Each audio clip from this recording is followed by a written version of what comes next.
Horn. And it's not ideal, people. Denver back-to-back beatdowns at Sacramento and at Milwaukee. The Nuggets lose it tonight to the Bucks by a final of 112-95.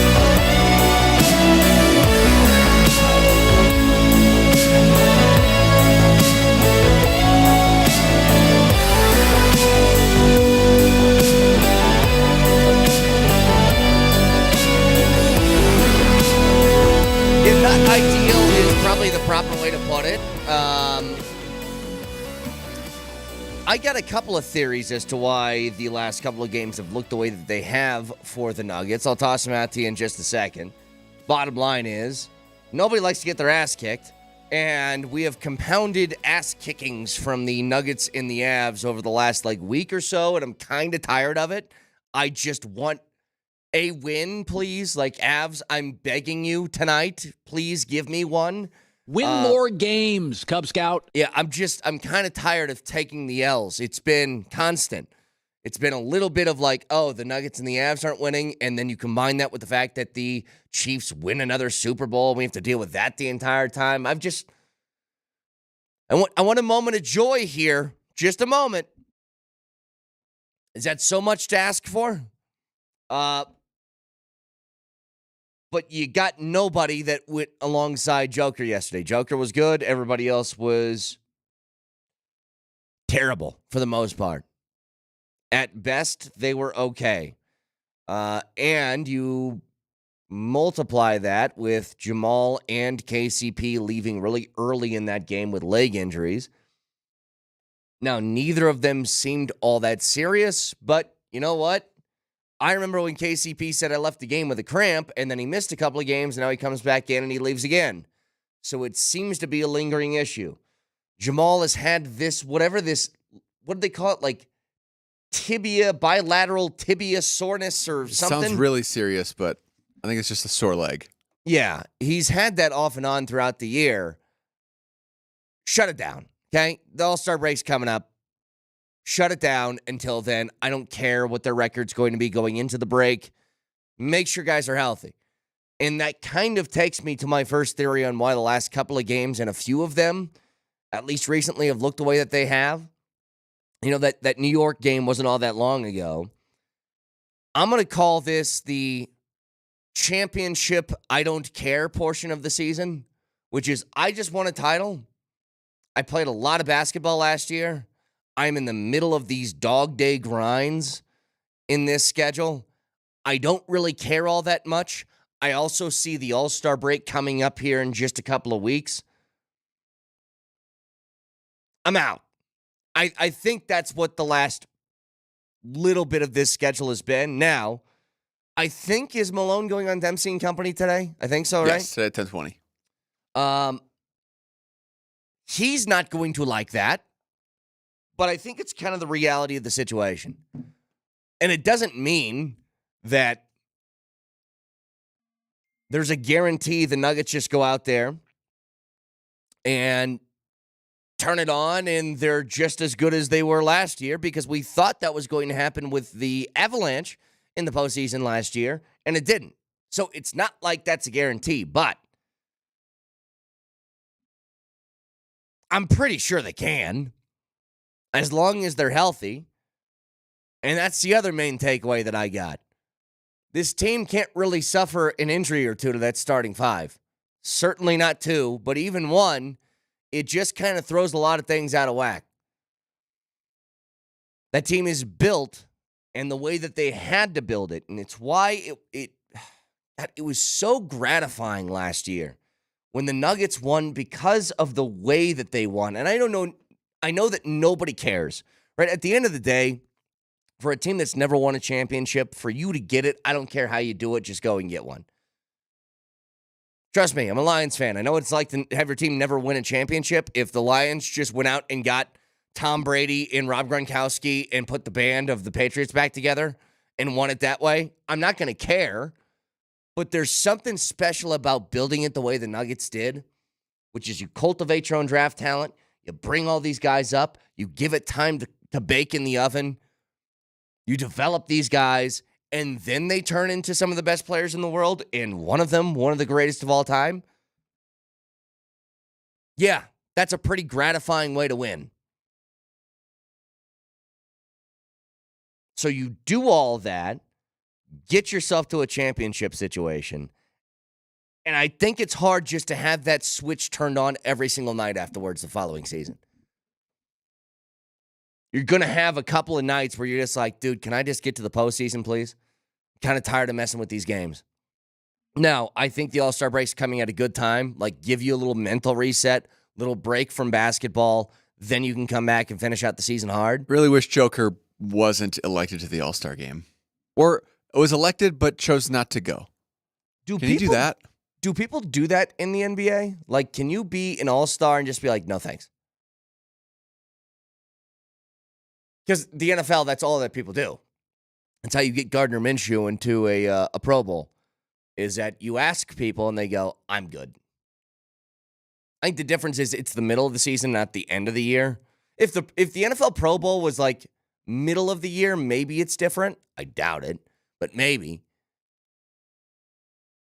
But Joker's going to be fine. Like, if you notice, Joker wasn't one of the guys I'm discussing in the I don't care category right now. He brings it every night no matter what. No, just physically, I wish he could shut it down for a bit. Yeah, no, I hear you. Not that the All-Star game is like, you're going to break a sweat, but still. Yeah. If he wasn't going to the All-Star game, you think he'd go back to Serbia, or that's not enough time, right? No. You get like 8 days. Is that enough? Enough time for a quick Serbia trip? No, because their sleep patterns are so important during the year, and that would totally jack that up. I don't think that they do that.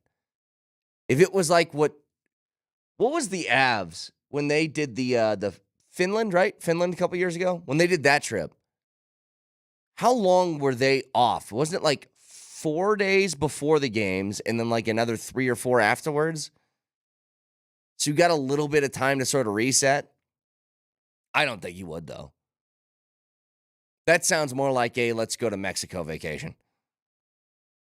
Go down to Cancun, chill on the beach for a couple days, then come back.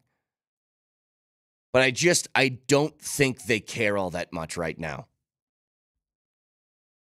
And for concerns surrounding the team, I mean, it's hard if my mind is this sort of track. I'm not going to sit here and be like, I'm panicked and they need to do X, Y, and Z. First of all, I don't know what they can do. Secondly, I think they're okay. They just need a break. I think that's all. Like, once this All-Star game or All-Star break comes up, I think you'll start to notice a completely different team afterwards. So they got, leading up to this, just one more, right, against the Kings? And then it's the break. No KCP. No, like, I don't care if in that game, Marty, they don't play. Like, it's a starting lineup of P-Watt, Christian Brown, Reggie Jackson, DJ, and Jay Huff. Like, I don't care. I would almost just sit them all down and just be like, guys, we'll just chill. Last game, take the break, reset. And then when we come back, I want a focused team that's going to go out and play. Because as of right now, and I told you, I think this stuff's important, especially for how good the Western Conference is this year. The seeding matters. The seeding is important. And I would love to have that number 1 seed. You're still a game and a half back of Minnesota. Then it's Oklahoma City. Then you're tied as far as games back with the Clippers. To take one more loss, I'd shrug it off and be like, who cares? As long as after the break, you're healthy, you're focused, and you really start to take advantage of an easier schedule post-All-Star break. Like, the last thing you can afford is what the Avs are doing right now, which is All-Star break comes and goes, and you kind of forget that games matter again.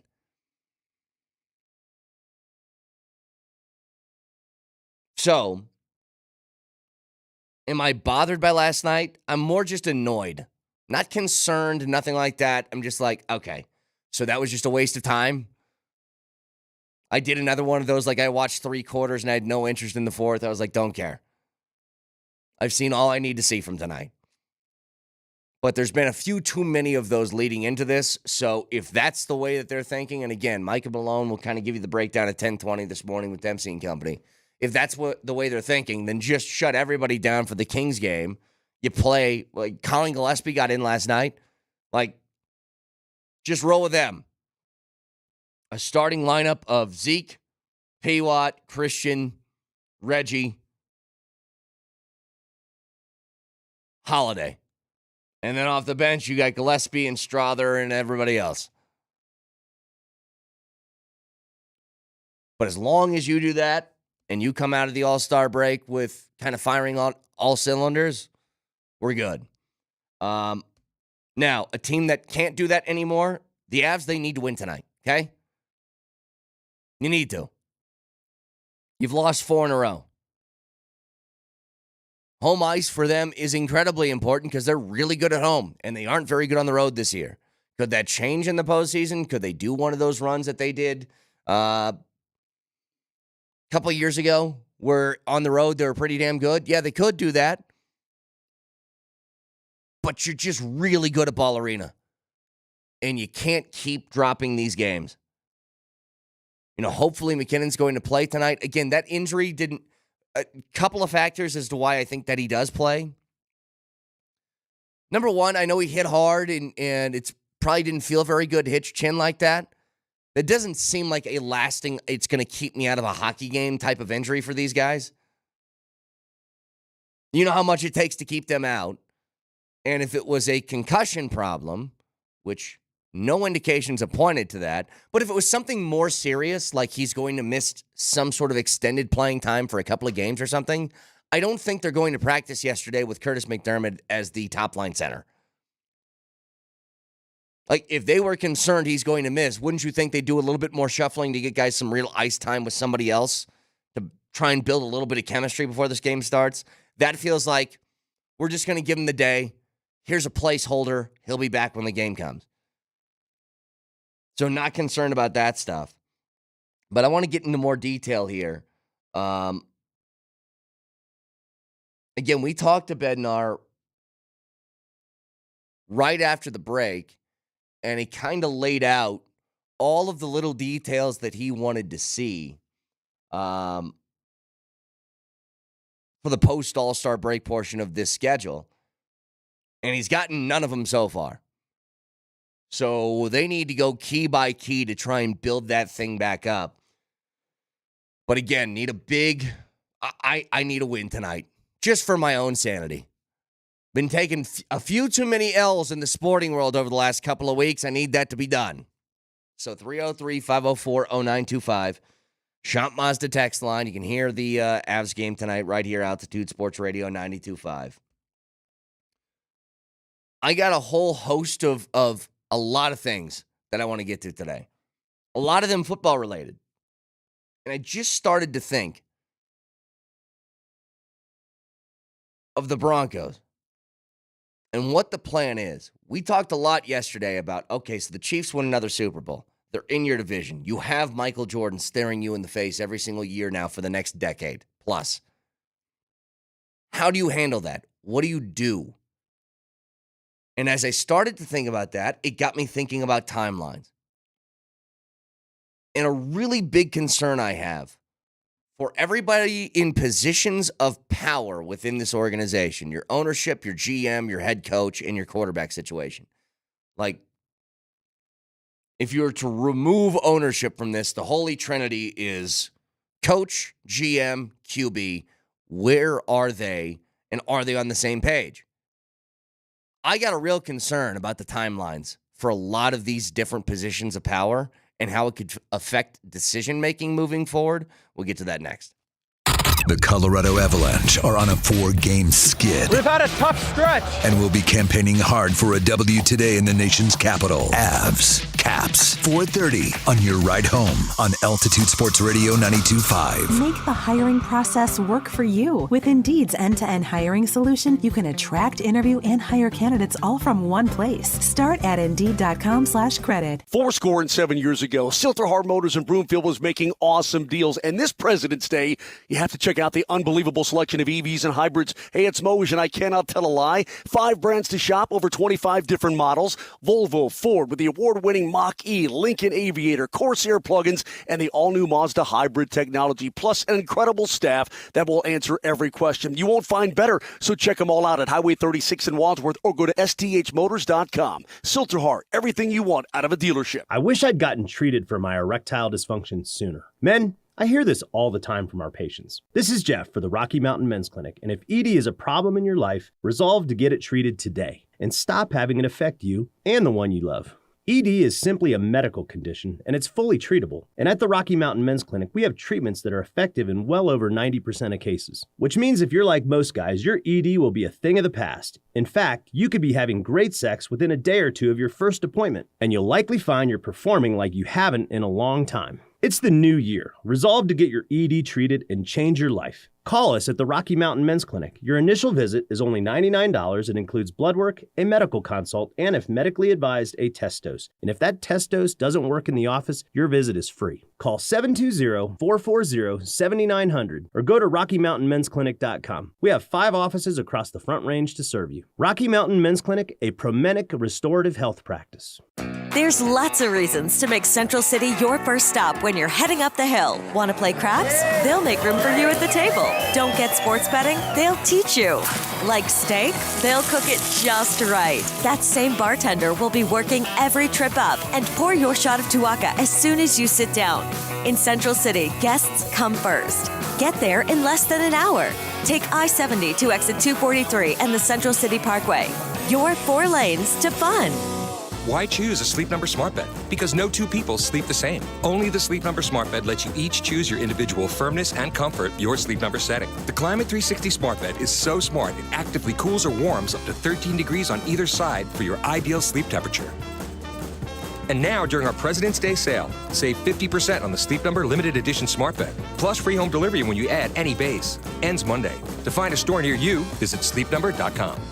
If you take a look at your carpet and wonder, how clean is this really? Well, give my friends at Zero Res a call and let the pros take care of it for you. This is Brett Kane for Zero Res. And right now, today only, Zero Res has a deal that you'll want to take advantage of. 2 rooms for $49. That's right, 2 rooms for $49, but it ends today. So give them a call right now at 303-471-5150 or go online at ZeroResDenver.com. 2 rooms, $49, today only on this deal. Zero Res has over 9,000 Google reviews with a 4.9 rating. If your carpet hasn't been professionally cleaned, you're breathing unhealthy levels of dirt, dander, bacteria, and germs that keep recirculating again and again and again. So give them a call now and take advantage of this deal. 2 rooms, $49, today only. 303-471-5150 or go online at ZeroResDenver.com. Hi, this is Scott Trout of Cordell & Cordell.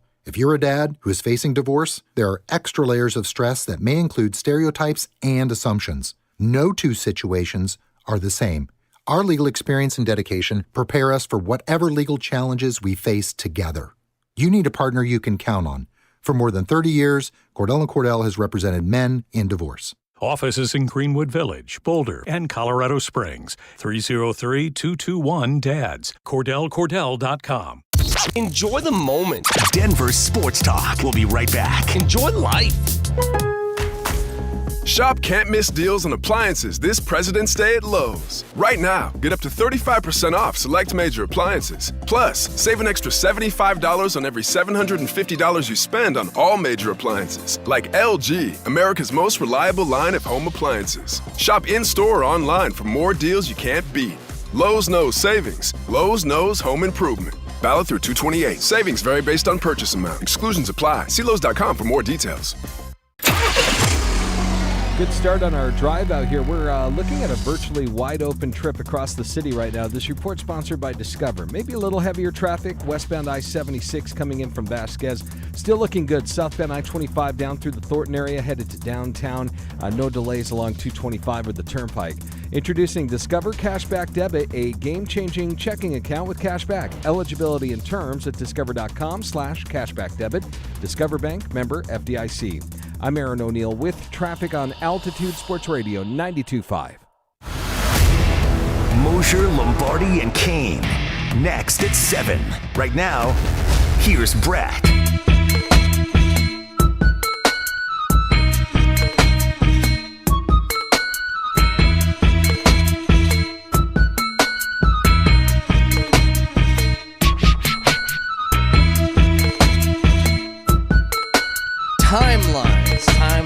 Timelines. All right, so listen. We use timelines in everything, but especially in sports, timelines give you a sense of judgment. It gives you a fair-ish sort of look if a player or coach or GM or whoever is going to be good and successful at what they do. For example, I know I said this a million times, but Pat Riley uses the 3-year rule. He goes, if you give me a player 3 years in, I can tell you exactly what that guy's going to be in his career. Now, are there exceptions? Of course there are.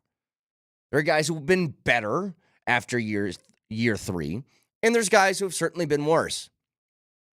But as a general rule and general principle, give me a player, give him 3 years, you know who this guy is. You want to know why? Because that's about the time that you have to start thinking about contract extensions. And you better know if you're going to give this guy a contract extension that he's a good player or not. Coaches, year 3 is huge. Because typically what happens is, like, let's take the Washington Commanders. They just hired Dan Quinn, right? Or let's make it somebody who's not been a coach before, who had a brand new hire. The Panthers did, right? They got Canales. Here's typically the arc for a brand new head coach who's taking over a bad team. Year 1, you know they're going to suck, and you're fine with it because you're starting over, brand new head coach. Okay, let's give him some leash. Year 2, you want to see improvement. You want to get somewhere around that 7, 8, sort of 500-ish win mark. Year 3, you want to see a playoff appearance. In almost every case, in year 3, if you aren't there, that coach probably isn't making it to year 4.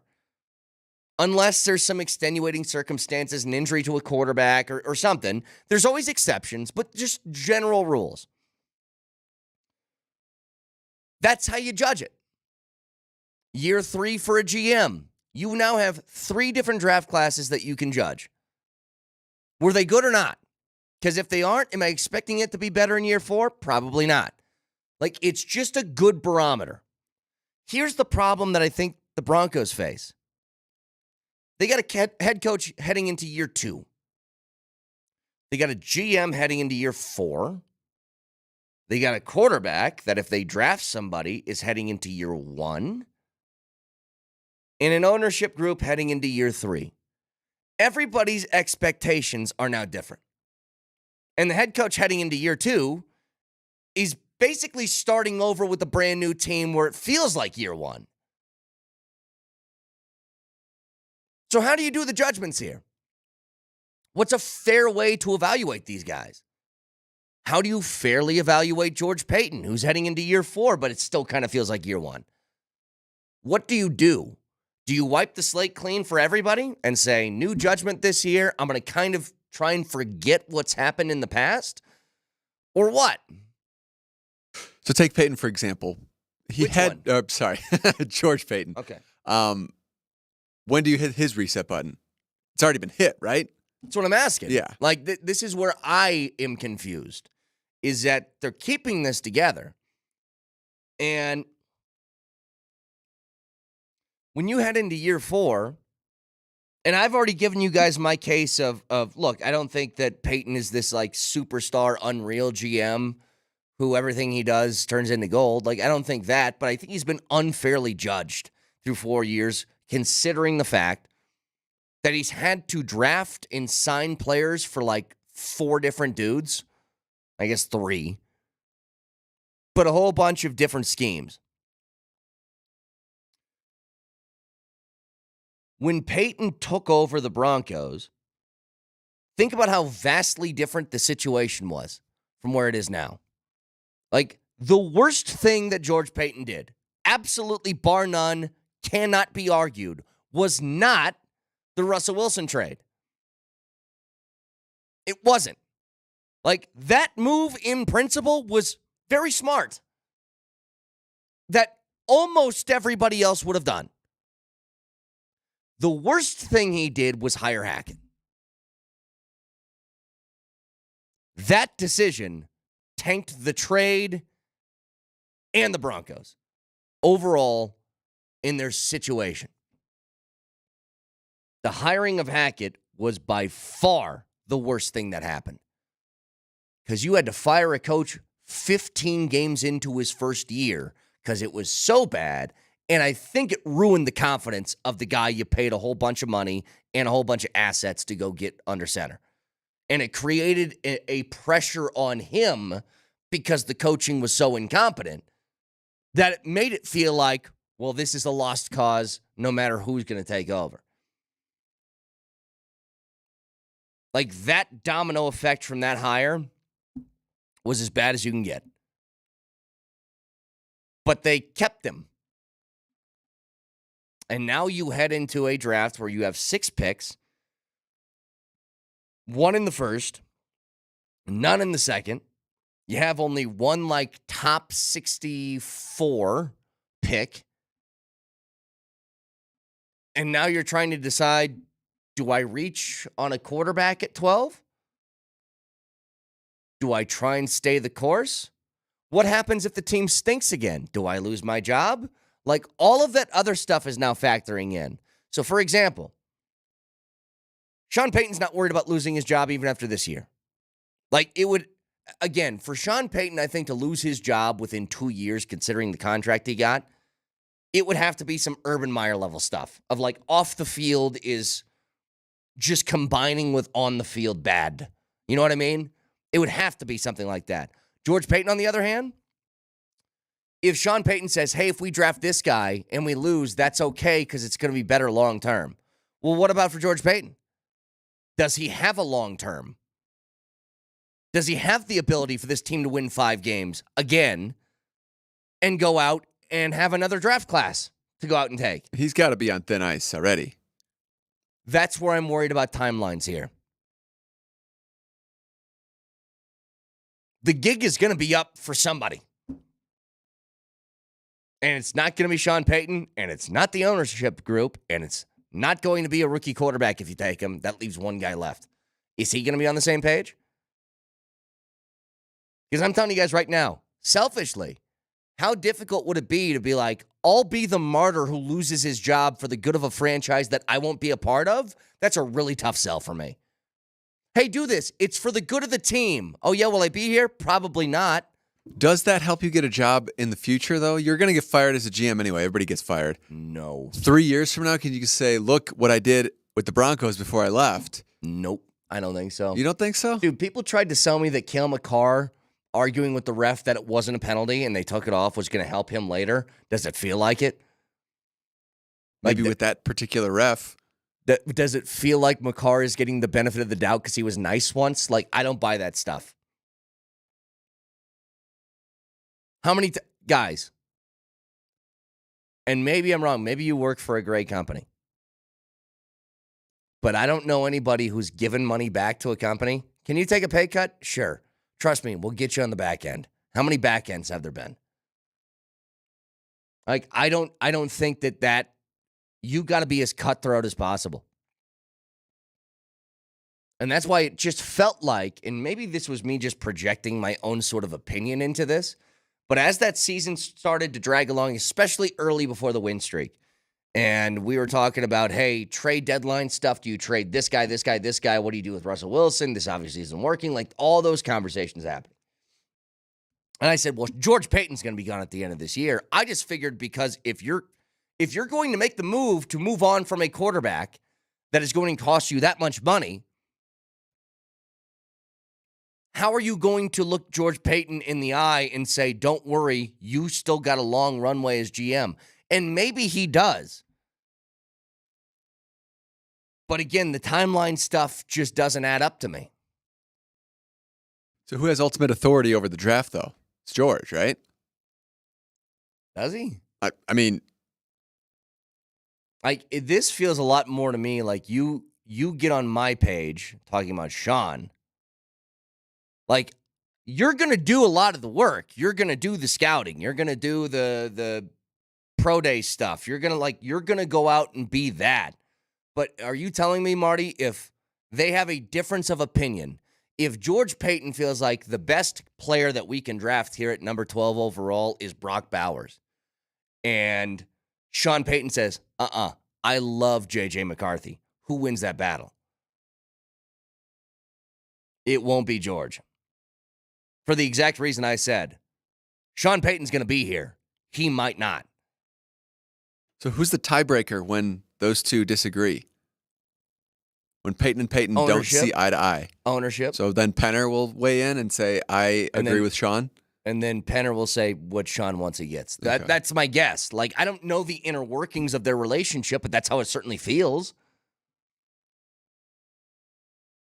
Like, I don't want to make it sound like, George Payton's some eunuch that's in the office just, like, unable to do anything. But that's a great opinion. Thanks, bud. Who has ultimate authority? Like, here's how I think a disagreement would work between George and Sean Payton. George says, I want this. Sean Payton says, no, but I want this.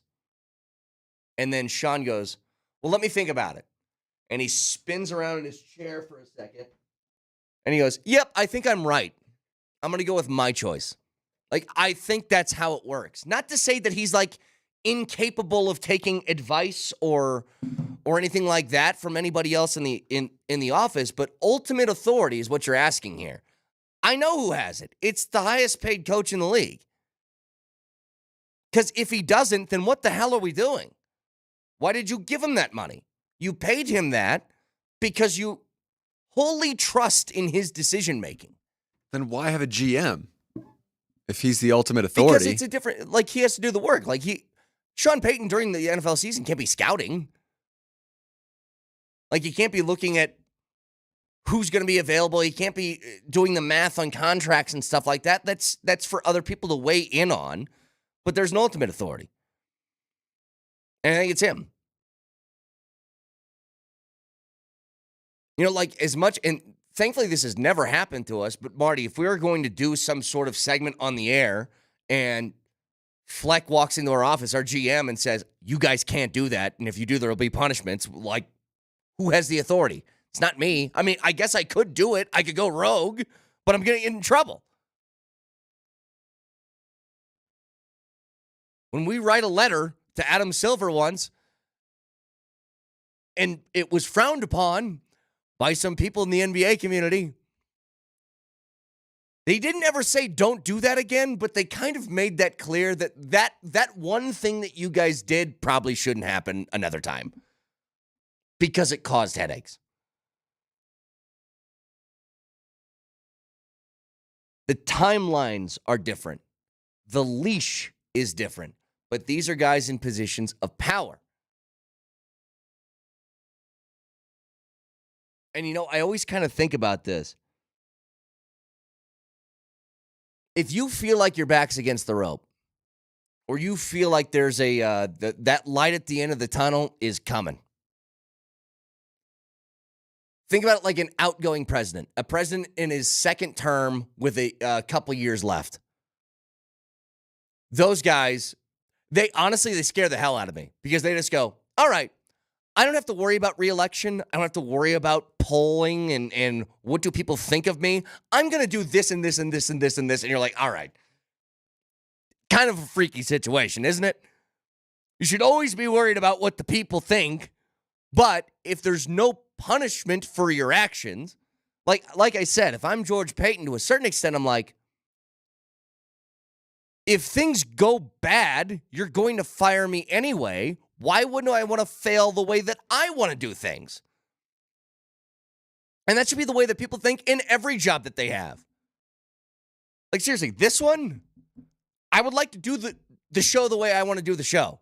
Because if you fire me, I'd rather be like, well, I tried it the way that I wanted to do it and it didn't work, as opposed to, well, a consultant said that you should do this and this. Don't care. Like, you go to your office. You're working on the Johnson account. It's a very important account. And you're working it. And you are. And you're arguing your case for why the Johnson account, we should be putting money in this retirement fund as opposed to this one. Wouldn't you rather do things your way if somebody else disagrees? Of course you would.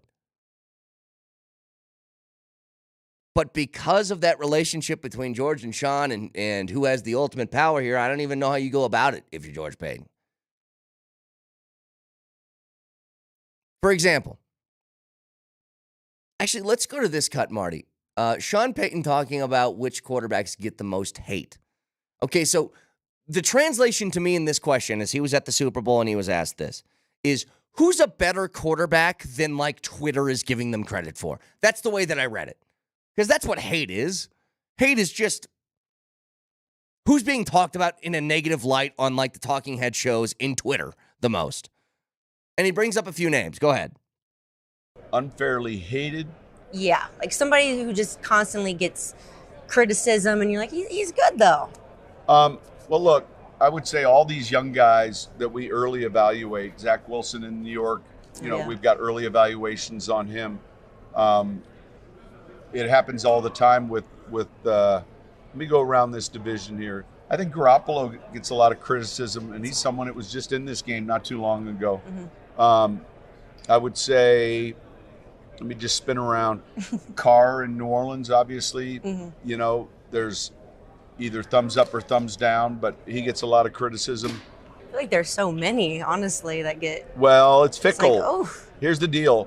I'm sure that frickin' Baker was one of them, but then all of a sudden, yes. You know what? The script flips, and then like all of us are like, well, we love Baker. We love now, Baker, right? Aren't we? Like, I'm looking for Baker. Like, where's he at? He's a free agent, Like, if I'm George Paton and I hear him say, I think Garoppolo gets unfair hate, and I'm like, don't you dare. Like, don't you? You want a very pivotal year in whether I keep my job or not to lie in the hands of Jimmy G? But it's kind of what he wants, he gets. Like, that stuff, by the way, scares the hell out of me. When he brings up names like Zach Wilson and Jimmy G and guys like that, you're like, no, not that, but that does nothing for me. Where's Baker at? Yeah, and like, Baker won a division. Like, I really want to emphasize something to you guys. Baker won. He had Mike Evans and Chris Godwin to throw the ball to, number one. Number two, he won probably the worst division in the league.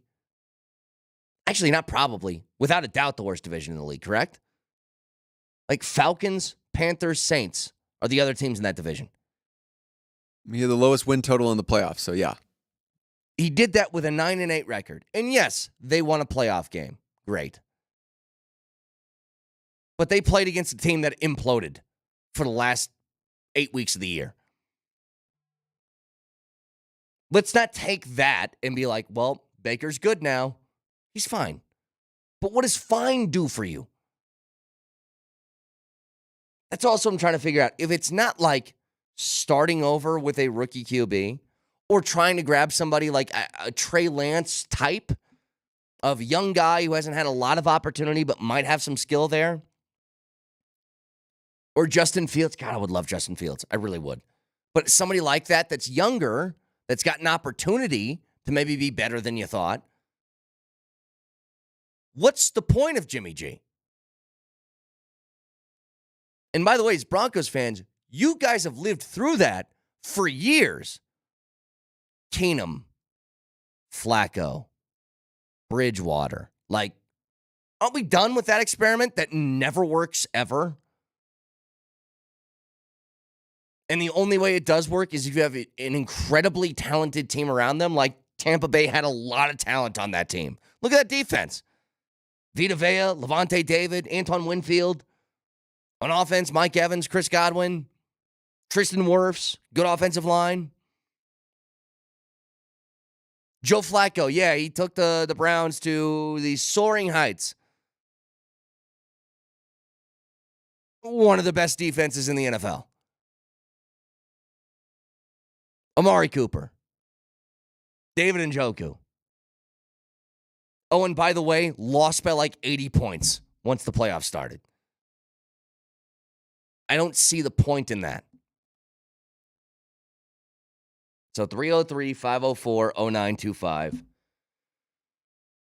Continuing sort of on this subject, I had a stat for you yesterday, and this isn't meant to scare you, okay? It's meant to terrify you. Next. Altitude Sports Radio 92.5. The sports you're talking about. And there's more next.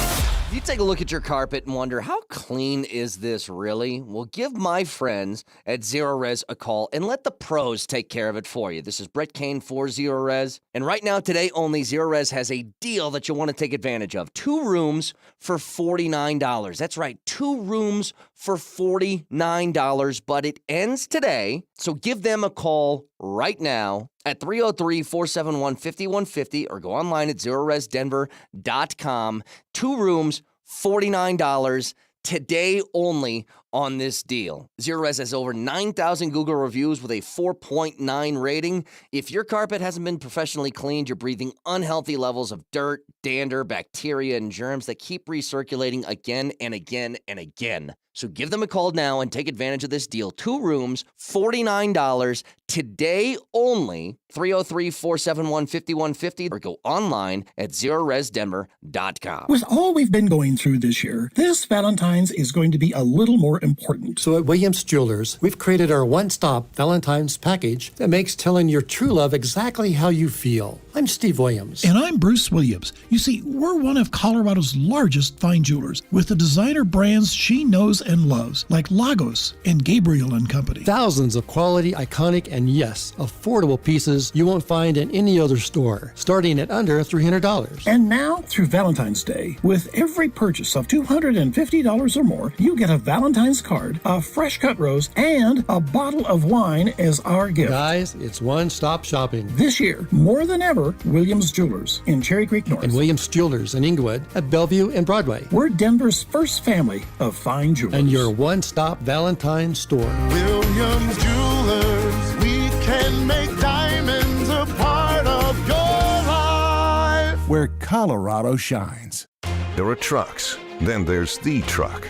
GMC Sierra, with available features like the V8 engine, the ultimate luxury interior, and of course, the available world's first 6-function multi-pro tailgate. GMC Sierra, not just any truck, the truck. GMC's continued commitment to professional-grade engineering is on full display at your Colorado GMC dealers. Come take a test drive today and see for yourself. We are professional-grade GMC. Vic here, and I am thrilled to be endorsing Apple Air, featuring a new year, new unit. It's $1,000 off a new furnace and AC package. Whether it's fixing an existing heating, air, or plumbing system, or if you need a new furnace, visit AppleAIRE.com. Get a free estimate, or if you've gotten a quote that doesn't feel right from another place, they'll give you a second opinion for free.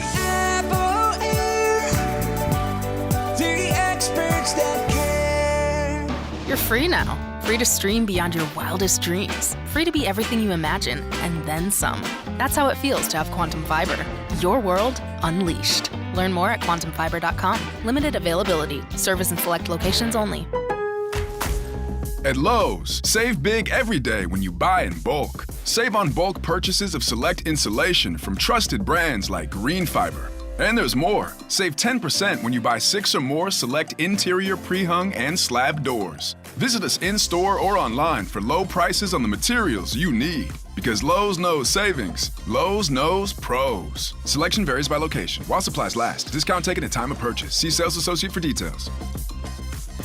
More Denver sports talk in 60. Altitude Sports Radio 92.5. Small business owners, we know finishing your to-do list can feel like climbing a mountain, but that mountain is also covered in banana peels. Then when something new gets added to your list, you're like, nope, I'm already climbing this huge, super slippery banana peel mountain of a to-do list.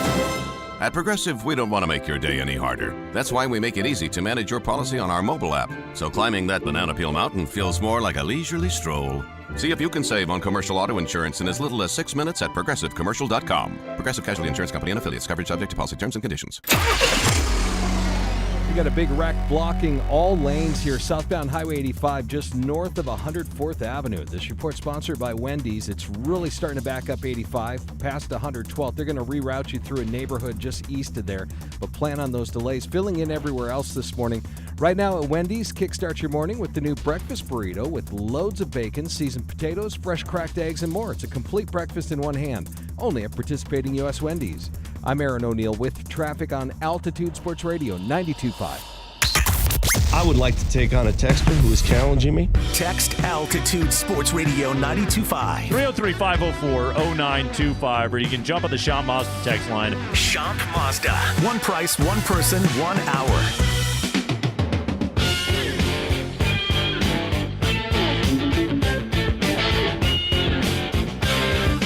Texter says, who the bleep puts Trey Lance ahead of Baker or porn star Jimmy? Me. Now, different situations. Again, if you give me a roster that resembles the San Francisco 49ers or the Browns from last year, then yeah, I'd take Baker or porn star Jimmy. But this one ain't those rosters. Jimmy G comes here and wins 7 games. And then what? Like, did you not see what happened with the Raiders? The Raiders, midway through the year, said, this is pointless. Let's play Aiden O'Connell. Now, whether Aiden O'Connell is somebody that they want to keep, I doubt it. But at least they got an answer to their question, didn't they?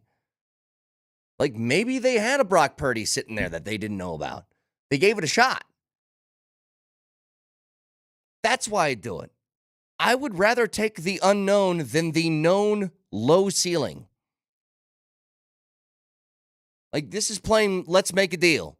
Door number 1, they open it up.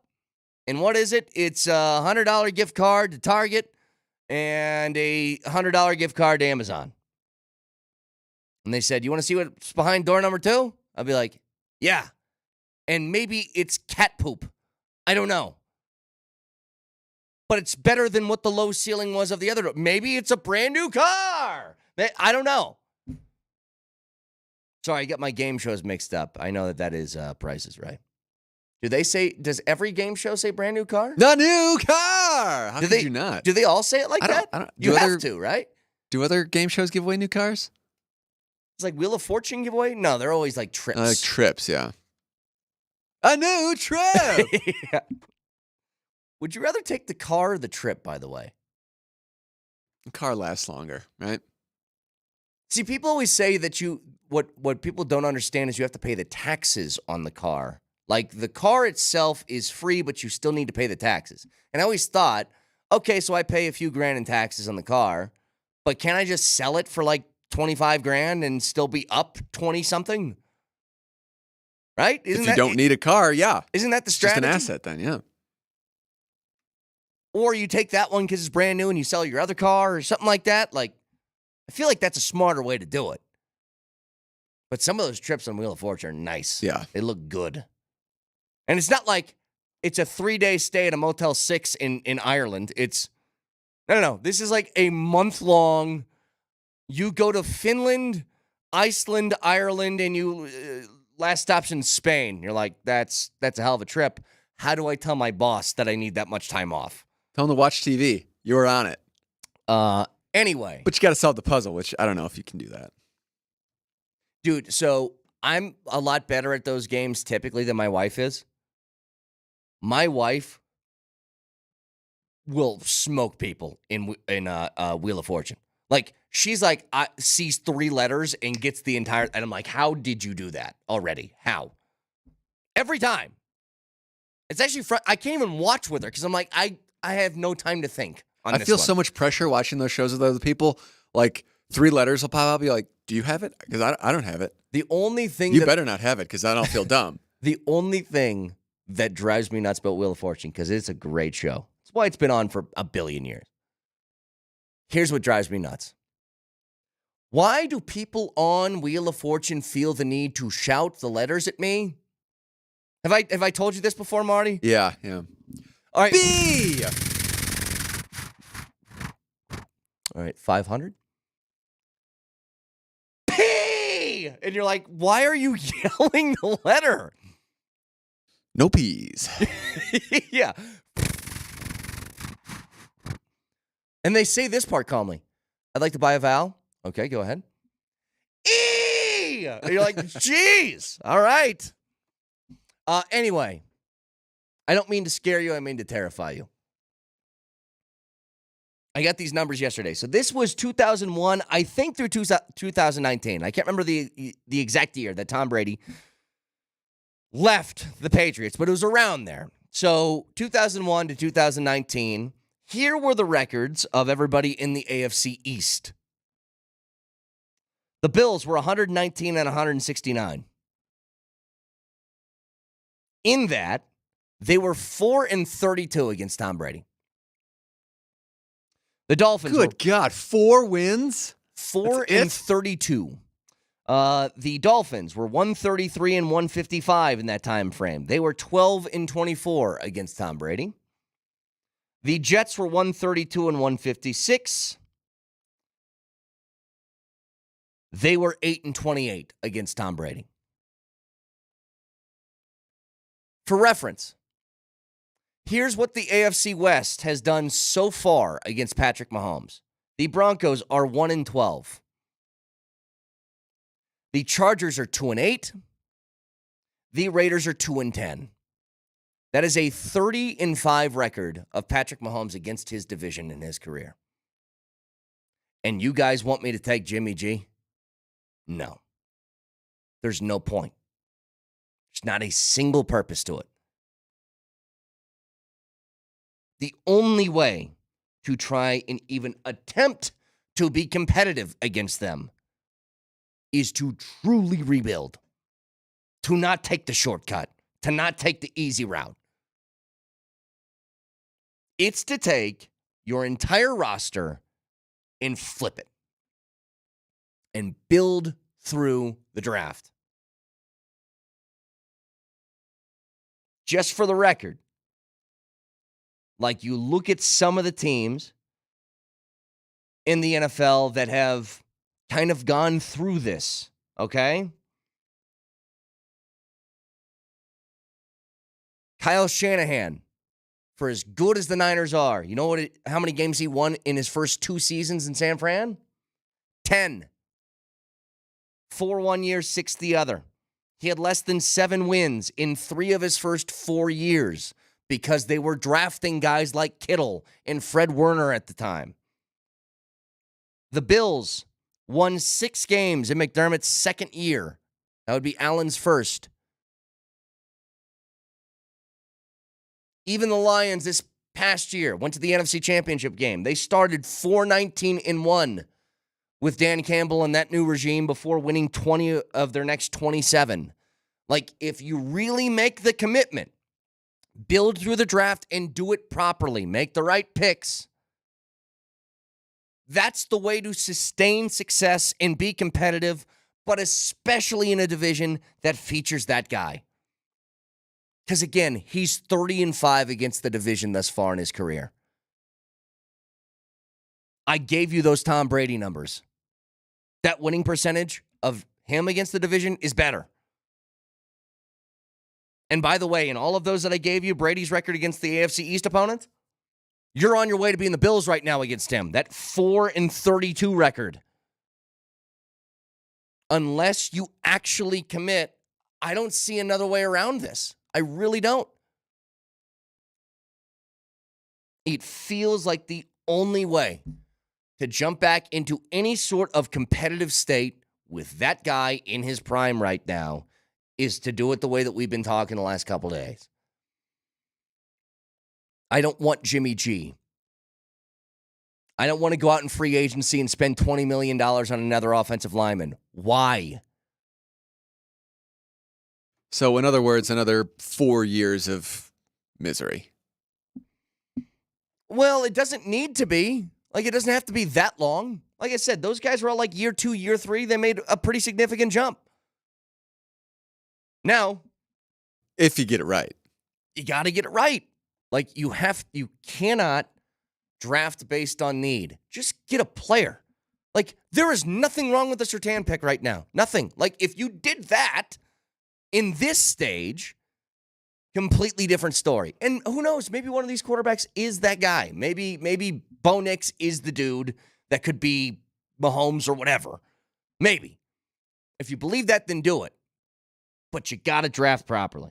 So, like, a number 5 pick last year and a number 9 pick the year before that would have been good? Would have been nice.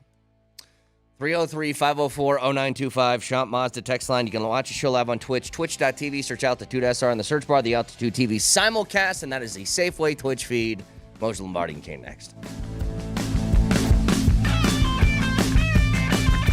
Right now at Wendy's, kickstart your morning with a new breakfast burrito with loads of bacon, seasoned potatoes, fresh cracked eggs, and more. It's a complete breakfast in one hand, only at participating U.S. Wendy's. Mark Springer here for Bet365, and at Bet365, we don't do ordinary. We believe that every sport should be epic. Every goal, every game, every point, every play. From the moments that are legendary to the ones that fly under the radar. Whether it's a game-winning goal in the final seconds of overtime or a shot on goal in the first period. Whatever the sport, whatever the moment, it's never ordinary at Bet365. 21 plus only, must be present in Colorado. Please gamble responsibly. If you or someone you know has a gambling problem and wants help, call 1-800-GAMBLER. Men, it's the new year, and for many of us, it's a time of deciding to make positive changes in our lives. This is Jeff for the Rocky Mountain Men's Clinic, and if you're suffering with erectile dysfunction and are tired of the frustration and embarrassment ED causes, you should call the Rocky Mountain Men's Clinic today, because there probably isn't a better resolution you can make than to be done with ED.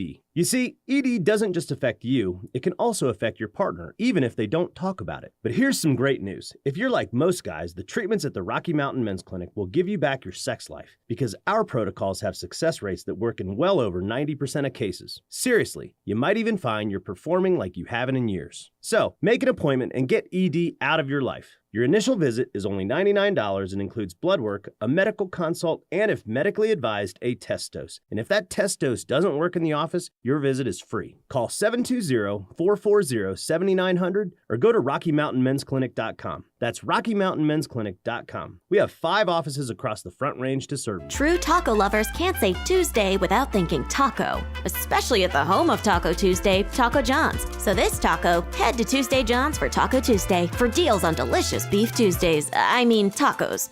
Taco John's. The best athletes don't just play the game, they change it. When it comes to investing, GameBridge is doing the same.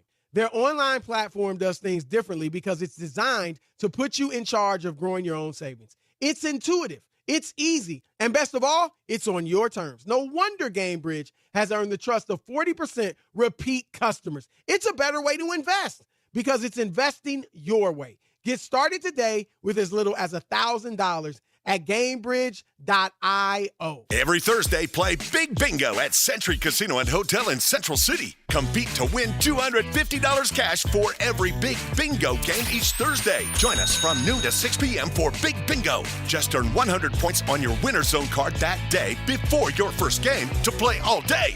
Win $250 in Big Bingo each Thursday at Century Casino. Take I-70 to exit 243 to the Central City Parkway. Welcome to the Winner's Zone. If you believe you have a gambling problem, please call or text 1-800-GAMBLER. Hey, it's D-Mac for Premier Heating and Air. So proud to be with Premier for more than a dozen years. I trust Premier, and you should too. Cold outside, and if your furnace isn't working, it could cost you money and affect your family's health. That is no good. It's Premier Heating and Air, the most efficient, cost-effective heating and air pros in town. $1,000 trade-in towards a new system, $49 furnace or AC tune-up. That's just getting started. Call them today, 720-547-8009. That's 720-547-8009, PremierAirColorado.com. The venue's set. Families coming in from all over. It's our quinceañera. With all the excitement, it may be easy to overlook COVID-19. It's still a risk, and that's why it's muy importante to get this season's COVID-19 shot ahead of time. It helps protect against COVID-19, which can cause severe illness and hospitalization. So let's set the date, vaccinate, and celebrate. Learn about a vaccine option and book this season's updated COVID-19 shot today at schedulecovidvax.com. Sponsored by Pfizer. Denver, Colorado. I'm younger. Altitude Sports Radio. You know, Mike Tomlin, I wish he would coach my life. 92.5. Let's start the show again. Seriously. Start it again. And Altitude TV. Start the show again. This is ridiculous. When this show starts, we talk sports. It's Mosher, Lombardi, and Kane. That's also not true. Here's Vic, Mark, and Brett.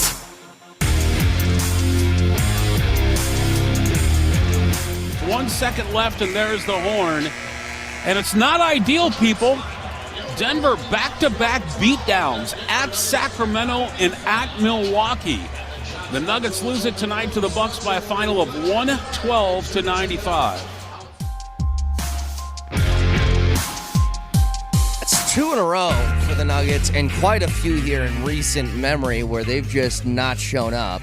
I know the All-Star break is right around the corner, and maybe they're looking ahead. And, you know, maybe part of it, too, is we won a championship. These are the dog days of the season, and we just don't care. We want to get to the postseason. Like, all of that, I guess, is out there, but it's also not excusable for putting on performances like that. And to be honest, guys, I'm just really kind of sick and tired of losing because I've taken so many L's here the last couple of weeks between the Avs, the Nuggets, and then the Chiefs winning the Super Bowl. I'm done with it. I'm frustrated. Let me start, Moj, and I'll let you bust in with some Avs commentary because I think they run parallel the way they're playing right now, the Avs and the Nuggets. Champions don't play like that. Champions don't approach games like that. Champions don't get blown out in back-to-back games. In fact, I challenge you to look at last year's schedule and find how many times the Nuggets were subject to blowouts like they have been in the last 30 days. They've been blown out a lot, and it's becoming all too common. And I think it comes down to pride at some point. I understand it's a long season. I understand that the All-Star break's approaching, and I understand that this is a team that is tailor-made for the playoff run and they want to get to the playoffs. But at some point, you have to say to yourself, boys, we got to come to play. And I know they're saying that in the locker room, and I know that Michael Malone is echoing those same sentiments to his players. It can't be just Nikola Jokic every night and then who chooses to show up. Because he shows up. He shows up and he plays, and he puts up the numbers, and he produces. Who else is going to do that on a consistent basis? And that's what this team is missing. Consistency from other players. They got one. They got one All-Star. So here we are complaining that they don't have enough All-Stars on this roster, that it's a championship roster. If you want to call yourself an All-Star, you got to play consistent basketball. And it's something they haven't done this season. Yep. On top of that, Vic and Moj, I don't know what their plan is. Like, we'll get a better idea, I guess, from Michael Malone, who's going to be on Dempsey and Company at 10:20 this morning. But does this feel like you got one more game before the break? Jamal and KCP left the game. They probably are not going to play against Sacramento, I would assume. I don't know. But does this feel like one of those games that could just be like, hey, Jay Huff, you're going to get 15 minutes because we got one more, and then hopefully after the break we can hit the bleeping reset button and not have this happen again? You know what I mean? Like, is that the mentality? Dude, they had 2 days off before the Milwaukee game. I'm struggling to understand what the issue was. Yeah. Now, if it's a lingering injury like KCP, I get that. I mean, he told me a week ago he's fine. He ain't fine. He ain't fine. Players want to play. He wanted to play. He couldn't go. I would shut him down. I wouldn't even think about playing him in the Sacramento game. Right. I have no idea what's going on with Jamal. Tibia issue. I'm not sure if it's something that lingers from the original ACL. Is that a injury. fancy word for shin splints? I don't know. I don't know what that is. I don't know what the tibia something. He was obviously discussing it with Michael Malone during the game. During the first half, they huddled together, and he never came back into the game after that. But if he's hurt and it's a lingering issue, shut him down too. Shut him down. It's not about who's playing. It's about how hard you play when you play. I mean, look at the box score. Again, case in point, box score last night. Denver Nuggets in Milwaukee. One man goes 29-12. Nobody else comes close to that. Yeah. Aaron Gordon had 14 points, 7 rebounds. He played hard. Do you see anybody else on that stat sheet that you could say played hard? Nope. And Moj, a texter says, are we really playing the doom and gloom game with this team? I'm not playing doom and gloom, but you're just calling out a lack of effort here, aren't you? I mean, that's all it is. I think so. Yeah, I think that's what it is, Kaner. And Vic is surprisingly, Vic has said a lot of smart things in the first 5 minutes of this program. But I got to give Because I don't credit. mince words about these teams, Moj. I don't mince words about them. I call them great when they're great, and right now they're not great. The Nuggets are not great. The Nuggets are just going through the motions. Not to say they're not going to be great. They're not great right now. I'm going to give credit where credit is due. You're right about a lot of things. Their personal pride has to take over. Kaner, here's the way it works, is that teams can get bored. These are the dog days. I think the Avs are in the same kind of thing, right? But what you can't do is you can't get these habits going where it's okay to get your asses kicked, where it's acceptable to go in and not even be in the game. I mean, not only be down by, what was it, like 15 at halftime? What was it, 15 at halftime, 16 at halftime? Something like that? Yeah. And then in the third quarter, Jamal's out, KCP is gone, and then you just lay down the rest of the game. Nobody else does anything. And Michael Malone recognized it. That's why he cleared his bench last night. In fact, the only guy who didn't play was friggin' Huff. And no offense to Jay Huff, but Jay Huff is Jay Huff. And so that's you can't just go in and get throttled and say, oh, no big deal, because that's not the way a champion is supposed to behave. Champions will lose games. Everybody does. But you need to have that personal pride come in. Same kind of story with the Colorado Avalanche. You were completely smothered and kicked by Carolina. And then you went into Florida and you got even more kicked. In fact, that game, even though you had a pretty decent first period, you're down 2-0, you were non-existent. You were a non-show-up for the next 40 minutes of hockey, and you lose 4-0, including giving up 27 shots in a period. So it's just there comes a time when you gotta say, hey, man, we got some personal pride here, and we have some responsibility to ourselves, to the other guys in the room, to actually put it together. I mean, pull your heads out and let's go, and you can lose. Like the Avs could lose tonight 3-2 in overtime. But you want to see something. But you want to see, and I wouldn't be freaking out about it, because teams go through these kind of things. But you need to turn it around, and you need to show that personal pride. And for a team as talented as the Avalanche, for a team as talented with the Nuggets, if you just do that, you're going to be on the right side a lot more than you're going to be on the wrong side. I'm gonna allow me some energy to expend here. Allow this, because I'm reading the text line, and I knew this was going to happen today. Here we go. I hate extremists. I hate extremism. I hate it in sports. I hate it in life. Those of you who sit at opposite ends of the aisle, and everything's either extremely fine, everything's fine, everything's great, or, oh my God, it's so dour, we're never going to win again. I hate extremism. It's stupid, it's silly, it's a waste of time. It is our job, and the reason I think you listen to shows like this, the reason we all do sports talk is, when is it time to hit a button and wonder? And when I've seen the Denver Nuggets, and I think I know this team pretty damn well, don't you think? Pretty damn well. And I have now witnessed 4 blowout losses in the last 30 days. I challenge you to find 4 blowout losses in a span of 30 days on last year's schedule. Let alone back-to-back blowout losses. Yeah. Doesn't happen, okay? Hey, Vic, to echo your sentiments, the Avs have now been shut out 4 times this year, all on the road.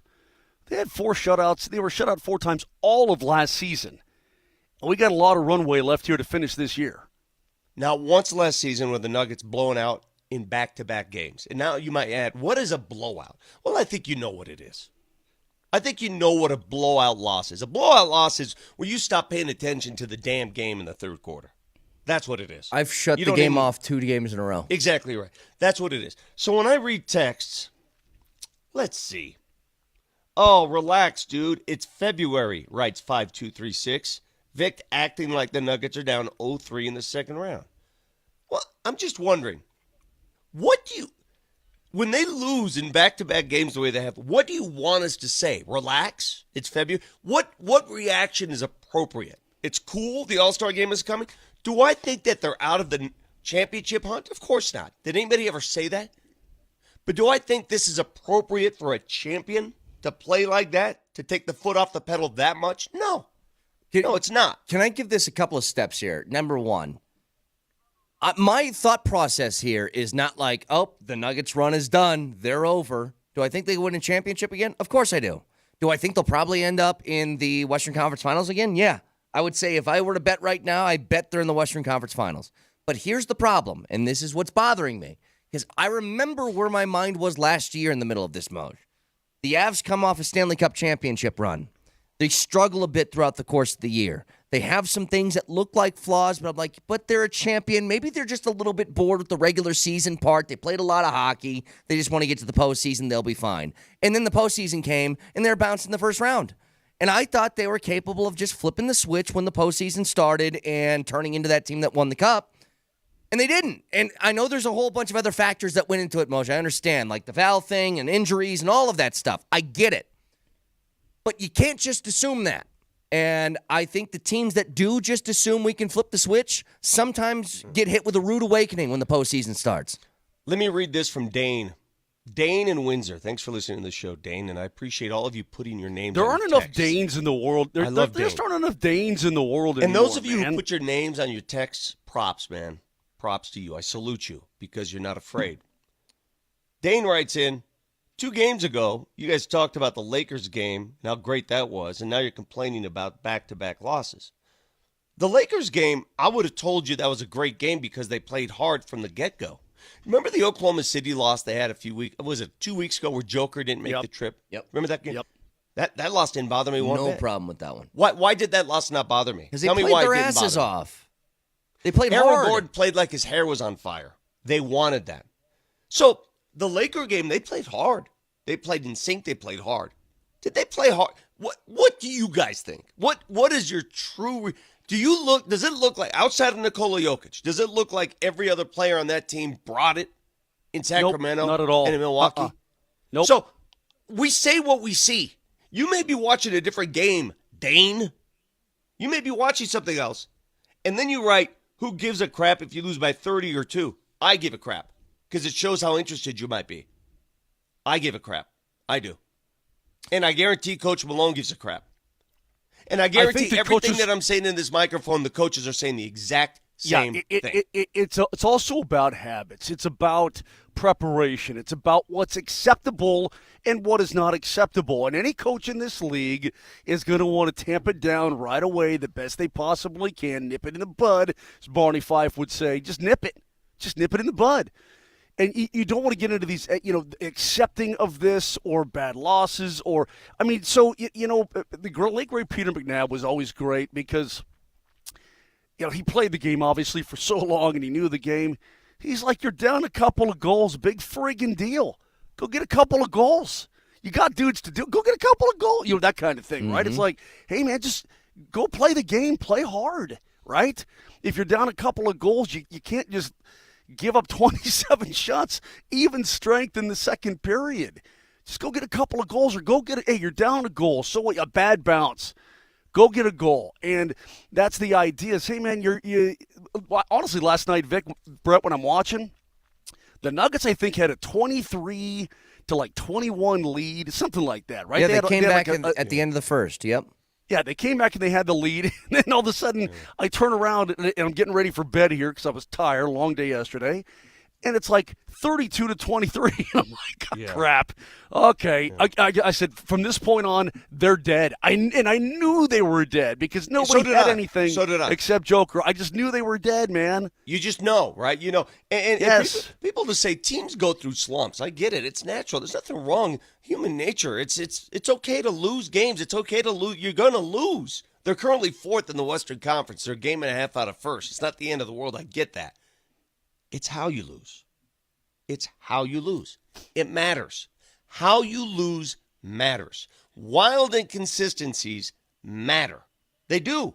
You may not think they do, but they do. Now, if it's injury related, because I know Jamal wasn't 100%, you could tell. KCP shut him down until after the All-Star break. No reason to even try that again. He clearly wasn't himself. If they're running their starters dude, he had no jump in that game last night. His movement was like molasses. I could see it. I mean, I'm watching it and I'm going, he just doesn't. I don't know what's wrong with him. It obviously was more than a cramp, Vic. He just couldn't move. I mean, sit his butt down and let's call it a day, man. Send him to a beach and get massages every day, whatever it takes. But if you're going to listen to this show, and we are the Nugget station, we're the Av station, and if you get all afraid when we critique the teams, I don't know what to tell you. This is a championship roster. They have championship pedigree, okay? And when you have championship pedigree and you have parades, you better have championship pride. Did they play with championship pride last night? No. Did they play with championship pride last night? Answer that question. No. But to your point, Vic, if you guys noticed, they had one of these against New York a few weeks ago that we didn't really freak out about. It was like sort of a one-off situation. Okay, middle of a road trip, whatever. Even the Sacramento game. The Sacramento game was like, okay, didn't like that, but scheduled whatever. Loss, okay, whatever. The fact that it was two in a row. 2 in a row is not acceptable. It's not, especially with 2 days rest. You had rest. Now, again, you're going to have one-offs all the time. Trends are not good. I challenge you, Nuggets fans, take a look at last year's schedule. See if they ever got blown out 4 times in a span of 22 days like they have the last 20. I've never seen it. I haven't seen it. So that's a problem. I'm looking at the text line, and Jenny's throwing F-bombs at 7 in the morning. These are professionals. Blanking act like, okay. All right, so this is where we are. What the hell's the date today? The 13th, right? Tomorrow's Valentine's Day. Mm-hmm. We got Jenny throwing F-bombs at 7:02 in the morning. You got Dane telling everybody to chill out from Windsor, wherever the hell Dane is. Yeah. I mean, everybody's kind of all over the – Ashley just sent a text in, wants to fight Michael Malone's face. I don't know what the hell's going on here this morning. Someone said it's more concerning this year than last. Well, it should be because the Western Conference is better this year. Sure At this point last year, the Nuggets were in first place going into the All-Star break, and they never let go of first place. They grabbed first place in early January, and they did not let go of it through the rest of the season. This year, the Western Conference is good, man. It's better. It's not going to be as easy this year, so buckle up. We'll jump back into this a little bit later, 303-504-0925. So I want to talk about something, and Vic, you've mentioned this before. How many years does it take to evaluate something? And when I look at the Broncos, the positions of power within a football roster, GM, coach, quarterback, I have a real concern with the timelines matching up between those 3 things and how it could affect decision-making moving forward. I'll explain next. Altitude Sports Radio 92.5 is the home of your Denver Nuggets. Later this morning at 10:20, Nuggets head coach Michael Malone joins Dempsey and Company to break down last night's game with the Bucks. Only on Altitude Sports Radio 92.5. Wipe away the winter blues at the Colorado Garden and Home Show, February 24th through March 3rd at the Colorado Convention Center. Experience 8 beautiful gardens with 8,000 flowers in bloom. Shop 500 companies with everything for your home. Visit ColoradoGardenFoundation.org for details. Hey, you. Yes, you. Have you been to Kohl's lately? Because if not, you are seriously missing out. I just went and they have amazing clearance deals going on. I'm talking thousands of new markdowns added. So you can save up to 70% on everything from fleece sweats, cute sweaters, comfy PJs, and more. So take it from me. Run to Kohl's before you miss out. Select styles. Some exclusions apply. See store or Kohl's.com for details. Football, basketball, hockey, it's all going on right now, and there's nothing better than sitting in front of the big screen with a good stick. Hey, it's Mark Mosier. Now realize this, Cigars on 6th is the best. They've got a huge selection of premium cigars, a very knowledgeable staff that will get you into the right stick, and they've got a beautiful lounge. So why not go check them out? Just head to 6th Avenue and Washington or go online at cigarsonsixth.com.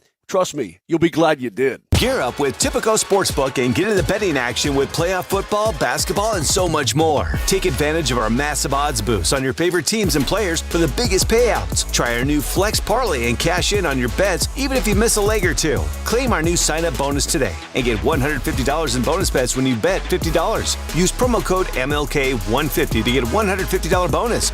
Download the Tipico Sportsbook app today. Must be 21 or older and physically in Colorado. Terms and conditions apply. Gambling problem? Call 1-800-GAMBLER. Philong Ford in Denver is one of the fastest growing commercial vehicle centers in the nation. We've expanded and become one of the leading sources for commercial vans and trucks, both in sales and service. Coming this year are eco-friendly work trucks like the F-150 Lightning and the all-new electric Transit. Not only do we sell these vehicles, we service them as well with our state-of-the-art facility and great service staff. So whether you need Rangers, F-150s, cargo vans, or even F-750s, we are your one-stop shop for sales and service. Go online to phillongdenver.com and just click the link that says Fleet Customers, click here. Life insurance. Why are you putting it off? Can't afford it? Too much hassle? Think you don't need it? There's lots of excuses for putting off life insurance. But if you weren't there, who would pay the mortgage and other bills? With Ethos, you could be covered in 10 minutes and boom, family protected. Ethos, fast and easy online term life insurance. Up to $2 million in coverage with no medical exam. Some policies as low as $1 a day. Answer a few health questions and get your free quote at getethos.com. That's getethos.com. Dropping over 25 pounds, 25.7 exactly, 3.23 pounds per week. It's been amazing. And it's because of Soto Weight Loss. I work with Amanda, my nutritionist, on a plan that makes sense. I'm not starving. I'm not craving. It's dropping fat, feeling great. SotaWeightLoss.com. Give them a shout at 800-555-6521. Sota Weight Loss, state of the art. The last time the Avs and Caps met, Nathan MacKinnon had 4 goals. Tonight, it's the final contest with the Caps, and Altitude is direct from DC to bring it to you. Pre-game coverage has expanded to an hour before puck drop with the return of the award-winning Avalanche Live at 4. Then at 4:30, it's Avalanche Face-Off. So join us for the Avalanche and Capitals. Tonight starting with Avalanche Live at 4, only on Altitude Sports, your TV home of the Colorado Avalanche. Hey, this is Brett Kane, and my friends at Zero Res, the carpet cleaning pros, have a deal for you. 2 rooms, $49. Again, that's 2 rooms, $49. But that deal ends today, so give them a call at 303-471-5150 or online at ZeroResDenver.com. The last thing I want to see when I show up at Starbucks and I grab my oatmeal is you and your spandex. Mosher, Lombardi, and Kane are coming right back. I don't want to see that. It's bad visual. I don't want to smell you. Old Chicago is making pizza with ranch legit. Everything you crave. Flaky handmade crust. Crispy bacon. Savory chicken. Ranch is the sauce. Try the new Chicken Bacon Ranch Pizza only at Old Chicago. This President's Day, veto everyone else. Get to Silterhar Motors in Broomfield. It's Moj. Go get my bigger than ever special, $1,000 in extra trade assist, or free 3-year maintenance, or $1,000 in free accessories. It's awesome. Highway 36th in Wadsworth, or sthmotors.com. Well, we got our highways filling in pretty good this morning. One big issue out here. This report sponsored by Wendy's. Southbound Highway 85 closed north of 104th Avenue with a crash right now. No traffic getting through. We're jamming up pretty good back to 120th. A lot of folks tapping into those alternate routes heading west to Brighton Road to get around. Right now at Wendy's, kickstart your morning with the new breakfast burrito with loads of bacon, seasoned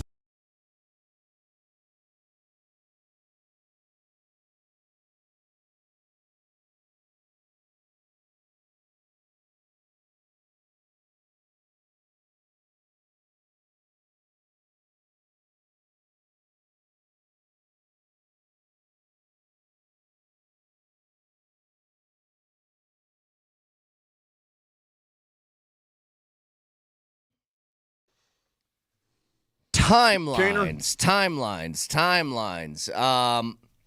Vic, you were talking about this, I think, in regards to Justin Fields. 3 years in, should you know what a guy is in the league, right? Should you know? And 3 years is kind of the standard for a lot of things in sports. If you're a player, 3 years in, you should know whether that guy's good or not, because that's right around the time you start thinking contract extension. And am I going to give this guy a lot of money or not? Coaches, 3 years in, you should have some results as a head coach of your team going in the right direction and being competitive. 3 years in for a GM, you have 3 draft classes. That's plenty to judge whether you're good at your job or not. It's a good standard. And here's, I think, a problem.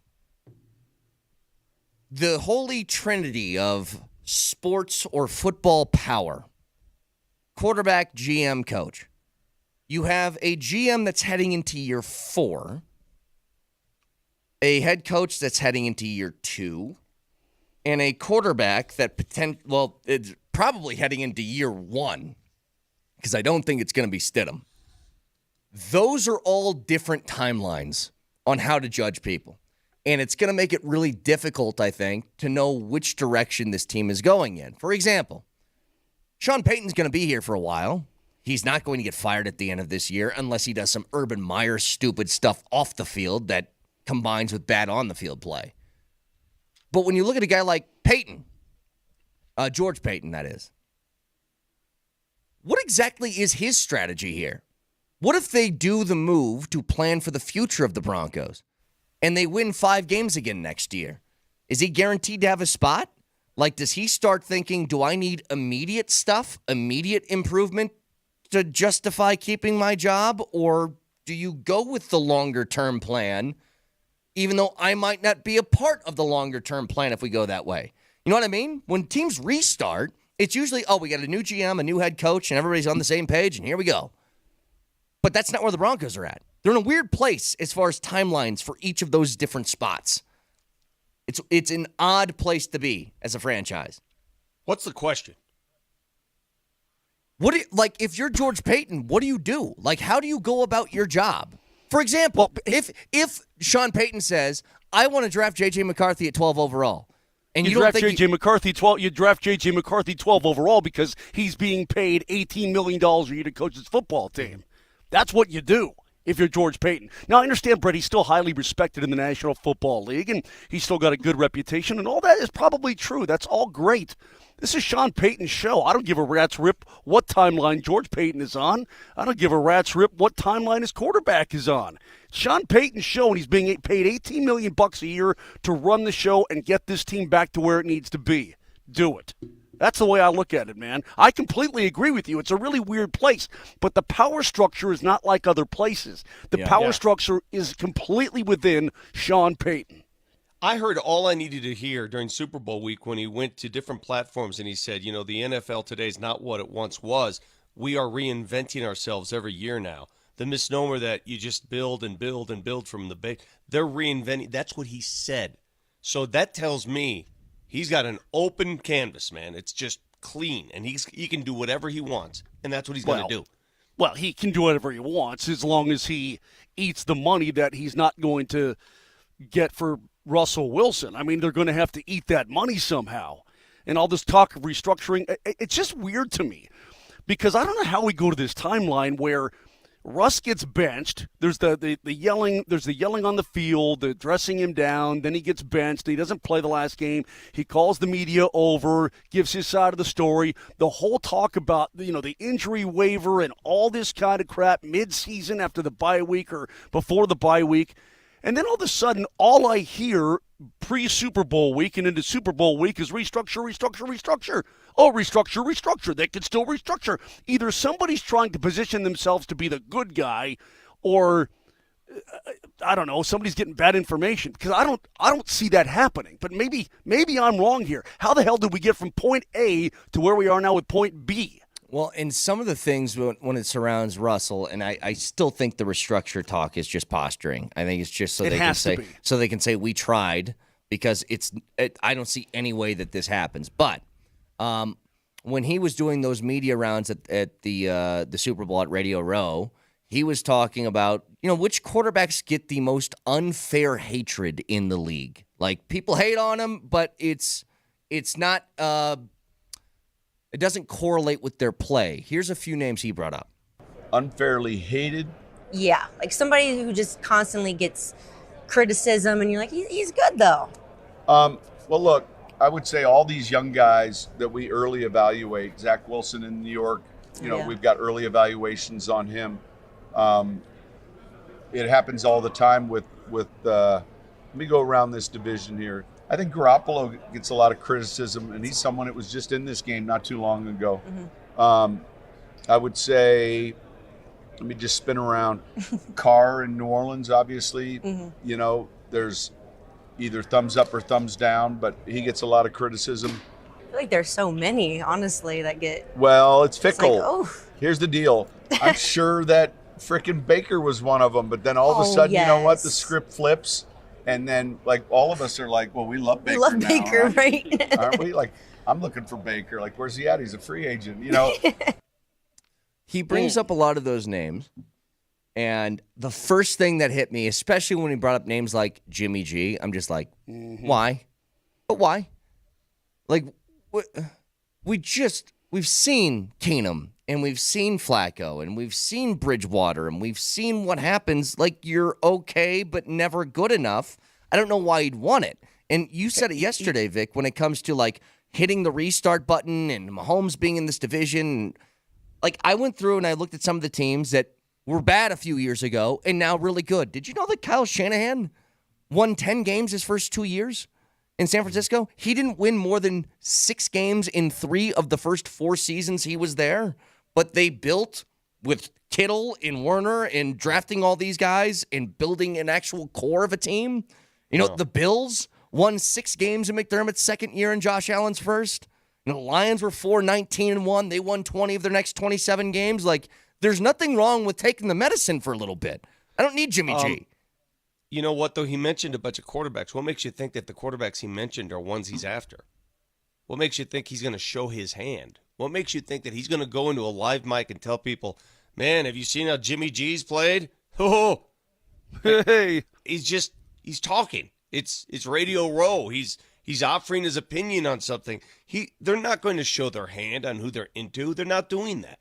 It could be someone we have no idea. I mean, it could be completely out of left field what they could be working on. I'm not saying specifically Jimmy G. I'm saying guys like him, guys of that same ilk. Well, but hold on a second, Kaner. This is what's become readily apparent to me. And I heard you talking during the appetizer hour about Baker Mayfield. Because I tuned in, I actually connected way, way ahead of the time before our show started. And I was just checking you out. I'm listening to what you have to say in your little appy app. Mm-hmm. What makes you think your basic premise was, well, everybody thinks the Baker's good now, right? Oh, hey, Baker, they won the crappiest division in all of football. You're not wrong about that. But at the same time, it's almost like a quarterback like Baker Mayfield and all these guys that Coach Payton mentioned and the guys that Will mentioned, and these are all like the fanciest deck chairs on the Titanic. Okay, because if you don't have one of the big lounge chairs on the Love Boat, then it doesn't. You're sinking anyway, man. You see what I'm saying? All these Jimmy G's and all these cars and all these Bakers.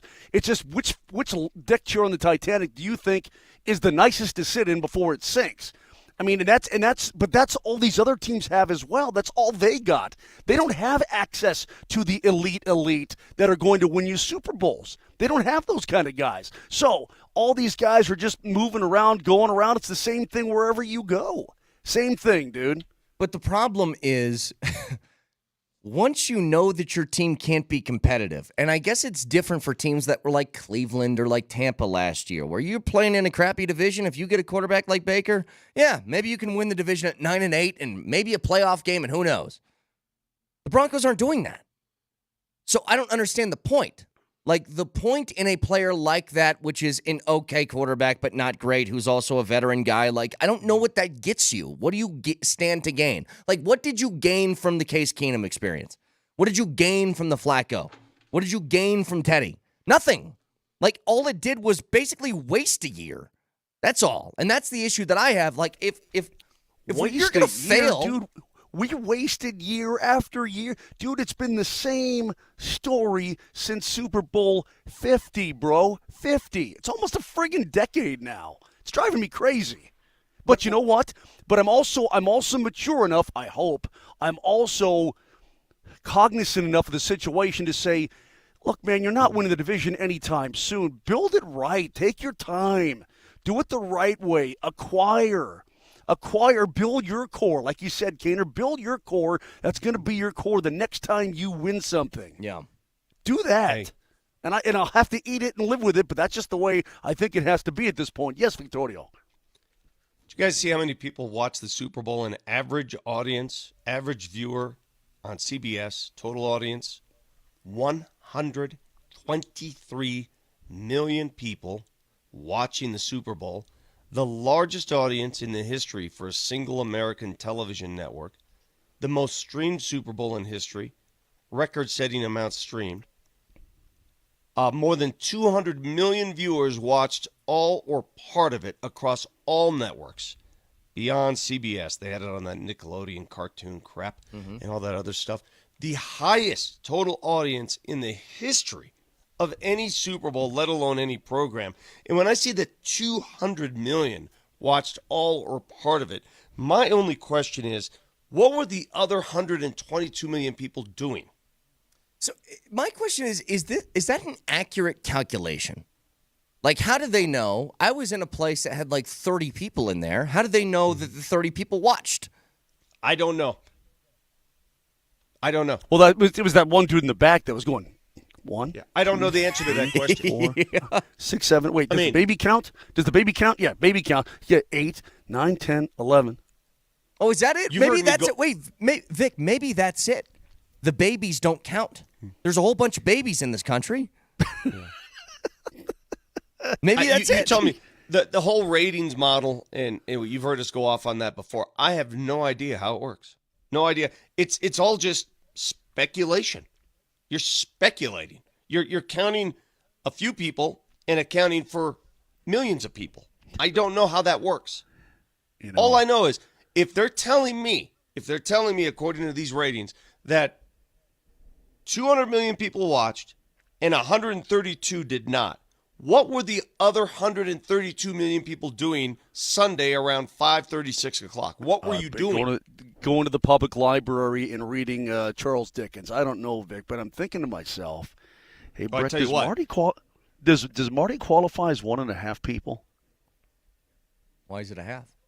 I mean, you take a look at the upstairs there, and they say, oh, look at that. That's a dude. No, that's just a ear. Okay. I say, oh, we got one on the other side, too. I see what you're trying for, but it didn't work. That counts as a half a dude. I didn't land, Moj. Didn't land.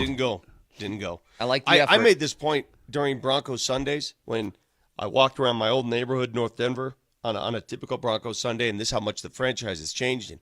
And I'm seeing a lot of people just walking dogs and having a good old time in the middle of a game day. Like, the game's on, and they're just in the park, and they're drinking that beer you drink in these beer places, and everybody's having a good old time with their Subarus, and I'm thinking to myself, there's a freaking game on the Broncos are playing football right now. What are you people doing? Well, what were you doing? I walked outside to look at all the people not watching the Bronco game. That's what I was doing. Eric says, hey, not everyone likes sports, Vic. But Eric, let me try to tell you something here about the Super Bowl. It's not sports. The sports. Super Bowl transcends. It's not sports. How, hold on a second. Yeah, exactly. How much? It's an event. Okay, this is not a Nuggets game on a Tuesday night in Milwaukee. This is the Super Bowl, or Monday night in Milwaukee, I should say. Excuse me. But my point. What the hell day is today? Is today Tuesday? Yes. Okay. Dude, I've been on the road for so long, I can't even think straight. This transcends everything. How much of the 120, Vic, you're talking about, how much did the Super Bowl get a bump from Swifties? And I mean, it's real. I just don't know how much. A couple of million more? Man. 20 million more? I mean, you mean what to tell is me it? people would? You mean to tell me there's millions of people that watch the game that otherwise wouldn't had she? I mean, come on. I don't mind her at all. I'm not one of those whack jobs that is anti-Taylor Swift. I actually like some of her music. I'm not. But at the same time, you can't tell me the success of the Super Bowl ratings-wise has anything to do with her following. It's football. It's the NFL. Okay, I know. It's the most popular sport in our country. It is our national pastime. I'm just saying there had to be some sort of a little bump from that as well, because it's real. It's a real thing. A couple things, Brett, before we take any other breaks or anything like that. Jenny already dropped an F-bomb at 7:02 in the morning. Dane our old buddy Dane in Windsor, I think he told me to stick it, and I'm not sure why he told me to stick it, but this is the way this Tuesday morning is going now. F-bombs and stick People are it's. tired of losing. Losing Well, doesn't feel good. I get that. I'm tired of losing too, but I mean, why do I need to stick it? Someone has to. Yeah, somebody has to. I've been nominated Maybe to he stick played Eeny, Meeny, Miny, Mo, and you were the Mo. I think it was Vic. I'm getting Vic's hostility here. It should have been directed towards Lombardi. He's the one that was calling out Dane, but he told me to stick it. I don't get People it. have jobs, I'm told. Yeah, I know people work on Super Bowl Sunday. I used to be one of those people. I used to work at a local station. We actually had newscasts during Super Bowl Sunday, but I would still watch the game. I'm just wondering. I mean, again, I always wonder what people are doing when they're not watching the game or listening to the game. That's all. It's just a question. It's not that big a deal. 303-504-0925. A lot to get into. The Nuggets with a bad loss yesterday. Also, the Avs. We need a win. A big win. And we'll break down how to get that next.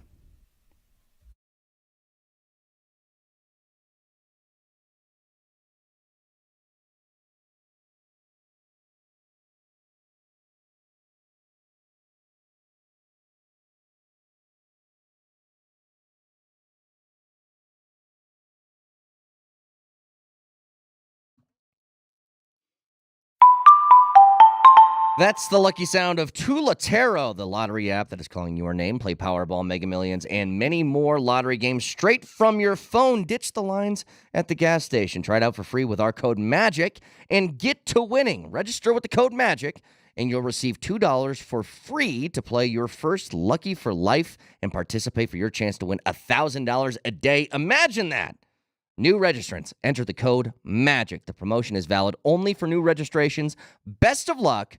Tulatero, the lottery app that makes winning easy.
Avalanche back at it tonight in the nation's capital.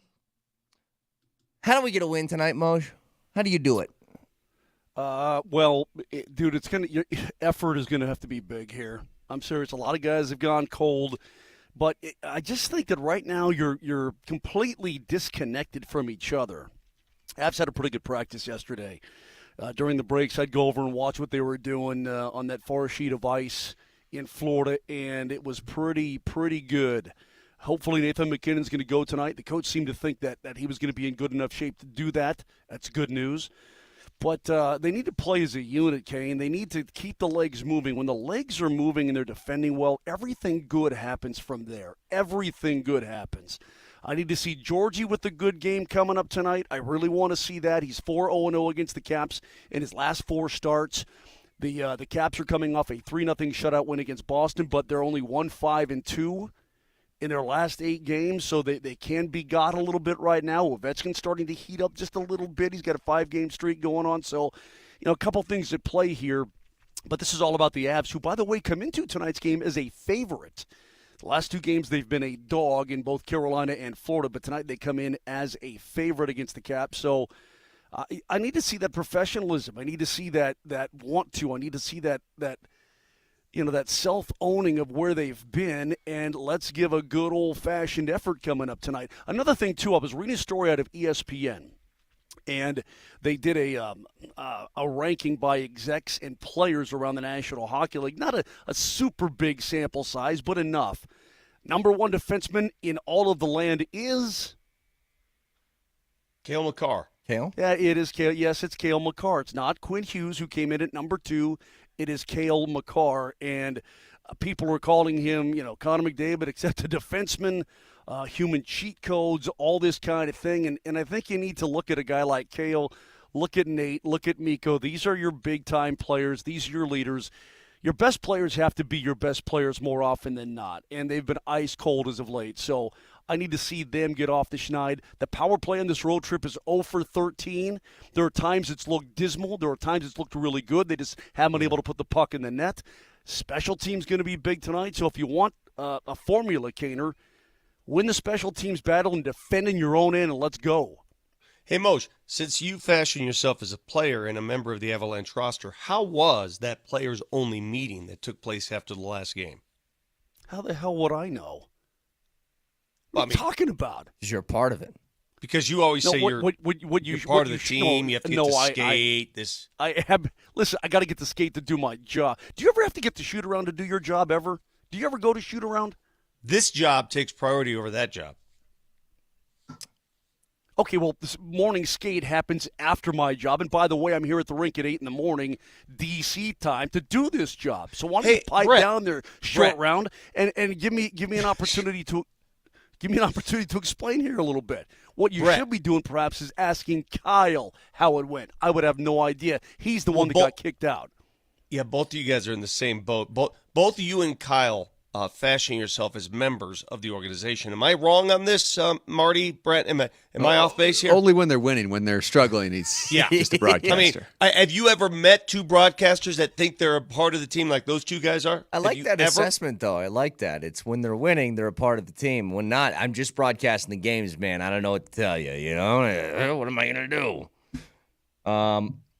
Again, you can hear that game right here, Altitude Sports Radio 92.5. Can I ask you guys hold on one second.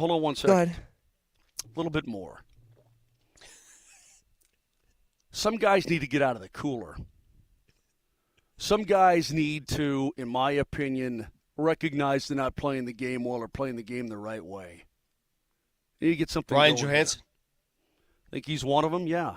I think, but believe me when I tell you. If he's not fast enough, like the big knock on Johansson coming in was, is he going to be able to keep up with the Avalanche pace? If he can't do it, he can't do it. Yeah, no, it's a good question, actually, because everybody's complaining about Johansson, and my response has always been, okay, you don't like the way he's playing. What are you going to do about it? Like, you don't really have too many options that are readily available that you're like, yep, he's ready to go on the second line with somebody else. When was the last time the Avs scored kind of an ugly goal? Like a grinder's goal? When was the last time a guy scored a goal and got his butt totally kicked at the top of the crease doing it. Yeah, those are Val kind of goals. Those are Gabe kind of goals. Those goals by those kind of players. Those can also be Ryan Johansson kind of goals. He was right there last game and got stuffed by Bobrovsky. But, I mean, it's not just him. I think everybody needs to get down and dirty. All this hate, everybody wants to go bar down. Yeah. But I think you're going to have to get some ugly ones before the pretty ones start flowing again. That's it. Get dirty.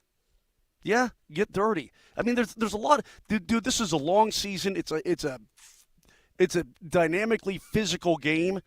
Sometimes you got to get your ass kicked to win. Sometimes you do. You can hear that game tonight right here, Altitude Sports Radio 92.5. Just allow me a couple of minutes here. Don't need to spend too much time on this topic, but I'm just curious. 2 days from now, what happens? Do you guys know? Hold on. February 15th. I'm going to Hansicks for dinner. Thursday. Mm-hmm. Yeah, I'm going to Hansicks for dinner. Okay. Moshe, you got a guess? Yeah, I'll be in Tampa doing the Avs and Lightning game before we come home from this friggin' monumental, feels like forever road trip. My God, I was going to say, how long is this roadie? Long time. 2 days from now, Rockies pitchers and catchers report for spring training. Oh, you're kidding. So I'm just curious, and again, we don't got to spend too much time on this, but just curious. What's the mentality heading into the Rocky season? What are we thinking? What are we hoping for? What happens? I think the worst thing you could say when you ask a question of that nature. You say, yes, go ahead. I don't have a mentality. Mm-hmm. I don't have one. I don't have an expectation. I do care. Somebody said nobody cares. I care. I want them to win. I want them to be a part of my summer. I want that. I love that. Again, I love nothing more than mid-June and July when you're on the patio outside. It's a beautiful summer evening. You can flip on the tube and watch the Rockies, and it's a hell of a game. Those matter to me. That's a great time. And I know, Mose, you love that time. But if you don't matter, and if the games are inconsequential at that point, I don't know what to think. Did they sign anybody in the offseason? No. The guy Quinn something? The catcher? I'm sorry, the pitcher. Quinn?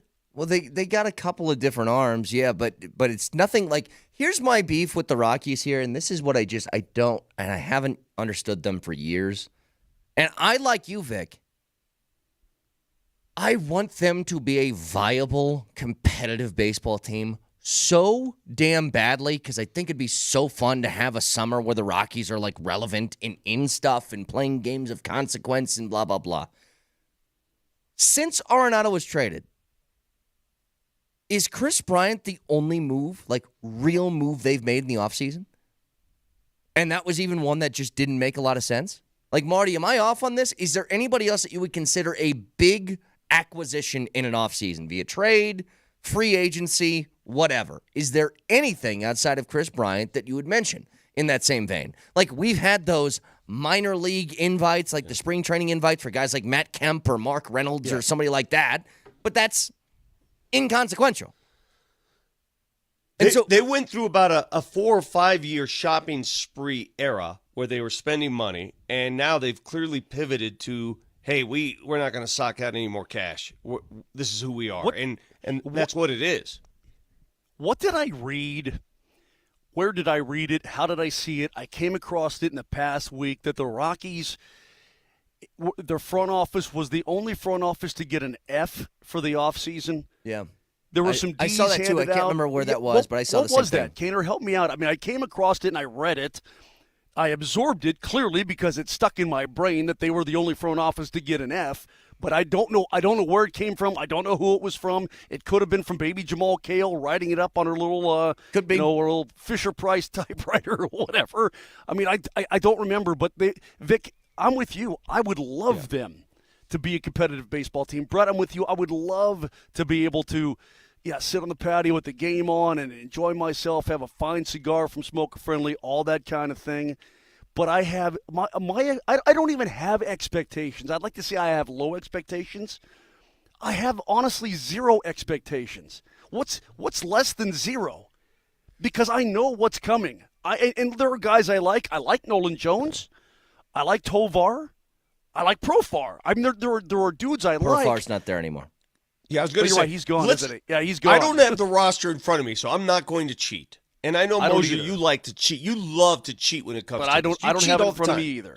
Okay, I'm a cheater. Right. Okay. Whatever. How many Rockies can we name right now? Current Rockies. Let's go. Ready? Let's go. Okay. Catcher. Freeland. That's That's catcher. Diaz. That We one know guy. Diaz? The one guy, Diaz. the veteran. We know that. It's Diaz. Okay. Elias Diaz, right? Is that his first name? Elias Yes. Diaz, yes. All right. Yes. And The he went to the All-Star game All-Star MVP. right? Yeah. Yeah, All-Star Yes. MVP, Elias Diaz, that is. I forgot about that. Okay, so he's the catcher. Is there a backup catcher? Yeah, they signed some guy. Oh, I know who. I can guy. picture Just the dude. That dude. Yeah, the dude. The dude. All right. First base. McMahon moved over, right? I don't know who it's going to be. Is it McMahon? As far as I'm concerned, can Nolan Jones play first base? No, he's playing the outfield. All right. Okay. Second I'm just saying, base. Could he, if they needed to move in there? Could he? He's a big old Is dude. Brandon Rogers second base or shortstop now? Second base. Second base. Second you got base. one. Okay. Yep. So there's one second base. You got the roster in front of you. Tovar Okay. is short. Tovar's your McMahon shortstop, is third. and McMahon is your third baseman. All right, so who's the first base? If McMahon's the third baseman, who's playing first?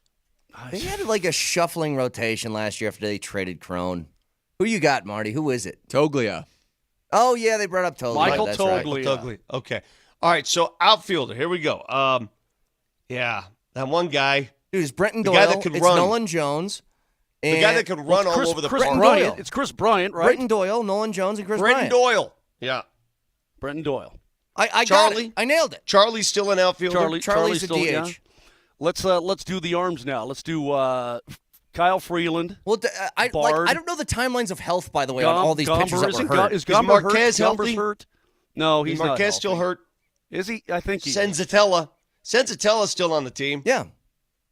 He's hurt. The rotation actually is pretty easy. It's just a matter of whether guys are going to be healthy or not. It's Marquez, Freeland, Senzatella, Gomber, and I said it was going to be easy, Brett. I know who it is. God, when the name hits me, I'm going to be really mad.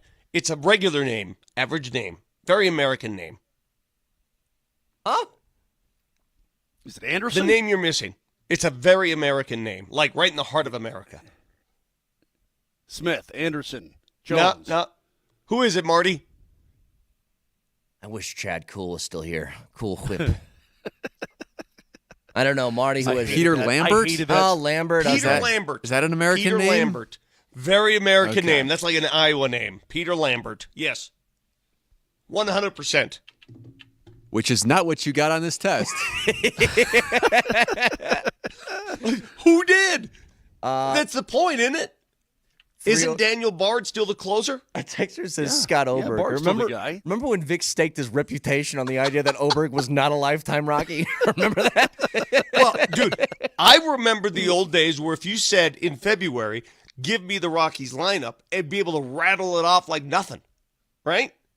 Yeah. Correct? I feel like I did Yeah, okay. those days are long gone, bro. Oh, you did I mean, terrible. we're looking. What do you mean? I missed the first baseman and You named like the two last pitchers, pitcher. dude. I went through the entire rotation. All right, 303 All right, name 504. the entire coaching staff right now. Bud Black. End of staff. It's the manager. All right, back after this.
All right, so what's kind of become the question of the day following that Nuggets disaster of a game yesterday is there reason for concern over something like that? Is there reason to be concerned that the Nuggets, for the first time that I can remember in a long time, in back-to-back games, not just lost, they got blown out, and it kind of looked like they didn't care. So, Marty, let's go ahead and throw a straw poll in there, please. Straw poll. Oh, yeah. Cause for concern, yes or no, 303-504-0925. We haven't done a straw poll in forever, man. Yeah. I mean, forever. Okay, yes or no, cause for concern. Well, let me put it this way. You can't manufacture emotion. We all know that. You cannot manufacture the emotion to win if you're not giving a crap. And it just felt like a lot of guys the other night, or last night I should say, were not giving a crap. Or the other night in Sacramento, not giving a crap. Because you can lose basketball games. I have already made this point. They're going to lose games. Minnesota's going to lose games. The Clippers are going to lose games. But you're talking about getting blown the heck out. Like, there's no pride involved in a blowout loss. Now, if they're one-offs, okay, that's one thing. But back-to-back blowout losses for a team that's got this kind of ability, even with guys coming off the bench, it's not a team basketball game the past couple of contests, Vic. And I guess that's the difference between this year and last. I don't recall this many blowouts in such a short span of time. It's been just over a month, and it's the fourth blowout, 3 of them on the road, 1 of them at home against OKC, and blowouts linger. They tend to sting more. And I read one person on the text line, what does it matter if you lose by 2 or 30? Well, I mean, if they pile up and you lose several by 30, those matter. Those matter because that's a deeper issue. And I think the issue is this. Well, wait, Follow me on this one. Quickly, didn't it matter more when the Broncos gave up 70 to the Dolphins as opposed to like a 2-point loss somewhere in the middle of the year? Like, of course it matters. And I think it matters for this reason. The blowouts are a product of fatigue sometimes. The fatigue is a product of playing your starters a lot of minutes. The starters getting many minutes is a product of a shortened, not as good bench as you had a year ago. And I think it all adds up. I think the starters are tired. 2 of the starters barely played last night. They both had to go at halftime. And the All-Star break cannot come soon enough. I know they're tired, but one of those starters brings it every night, and he brought it again last night. And you cannot tell me you can't notice the difference. He brings it every night. Every night. I agree with you. I think there is, not panic, but a little reason for concern? Sure there is. But I like this exercise, to argue the opposite side. You had to take a stance at it. Mm-hmm. I think it's pretty easy to make the case against being concerned. The case would be this. The All-Star break's coming up. They see a little bit of a respite coming their way, a little week off. They get a little bit of a break. They don't seem to care all that much. And because they're the champions, maybe they hate this portion of the schedule and they just want to get to the postseason because they know once they get there, they'll turn it on. Listen. Like, just to argue it. I can't speak for everybody in the organization, but I know for a fact, when you taste the success of a championship, when you drink from that cup, as they did, and they know what it takes to get there and the mountain they have to climb. The Avs went through the same thing 2 years ago. When you've been there and done that, these regular season games, they just don't mean as much. Yep. Yeah. The human nature of these they just don't mean as much. And you can think they mean a lot. You could say, all right, guys, let's go. They don't. You don't get the same effect. The adrenaline rush isn't the same. These dudes are human beings. Trust me when I say this. The one thing they want, let's get to April, man. Let's just get there. Of course. Like, if you can snap your fingers and get there now, let's go. Yep. Kaner, it also begs the question, not necessarily for the Avs because they're now a full season removed from their championship, their Stanley Cup, but how much should a team like the Denver Nuggets be afforded the opportunity to scuffle around and that's a great question. And take some games off and be benefit bored. of the doubt, you say. Yeah. It's a great question, Moj. If you're talking about are there concerns? Sure. The bench certainly is not as deep as it used to be. There's no Brucey B coming to help you off the bench like he did last year. You're going to have to manufacture other ways to do it. I get that.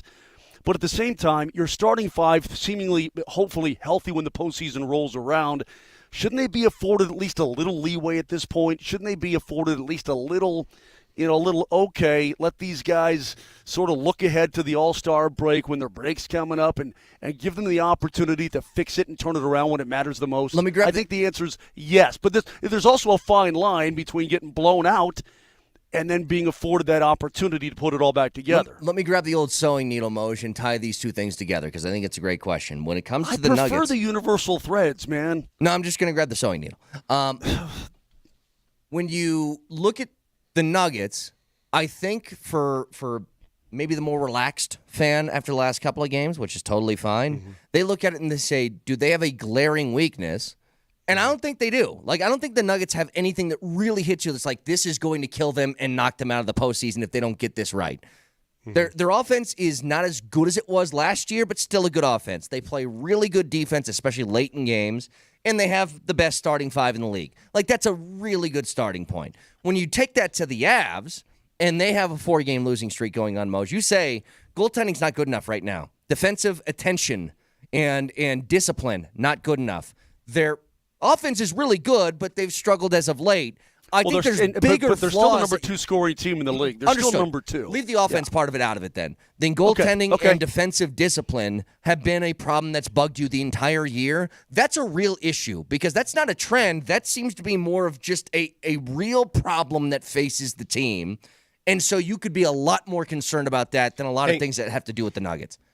Again, I think we're not giving enough credit to the human nature element of a long season, an NBA season. They climbed the mountaintop last year. They played the biggest games you can play, playoff games, in front of the biggest audiences you can have. So when you're visiting Oklahoma City in a regular season game, or you're going to the Madison Square Garden, you've been there, done that. You've played in bigger games. You've had a bigger adrenaline rush. It doesn't mean as much. You hit it, and human nature comes to play here. Coming off a championship, it is hard to get yourself mentally motivated to get up for some of these games. Now, the Laker game, they're up for that. On a nightly basis. Exactly. You can get up for some. You have to be very selective. Laker game, you saw they were up for that. The next night in Sacramento, not so much. Now, when Oklahoma City hosts the Denver Nuggets, Oklahoma City's going to be geared. They're taking on the defending champs. They're the young up-and-comers. They're ready to go. I watched the Clippers in Minnesota last night. Minnesota was raring to go. Minnesota's out to prove something. They're taking on the Clippers for a right to first place.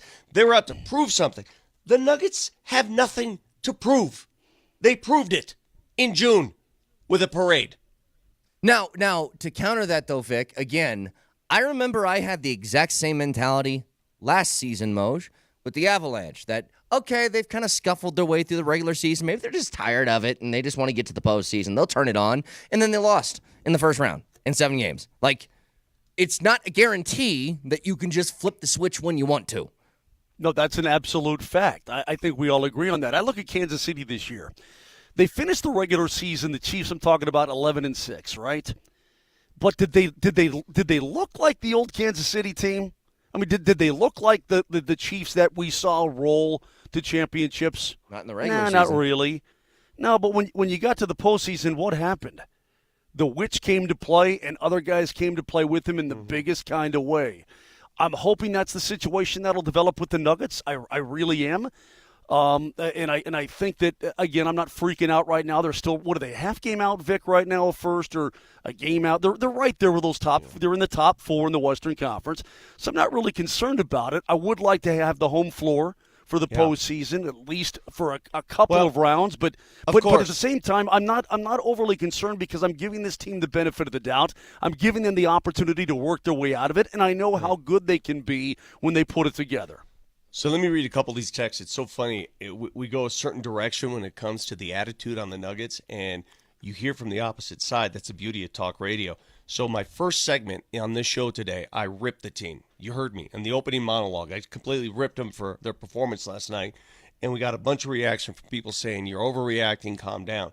And now we're giving them a way out, the human nature element. People are saying, that's a loser's mentality. So you don't win. You don't win. Either you rip them or you don't. And you don't win in this endeavor. Well, I got told to stick it. Yeah. I got told to stick it for no reason. So if you're too hard on them, then you're what are you doing? You're the champs. If you're too soft on them, is your cheerleaders. So I don't know what to say anymore. My tongue is tied. I will say this. I don't want to see 4 blowouts in a month. Yeah. That's unacceptable. I can also tell you this. Mike writes in Cheyenne, the Bulls never coasted in the regular season. You know, they never did this. Their best record in the regular season every year. Waiting for the playoffs is hard, but that was no excuse for Michael Jordan's Bulls. Well, I have news for you, Mike and Cheyenne. These aren't Michael Jordan's Bulls. There's your answer. These aren't Michael Jordan's Bulls. That's not who they are. They're the Denver Nuggets who came off their first NBA championship. They are their own people. It's not going to look like Michael Jordan's Bulls. It's not. And if that's what you're expecting, you ain't going to get it. 303-504-0925. So when we come back, I have a statistic that is not meant to scare you. It is meant to terrify the holy hell out of you. Next.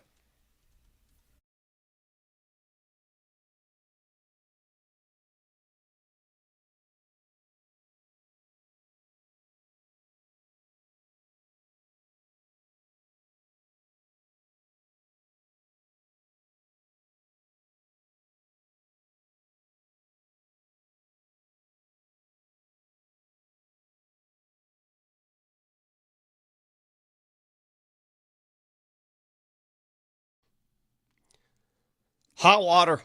It's a problem if you don't have it, especially in the middle of winter. And a couple weeks ago, we ran out of hot water, the old hot water tank leak.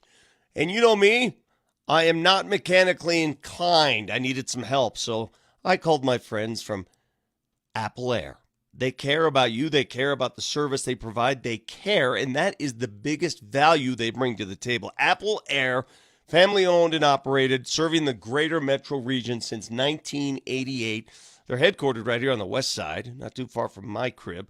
Right now, Apple Air is featuring new unit. It's $1,000 off a new furnace and an AC package.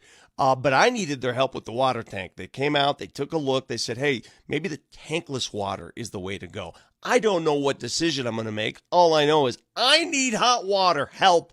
So if you need help from Apple Air, call 303-733-2813. That's 303-733-2813. Or visit Apple Air, that's AppleAire.com. Get a free estimate. If you haven't gotten a quote yet from somebody else or you don't like a quote you like, call Apple Air today and they'll give you a second opinion for free. Apple Air, the experts that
All right, we brought these up for a second yesterday, but I want to reiterate this in case you missed it. Mahomes, he's Jordan. He's Brady. He's Gretzky. He's Tiger. He's all these greatest evers, but he's in your division. And the reference point that I have is from 2001 to 2019. I can't remember the exact year that Brady left the Patriots and went to Tampa. But these are from 2001 to 2019. The records of teams in the AFC East against Tom Brady. So in total, the Bills were 119 and 169. Against Brady, they were 4-32 in that time frame. The Dolphins were 133 and 155. They were 12-24 against Brady. The Jets were 132 and 156. They were 8-28 against Brady. Now, here's your reference point. Would you like to hear the division records of Patrick Mahomes against the AFC West thus far in his career? He is dominating. That would be fun, Brett. Please, yes, that would be a good time. Please do. Torture us. Yes. The Broncos are 1-12 against Patrick Mahomes. Is that good? No. But on a one-game win streak. One-game win streak. Yes. The Chargers are 2-8 against Patrick Mahomes. Better. The Raiders are 2-10 against Patrick Mahomes. That is a 30-5 record against his own division thus far in his career. That's not good. That's not good. That's dominant. That is ownership.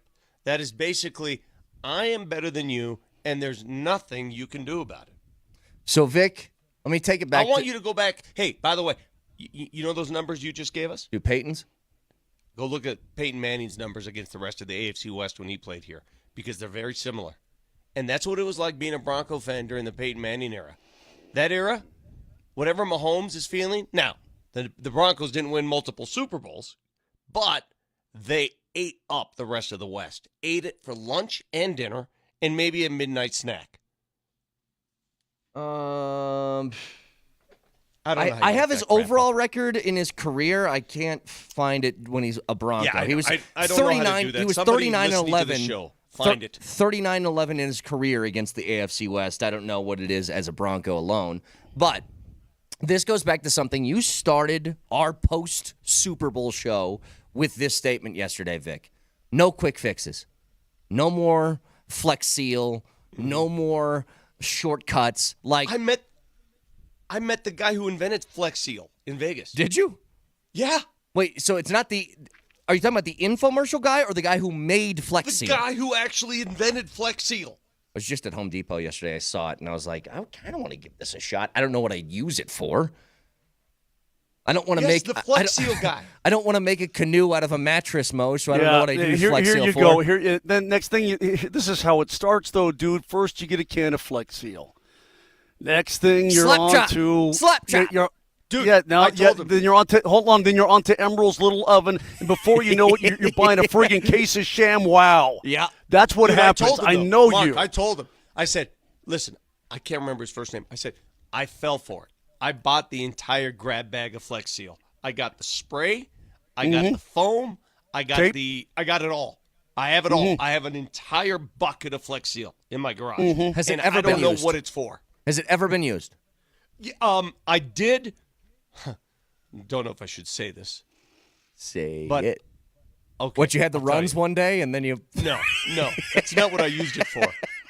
So, as Moj can attest, he's been to my place, the foundation moves and you get cracks in the cement of the garage, right? And sometimes in those cracks, who lives in those cracks during the winter? Who lives there? Mice. Mice live there. So what did homie do? I Flex sealed the mice back into their homes. I Flex sealed them. That's fine. They got in there somehow. It worked.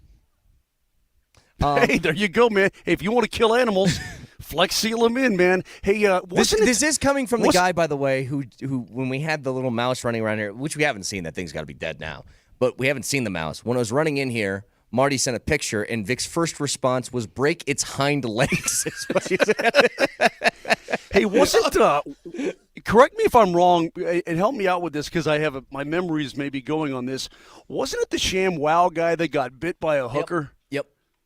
Okay. What? All right, that's okay. No, it's true. It's a true story. Yeah, the ShamWow guy got bit by a hooker. Was it really his tongue? traumatic. I think it was his tongue, right? Something like that. Yeah, something like that. Yeah. And he said, "Sham ow." Anyway, let me go back to this for a second. So again, Patrick Mahomes, a 30-5 record against the AFC West so far in his career. Vic, you kept saying no shortcuts.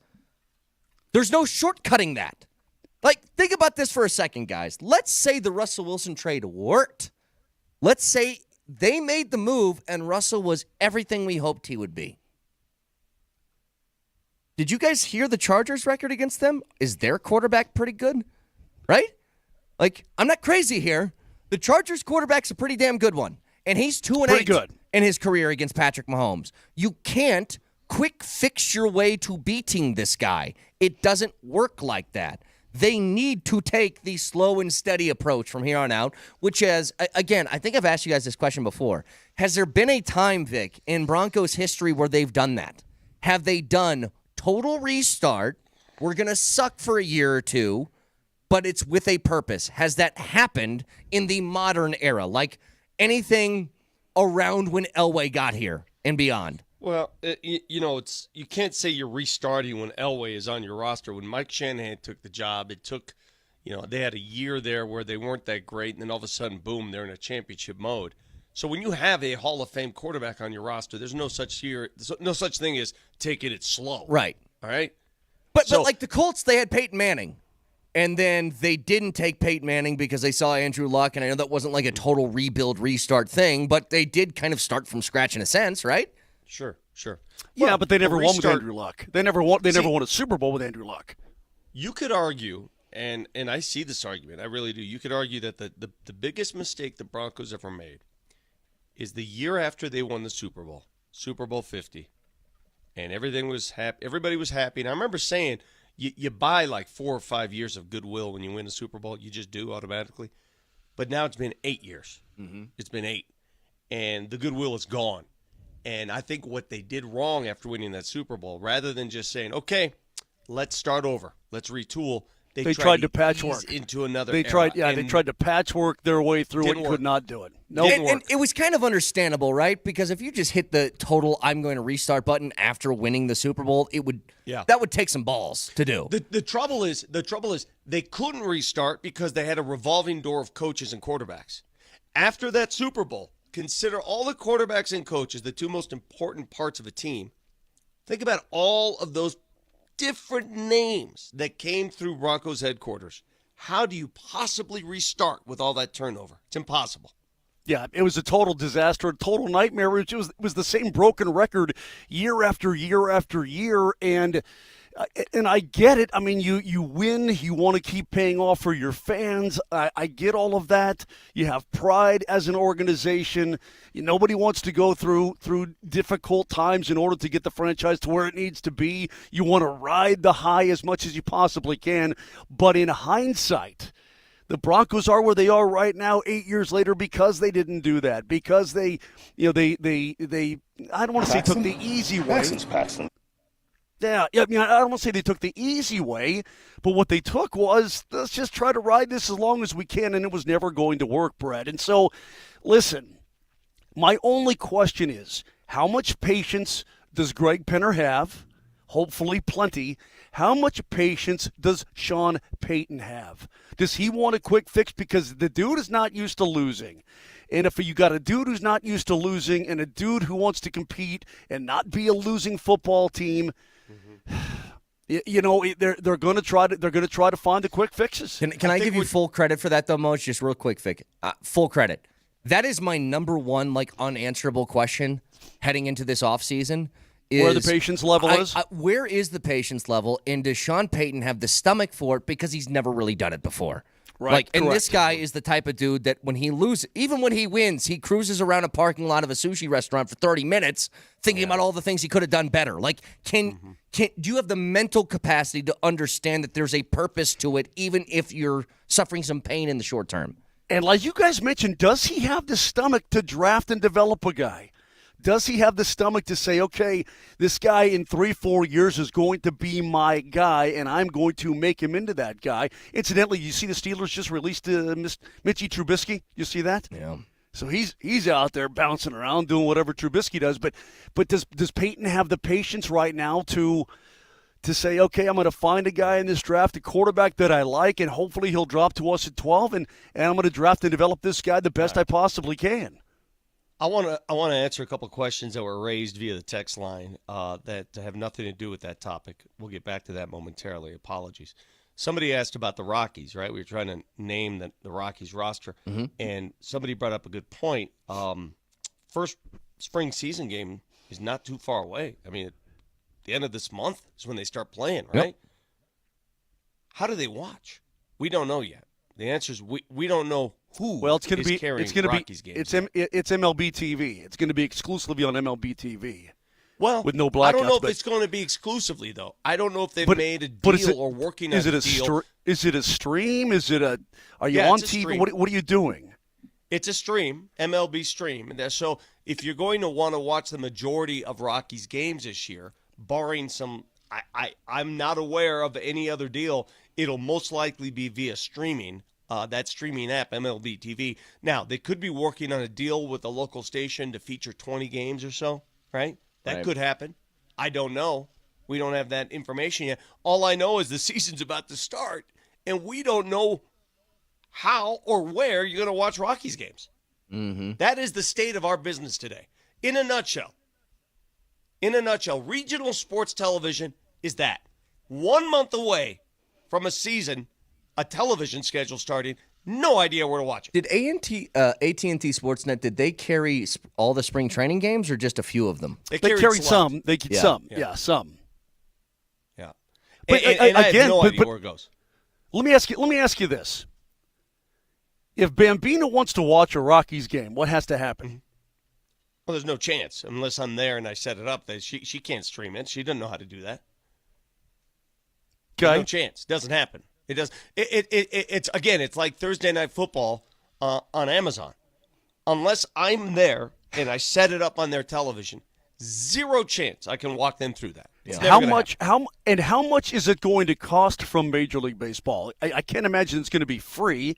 Is MLB just going to give the games out for free, or do you have to buy a streaming package at $10.99 a month, or what's it all entail I have here? no Nick, idea. help me. I have no idea if I don't know how they do this. I don't know what the charge. I'm sure you got to pay something for it. They're not gonna.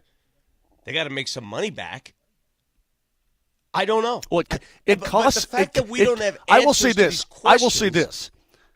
It costs an awful lot to produce Major League Baseball, man.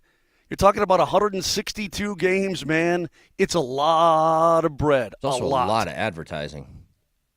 I mean, that's why Correct. that's why the MLB has the cash that it does, right? For 162 days out of the year, you just get to a run lot of ad programming. after ad after ad after ad after And ad. you know what? In the middle of the summer, you're not competing against anyone either. Exactly. You are the only real sport on a consistent basis, which is you got your own territory, man. I mean, you have no excuses. You got your own territory, you got your own audience, and it's a built-in audience every night. Hey, that's fine. That's fine. You get Sorry, one last thing, real quick about the Rockies. Just real quick.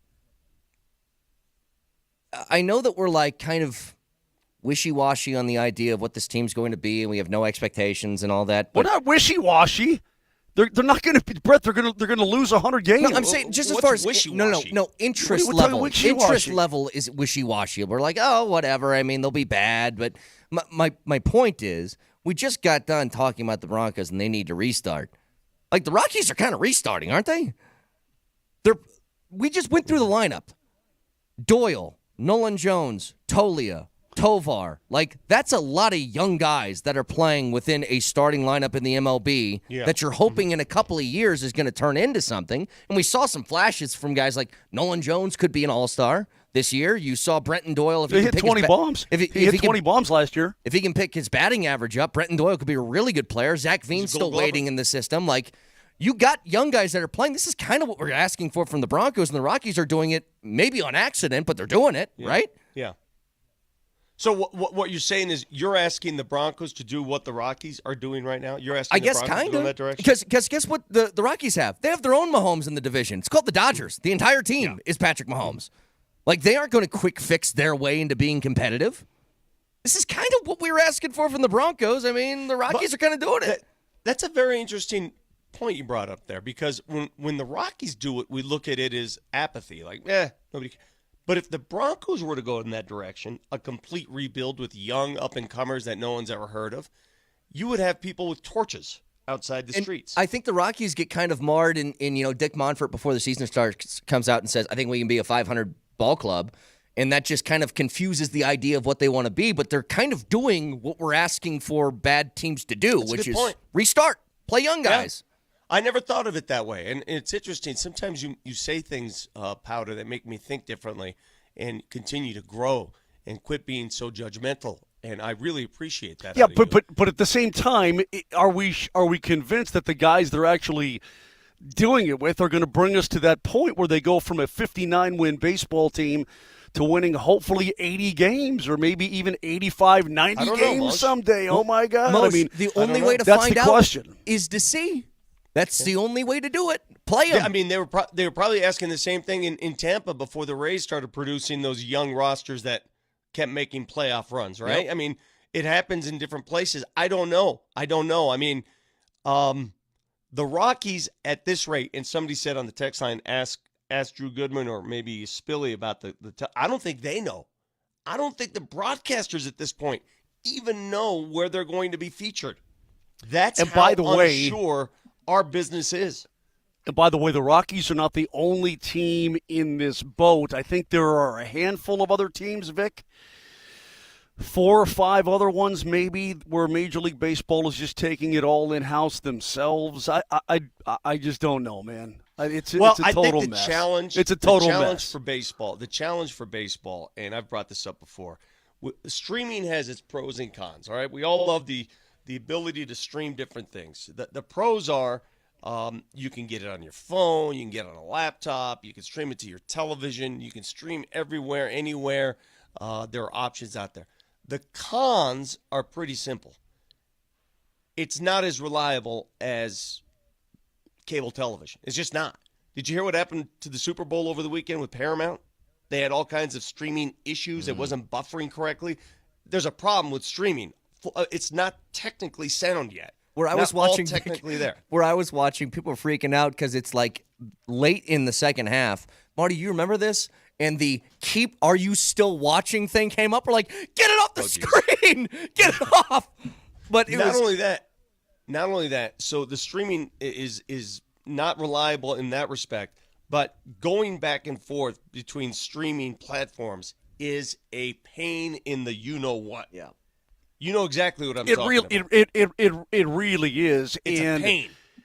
And it's far more, the streaming thing is an active thing. You have to seek it, find it, to consume it. There's no more passivity.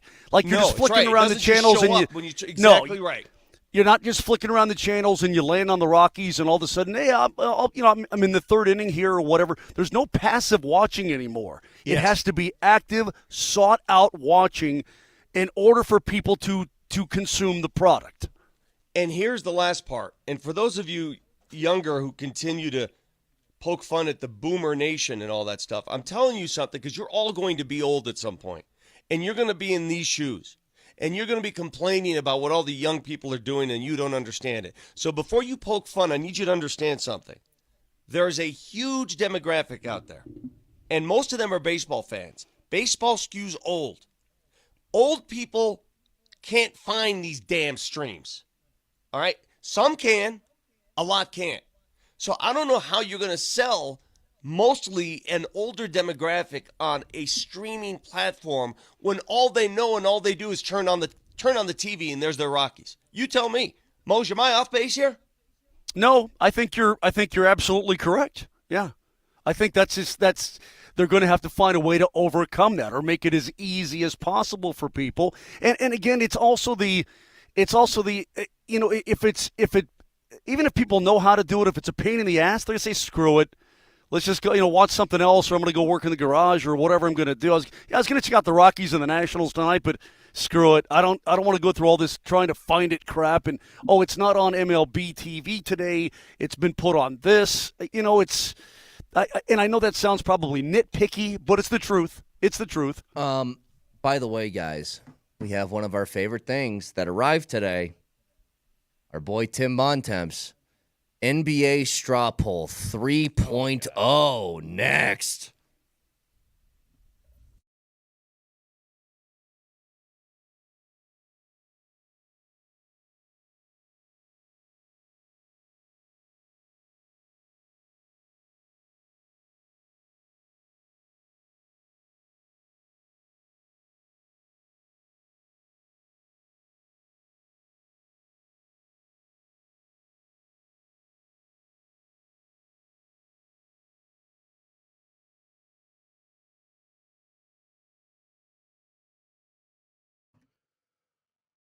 Hop on your phone and download that Circa Sports app. Why? Because it's sports betting the way it should be. This is Brett Kane for Circa Sports, and they strive to be at minus 110 split on the Circa Sports menu. Unlike other sports books, they may use minus 115, minus 120 splits.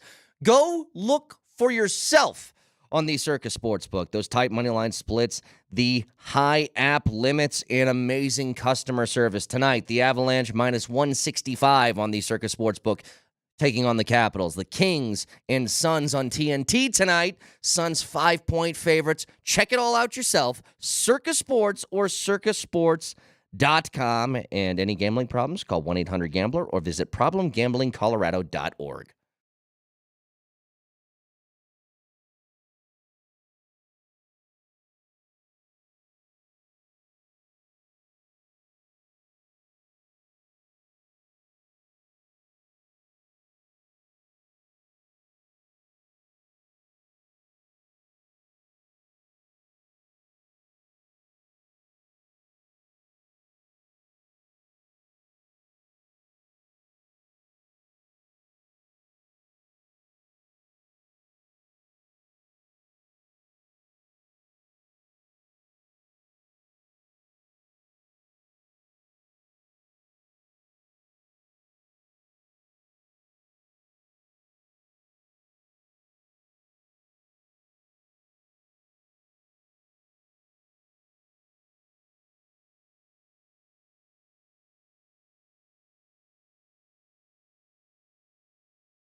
Tim Bontemps, NBA straw poll 3.0. We've been fooled and deceived in the past by this. But as of right now,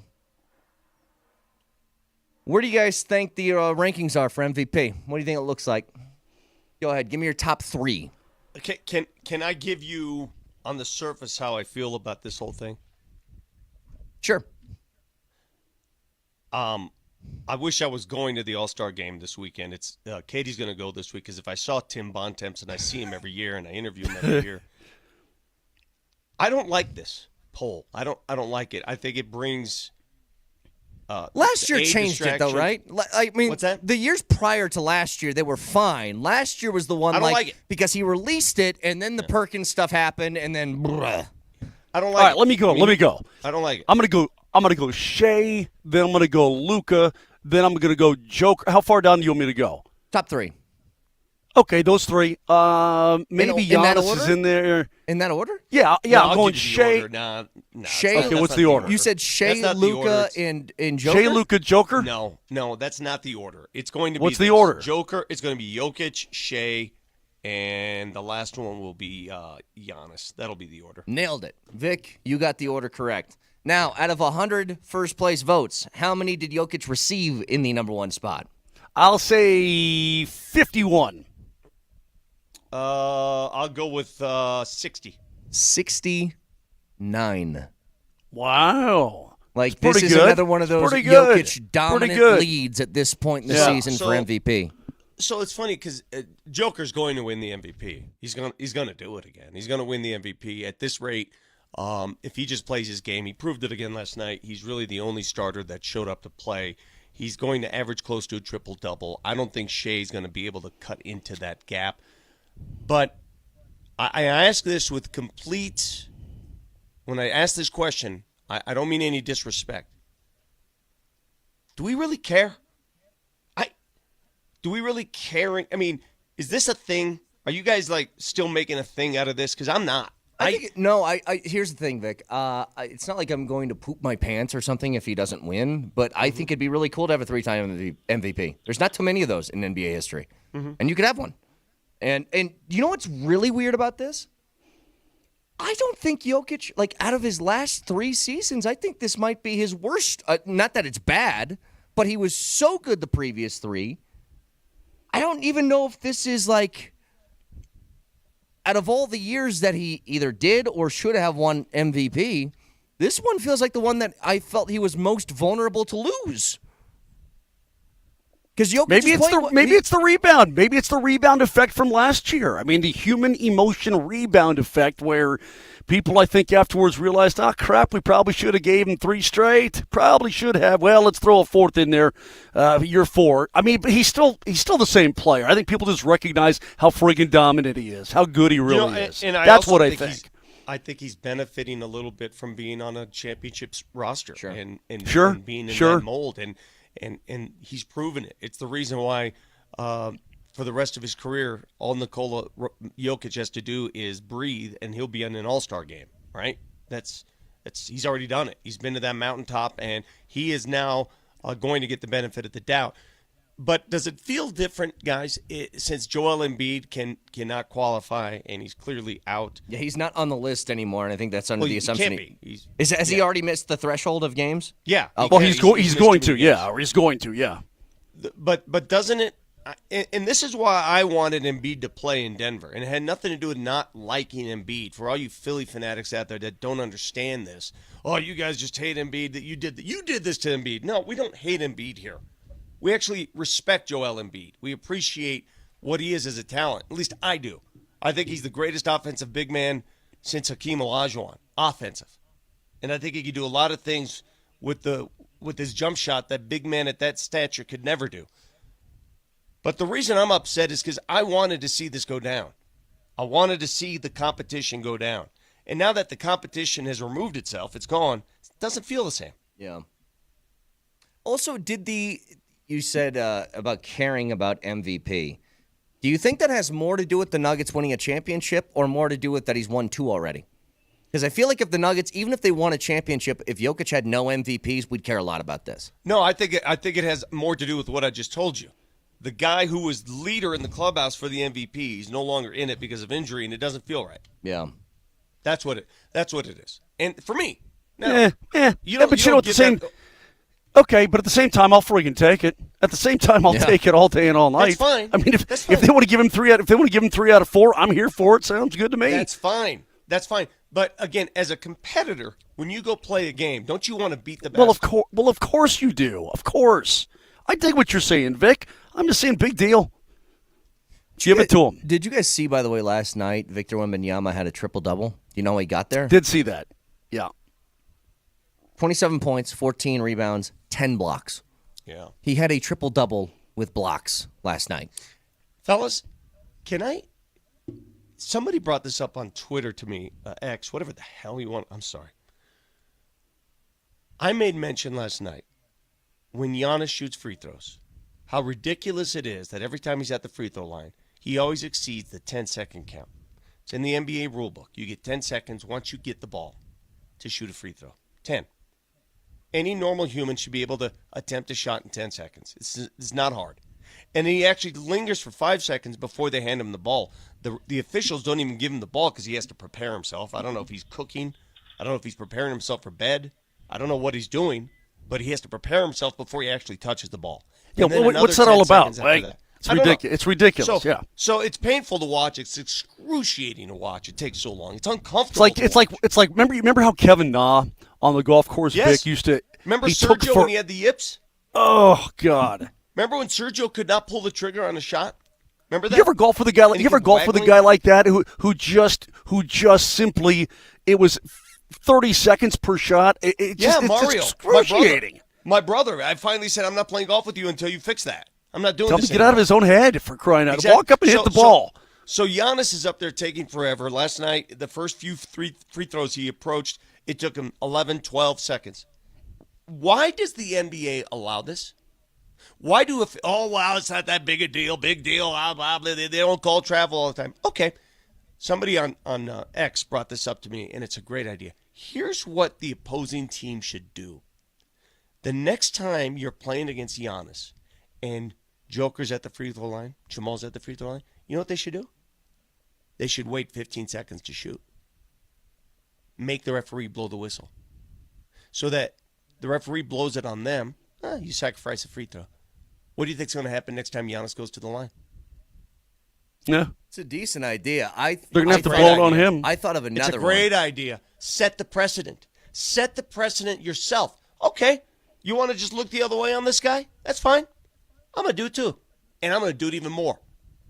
What I thought of is put a stopwatch on the Jumbotron. Like, let everybody see it. They're not going to do that at home games. That game was in Milwaukee last night. They're not going to do that in Milwaukee. Okay, fair. But they just played in Denver. I remember Katie and Scotty and Marlo all did the stopwatch thing on the broadcast. And that's why they called it finally, because it's in Denver. I'm talking about in Milwaukee. He plays the bulk of his games, and nothing happens in Milwaukee. Last night, I'm telling you, the first 3 free throws, I timed them at home, 12 to 13 seconds. And I'm not trying to be Mr. Jaywalk guy. Oh, you jaywalker. I'm not trying to be that guy. All I'm saying is it's excruciating to watch. Yeah. Those players are sitting there going, come on, dude. I think it's pretty good. Yeah, I like it. 303-504-0925, Shop Mazda text line. You guys remember the final call from Nance and Romo? And you guys talked about that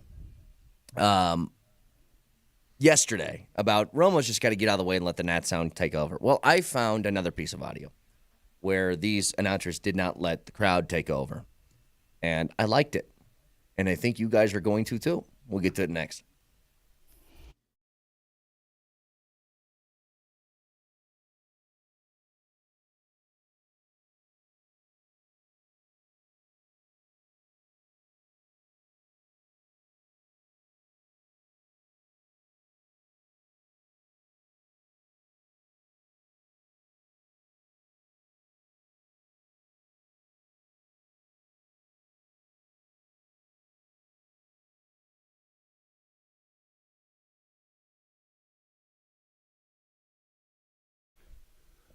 You know, this President's Day weekend, you're going to want to get the Silterhart Motors in Broomfield. It's your battery electric car hybrid headquarters.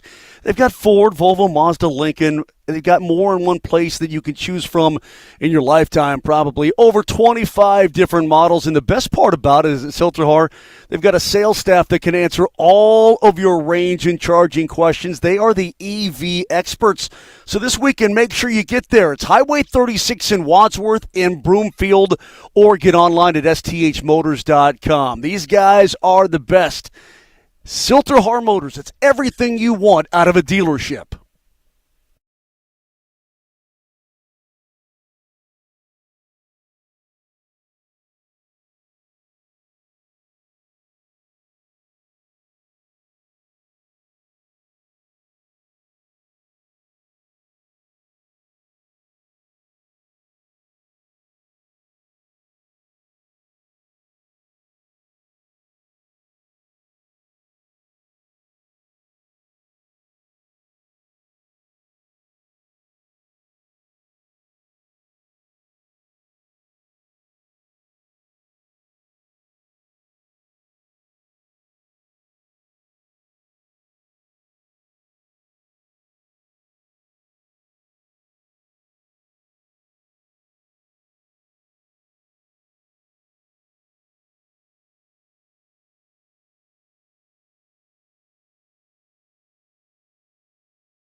And this was the Andy Reid special. This was the Andy Reid special we talked about. He was saving all day. He's going to fake a motion to go across. And at that moment, he turns and goes back. Hardman, who they didn't have, right? And they go get Hardman and bring him back. And the game-winning drive of Mahomes' career, he's been waiting for. He's won Super Bowls, but he's never had it in an overtime. He is the best. He is the standard. Your Michael Jordan wins it again. I mean, a lot of talky there from Tony Romo. Like, we don't need the breakdown of the play. We just want to hear the crowd, right? That's what everybody said about Romo's call on the final touchdown that won the Chiefs the game, courtesy of CBS. Butcher a Super Bowl call compliments of Tony Romo. Tony Romo, you're not the play-by-play guy. The play-by-play guy provides the call, and the pictures speak volumes. You don't even let the pictures speak there. You just keep talking about random things. He tried to fit like 3 hours of commentary into 40 seconds after a touchdown that wins the Super Bowl. Dude, I guarantee, Moj, you would know better than I. You do this for a living. I guarantee the people at CBS and Jim Nantz included were beyond angry with Tony Romo after that. Beyond. You got a producer in your head. I got my producer here in the booth with me right now. I got my producer. He would be saying, lay out. Shut Let up. the crowd, shut up. Let the crowd reaction take over the moment. That's what should be happening. And I'd like to say, and I like Romo. I'd like to say he's a neophyte, but he's not a neophyte. Hey, lay out. He's not a Moj. neophyte. Lay out. Moj. Lay out. You weaponized it. You just weaponized something for these guys. Let's run that next to Kevin Harlan's call on that final play. Go ahead. Lining up in the clock at 10 seconds and ticking. In the shotgun, Mahomes.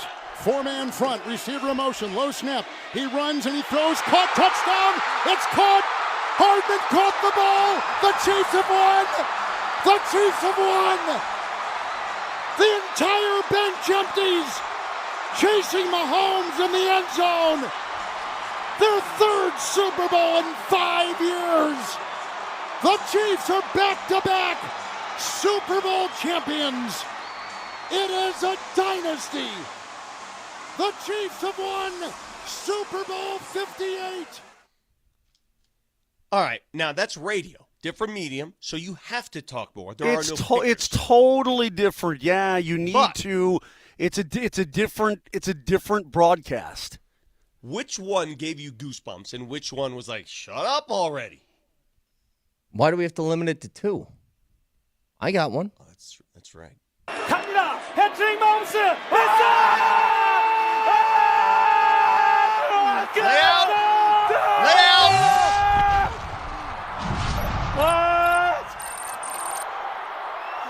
미콜 하드먼. 어쩌면 우리는 역사상 최고의 선수와 NFL 역사상 최고의 팀을 목격했는지도 모르겠습니다. 캔자스시티 칩스 5년 동안 3번째 우승, 2년 연속 슈퍼볼. 패트릭 마홈스 전설의 반열에 올라갑니다. The Korean Lay call. out. The Korean call. No, lay out. No, lay out. No, you keep going. Dude, the producer was in his ear going, lay out! Lay out! I want to hear the scream again. I'm sorry. Hang on. 갑니다. 패트릭 마홈스.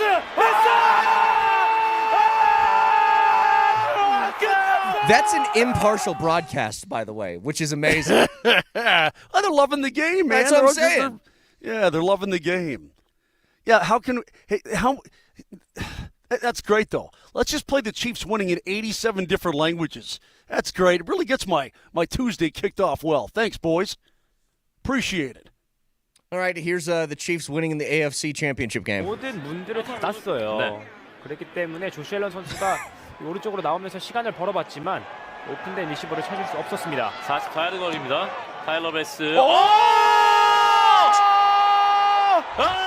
That's what happens when you miss a kick.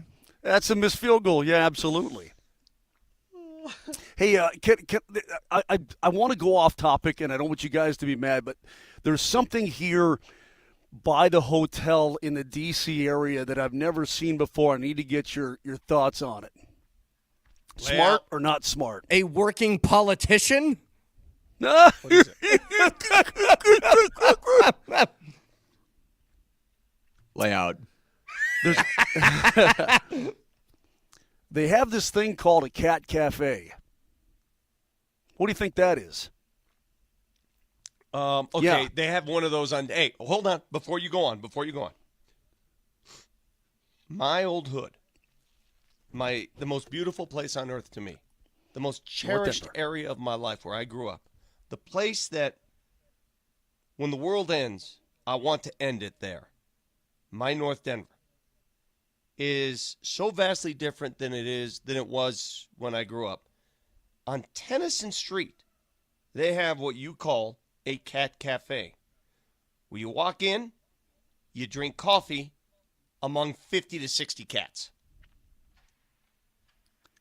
You walk in, you buy coffee, and then you play with a cat.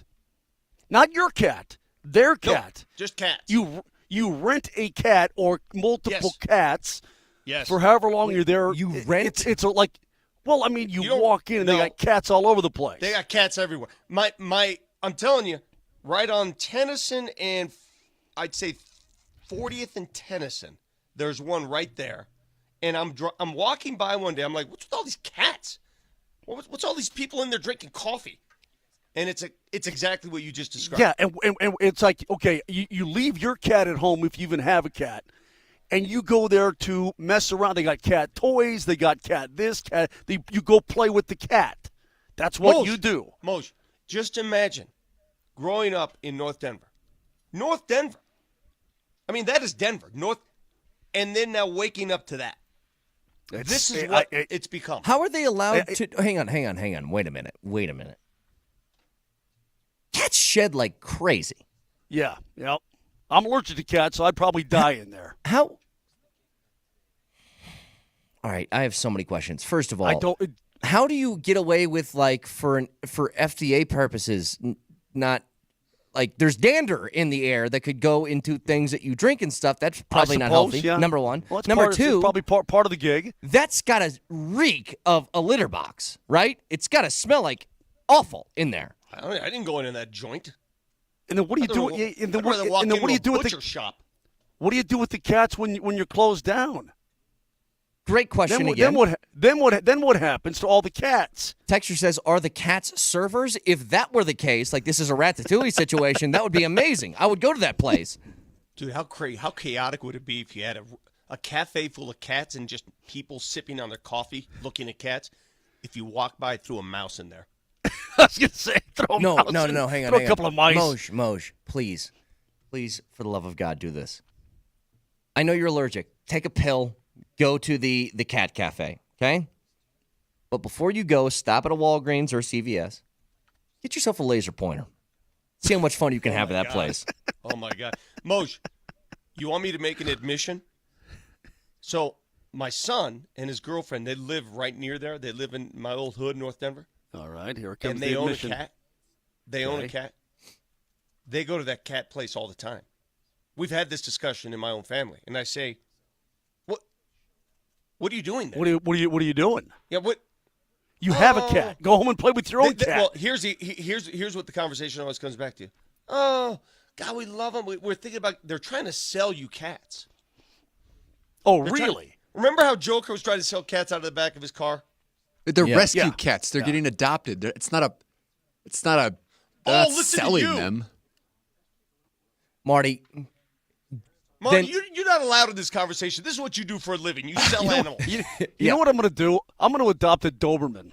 I'm going to walk in the front door and say, "Party's on, boys. Let's go." Then they're a shelter. They aren't a cafe. They're a shelter. That's what they are. That's false advertising. How am I supposed to drink my coffee and eat my bagel with a bunch of cats running around everywhere? That place sounds like a nightmare. I'm just saying. Like, I would. Can you imagine? Imagine if you said this to somebody. How did you meet your wife? I went down to the local cat cafe and we shared a latte with one another. We're looking at a Persian. It was very nice cat. Well, listen, people are all over us getting mad. Guys, the Denver Cat Cafe is a nonprofit adoption agency. It gives people an opportunity to meet a cat and adopt a cat. This is a good thing. That's fine. I'm not anti-cat adoption. Okay. I am anti-drink my coffee with 18 cats nearby. Yeah, that's it. That's Perhaps it's not for you then. Marty, just walk right by that establishment. If you haven't learned anything from me in the years that we've known each other, everything should be for me. Okay? If I want to go somewhere, they should be selling IPAs. Can you no matter where I go? Like if I went to an auto service to get my oil changed, they know I'm leaving in 30 minutes. I want 2 beers. It's like this, Marty. If I walked by a place that was selling bacon and sausage, and it also had a bunch of pigs squealing in the mud, it'd be a little weird.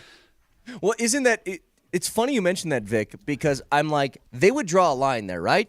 You can't say, like, if a restaurant had a pig, like as you said, like a sty, and you got to go out and say, I want bacon from that guy.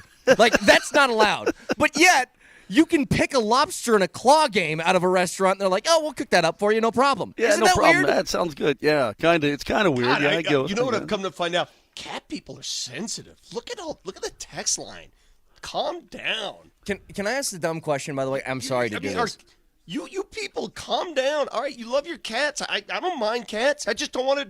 I don't want them in my coffee. I apologize for going full PETA here with this question, but I'm just asking, okay? Maybe I'm stupid. I don't know the inner workings of crustaceans. But when you boil a lobster live, right? Correct. That is correct. And what I've been told is that they don't have the sensory, the nerves to feel hot water, I guess. How do we know that? I don't know. Maybe they've done dissections. I don't know. We've told each other, because I'm pretty sure it's because they don't make noise. If it could make noise and you put it in and it went, would we not boil these things live?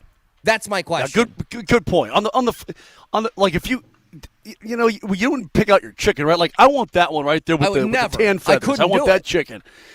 But I will say this: if they had a dog cafe, and I'm sure they probably do, I don't want that either. Or maybe they do. I don't know. I might be into a dog cafe. I might go in there and play. I mean, I like to play with dogs.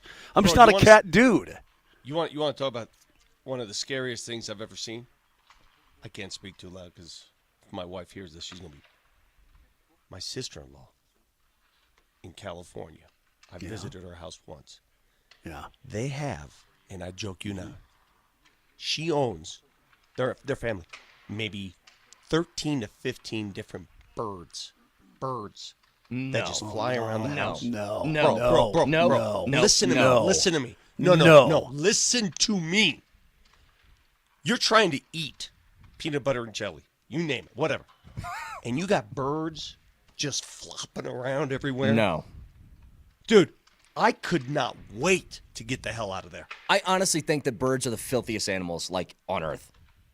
I would rather own a pig than I would a bird. And I know some people do have pigs that are like house pets. Yeah, some people have those little cute little potbelly pigs that live in the house like a dog. There's no controlling a bird, okay? Even that Air Force Falcon every once in a while goes, yeah, I feel like I'm going to do my own thing today. Yeah, he does. He takes off on occasion. He does. He flies outside the stadium and goes and hangs out in a tree. That's the God's honest truth. Honestly, if you were in a building, like, you ever had that before where you're like, Home Depots have them all the time, where there's birds flying around in there? Or Lowe's or something like that, the places that go outdoor, indoor. I can't do it. Birds flying around me, I walk away. I have to get away from that thing. Pigeons? Gross. That's animal Well, I will talk. say the last thing, and I'm sorry to put you guys off on this, but it was just a weird concept that I'd never seen before. Apparently, there are cat cafes all over the place, and Marty's got a big heart about it because he's an adoption kind of guy, and I dig all of that, Marty. Although you don't do cats, you only do dogs, so clearly you discriminate against the feline aspect of things. You don't have a cat. We've done them in the past. Well, Marty, go get a lion then if you really love animals. I thought you were going down the path of you wanted to eat these cats, Brad. You're like, oh, no. Oh, okay. Yeah, no. You do draw a line. No. Got it.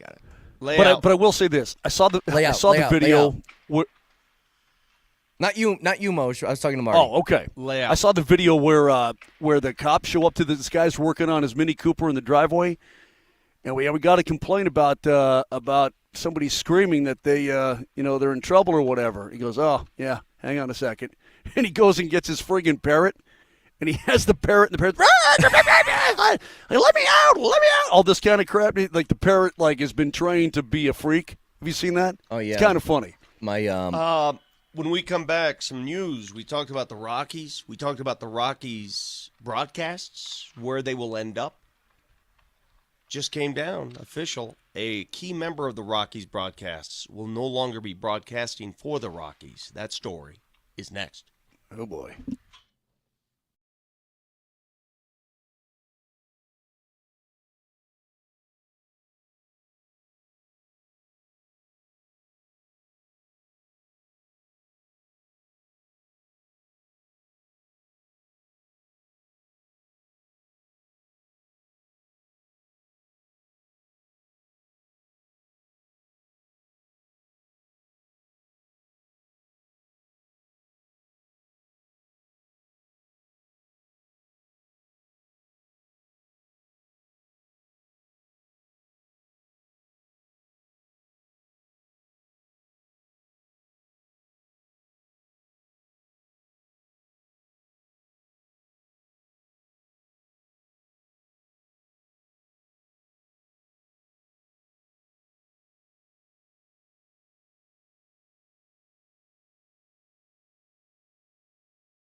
All right, Vic, go ahead. Give it to us. Hey, Vic. Vic Lombardi. Vic Lombardi is who I'm talking to. Give us the story. About the Cats?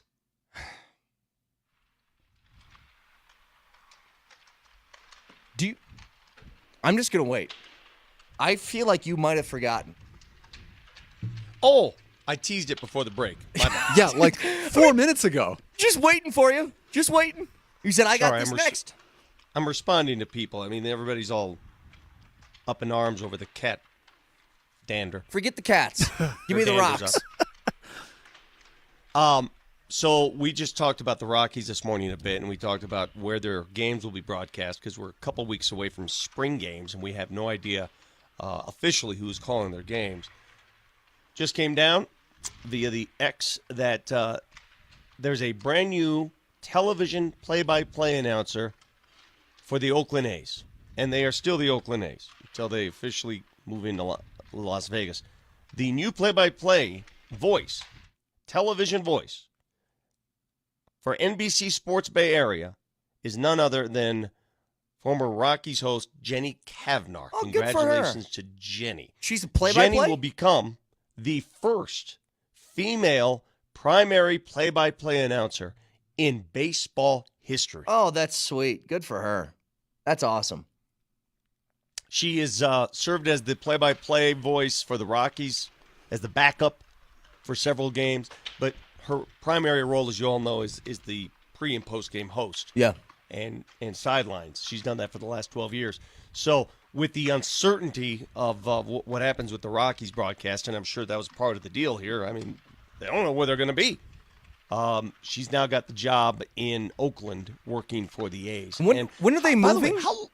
When is that? When are they officially moving to Vegas? I did see the mayor of Vegas. See, this is a Clark County thing, talking about the baseball stadium and all that. The mayor of Vegas, I forget her name, but she said, they should just stay. So this says what? The A's will play their 2024 season at the Oakland Coliseum and are working with the MLB to evaluate multiple options for interim play following that because their move to Vegas is scheduled for 2028. It's a long ways away. God, that's a long way away. You're right. Am I wrong to say that didn't a raccoon fall through the ceiling at the Coliseum this year? Like a live raccoon? Yes. Yeah, like into the TV booth, right? The visiting TV booth, a live raccoon, or one of the visiting team's booths, a live raccoon broke through the ceiling and dropped down like he was living. He's living there. It's his house. And so, Jenny yelled, "Break so its I'll tell hind legs."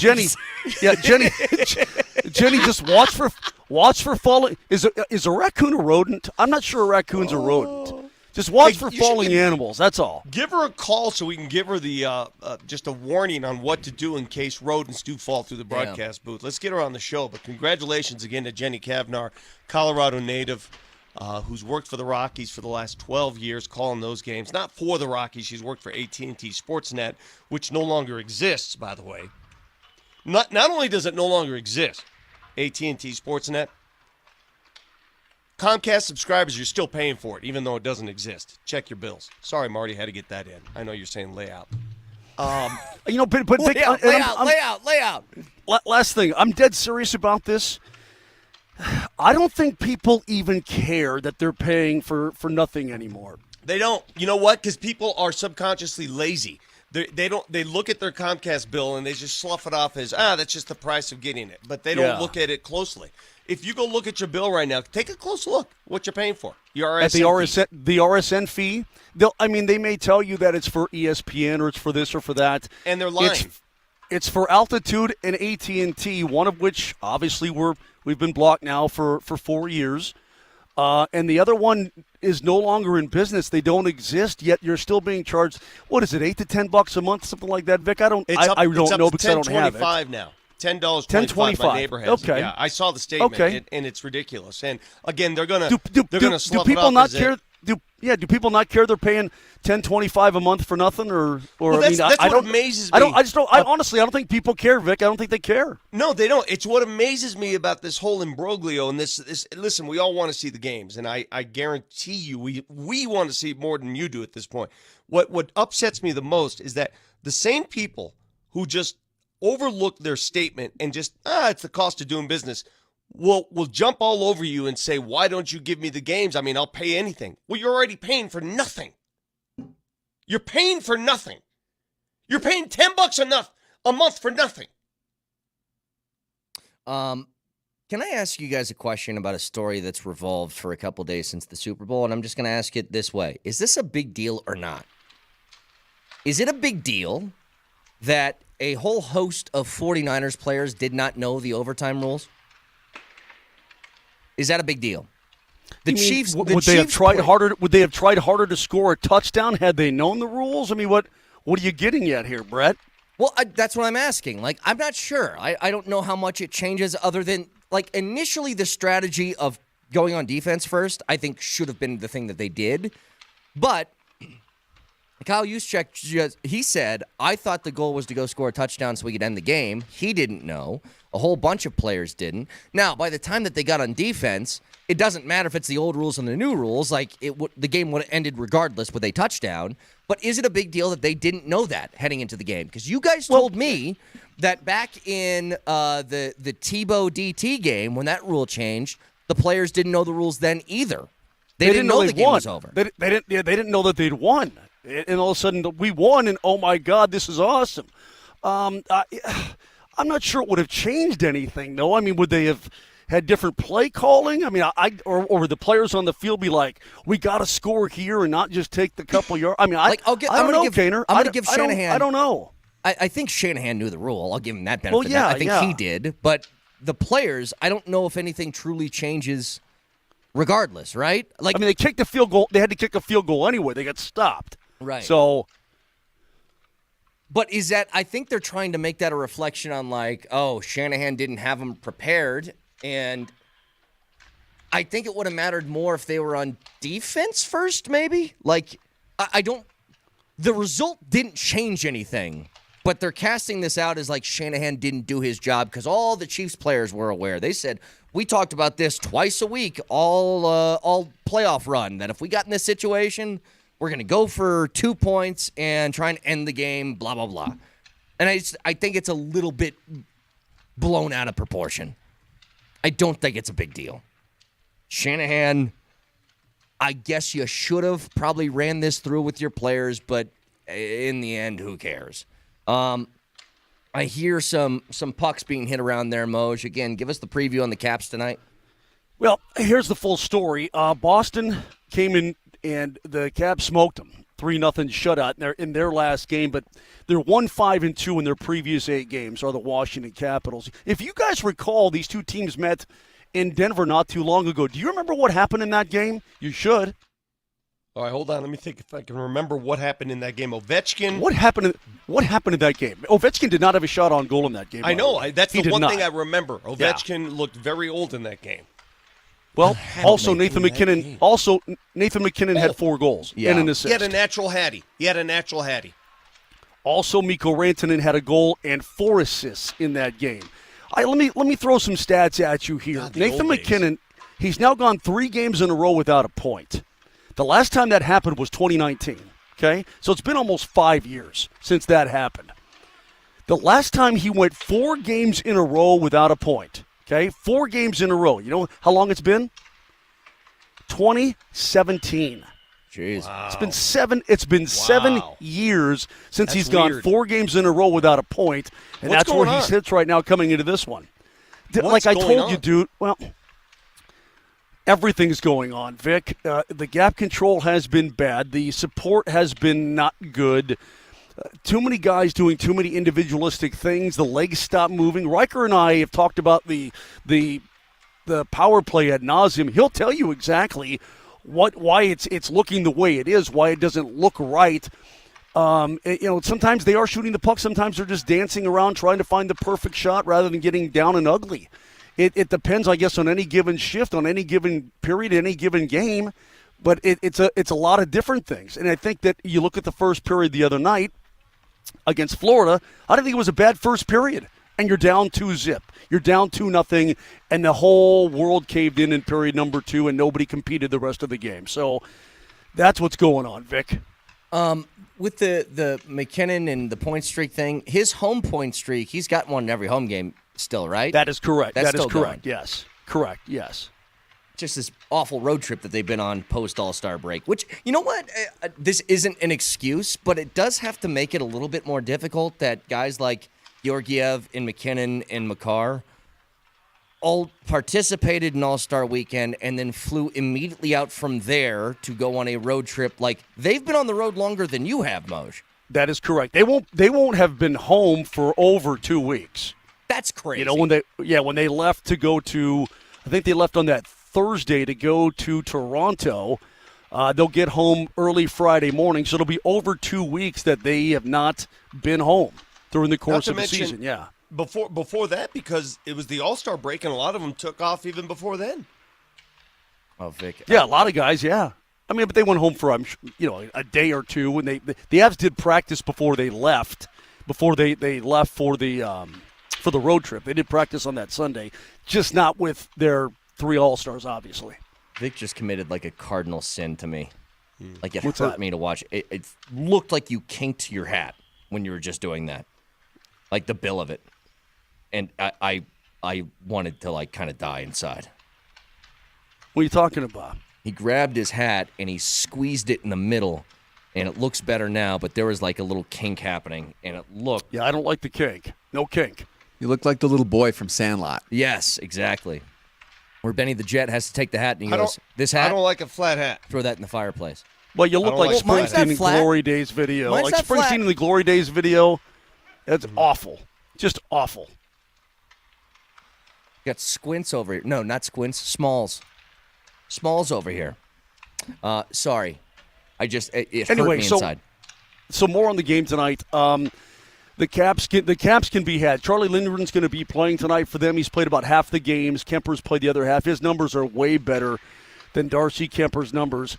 I mean, the Avs are so freaking – they're so freaking do it. Let's say the Avs come out tonight. Again, the last time they played the Caps, they won 6-2. It was a monster night for McKinnon.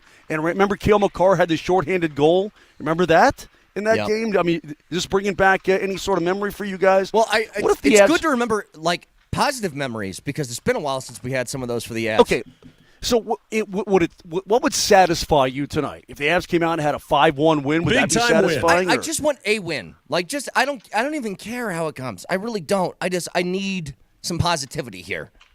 Okay, but would it change your attitude? Would it change your outlook as to where this team is right this second if they had a blowout win of their own tonight? I know what I want.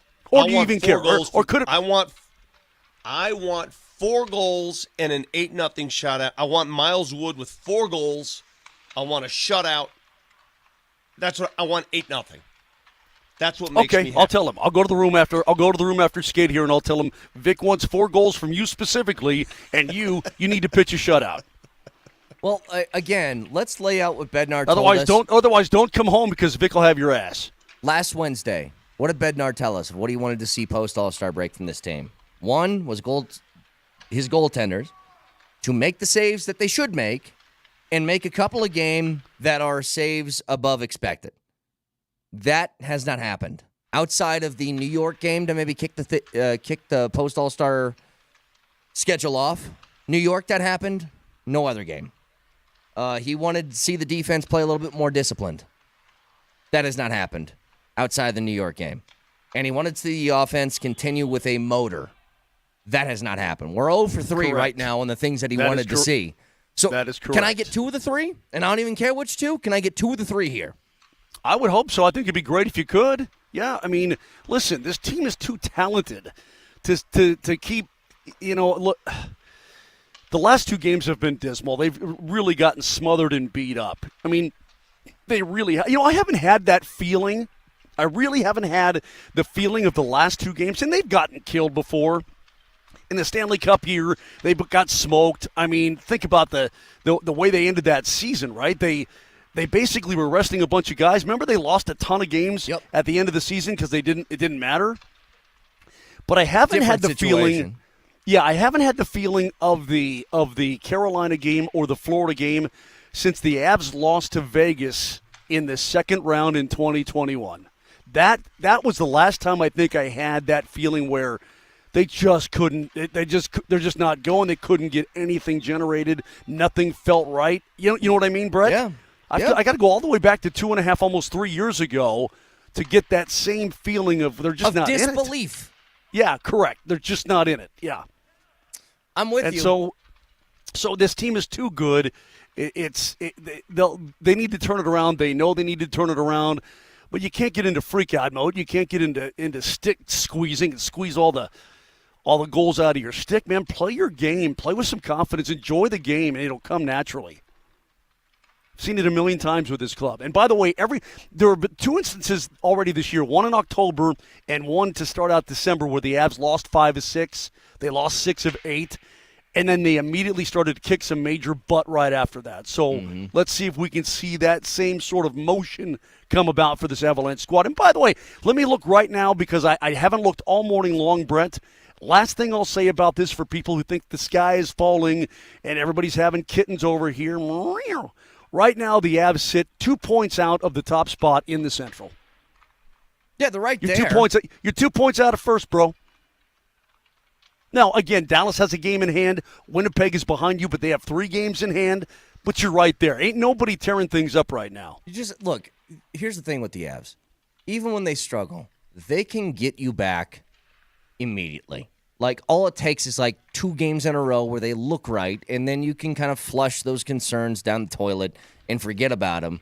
But you got to see it here because there really hasn't been a redeeming quality of the last 3 games that they've gone out and played, so hopefully tonight we'll get that. By the way, is McKinnon out there right now? Is this the Avs game? He totally is. In fact, he's just passed the puck off, and he's got it back on the far side. They're working on the power play. Back to McKinnon, working into the far circle, tried to go into the slot. It was rejected by McDermott, and out it comes. Moj, do you know when you do that, and it's seriously, I don't know how you do it. You are a special person. You and all of you hockey folks McCarr with who a can announce snipe these on the games, power play. Ooh. You could tell who has the puck by the way they skate, right? That's how Correct. you determine. Yes. Not by Correct. names, because you can't even read the names from up there. That is Right? correct. I can tell by what a player looks like, the cut of his jib, the way he skates, yes. What the hell's a jib? Was that What a bomb? do you mean cut of his jib? What does that mean? It just means I can just tell by the way he looks, like just the way he's constructed, the way he skates, the way his hair looks, the way is he right-hander or left-hander. I can tell who everybody is. Yes. Okay, what about opposing players? You have to go through the whole roster and figure that out real quickly? Yeah, the opposing players are obviously a little bit different because you don't see these guys all the time. But the big uns, I mean, I'll go through like Carlson on the back end, Ovi, of course. Everybody stop. Dylan Strome. Everybody stop. We're here to learn. Vic, according to OxfordReference.com, cut of his jib. The term originated in the sailing navies of the mid-18th century when the nationality of warships sighted at sea could be accurately determined by the shape of their jib long before the national flag could be seen. Well, you're talking to a television guy. A jib, for me, is a jib camera. It's one of those cameras that is mobile. It can move around. Like Well, hey, television guy, forget it. That's not what it is. It's the jib of a sailing Navy ship. Got it? Great. Hey, Mosier, you been watching Masters of the Air on Apple? Sure have. Dude, how good is that? I mean, freaking great. It's a little too romantic. You know, like, can we get on with the piloting? You'd like that, wouldn't you? You just want to see the bombings and the fighter planes and whatnot. Let's go. Yeah. Let's go. All the relationships off the. Let's go. Let's move. Let's get in. I'll tell you what, though, as a guy who's obviously watched all of these series and appreciate what Spielberg and Hanks have done. Again, one of my biggest regrets about Masters of the Air is that my old buddy Conrad Lohofer, who was an engineer and a gunner on a B-17, is not alive to see this come to life, because he and I talked many times about about what it was like from his training, from when he first got involved in the Army Air Corps to the missions that he flew over Europe and all this kind of thing. And what I understand from one of the producers is that they tried as best they could via the CGI and everything else to make it as accurate as possible. And I'm not talking about, the way a plane engine catches fire or the holes in the fuselage or things like that, but the actual planes themselves on these missions, what happened to this plane, they try to recreate it the best they possibly can, exactly like it happened in real combat in World War II. So they went the extra mile to try to make things not only correct, but to make it accurate to specific airplanes. It's pretty damn cool, man. The statement like catching flack, right? Oh, man, I caught so much flack for doing that. It's all a result of you're flying, man. You're flying over Germany, and they're throwing flak up there, and you got to dodge that flak. Yeah, those 88 guns, the 88 guns the Germans used, the 88 millimeter shells, they were primarily Don't get an geeky. You're geeking out. You're going Cat Cafe right now. They were primarily an anti-aircraft weapon, and they said, "Oh, by the way, we can use these as anti-personnel weapons." So they brought them also to the ground and pointed them and blew up tanks with them and blew up personnel as well. It was a devastating weapon. Did they ever bring cats with them on the planes? I don't think they did, bro. I don't think so, man. Okay. There's a dog in this little cat Masters parachute. of Air. There's a dog. A dog is featured in this show. All right, lay out. Fact checker next.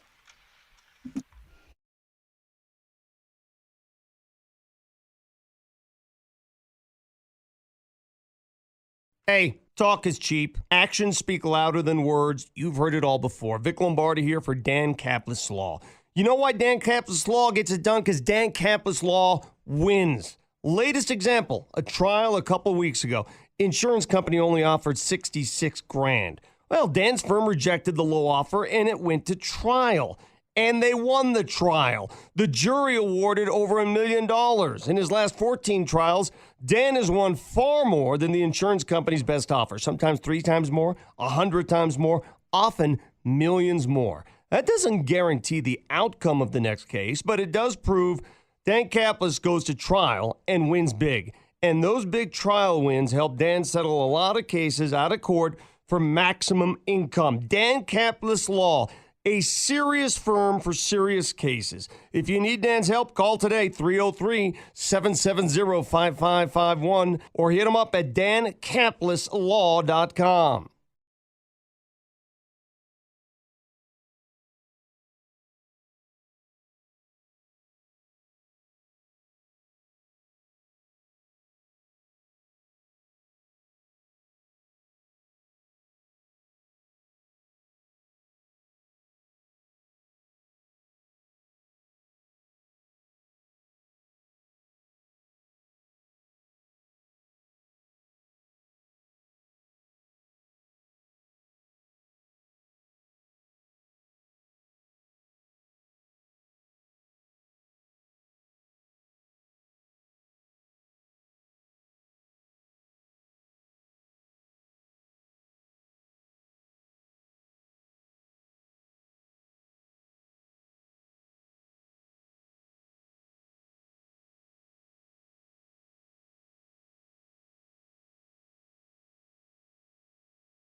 Hey, Moshe Lombardi and Kane, final segment of this particular show.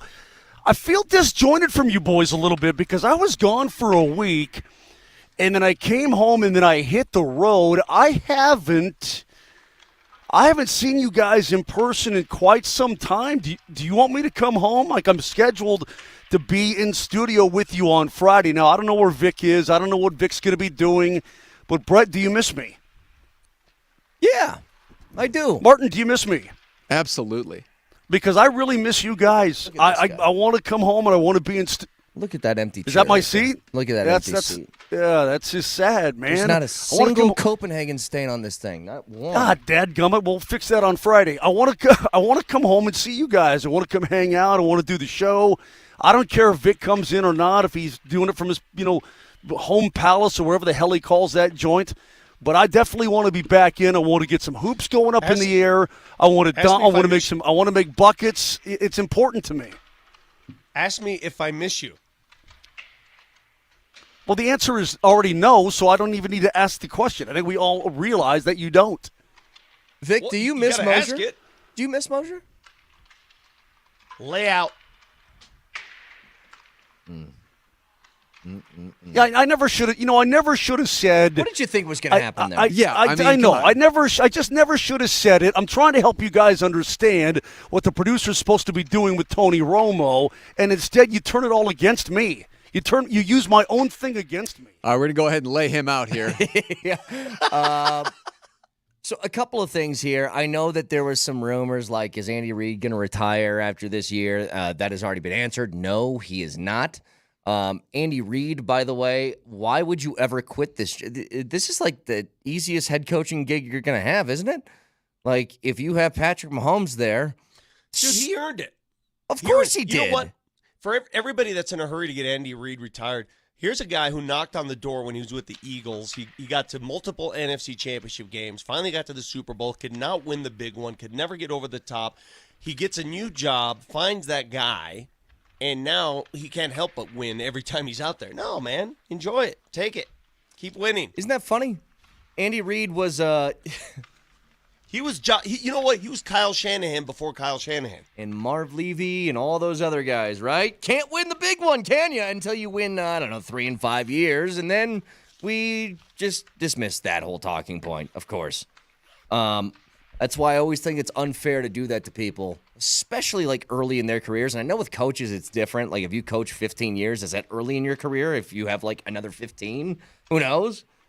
I'm pretty sure Kyle's going to be okay. He'll probably find himself in that position again and probably win one or two of those. Andy Reid, why in the hell would you ever retire? Easy gig. Once it gets to the point where you feel like maybe Mahomes, maybe he gets hurt or something like that, and you're like, all right, well, maybe now's the time to kind of set sail and be done with this. But I don't know why you would. You got a championship train that you've ridden to 6 straight AFC championship appearances. Why stop now? Don't let somebody else take the credit. I want all of it. Yeah, totally. Bruce Arians, he won a Super Bowl with Tom Brady, right? And then he bugged out of Tampa. Is that correct? Or the following year he coached, and then remember they had a little bit of friction, and then he stepped away, and yeah. Okay. All right. Well, he's up there too. I think Arians is like 70 years old, so he's been around for quite some time. I don't know. Listen, you got a good thing going with Mahomes. If you still like to go to the field every single day, then why give it up, man? Keep making that bread and keep winning. What I remember about Bruce Arians in Tampa was that he had that bomb strapped to his chest. Like if he tried to go through airport security, if he tried to go through TSA, he would have been questioned for 30 minutes if he wore that thing the same way that he does on Sundays. The Darth Vader looking thing, well, right? Remember, it was like 2 straps across the chest with that. The pack was in the middle. And look, every war movie I've watched, that means bad news is coming your way. That's what I know. I'm looking at the new Tiger Woods commercial for his new, well, he's got his own clothing line now. He's got his own, he left Nike and started his own deal. I don't like the logo. It's like a skinny tiger. I don't like it. And I'm not much into logos. It's called Sunday Red. Yeah, thanks, Flax. I don't know if the logo works for me. haven't seen Tiger's this yet. better. I mean, the Tiger logo is triumphant. This one looks like the old alligator shirts you wore in the 80s. You know those ones? What were those called again, Moj? You still probably have a closet full of them. You just don't. Izod. You The just old don't Izod. like. Yeah. Oh, the old Izod shirts. Yeah. You don't Izod. like the That was logo. back in the day. That's your problem. Yeah, I don't know. Just it looks like a jaguar. Well, let me take Looks a like a look now. Jaguar. Hang on. It's New a Tiger Woods. They aren't that much different. Shirt. It just doesn't Let work. me see here. It doesn't work. Tiger's majestic. Tiger's tiger. It's like Doesn't you work said. for me. He's got a logo of a golden retriever. It looks like a golden lab. Like they're kind of the same. They're pretty I'm close. telling you, it So doesn't it's- work for me. Is it the one with the tiger right across the chest there? Where's it at? I don't Where's look the at tiger Sunday at? Red. Sunday Red. I don't know. Look it up. You got a computer? No, it kind of looks like what's that chain seafood restaurant? What's that called? Red Lobster? Bonefish. You guys heard of Bonefish? Yeah. That's what it looks like. All right, cool. Okay. Is that all you had, Vic? Didn't like the tiger? Vic, we got a couple minutes left. Why don't you draw What one up the real quick hell's- and show it Yeah, to the seriously. class? going on? Vic, you make the tiger. Give me the Sunday Red logo. Let's see what it looks like. Get a piece of paper. Let's go ahead. Test your artistry. All right, so Vic is now going to go ahead and draw what he thinks the logo should be for Tiger Woods' new clothing line, Sunday Red. There's a lot of furious Well, this scribbling. is what it looks like. This is what it looks like. Not quite That's what it like looks that, like. okay? looks Now, like what's yours? Now, what's yours? Looks like a Stegosaurus or something. Does Tell kinda you look what it like looks like. that. It doesn't work. Doesn't work for me. Got to get a new logo, Tiger. The old logo is much better, much more pronounced, much more royal. This one, there's nothing royal about By the way, is there a certain level of fame that you hit before you get your own logo? What Well, level think. of fame is that? Let's think. I mean, who has their own logos that are famous? Plenty of people Michael do. Jordan. Jordan has his own logo. The Jordan Jumpman logo is probably the most famous of all. But I'm right? saying like J.J. Watt has his own logo. He does? Yeah. Why? Look it up. see if I J.J. can- Watt logo. Yeah, it's just like, two J's that kind of look like a W. That's what it is. So, Moj, what are you drawing now? What are you making? I'm drawing a cat. Hang on a second. I'm drawing my tiger. Hold on. I'm sorry. Actually says fascinating end to the show, boys. Well, look. Yeah, no, you it's get on not the great. subject of logos. I mean, I know. I'm what thinking about my logo own would be. bottle. I'm thinking about my own bottles of Moget. Thinking about getting a little bubbly, calling it Moget. $9.99 a case, so you know it's good. What does a case mean, by the way, for wine? What is a case? Like, is that 10 bottles? Like, what am I getting for $10? Oh, he's not focused. Now he's just drawing. This is a good tiger. Yeah, This show is gonna be sucks. really good. I know. It really It does It's suck. bad You're the ad- one that brought up the logo. That is true, Vic. This is on you. With no other take Let's get than back to cats. okay, let's do it. You know that what? should be Tiger Woods' new logo right there. If I started a Cats and Cafe, whatever, that's my logo right there. The human cat. What kind of nose is that, Moj? You ever I seen don't that know. nose I don't on know. a cat? I don't listen. I'm not an artist. My wife is the artist. I told you that. I don't know, man. I don't know what that is. It's awful. Is All what right, it is. so Awful. a couple of things here. Again, you can hear the Avs game right here, Altitude Sports Radio 92.5. Did want to mention, by the way, the Broncos, who lost Christian Parker as their defensive backs coach. They signed Jim Leonard, who you might know, longtime DB in the NFL, Wisconsin Badger. I think he was the interim head coach for Wisconsin recently, but he is now taken over. He's widely respected. It's a good move. When you lose a guy like Christian Parker, you pick I up agree. him. I think it's nice. Good little pickup. Good replacement. I remember Leonard when he played for the Broncos. And Yeah, I do think, too. I think the more people that are, and people don't want to hear this, Sean Payton has to assemble his own staff. He Yep. has to get his own guys to really get a temperature of what Sean Payton can do. Do you agree? Agreed. Completely agreed. So again, if you missed any of the show, check out the podcast, iTunes, Spotify, Spreaker, Moj Lombardi and Kane. We got Avs in Caps. Give me a damn win. Is that so much to ask for? Just No, one need a in like the dub. last couple of No. weeks. Need a dub. Need a dub in the worst kind of way, buddy. Also, keep in mind, guys, Michael Malone will discuss that loss last night with Dempsey and Company at 10:20 this morning, so stay tuned for that. I hope you all have a great Tuesday. We'll talk to you tomorrow. We love you all very much. Goodbye.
What up, Denver? It's Altitude Sports Radio 92.5 on a 2K Tuesday. Dempsey and Company is the program. I'm your host today, Alex Ryan-Emmy. You guys know me better as Raj, joined as always back from his 2-week hiatus out there. And where were you?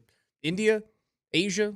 Somewhere oceanic? I was in India. The country. It wasn't like India, Texas or something. I can't smell the curry on you. You're behind a pane of glass right now in the Bud Light studios. That's the voice of Steve Nelson, our super producer. And as always, my partner, the namesake of the program, coming off back-to-back blowout losses. Christopher A. Dempsey, what the heck is going on? Well, so that's why I'm drinking a Monster this morning then, because I needed the energy that the Nuggets did not have yesterday. You know what? You guys will be proud of me, I think, because this is the second to last one from the case that Nelly got me for Christmas, which means I think there were 24 in there, which means it has lasted from prior to Christmas to February 13th. Is that acceptable? I was going to make fun of you. That's fine. Okay, good. Good for you, bud. That's fine.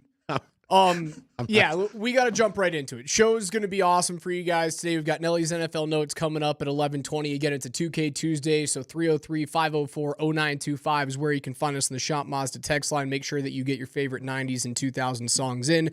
Nelly will spin them throughout the day. Coach Michael Malone will join us at 10:20 a.m. this morning, and at that time, you can win $50 to Altitude Authentics. We'll go over what's going on with the Avalanche, what is wrong there, what moves they have to make coming up at the March 8th trade deadline. And there's also some way too early power rankings in the NFL. But before we get into all that, 112-95 loss. The score was closer than what the game was last night. Started off on a 9-0 run by the Bucks, and it just didn't seem like Denver ever had it. They tied it quickly in the first quarter after starting slow, but the main story of this was Nikola Jokic and nobody else. Yeah, they just couldn't find anybody else to make shots. And then in the second half, then you don't even have Jamal Murray and KCP, and that was really all she wrote after that. But, I thought what was interesting, when you come off a loss at Sacramento, and, one of the things I think that you would have wanted to see on the court in Sacramento was just a little bit more energy, intensity. Then you get 2 days off, and then you still don't start with a lot of energy and intensity. I think you wonder what happened there. But, look, you were right about one thing, which was after getting down, it was 9-0, then 11-2. They tied it at 16. And one of the things that Coach Malone, and we'll re-ask him this, I think he's had a chance to review the film by now. But even if he hasn't, one of the things that he mentioned after the game was his sense of the matter was in that first half, they generated a lot of good shots, like wide open shots that they were just missing. And literally everybody was missing except for Nikola Jokic. And, it was happening at the same time as defensively, you weren't as solid as you needed to be against a guy like Giannis Antetokounmpo, and he was just getting straight to the rim. And, the one thing you got to do with Giannis is show him a bunch of bodies. Like when that guy crosses half court with the ball, he's actively dribbling the basketball. He needs to see multiple players in Nuggets uniforms so that it's a deterrent from getting him downhill and getting to the lane and getting to your rim. And he just did not see that, not nearly enough. So he was getting straight to the rim or to the free throw line. And then those instances where he wasn't, it was kind of passes back out to Damian Lillard, who would hit a shot, or Brook Lopez would knock in a three. And while they're doing that at the same time as you're missing shots, you see where the game just got away from you immediately, and then you didn't have your stars or two of your starters in the second half. It doesn't feel like this is a one-off, though, with the Nuggets. Obviously, back-to-back blowout losses. They've had more blowout losses this season than I can remember going back to last year, right? You've got this huge loss to Milwaukee again. They were down 28 at one point in this game. They lost to the Kings by 29 on Friday. They got blown out by nearly 40 by the Knicks in late January. You've got a 26-point loss to OKC in there. That just simply didn't happen last year. Is it just the middle of the season post-championship, or is this a deeper-seated picture of what we knew going into the season? the bench is not what it was last year. So you're going to have more of these things. So what is it? Is it championship hangover in game 54, or is it the bench not being what they were last year? And when Nicole is the only guy going, you don't have guys who you can consistently rely on to bridge the gap. Yeah, I think in the case of these last couple of games, I think this team is tired, honestly. And it's interesting that you mention it that way, because in the instances where some of these games do get away from them, there is a stark contrast between how this Nuggets team kind of reacts. In a lot of these instances, when they get down in games, they find a way back in those games. But then there's these times where it's just kind of like, all right, cool. We played hard. We did what we thought we might be able to do. We tried to get ourselves back in the game, but it's not working. And now it's just going to spiral out of control. And I think it's not necessarily because we're still talking about a team that inhabits a top 4 spot in the West and is just a half game out of, I believe it's, or maybe just one game out of first place.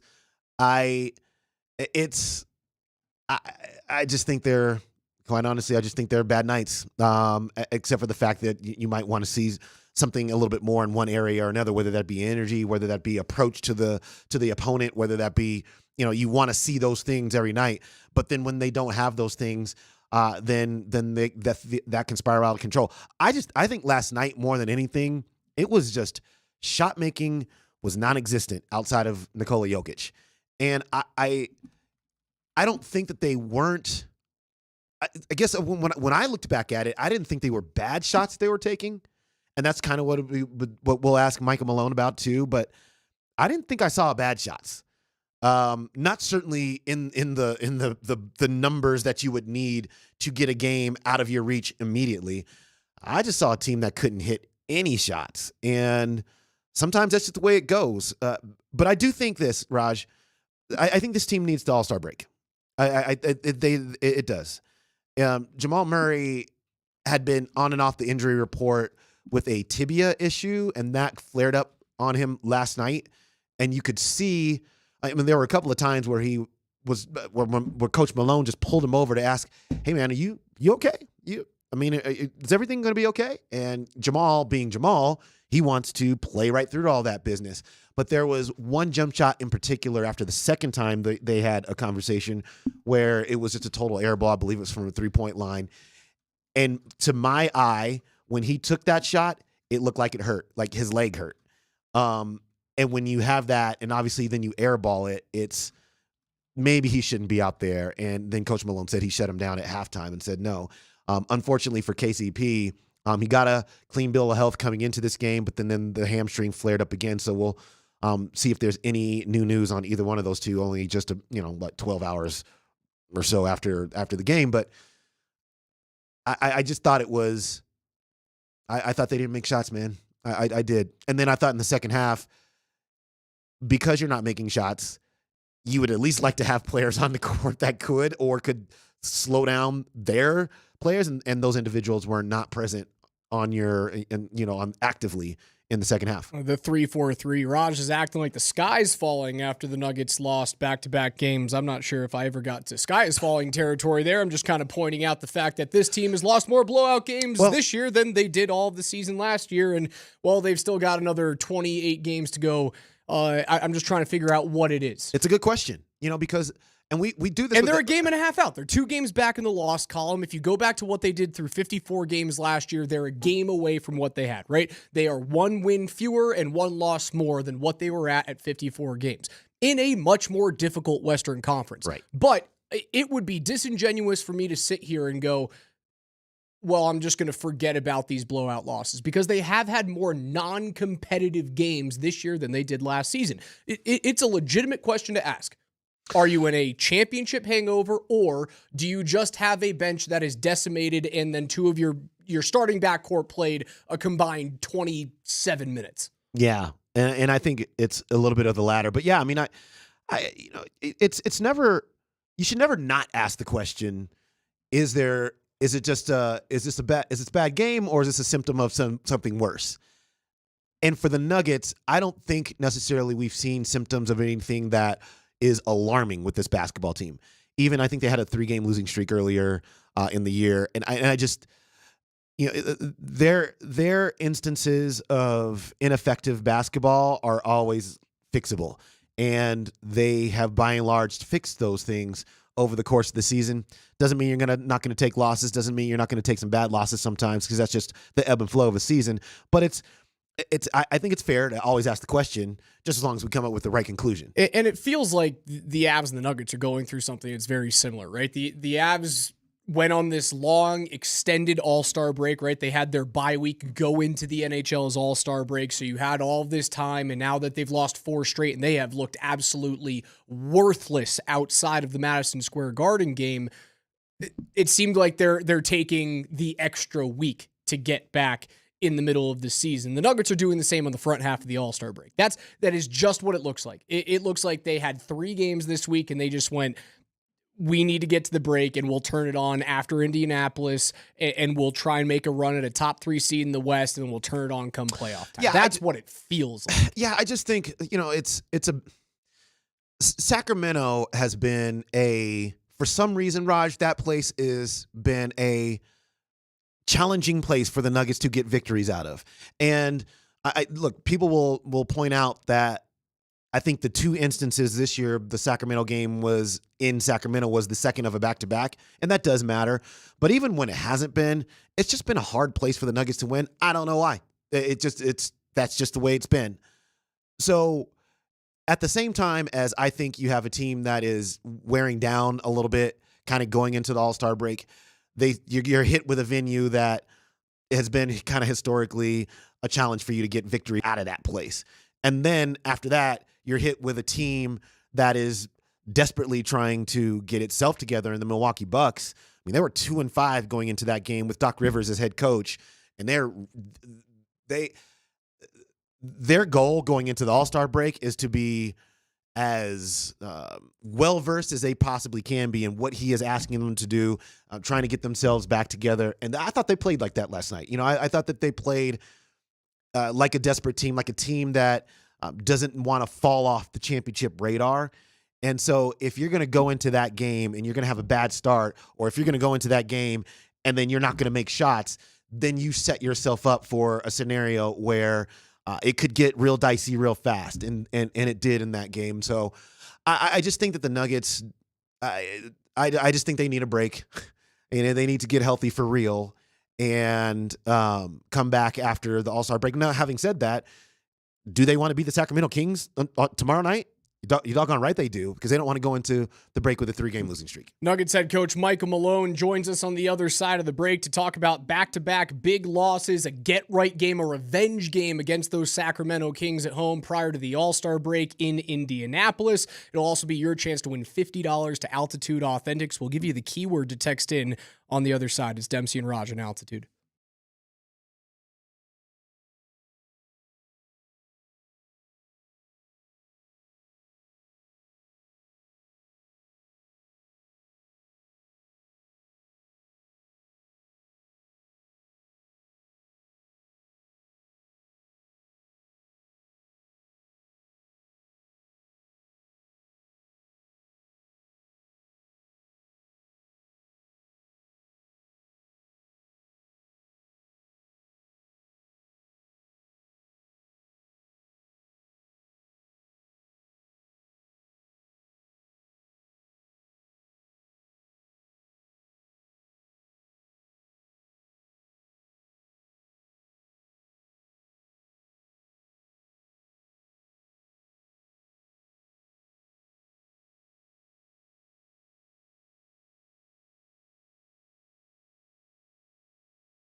Altitude Sports Radio 92.5, Dempsey and Company. Alex Ryanemi alongside Christopher A. Dempsey on a Tuesday morning. It's your time to win $50 to Altitude Authentics, and all you have to do is text the word Indy, I-N-D-Y, to 303-504-0925 on the Shop Mazda text line. That's Indy, I-N-D-Y, to 303-504-0925, and you can win $50 to Altitude Authentics because it's time for our weekly interview with Nuggets head coach Michael Malone. Coach, sorry about the tough loss last night, but happy to have you on. Welcome to the program again. Yeah, it's good to be on with you guys. Always better after a win, but that's the way it goes.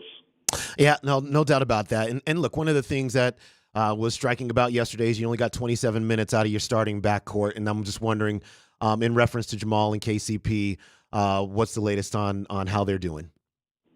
Well, yeah, KCP came back from the hammy and just didn't feel right. Went out there, played the first 9 minutes, and I actually called him up to get back in the game in that second quarter, and I could just tell the look in his eyes that he wasn't really comfortable. So I just told him to go sit down. Let's not risk it. If you're not feeling it and it doesn't feel right, let's not be foolish and risk a longer injury.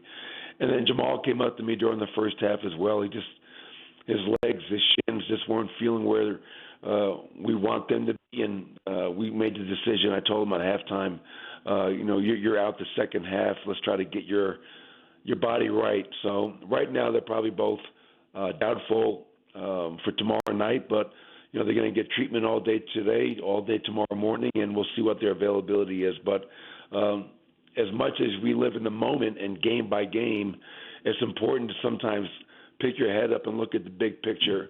With one game to go prior to the break, obviously a healthy team down the stretch is going to give us our best chance. Yeah, and Coach, I wonder, especially looking at how run down, beat up, is the team now? I mean, it's obviously just one more game to the All-Star break, a much-needed break, but what are we witnessing in terms of maybe just a little wear and tear on the squad? Yeah, I mean, that's true, but and again, we played more games than anybody last year, us in Miami, because you make it to the finals and you play into June. So, yes, I think our guys are, especially our starting five, mentally and physically fatigued. But I think a lot of teams this time of the year are feeling the same way. And you guys have heard me talk about it for years now. It's a great time of the year to try to steal some games going into the break because a lot of teams are thinking about where they're going over the All-Star break to get away. And the bottom line is, we're a much better team when our starting five is whole. In Sacramento, we didn't have Michael Porter Jr. or KCP. Last night, obviously, we didn't have KCP and Jamal for the majority of the game, and that impacts everything else. It impacts our bench because now we're playing guys in our starting lineup that usually come off the bench. But we have one game to go, and I don't want to give in to the excuse of, well, we're tired. Last two games, our offense and our defense have been nowhere to be found. We can't make a shot. I'll give you a crazy stat in the Milwaukee game. The NBA charts threes that you take, and if you take a three that is wide open, that means the nearest defender was not within 6 feet of you when you shot it. And last night we were 8 of 30 on wide open threes. The fact that we generated 30 wide open threes is crazy in and of itself, but we're just not making shots right now, and that gets back to your fatigue, Demps. But we got to find a way to be mentally tough and fight through it. And we're playing a team tomorrow night that's that just beat our butts in Sacramento. So hopefully we can find a way to go into the break feeling good about ourselves. Michael Malone's weekly visits are brought to you by Central City. Take I-70 to exit 243 in the Central City Casino Parkway, your 4 lanes to fun. Coach, speaking of those Sacramento Kings, I don't love dwelling on losses all that much, but there's always that saying, it doesn't matter if you lose by 1 point or if you lose by 30. Do you subscribe to that thought process, or how you lose? Is that more important? Oh, I definitely believe it's how you win, how you lose. Excuse me, my voice is not doing very well this morning. No, but when you get beat by 30-something points like we did in Sacramento, I have a hard time with that. We gave up 37 points off turnovers, which is an absurd amount. So, yes, it's a loss. You can't overreact and you can't panic. But as I told our team last night, that's back-to-back games where we've been blown out on the road, and that's not acceptable. Coach, let's get you. As a matter of fact, let's do one more, and we'll get you out of here. We was sorry that you're feeling not your best here today. I want to talk a little bit about. Actually, I wanted to get your thoughts on this, and I know this is not Nuggets related, but it's Klay Thompson related. And Klay at the I think about a week ago, he was asked about not playing at the end of a game. He gave a very honest answer, transparent answer about what he thought about. Then he came back and elaborated and said, "Hey, look, I'm 35 years old. I know that maybe my best days are behind me, but I have a lot left in me. I want to be able to hang on here, have a new role, and finish my career out the right way." And Coach, you got to coach him right when he got into the NBA, and it's one of the more mature things I've heard from a player, kind of looking at what might be, the latter years of his career. When you look at what Klay has said and what he's going through and all that, how does that resonate with you? And I don't know if you've even reached out to him. Well, for me, it's you feel for him. You feel for a player that was elite on both ends of the floor, that helped Golden State win 4 world championships, and that dealt with a lot of injury. And yes, he's a little bit older, but I think those injuries have really taken a toll. And it's hard for any player in any sport to come to the realization that I am not the same player I used to be. Coming to terms with that is very hard, and you see it time and time again. And I applaud Klay because he's a competitor. He's used to playing at a high level on great teams, on the biggest stage in the world. And for him to come to the realization that, I may not be that same player, but this team and this organization have meant so much to me that I'm willing to do whatever it takes to help them, even if that means in a lesser role. So part of you feels for Klay Thompson, and that's just part of being human. You're not going to stay at that level forever. No one is. It's impossible. And, he's lucky that he's got a terrific family support system and a group in Golden State that is always supporting him 1,000%. So, it's tough. You go through injuries, you get a little bit older, you're not the same player. But, Klay can still impact the game, and he can still be a mentor and a leader and a role model for a lot of young players that are coming into the NBA and for the Warriors. He is Nuggets head coach Michael Malone. His weekly visits brought to you by Phil Long Ford of Denver. Find your next ride with us. Visit phillongdenver.com for more. Coach, we'll cut you out of here. Go get healthy. No, I'm good. My Are you voice good? Sounds a little bit better, man. All right, so we can keep up the friendly banter. I love that. Give me one more. I was asking you about losses. I don't want to dwell on that, but we always find a way to not talk about Nikola Jokic, and he's leading the Tim Bontemps straw poll for MVP yet again. He'd be the 9th player in NBA history if he were to go on to win an MVP award for the 3rd time to get to that mark. Talk to me about his game-to-game process, because it's got to be frustrating for a player when he shows up day in, day out, puts crazy points up, and then to have a result like you had last night against Milwaukee when he feels like he's the lone guy. What do you see out of him on nights like that when he's the one guy going into the battle, kind of like looking at everyone else like, come on, I need some help here?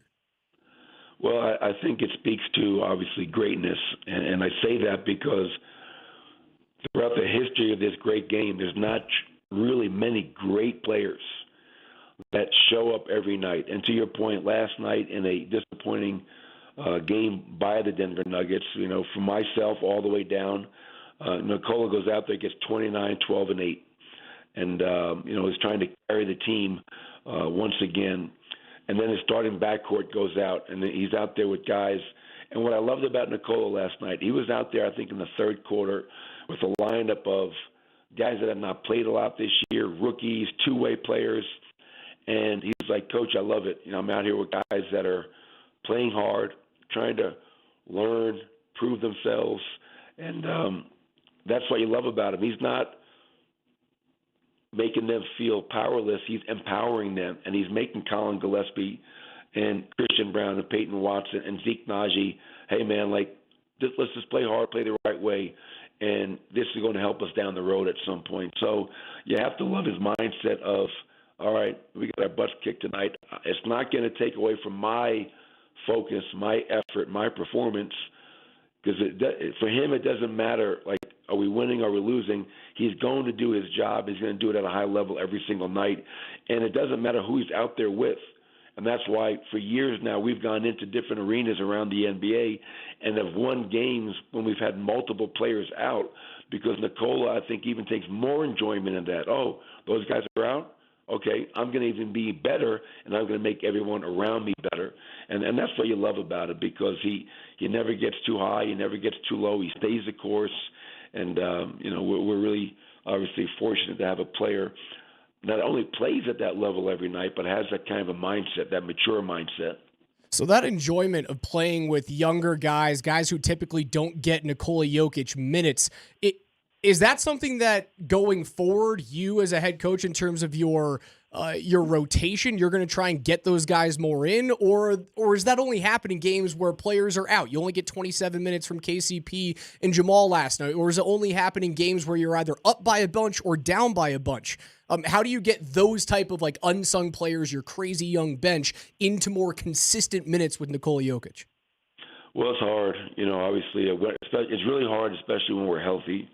Our starting 5-man unit is one of the most efficient in the NBA once again this year, as they were last year. And then you're trying to also find a rotation off the bench with Reggie, with Christian, with Peyton, with Zeke or DJ. So to get younger guys quality rotation minutes every night is hard. Take Julian, for example. Julian early in the year was a rotation player, and Jamal had been injured for 14 games. And when Jamal came back, we were kind of keeping him on a pretty strict minute restriction. And then now that we have Jamal coming out early to play with that second unit, those minutes for Julian right now are not there. Now they might be, because I'm not going to continue to give minutes to guys, because you have to just perform. You have to play at a high level. But we've kind of settled into a rotation that we're going with for the time being, and we'll see how that pans out. We have the game tomorrow night, All-Star break, then only 27 games post-All-Star break heading into the postseason. And during those 27 games, we'll see who's going to be the guys that we go to in the postseason, because that's not written in stone right now. It's just not. We've been way too up and down off of our bench. We got to find 4 or 5-man guys off the bench that can help us. And I look forward to seeing who those guys that step up and take those spots and take those minutes, because that's going to be really valuable for us. You know what? How long? When would you like that? 27 games to the end of the season. When would you like that kind of solidified in your head, so that maybe you're even playing that lineup over and over and over again, so they get that chemistry together? When would you like to see that in a perfect world, or in kind of an imperfect world, kind of take form? Well, out of the break, I think we have 5 games to close out February. And then March is a very hectic schedule. We literally play almost every other day. So I'd probably say sometime in maybe middle of March. Now you have the rest of March and the early portion of April, where you have around 7 or 8 games going into the postseason. And that gives you a chance to really create some chemistry on the court, because that time of the year, we're not practicing a whole lot. So really you're getting all your chemistry and your reps in game situations. So, it'll be an opportunity for us to kind of set the rotation and go from there. But looking forward to it. We have a lot of guys that are more than capable, and now it's a matter of us just being more consistent. Once again, we go on the road trip. We have a really good win on an emotional night in L.A., second night of a back-to-back, down 2 starters. In the game, then third quarter, that game gets away from us due to turnovers. And then you get a couple of days to rest, and then you play at Milwaukee, a night where we couldn't make a shot, and obviously they made shots at a high clip. So we'll figure it out. We got the guys that are capable of doing it, and I'm looking forward to that challenge. Last one here, Coach. I just wondered, you mentioned Colin Gillespie just a couple of minutes ago, and I believe he's playing in a game in the G League game over the All-Star weekend. There, he's been playing great for the Grand Rapids Gold, almost averaging a triple-double down there. What can you tell us about his progress? What you saw from him even last night, and what his future might look like? Well, I'm glad you brought that up. Because congratulations to Colin Gillespie. He's named to the G League All-Star game. He will participate in All-Star Weekend in Indianapolis, joining Nikola Jokic and representing the Denver Nuggets. And then you got to go back, man. Like this guy, we get him after the draft. He plays summer league, plays really well for us. Then he suffers a horrific injury playing open gym back at Villanova. Misses the entirety of last season rehabbing. And it wasn't just like a twisted ankle. This was a real injury.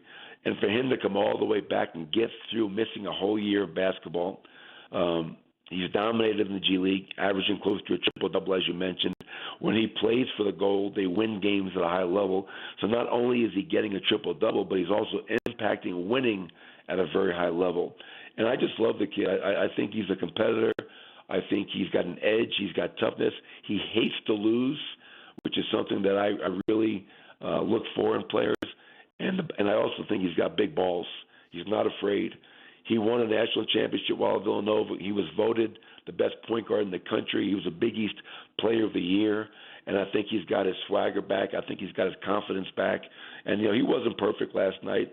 They called him for a few travels in the game, which I didn't see them call on the other team. They called him on Colin Gillespie because the referees probably didn't know who the hell he was. But, Colin he can make a shot, he makes his teammates better, and he competes on the defensive end.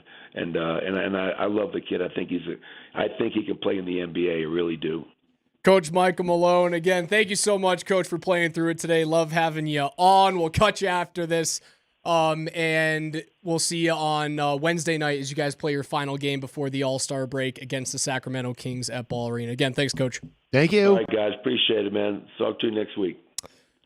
Playing through a little bit of sickness there. Coach Malone, give him an out. Stayed on for another 10 minutes. Right. My guy. That's right. That's it. My guy. He's not just cutting and running like that. It's Colin Gillespie is so very interesting to me.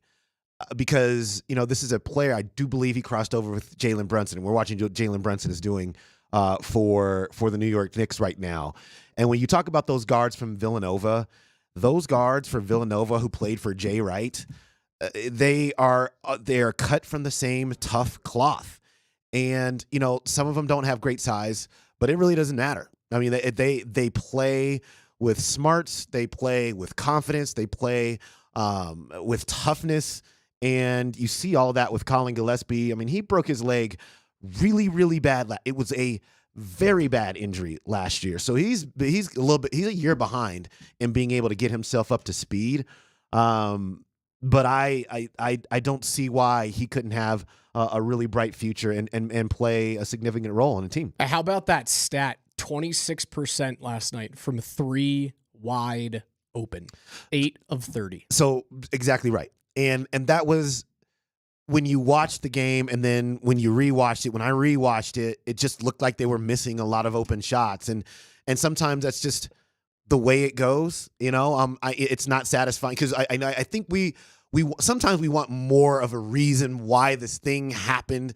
And in basketball, it's just kind of like, well, you took the shots that you normally generate, and they didn't go in, and we don't love that, but that's the sport, that's the sport. And the Nuggets went through it last night, and Milwaukee made them pay for it. Nuggets have lost back-to-back games. Avs have lost 4 straight games. They'll be back on the ice tonight in the nation's capital. 4:30 pregame right here on Altitude Sports Radio 92.5. I'll tell you what's wrong with the Avs, what players need to step it up, and some guys in the trade block that I think Joe Sakic and Chris McFarland need to go out and get. Also on the other side, we'll let you know who won our $50 Altitude Authentics gift card. It's Dempsey and Company on Altitude Sports Radio 92.5.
doing in 1985, Chris Dempsey?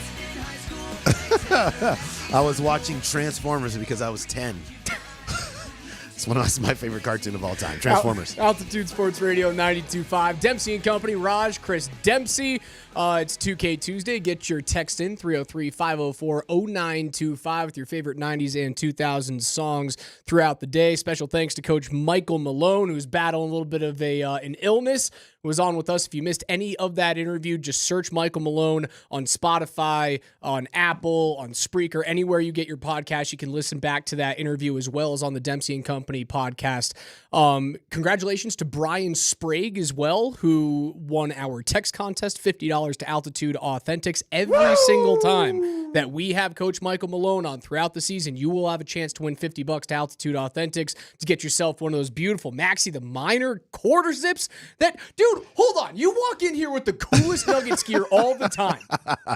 So, you know what? Someone's got to accidentally give you like a boy's husky once in a while for like your kid. Just sauce it to me every now and again. You know, I took full advantage of last year. We on Altitude TV, we used to do these things on Fridays for games on Fridays. We'd call them Casual Fridays.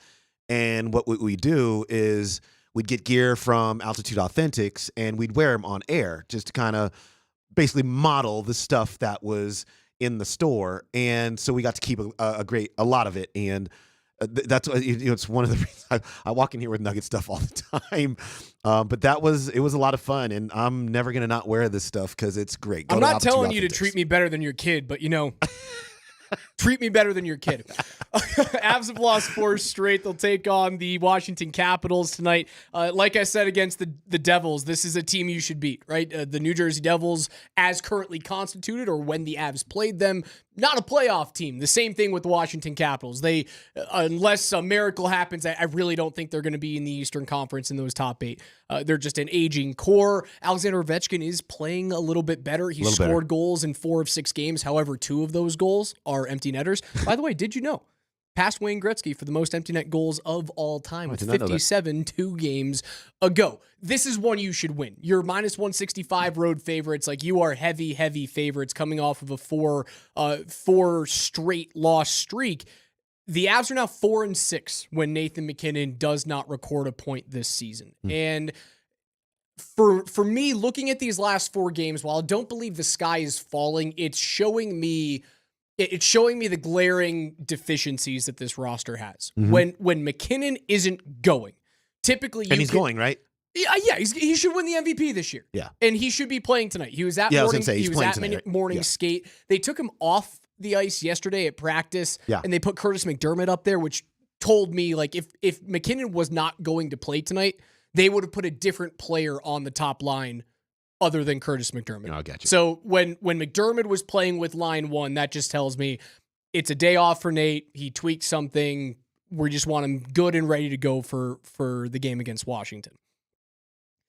Last year and in years past, when McKinnon wasn't buzzing, you could always rely on Mikko Rantanen to pick up the slack. And I hate looking at a guy who's top 10 in points right now in the league. He's got 67 points, right? Like, he's not Nathan MacKinnon this year, but he's still an absolute stud. Yep.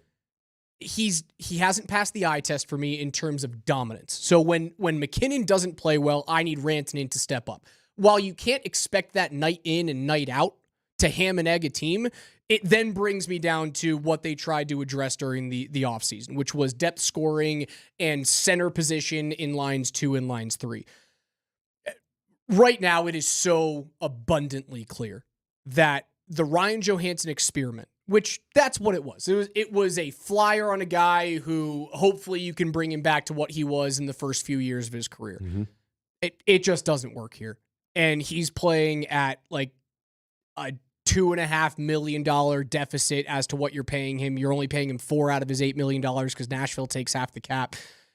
I don't know what to do with that player right now. And it's a no-hoper, right? This is it's not cannot improve. It's not turning around. Okay. The data set is here. Like, we're through however many games. You're through 36, 17, what is that, 53 games? 53 games? Good quick math there. You're through 53 games right now. That's who Ryan Johansson is. He doesn't fit the system. He's not fast enough to keep up right now. And unfortunately, you're pegging him into second and third line roles because you kind of have to. If there's a way that they can have him play fourth line center, I would do it, but it's still a $4 million. The money doesn't work. Right. Like, you don't pay a fourth line center to play 12 minutes, $4 million a year. And I mean, I would trade him. It's nothing against the guy. I'm just talking about the number. I'm talking about the player. I'd trade him tomorrow because it is gumming up the middle of the system, and you are not getting enough value back on the player as to what you traded for. Is it just bad? Okay, so in terms of value for him on the market, then it's not much. You have to give something up. Yeah, because I'm saying you're articulating a player who's not playing very well, which then would just suggest to me that the value on the market is probably, unless you're just saying the fit isn't good, but the fit somewhere else would be better, and therefore his value is higher than what it appears to be right now. The fit would be fine if he's a $2 million player. The problem is he's not. The problem is that he's worth double that. And in order for you to move on from that experiment, you would probably have to pay another team to take him off your hands. And it would have to be one of the poorer teams in the league that's trying to get up to the salary cap floor next year. Chicago, San Jose, maybe even Ottawa if they want to shed some of their veteran players. Like Ottawa might trade a couple of their defensemen. They've got a glut of left-handed shot defensemen, one of which I really want. And I teased that in the segment prior. There's a guy named Jacob Chychrun who is 25 years old. He's a pending UFA in 2025. He's 6'3", 200 some odd pounds, skates like the wind, has a crazy hard slap shot. If Ottawa is dangling that player out there, I would take a flyer on him. I've always loved the player. He's kind of bounced around a couple of teams, Arizona and Ottawa, just hasn't found his fit. I would look at him. Like if people, there's a few things that you look at with the Avs. You look at second goaltender, which I think is number one. You have to go out and get a guy like Marc-Andre Fleury. You have to go get a Jake Allen from Montreal. Maybe you can get a Kaapo Kähkönen or was it Scott Wedgwood, I believe, or no, Mackenzie Blackwood in San Jose. You might be able to go out and get as a backup or a 1B. You have to fill that hole. That's something that if March 8th comes and goes and they haven't filled that, something's wrong. And honestly, if they don't fill that hole, it might tell me something different about the Avs in terms of what the front office thinks. Yeah, well, yeah, and yes, they might see a future where we don't see a future, but also it might just be a situation where the compensation is the packages are a bit rich for what they feel like that the incoming player would actually warrant. So one of those two things will be true if they don't have somebody different as the backup goalkeeper, goaltender, and we'll see. You need to get a backup goalie. You need to find something in the middle of the ice. And while the market has been way too expensive for the Avs to jump in, you might be able to get like an Adam Henrique guy who, if it's all about pace, Adam Henrique doesn't fill the pace, but he's a middle of the ice player, wins a lot of face-offs, is power play and penalty kill, has more pace than he sounds like Ryan Johansson, doesn't he? I was gonna say, he's we faster don't want to walk down that Johansson, same road. But he's not fleet of foot. So if you're worried about that, Henrique's not my guy, and also he's gonna command a first rounder and a prospect at least. The one name that's been floating around, and this is something that Sakic and McFarland like to do. They don't like rentals. They're not a big rental team. When they trade for a guy, they want team control. They want to trade for an asset that is going to be on this roster, not only for this year, but for years to come. Arturi Lehkonen, Josh Manson, those type of players that you added at the deadline 2 years ago. The name that I'm talking about is Casey Middlestat in Buffalo. Buffalo is stocked with young centers that they've already paid. Middlestat is a pending restricted free agent. He's $2.5 million right now. And Buffalo will not make the postseason. And Buffalo is probably in the space where, well, we can't re-sign him. Let's move him for something.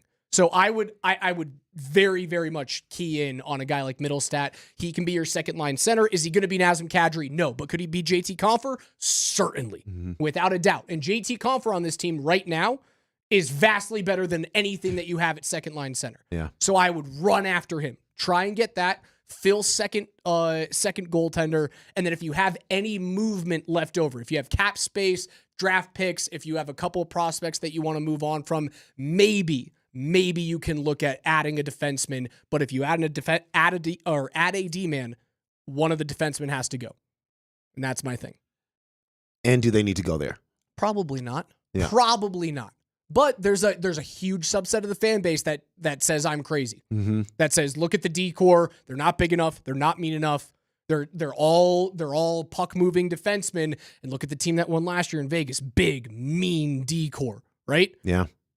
There's a subset of the fan base that is clamoring for a bigger guy. So if you want that guy, he's out there. Is that the way the D-core looked when they won the Cup? No, the D-core when they won the Cup was still puck-moving defenseman. They had a couple of bigger guys. Like Manson was big and physical. Johnson was big and physical, but he was on the decline of his career. Mm-hmm. You had a couple of guys there. They only truly have like one in Josh Manson right now, and the rest of them are either offensive defensemen or true two-way D-men. Yeah, and maybe you need one more of those guys just to, I can appreciate that for sure. There's a longer conversation to be had that if you want to make that move, the time, and I'm a Bowen Byram stan because he's so young, and I understand how long it takes for D-men to blossom in this league.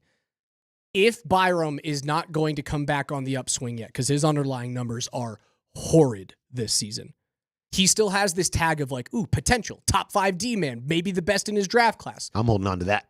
You either hold on to it or, God forbid, he doesn't come back on the upswing. You have to move him soon while he still has the glow and the aura of potential number 1 D-man. So if you're going to move on from him, the argument can be made. Do it now. Do it now. We got NFL power rankings, 2 early power rankings for the 2024-25 season. We'll tell you where the Broncos sit on the other side. Stems and Raj.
No football for quite a long time here, but the Athletic came out with their way too early power rankings for next year. The Denver Broncos sitting at, unfortunately, dead last in the AFC West. Want to take a stab at where the Broncos rank 1 to 32, Chris Dempsey?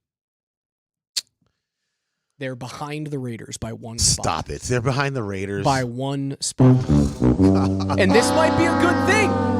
I don't look at this power ranking as a bad thing. So if they're one behind the Raiders, where do you think they are? Because the Raiders can't be in the teens, right? No shot. No shot. They don't have a quarterback. They've got a new head coach, although they played really well under Antonio Pierce as an interim. So they did. 20 or 21, something like that. 23 is where the Broncos sit right now. The Athletic saying it's hard to see where this team will find a solution at quarterback. Sean Payton won't say if Russ is going to be back, but things aren't trending in that direction. Broncos are set to pick 12th, so they'll either have to trade up to decide if they can live with one of the second-tier quarterback prospects if they want a rookie. They're $23.9 million over the salary cap as it stands right now, and they're going to take another big cap hit if they cut Russell Wilson, $85 million in dead money if he's released before June 1st. And what I'm saying here... What are you saying? I just got to go back to what I said weeks and weeks and weeks ago. There's more people jumping on the $85 million bandwagon as the days go by. And the reason why is because this should have... I know! Because this is the year that the Chiefs should have been gettable. And in the most gettable year for the Chiefs, they still find a way to win the thing. They just turn it on, and they beat a damn good 49ers team in the Super Bowl. And the only way to get close, right? Because, well, the Niners didn't beat the Chiefs this year, but they were damn close. The only way to get within shouting distance of the Kansas City Chiefs is to build an amazing roster in total and get the quarterback whenever you can. That's the reason why I look at all these mocks about the Broncos giving up this year's first and two and Surtain and another first to get up into the top 5 or top 3 to get like a Drake May at number 2. I think it's complete nonsense because of where you sit right now in the AFC West. Are these power rankings gospel? No, they're not. But the rest of the league thinks you're the worst team in the AFC West, and Patrick Mahomes is only 6 years into his career in which he has 3 Super Bowls and 4 championship appearances, not to mention 6 straight AFC championships appearances. Yeah, he's not going anywhere. He's not going anywhere. So why sacrifice everything in the immediate to go get a quarterback when you unfortunately have time because of how good the rest of the division is, right? The Chiefs are amazing. You have possibly the greatest quarterback of all time in the middle of his prime, and you've got one of the most talented QBs in the league who finally, as we see it, finally has a head coach. Probably not looking great for the Broncos right now. Why rush to get this done right now? Take your time. Build a roster like the 49ers have right now. And the only way that you can do that, trade down in the draft, trade away veteran players, get a bunch of draft picks, and build through the draft. And then eventually, through one of those drafts, you will find your quarterback of the future. And 5 years from now, I know it's a really tough, big, ugly pill to swallow, and I'm not even giving you water to wash it down. 5 years from now, when Patrick Mahomes is in his entering his mid-30s, then you got a shot.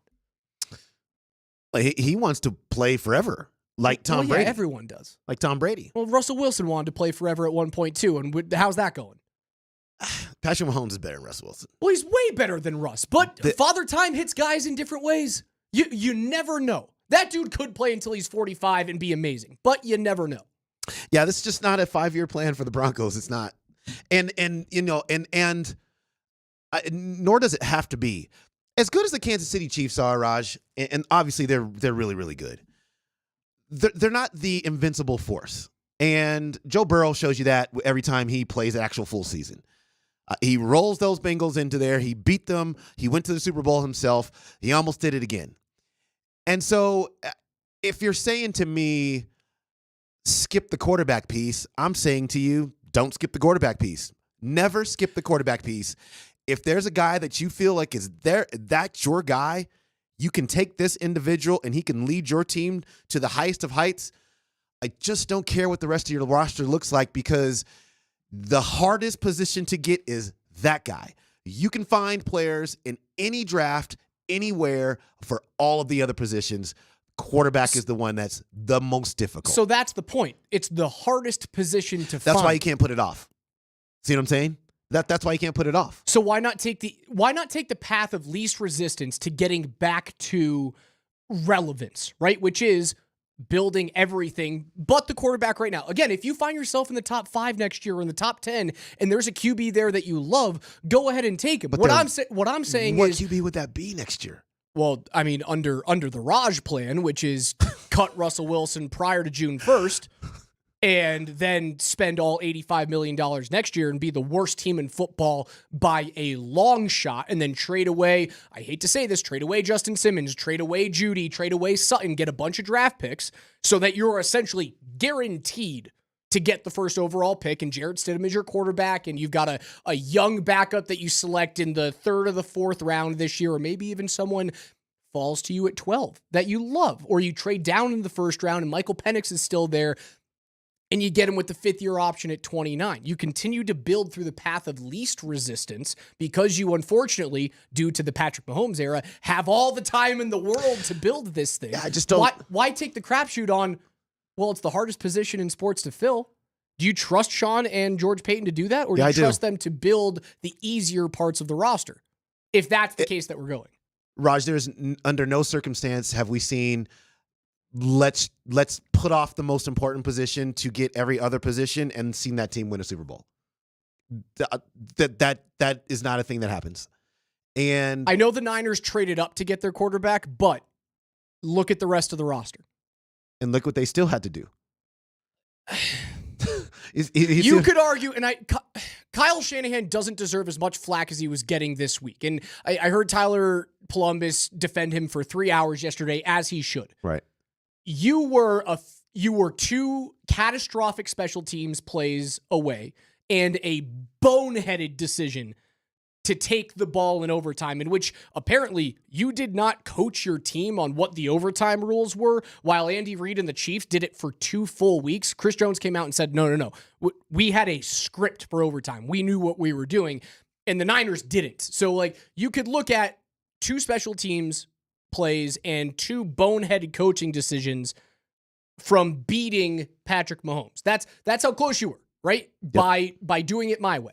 In the most gettable year, like the Kansas City Chiefs, this was the most gettable year to get them. You almost beat them. But the first time without around, an all-time quarterback. Well, we'll see what happens. We'll see what happens with Brock Purdy. Kyle Shanahan has almost gotten. Well, I wouldn't say in the against the Bucs. Kyle Shanahan's almost gotten him 3 times with crap quarterbacks. What was the 3rd time? He's had Purdy. He had Matt Ryan, but not MVP Matt Ryan. Okay, you're going all the way back to yeah. Well, Matt Ryan was really good. I mean, Matt Ryan's better than any quarterback San Francisco's had here in the interim. The 3-4-3. Vic and Raj just want to disband the franchise until Mahomes retires. Honestly, kinda. He's that good. He's that good. I don't. It doesn't. No. The reason why, Raj, the reason why I don't love it is because, even as good as he is, it's and all this talk about winning the division. I don't care about the division. The question is when you get into the playoffs, can you, in a one-off scenario, and this is your superpower in the NFL, is it's any given Sunday, can you put together a plan and execute it to beat said player one time? That's all you got to do. You did it this year. You did it in the regular season. Shockingly, you did it this year. You did it in the regular season. And so I just don't think it's time to shrink away from Patrick Mahomes, as great as he is. And if you look, the quarterback crop next year, not even as good as this year. And even if you're looking at this and saying, I'm kind of lukewarm on the quarterback crop this year, well, it's worse next year. It's not better. Do you love the guy, though? Well, if you love my guy, Shedeur Sanders. And in my situation, by trading away veteran players and cutting Russ and doing it all in just 1 year, virtually guarantees you the number 1 overall pick. So if Sean Payton can convince himself Shedeur Sanders is the truth, that's the way to do this. Do you love Shedeur Sanders? I do right now. He's in the backyard. There is geographic bias. I'm with you. I'm messing with you here. I think that. Look, I think that Penix and Jaden Daniels and Bo Nix are all better than Shedeur Sanders, if you're just asking me. And when I hear Shedeur Sanders talk basically smack about the outgoing offensive coordinator and saying, well, he ran a bunch of option routes and I don't know anything about, like, I was patting the ball too long and it was then I don't want to hear any of that. Because your job as the quarterback is to quickly decipher things. And if you're not on the same page with your wide receivers, get on the same page with your wide receivers and get the ball out of your hands. So therefore, I will wait and see about with him with regards to next year. But if a Michael Penix is there at 12, you take him. If you love Bo Nix, I don't know. The issue really here also is we don't know what Sean Payton loves, because every interview he does, you do know he gives you 17 different scenarios as to what they can do or what they might do or what and there's no real clarity. You know who he loves. No, he loves Caleb Williams. We don't know that. He everybody literally loves came Caleb out and said, Williams. no, he came everybody out and loves said that, that but the nobody's NFL, going to get him. He said that they would change the NFL to a lottery system because of Caleb But Williams. Ross, he's You not know getting who Caleb Williams. That's so not the necessarily question true. is who else does he love? That's not true. They could trade this year's first, next year's first, and a third first-round pick plus Pat Surtain to get up to number one. We don't if know he that. wants We to. don't know that the Chicago Bears would take that. I mean, it's easy to say right here, but if you're the Chicago Bears, what do you really want to do with that pick? Sounds like they want to pick Caleb Williams to me. Does he want to be? He wants to be in Washington. You're going to take that crapshoot of him going back to school? No, neither one of those two teams is the Broncos. And so if that's Caleb Williams' future, then you better find somebody else that you like. And if it's nobody, then okay, that's a thing. But that is why I'm saying we don't have clarity, because Caleb Williams for me is a non-entity for the Denver Broncos. Like I will have to be proven wrong on that by them giving the boatload to Chicago, who Chicago really does want to draft him. If he doesn't want to go there, that's the Chicago Bears problem. But they might just solve that with the Washington Commanders and not with anybody else, and then just take Drake May. So I just think for the Broncos, this is the year to get your quarterback if you love it.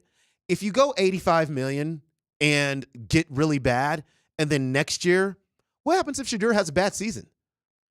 Or if he doesn't fit Sean Payton, which, again, if he's a guy who holds the football for far too long, he doesn't fit Sean Payton. If he is telling us... So I can see that side of the argument. Yeah, if he is articulating to us that he was unable to quickly diagnose things, get on the same page with his wide receivers, and get the ball out of his hands, then that is definitely not a Sean Payton quarterback. No way. If things have to be super formulaic for him to be successful. And then if he's not the guy, then I don't know the quarterback that's out there in 2025 that makes any sense. It's this year or bust, you're saying, for QB in round one, which unfortunately you won too many games to really have a chance to get one of the top three prospects. And you're hoping that unless you give up a boatload to get into the top five to guarantee top three, probably to guarantee one of the top three guys. quarterbacks, you're hoping that JJ McCarthy, Penix Jr., or Bo Nix happens to be the guy. And I hate the hope and see method. I'm with you. But the Broncos put themselves in this situation and they have no other choice but to hope that one of those guys. And look, I'm taking J.J. McCarthy out of this. I don't care what Jim Harbaugh has to say about him and how great or great not. I know what I saw with my own eyes with that quarterback, and he can have him. And so really, for me, we're talking, this is a Penix Bo Nix story. I'm with you on that, man. There's a lot of hope tied in with those guys, but the Broncos have put themselves in position where we were just talking about this and with the Avs and Johansson. Well, the Broncos are in a similar situation, and they got to hope that one of those two guys can perform. And if they're even there, because if they can't, then man, we're in a world of hurt. That really is a hope. To bring it back to the Avs, that was a hope situation with Ryan Johansson, and that's not typical of that front office. I hope that they do not, for lack of a better term, I sincerely hope that they don't fall into that thought process again, is just hoping that something is going to work. And they go back to we're going to trade for a guy who is cost controllable, who's going to be here for a few years. That's the way that the Broncos should be working on right now. You can't do this Band-Aid quarterback situation. You can't. You can't. It's not. It's untenable. And the issue is that I think we see it's with this year's draft is I think we see quarterbacks that have played well in college and have some traits that we all kind of like, but they don't. There's not multiple of them that look like a full package that's most certainly a hit. It's going to be a really interesting case study. Last year's draft, this year's, next year's as well, depending on like who the quarterbacks are that come out, is if you see some success in these guys who have transferred and taken the extra COVID year, like Bo Nix has been in college since 1993, it feels like. Yeah. And if you see some of these older quarterbacks coming out, Penix, older quarterback, Nix, older quarterback, and have success in the league, I wonder if you're going to see a run on guys staying the extra year in college, or teams taking chances on guys who are seniors coming out rather than, declaring after their sophomore year, that type of thing, right? Yeah. Because it was always find the younger quarterback, give him many years, and then by the time he's 24, he's bringing you to a Super Bowl, and then you hope that you can get into another one before that second contract. I wonder if one of those two guys has success, and you go, well, he takes more time to marinate in college. He's 28, 29. He's a fully grown man at this point. Like, what was Brock Purdy? Did he come out after his senior year? He didn't come out early, did he? Well, I would doubt that. And so if Brock Purdy, well, nobody can come out prior to their junior year, right? So the question is I say sophomore. Yeah. No, he played 4 years at Iowa State. So there you go. So if you're looking at a Brock Purdy who is panning out for the 49ers, and then also, to your point, what if a Nix or a Penix Jr. comes in, plays well, shows over the course of the next 3 years that he's the man? Then, I think you'll start seeing a lot. You'll start seeing that lens, kind of switch a little bit in how these guys are scouted and what these teams are willing to do from a franchise standpoint. But we'll see, man. When's the Florida State quarterback? He tore his ACL, right? So he's probably just a year out from anything. Jordan Travis. He seems to me he'd be a 2025 kind of guy, right? So I don't know. We'll see. I mean, the Broncos put themselves in a very, quite honestly, it's a terrible situation, but it's one that they're going to have to identify a guy, and they're going to have to go with him, because this can't be a 5-year process. It just cannot be. Travis has declared. Okay. He's a guy who's available to be selected this year after that injury. Okay, so but he's not playing. I mean, he got injured. Was it an ACL injury? Yeah, in the middle of the season, right? So maybe that's a guy that you could select in the middle rounds, just take a flyer on. Maybe and he's a sleeper. I'm okay with that. Me right? too. Like, if you're not in love with the quarterback at 12, trade it down, get a bunch of picks, and if you find a guy 3rd, 4th, 5th round, sit him behind either Russ or whoever, or Stidham. Yeah, be my guest. I'd be on board with that, Jordan Travis, and just like, all right, let's rehab you. Let's get, because he was a big time quarterback for that team. So I don't know, man. I just wish we had more clarity. 303-504-0925 is where you can reach us in the Shop Mazda text line. As always, watch us twitch.tv/AltitudeSR on the Safeway Twitch stream. Don't forget Valentine's Day tomorrow. You can head over there, get bouquets of flowers and chocolate dipped strawberries, cards, all those things. Do not forget, gentlemen. Do it today. Don't do it tomorrow. Do it today. Nelly's NFL notes are on the other side.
It's 11:20 on Dempsey and Company. It means it's time for Nelly's NFL Notes as welcome back week continues for Steve Nelson. What you got for us today, dude? First of all, gentlemen, happy Mardi Gras. Today is Fat Tuesday. I didn't know that.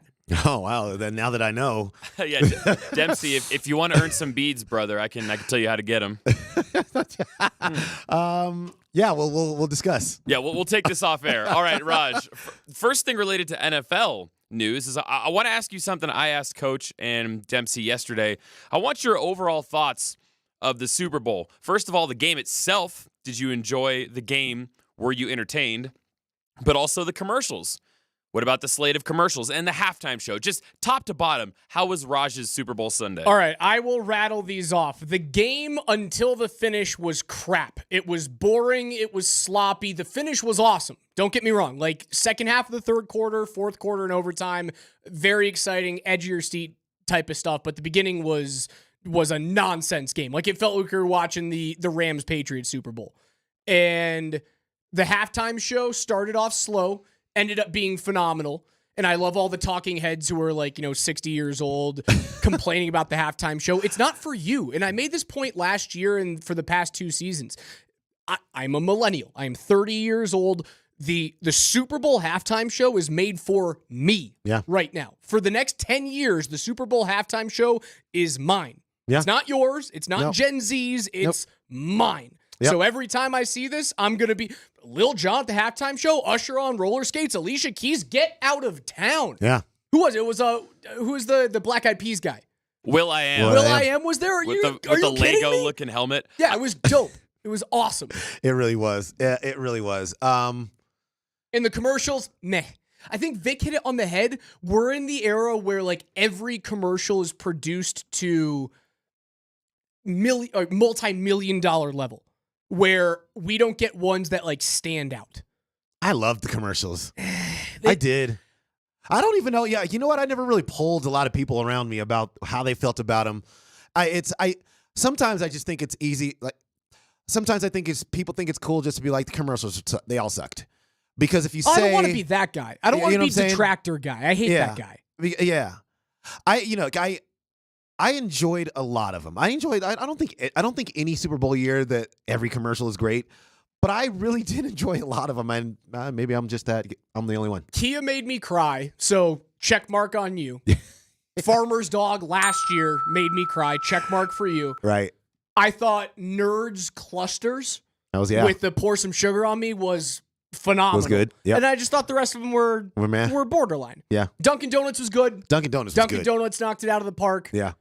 It's funny, as I go through the commercials, I'm like, oh, how that many was good. How many? See what I'm saying? It goes from one hand to 2. Yeah. That's how you get me to be positive. Just keep me talking. What's next, Nelly? I saw a tweet, by the way, that it said something like the best part of aging is getting to the part of life where the Super Bowl halftime shows are your music. Yeah, it's awesome. We're past Bruce Springsteen and the Rolling Stones and Prince, and we're on to the Black Eyed Peas. And it's funny, as I get older, the shows of years past, you know what didn't hit for me? Prince didn't hit for me when he was actually performing. Yeah. And then as I look back at that performance, because I go through some YouTube wormholes and go back and watch them. Yeah. It's awesome. It was amazing. Yep. Aerosmith in 2001. Yeah. Awesome. Yeah. Yeah. There's rarely been a Super Bowl halftime that's just been, you just put your head in your hands and what is this? These artists, they know what they're doing. I loved it. Question is it going to be Taylor Swift next year? Yeah, it will be. It should be. She doesn't need it. I mean, did you see the numbers that Usher did right after? Okay, so his Spotify streams were up by 60 or 70%. Just everything happened, for him just coming off of that one performance. Did you listen to Beyonce's country song? Yeah, so she's got 2 out, right? Slaps. She's good. Yeah. Reminds me of Justin Timberlake's Into the Woods album a few years ago. I'm like, yeah, it's legit. I think that immediately her songs are 1 and 2 on iTunes right now. It's a way to do it. Yeah, that's how she rolls. Nelly. All right, the viewership numbers have been released from Super Bowl 58, and unsurprisingly, it did monster numbers. It was the most watched telecast in history with an average of 123.4 million viewers across all platforms. 120 million of those came from CBS, which is the largest audience in history for a single network. And those are averages. If we look at the total number of people that tuned in at some point for some portion of the Super Bowl, 202.4 million. That's about 60% of the U.S. population. Well, that's I expected that. I mean, it's you have the only television show that is just unopposed by anything on that day because they know that you're not watching that program, you're watching the Super Bowl. And then you add this entirety of the Taylor Swift, experience along with it, just bringing so many more eyes that didn't care about the sport at all, that at least care about it this year because, they were going to get to see glimpses of her, and maybe they're now Chiefs fans and so, to some degree, I don't know. But you knew that those two forces at work, you were going to get the biggest number ever. And so, yeah, that makes total sense. What'll be interesting to me is I want to see what will happen next year or a year that the Chiefs aren't in it. Are we going because the Super Bowl's doing great numbers anyway. That's what it's just going to do. But it's not going to do ridiculous, almost the entire population numbers without Taylor Swift being as a part much of as if you're one of the subset of, I'll say it, idiots who's a Taylor Swift detractor, like, oh, I can't stand that she was on the screen for 54 seconds in the Super Bowl, like one of those meatheads. Yeah. If the Chiefs are not in the Super Bowl, or if she's not dating someone who's in the Super Bowl, let's say she breaks up with Travis Kelce because she dates a whole bunch of people, the numbers will not be as good. They will not be as good. It's that simple. But they'll still be great. Yeah, of course. It will always be the number one watched program in America for a calendar year. Yeah. It's just, you know what I do wonder, and I think I know the answer to this question right now, which is, so Taylor Swift brings millions of people who never cared, probably don't care about sports at all, or don't care about football to the sport. The question is do they stay? And I think for the NFL, it's, okay, now you've gotten all of these new eyes on your product. What are you doing to keep these eyes on your products? Or are they even keepable? I mean, they might not even be keepable. What if they break up tomorrow and, do all those eyes go away and they do something else? They might. Again, I told you, my sister hosted a Super Bowl party for the first time in her life, and the only reason why is because it's the Taylor Swift Super Bowl. Right. That's the only reason. Right. Nelly, one more. Reminder that this segment is brought to you by Mountain High Appliance. We are Colorado's most complete local appliance store with locations in Denver, Louisville, Littleton, Colorado Springs, and Glenwood Springs, offering every major appliance line and brand, mountainhighappliance.com. We mentioned yesterday that the 49ers players said postgame that they didn't understand the difference in overtime rules in the playoffs, how that changed. Turns out that the Chiefs did. Andy Reid said postgame, he said, quote, "We've talked about it all year. We talked about it in training camp and about how the rules were different in the regular season versus the playoffs. Every week of the playoffs, we talked about the overtime rule." And then Chris Jones of the Chiefs said they'd been talking about it constantly for the 2 weeks leading up to the Super Bowl. And they also said that if the Niners scored first in overtime to take the 7-point lead, the Chiefs were prepared to go for 2 if they responded with a touchdown. So my question to you is, are we making too big a deal of this? Like the Niners not understanding the rules of overtime? Did that really not at all. make a difference? No, people aren't making a big enough deal about it. Listen, Kyle Shanahan's a phenomenal coach, but he has bungled away 2 Super Bowls. And one of them happened 2 days ago. The other one was the Falcons comeback, or the Patriots comeback over the Falcons, where you just continued to throw the football and not run it and try and milk out the clock with a 25-point lead. You blew that. Right? Also wasn't completely your choice. I know you're the OC in Atlanta back then, but for your team, like Eric Armstead came out and said they didn't know the overtime rules. It was a horrible decision to take the ball. To not, it turns every possession for Kansas City into a 4-down possession, right? If there's one thing that you can look at Kyle Shanahan and go, that was a boneheaded It was a completely dumb move. Yeah, for a guy who is a genius, who is one of the best coaches in the league, for you to be that boneheaded in the biggest moment of the year blows my mind. And he's young, was he 44? Something like that. Maybe even younger than that. Yeah. He's going to continue to get better and more mature and learn from his mistakes. That's a mistake that's going to haunt him for many, many years.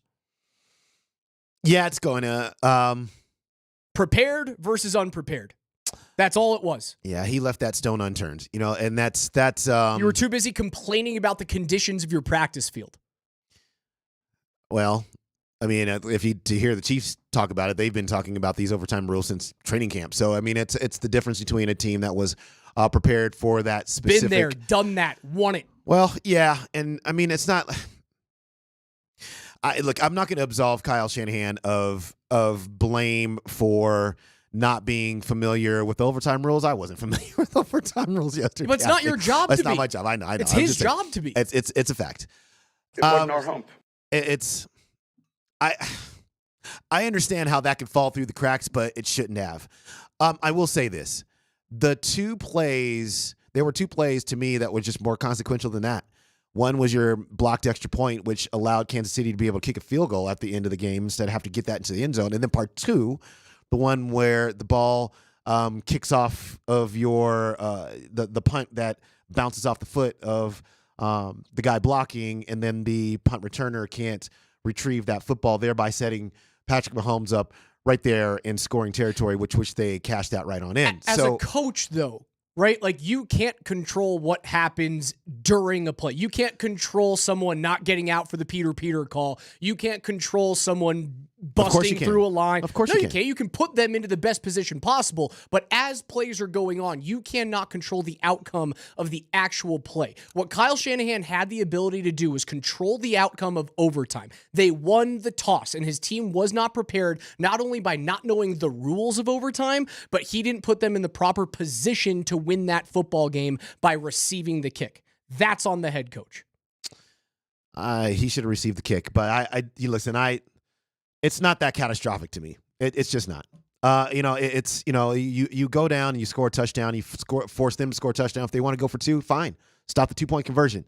Play some defense, because it's sooner or later we can give everybody the possessions over and over and over and over and over again. Somebody's gonna have to play some defense at some point and stop somebody. When has to Patrick win a Mahomes game. ever been stopped, though? That's the thing. I don't know, but how was your thought process? Yeah, I don't know. Three is going to be enough to beat this. Nobody thought 3 was going to be enough. They tried to score a touchdown, they couldn't do it, because the Kansas City Chiefs stopped them from doing it, and because they didn't take the ball second, they had to take a field goal. Dumb decision. I'm not saying. Listen, like I said, I agree with you on this. I do. I just don't think it's as catastrophic as most people do, because as Mike Sanford explained to us yesterday, you can get that guy the ball that bounced off the foot that couldn't be retrieved by the punt returner. According to him, you should have been saying that so far in advance that guy wasn't even near the ball. So then, yes, that's a coaching mistake that then put your guys in a position where a freak accident could happen, and then it in fact did. So I don't know. It seems to me that there were coaching mistakes kind of littered throughout that game in regards to the 49ers, which all does come back to Kyle Shanahan as well. The overtime was just one of them. Avs take on the Washington Capitals tonight, 5 p.m. puck drop, 4:30 pregame. We'll preview how the Avs can get off a 4-game schneid on the other side with Raj and Demps.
2K Tuesday rolling to a close here on Altitude Sports Radio 92.5. Dempsey and Company with Alex Ryanemi and Chris Dempsey. Steve Nelson behind the glass in the Bud Light Studios. PhD is coming up next from 12 to 3.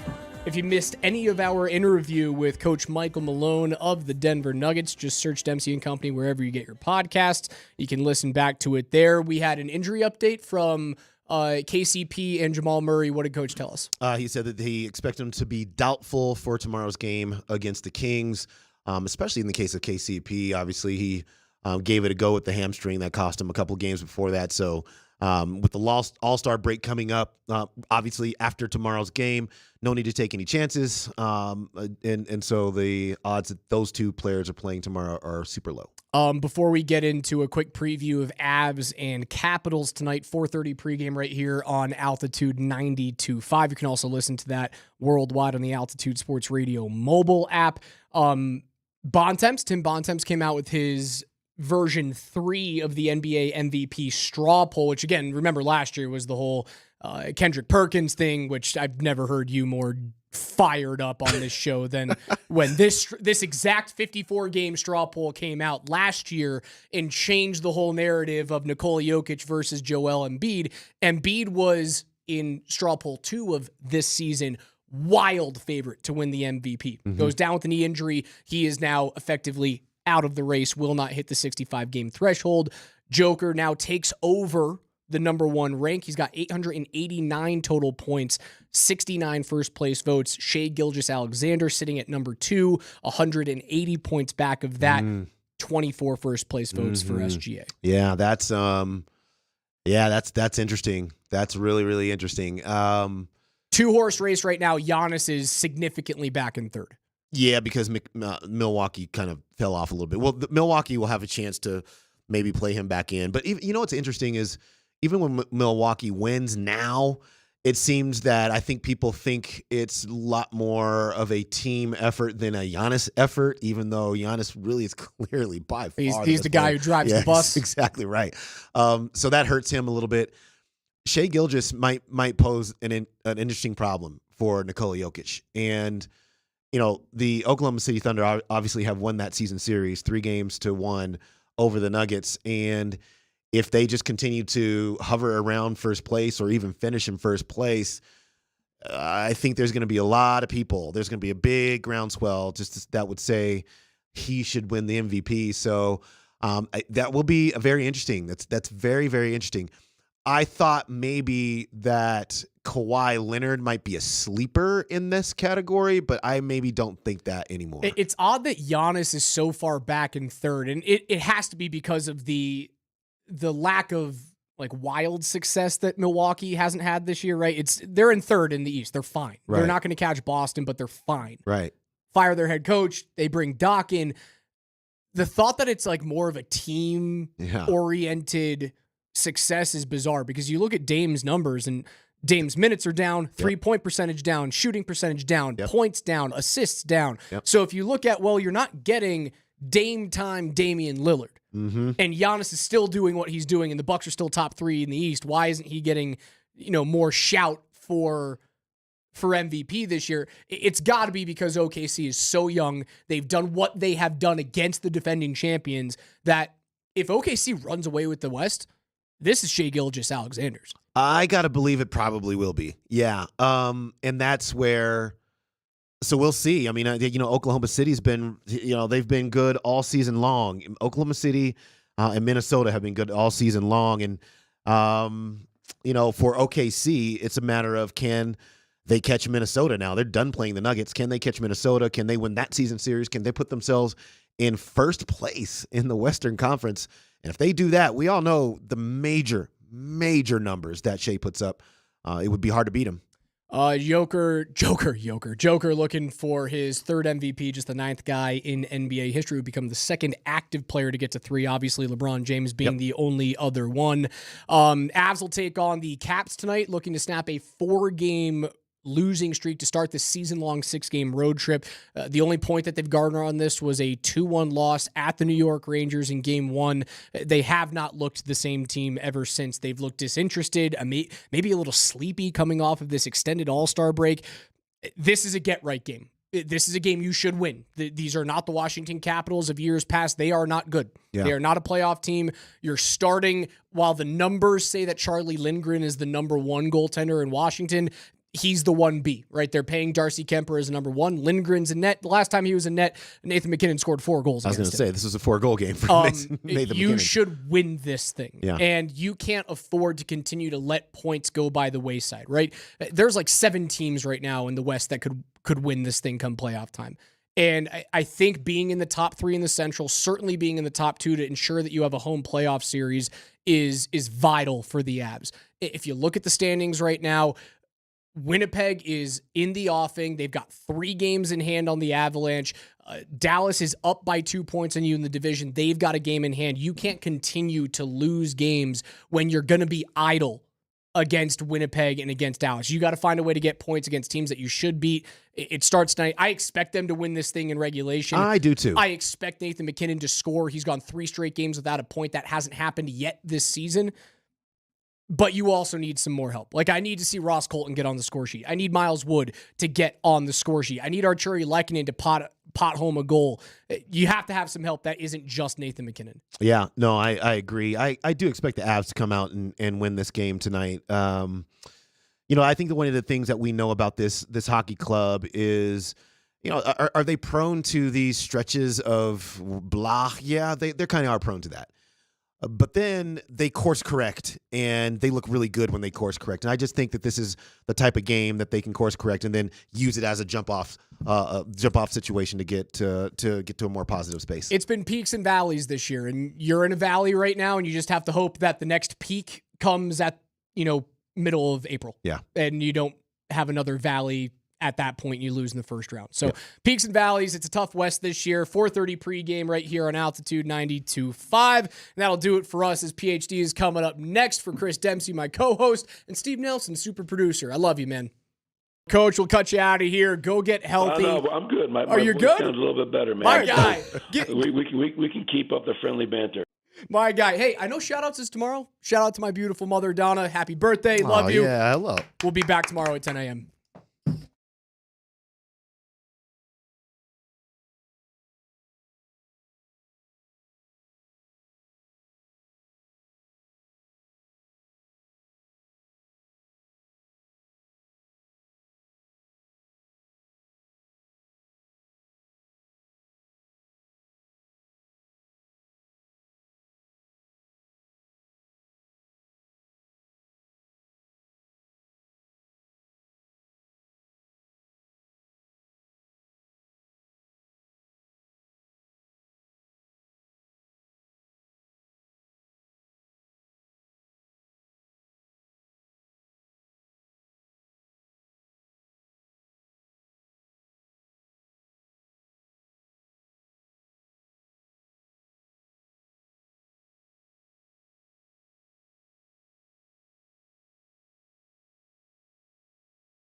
That's right. We are here for you on this gorgeous February day, man, where there is so much rumor and gossip about it's the lying season in the NFL, and we'll dig into that. We have the Nuggets that You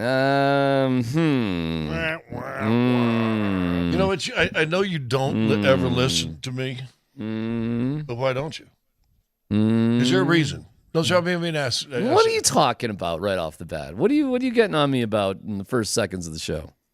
I told you 4 games going in. That beating Lakers was monster because you wanted to go 2-2. So okay, what games did I think they were probably going to lose? Right, but we'll like dig that, in. though? No, that's right, Tyler. That's right. There's a difference between losing and what's going on. It was a blue court game. Come on, everybody knows you got to win the blue court games. Meanwhile, I do want to start off and congratulate Jenny Kavnar. Do you hear what's going on with Jenny? She is the first female primary play-by-play person in the history of Major League Baseball with the Oakland A's. That just got announced. So way cool. To go, Jenny, for getting that gig. That is awesome. So at least people will listen in a year when she moves. Well, she get ready to. She bought a house in Vegas. Just going to commute to the games in Oakland every day. might not be the dumbest move. All right, you want to just get into the Nuggets? I'm happy to do it. I'm ticked off. I'm upset. Yeah, I'm upset, man. You got. I was wondering what the mood was going to be like today. I was because I'm in a good mood, but I'm still upset. I don't know. You're kind of cranky today. No, man. Hey, Tyler, you worked with him enough. You know when he's cranky. The hairs on the back of his neck are like going straight out, and they're like twitching like a porcupine's. I mean, you know he's not truly upset until his face turns purple, but when it starts getting a little darker shade of red, it's dark red you're on right the way. now. Oh, yeah, I can make my, it's permanent red. I mean, it's just different. It's different. Stop sign red, like red light red. You're like DEFCON 453, but yours is done in colors, right? Different stages of not tanning. No, man, I was disappointed. I thought that, listen, I'll give Milwaukee credit. They shot well, for sure. But what the hell, dude? I mean, 91-63 at the end of 3. In the fourth quarter, you don't even pay attention to. It didn't even matter. It's weird the timing of this, right? The timing of it's kind of weird because this is right before the break, but last year it was right after the break. Nuggets went on a little bit of a stall right after the All-Star break, and now you're kind of going on one right now. You kind of wrote off the game against Sacramento because it was just more or less a guaranteed loss. But, this one, like a blowout like that, three games in a row, Scott, I don't know, man. I know you're not going to panic, but it certainly doesn't feel good. Two games in a row. 2 games. Yeah. No, I'm not panicking because I ain't got nobody. Ain't no one's playing. The KCP shouldn't have played in that game last night. I could tell in the first kick-out pass from Joker, and the ball was, like, not even from me to D-Mac away. And if you can't see on Twitch, but I'm about this far. It's close. Yeah, I can almost very touch close, him. yeah. And he couldn't move laterally to get that pass. I went, oh. Okay, so why is he playing? Probably because honestly, I think the medical staff of the Nuggets are the most guarded medical staff that I've ever been around, and I was shocked to see him out there. And I guarantee you now the most willed player, and you know this, most willed player on that team is KCP. Okay. And I guarantee he said, "No, I'm going to shut down Lillard," because he shut down Lillard that game here. He couldn't move. He shouldn't have played. But we've been saying that for a week. He got 9 minutes in. That's 9 minutes of not being able to play. Jamal's got a shin splints. Is that what it is? I'm bilateral. Whatever. They're just calling it a fibula, right? What does that mean? He got I know it's a shin in the fibula a handful of games ago. So there's probably some sort of I don't know. I mean, it's either bone bruise or I stayed at home last night. I didn't stay at a Holiday Inn Express. Well, all right. So what the hell, man? I mean, pick it up, Buttercup. Like, let's go, everybody else. I mean, I don't know, bro. That was embarrassing. But you get shellacked 2 games in a row? How are you getting embarrassed with reality? Well, I get embarrassed with reality every day. Sometimes reality sucks. I got a mirror. I don't know. You thought that was the right effort? You thought that was... No. I didn't say that. Okay. But I'm just trying to say, what was your expectations? I expected to compete. I expected at least what I saw Milwaukee compete against the Nuggets here in Denver, that the reverse. I'll tell you this, man. You better kill the Kings. I don't care who's not playing. They got 3 out of 4, a back-to-back. They're in Phoenix tonight. and they just waxed you on Friday. I don't care. agree with that. You better freaking win this game tomorrow night. I you know what? And we'll talk Thursday because if they don't, I might be concerned too. But I'm not concerned now. Okay. Because these two games kind of unfolded exactly like I thought they were going to unfold. I thought they would be a little more competitive in Milwaukee, but once all of a sudden, KCP couldn't move. He probably shouldn't have played. Mm-hmm. Murray, you could tell right away. I mean, he had open shots. He's barely getting them to the rim. I said, nah, there's something wrong there. In fact, I was saying on the broadcast, there's something wrong with Murray. He tried to play, probably shouldn't have. He played 18 minutes. And then and all first half, too. Yeah, all first half. And what was his stat line? I don't know. Not good. I don't know. I can look it up. This is stat line. I'm not supposed to know his stats right off the top of my head. I know the box score it. didn't look good for anybody but Nikola Jokic and AG. So whatever that was. Jokic is running around there. He's trying. Well, and Colin Gillespie was trying. That's the whole thing with we need to stop. Let's start with Joker. Murray, 18 minutes, 1 of 5, 1 of 3 from 3, 3 points, minus 18, plus minus 2 rebounds. Yeah, that's terrible. So he was minus 18 in 18 minutes. Yeah, that's terrible, obviously. He couldn't move. He couldn't move, obviously. Yeah. KCP, well, he was plus 1, but he only played 9 minutes. There was nothing going on there. Yeah, Jokic had, he's Jokic. He's unbelievable. Even in the blowouts, he's unbelievable. Right. And then off the bench, what did Reggie Jackson do yesterday? He was nothing. 7 points, 22 minutes. What happened to Reggie? Why isn't Reggie lighting it up a little bit? What happened to October, November Reggie? What happened to December Reggie? What happened? Remember when Reggie was awesome? You get me, Tyler? 3-5. 3-5. Oh, his age? 35. He's old? That's it? Then you should have done something at the trade deadline. Now you're getting me purple. Now you're getting me kind of fired up a little bit. but you couldn't. You honestly could not. I know, because the second apron and, you're baking now an we can apple go pie. back to what I've been whole trying thing. to say for a long time and not people hearing. I am worried about their bench. Okay. Because now you're missing guys up there. You probably have gotten Reggie. Reggie's played too much for where he is and what he is and what your expectations should be for him. And he's going to have to play probably tonight or tomorrow 30 minutes too. Yeah, their bench is not good. You know who Julian Strawther reminds me of right now? That movie, Along Came Polly, Philip Seymour Hoffman. Glass! Remember that? Yeah. Rainmaker! Rain King! Hey, we got that, man. You got Philip Seymour Hoffman and Along Came Polly. One of the greatest basketball scenes of all time. Just him screaming it out, just clanking it. Like every time Julian puts up a shot, it's like, whoa, here we go. Like it has no shot. We got a theory on that too.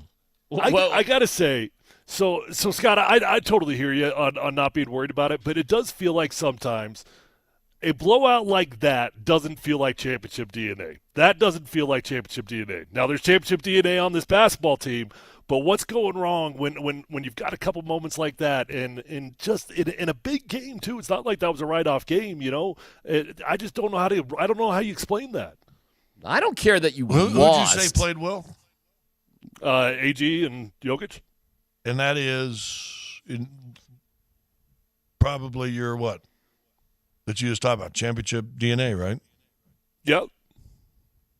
I saw Colin Gillespie early in that second half. I'm like, uh-oh. What is going on here? But he plays hard. Can I say something? He does play hard. He's going to be a limited player. He does play hard. You know what I watched? Have you guys ever seen it? It said My All-American. Have you seen the movie My All-American? Yes. I watched that last night on the plane home. Yes.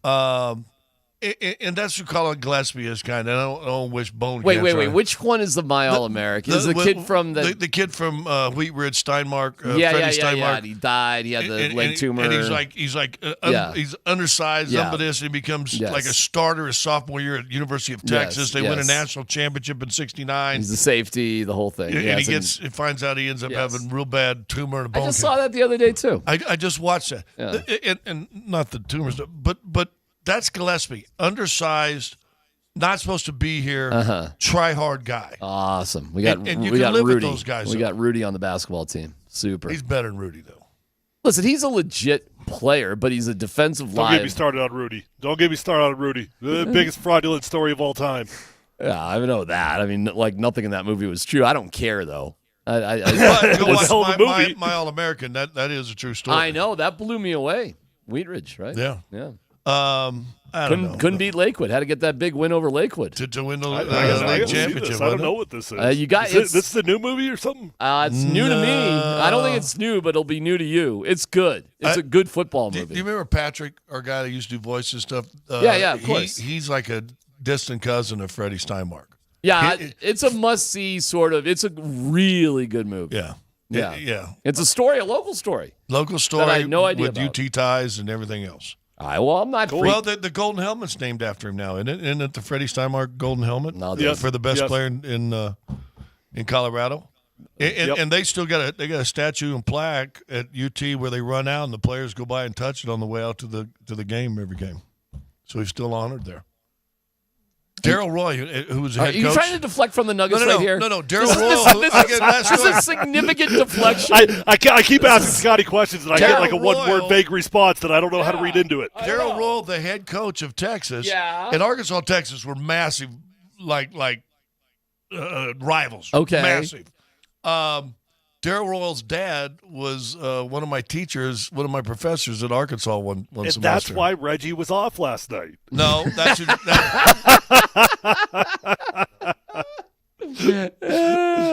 Hey, by the way, your guy Wembanyama is the rookie of the year, and he's coming into his own. And he had a triple. They probably won a game, right? They've won some games. They've won a couple. The dude is unreal. Triple-double with blocks. First rookie to do that since Robinson back in the early 90s. The dude's a dude. No, Ralph Sampson. The dude's, oh, man. I think he's going to go. I don't know why you diss Ralph Sampson. Because I think he's a Hall of Famer. He's a Hall of Famer. I think he's going to be. I don't think Sampson had a three-point shot like Wembanyama, and I don't think he had the handle that he does. And I think he's going to be a way better passer than Ralph Sampson as well. He had a pretty good handle. Wasn't a bad passer. No big ever shot back then.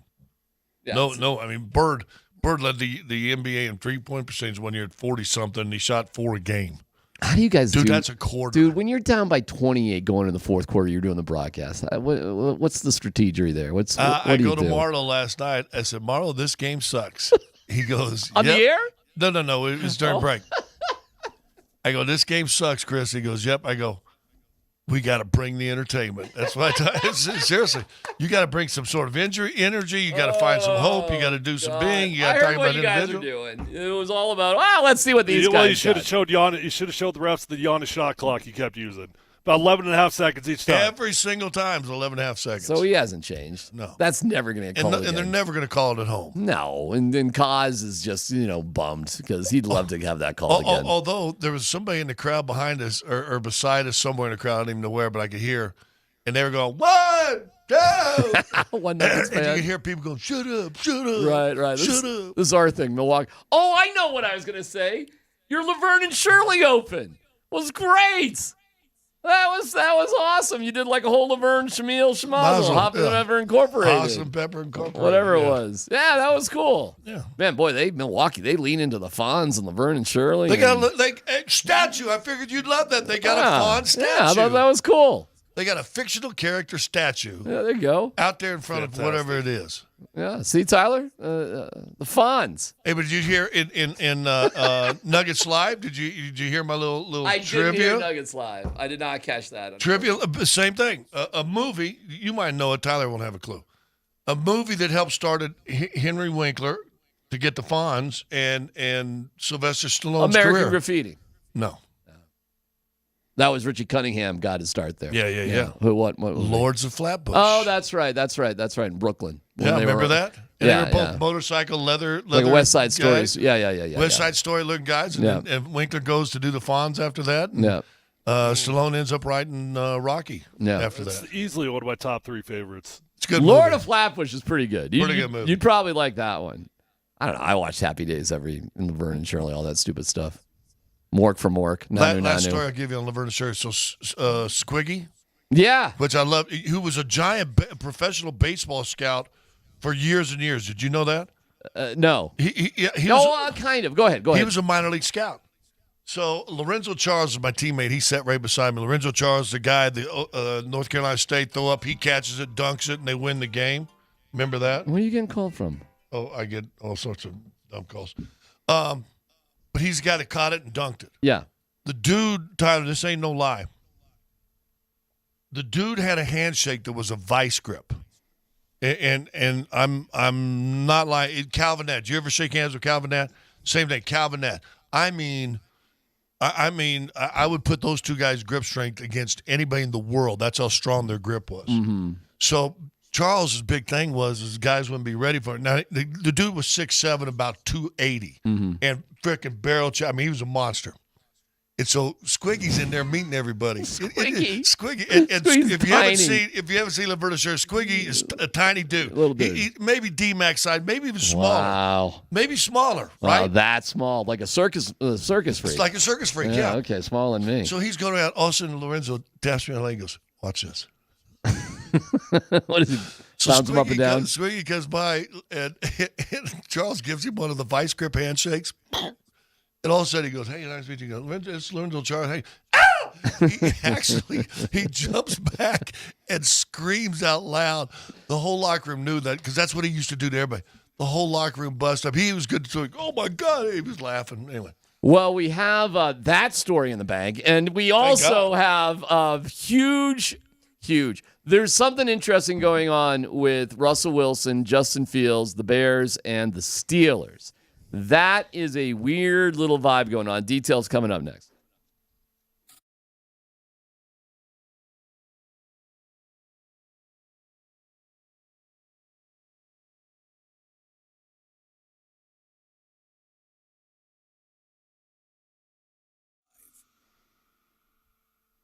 Hey guys, about 7 years ago, I was just feeling tired and run down, so I went into my friends over at Revitalized Health and I had them check out my numbers. Lo and behold, my testosterone numbers were way low. I got those things in check and now I feel so much better. Tyler Plum is here for my friends at Revitalized Health. They can help you look better, feel better, sleep better. Testosterone, peptide therapy, hormone replacement, and medical weight loss options. And the medical weight loss options are changing lives. They've got 3 locations. They're close to you no matter where you live. You can find them online at revitalized-health.com.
He's a special athlete.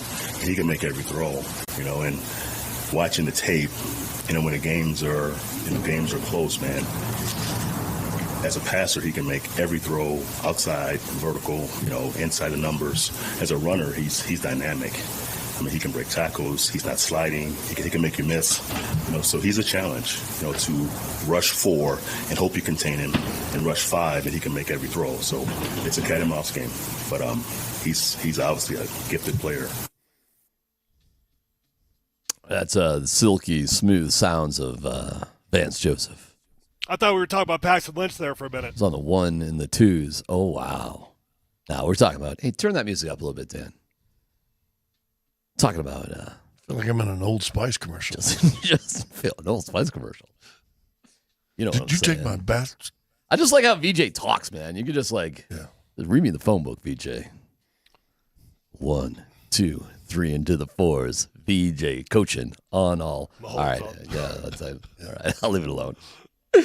VJ, man. Hey, Justin Fields. All right, so here's the vibe, guys. Is that who he was talking about? I honestly didn't know who he was talking about. Yeah, that was a big matchup with the Bears. Broncos won that one. That was a big Russ game, brother. That was a big comeback. Yeah, almost turned their season around, dude. That was fun for a minute. That was fun.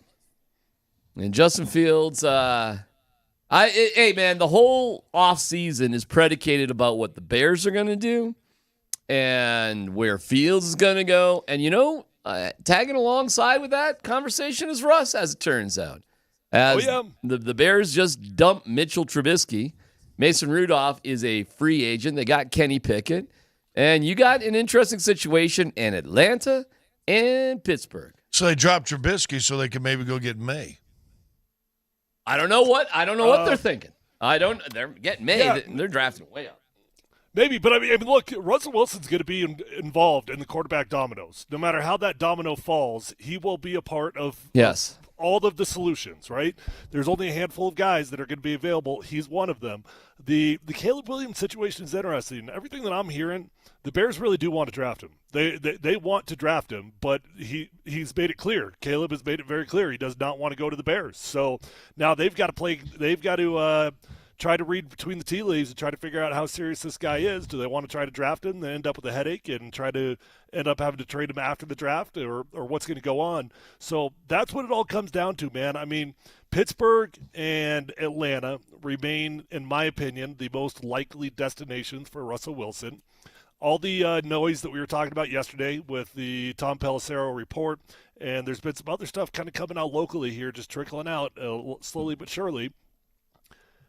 I don't know what I'd make about it all. I really don't. I mean, I heard Sean Payton. Did you guys hear Sean Payton on the Jim Rome show? I did not. What did he say on the old Jim Rome show? Oh, he said, Russ wants to be here. He really wants to be here. He According said that about to 3 who? days ago. According to Sean Payton. Okay. Sean Payton says that Russell Wilson still really wants to be here. Uh-huh. And then Sean's response to that was, and that means something. He really wants to be here, and that means something. So I don't know, D-Mac, you add it all up. You tell me what all this means. Oh, it means what I say is the Broncos have not given up on trading Russell Wilson. They're trying to trade him. It is tricky, though, because if they trade him, you got to eat that $85 million this year. You don't get to spread it out over 2 years like that post-June 1st designation. So, listen, of course, if the Broncos could trade him, they're going to trade him. And so you have to sort of pump things up. That's why it's a lying season right now. Everything about Russ staying here, guys, is a lie. It is a flat-out NFL sports lie. There ain't no chance that they want him back here, and there's no chance he wants to stay here. What? What do you got there? What are you doing? Volume up. Yeah, okay.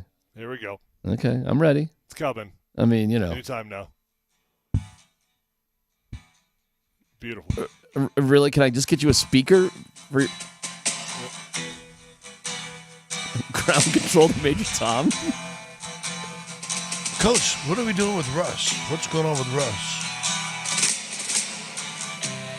Ground control to Major Tom. It's damage control is going on right now. Oh, my God. It's complete damage control.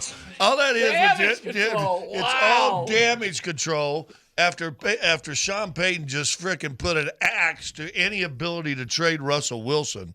Which no, really he didn't hurts do you. that. Russ did that, buddy. Yeah, okay. Russ put the axe to the tradability. Yeah, okay. And all of a sudden now it's Russ wants to come back. He really does. Oh, okay. It's damage control. Well, we're on the same page. Everybody's just lying right now. I mean, yeah. Okay, we're just all. Well, is damage control lying? A lot of times it is, isn't it? I mean, really? Sure. Yeah, I mean a lot of times it the is. Seahawks did damage control for an entire year on it, and it worked. At least it worked for the Denver Broncos, right? The problem right now is the cat's out of the bag. There's no more secrets anymore, right? There's no way to hide anything. So everybody's just wasting their time. It's all right now. This is all this is. You're wasting your time. Just do it. Get it over with. You guys tell me. In what world can you trade Russ? Okay, you could do it. You could try to get him to renegotiate the contract, but that's what makes Russ untradeable. When I was saying that Russ did it, the contract's what made him untradeable. He signed a deal that he'd earned, that he was given, and he earned that, but now he no longer plays at that level. So with that contract, it doesn't matter what lies you put out there about Russell Wilson. It's not possible to trade him. Well, the only team I can see trading possibly, and I don't think it's going to happen, but the Steelers are drafting 20th, okay? So for them to get they're in. This is the problem about being a fringe playoff team, man. About barely making it in there or being close and just missing it. This is where you're stuck at. Now their quarterback, they're going to probably lose Mason Rudolph, I guess. By the way, I've been talking to a birdie behind the scenes, and they're like, "Don't be surprised if the Broncos make a play to get Mason Rudolph, under a low contract, and then draft a quarterback later on. Don't be shocked by that." Don't we already have Mason Rudolph? Don't we already have that? I got you, Tyler. I'm with you. We do already have that as far as I'm concerned. But if you're not willing to move up to get that quarterback or at least take Bo Nix at 12, hello, Mason, or somebody like him. Well, we should circle back here for a second because Justin Fields and Russell Wilson are the two quarterbacks that are going to be a part of the quarterback domino, right? Yes. In one way or another, all those guys are going to be affected. There's reports going back that Sean Payton really loved Justin Fields. Now, I know where you stand on it, but if you're making a move for a quarterback, if you like him, you could probably get Justin Fields for a third-rounder right now. Yeah, but you'd have to take on his contract. How are you going to do that? Well, his contract's nothing. I mean, you would do it knowing you have to give him another contract, sure, but you're not taking on anything. My God, that would be something else, man. That is, I don't want anything. I wouldn't touch it with a 10-foot pole. I think that's insane. But I think Justin Fields would be a safer bet than a handful of these guys in the draft. For how long? I mean, what are we talking about here? How would you be able to afford it? I mean, if you want him for, I don't know, bro. I think it all goes to where Sean Payton actually wants to be, Scotty. Like, where's Sean Payton going to be in 2 years? You're going to suck for 2 years. Well, he's not going to want to do that. He's already built the boat. He's freaking Noah of the Broncos Ark is what he is. He's built a boat with a big hole in it? He's built the freaking boat already. The boat's been built. Come on now. I mean, listen, we just watched a Super Bowl with the greatest quarterback. I'm going to say it right now, the greatest quarterback that's ever played. I think Mahomes is going to be I think he is the greatest quarterback that's ever played. And that is no disrespect for Tom Brady because I think Tom Brady was fabulous, and he's proved it his whole career. But this guy's different. I'm not arguing. There's not a guy in America who's watched any kind of football who, when they got the ball back in overtime, didn't say to themselves, they're going to score a touchdown. They're going to score a touchdown. There was no question. There was just no question, right? There was just no question. I think he's the best quarterback that's ever played. I really do. So that your divisions, you're not going to win a division, right? You just bring a quarterback whisperer from Michigan to the Chargers, who now you think you have at least a golden arm kind of quarterback. Can this guy whisper into this guy and Justin Herbert? Does he get better? The Raiders in Denver going, ooh, at least the Raiders like their coach. But they still got issues too. Let's just trade the Chiefs. Can we trade the Chiefs out of the division? How do we do that? We can't. Yeah, we did that with Seattle once. It did. That was awesome. You got him to a remind me because I don't even remember how that all went down. How did that go down? It was expansion. The Seahawks were in the AFC West. The Colts used to be in the AFC East. I mean, it just I don't know. They just expansion, whatever. They just redid things after they added an NFC team. Yeah, they just had the Seahawks go not only to a different division but a different conference, which is really kind of weird. Well, but remember also the Rams were still in St. Louis. Okay, because I think they wanted another West Coast NFC team, and so Seattle became that team. Well, then the Rams move back to L.A., right? So now you got 3 NFC teams in Arizona, I guess 4 that are on the Western time slot. I still get confused where the Milwaukee Brewers are in baseball. Where's Milwaukee? What country is that? I don't know, man. Hey, man, how is Milwaukee? What kind of town is that? It's wonderful. It's wonderful. You don't care. Every hotel room looks the same to you. Mm-hmm. All right, would you want Justin Fields? Scott, would you want Justin Fields? Tyler, would you? For what?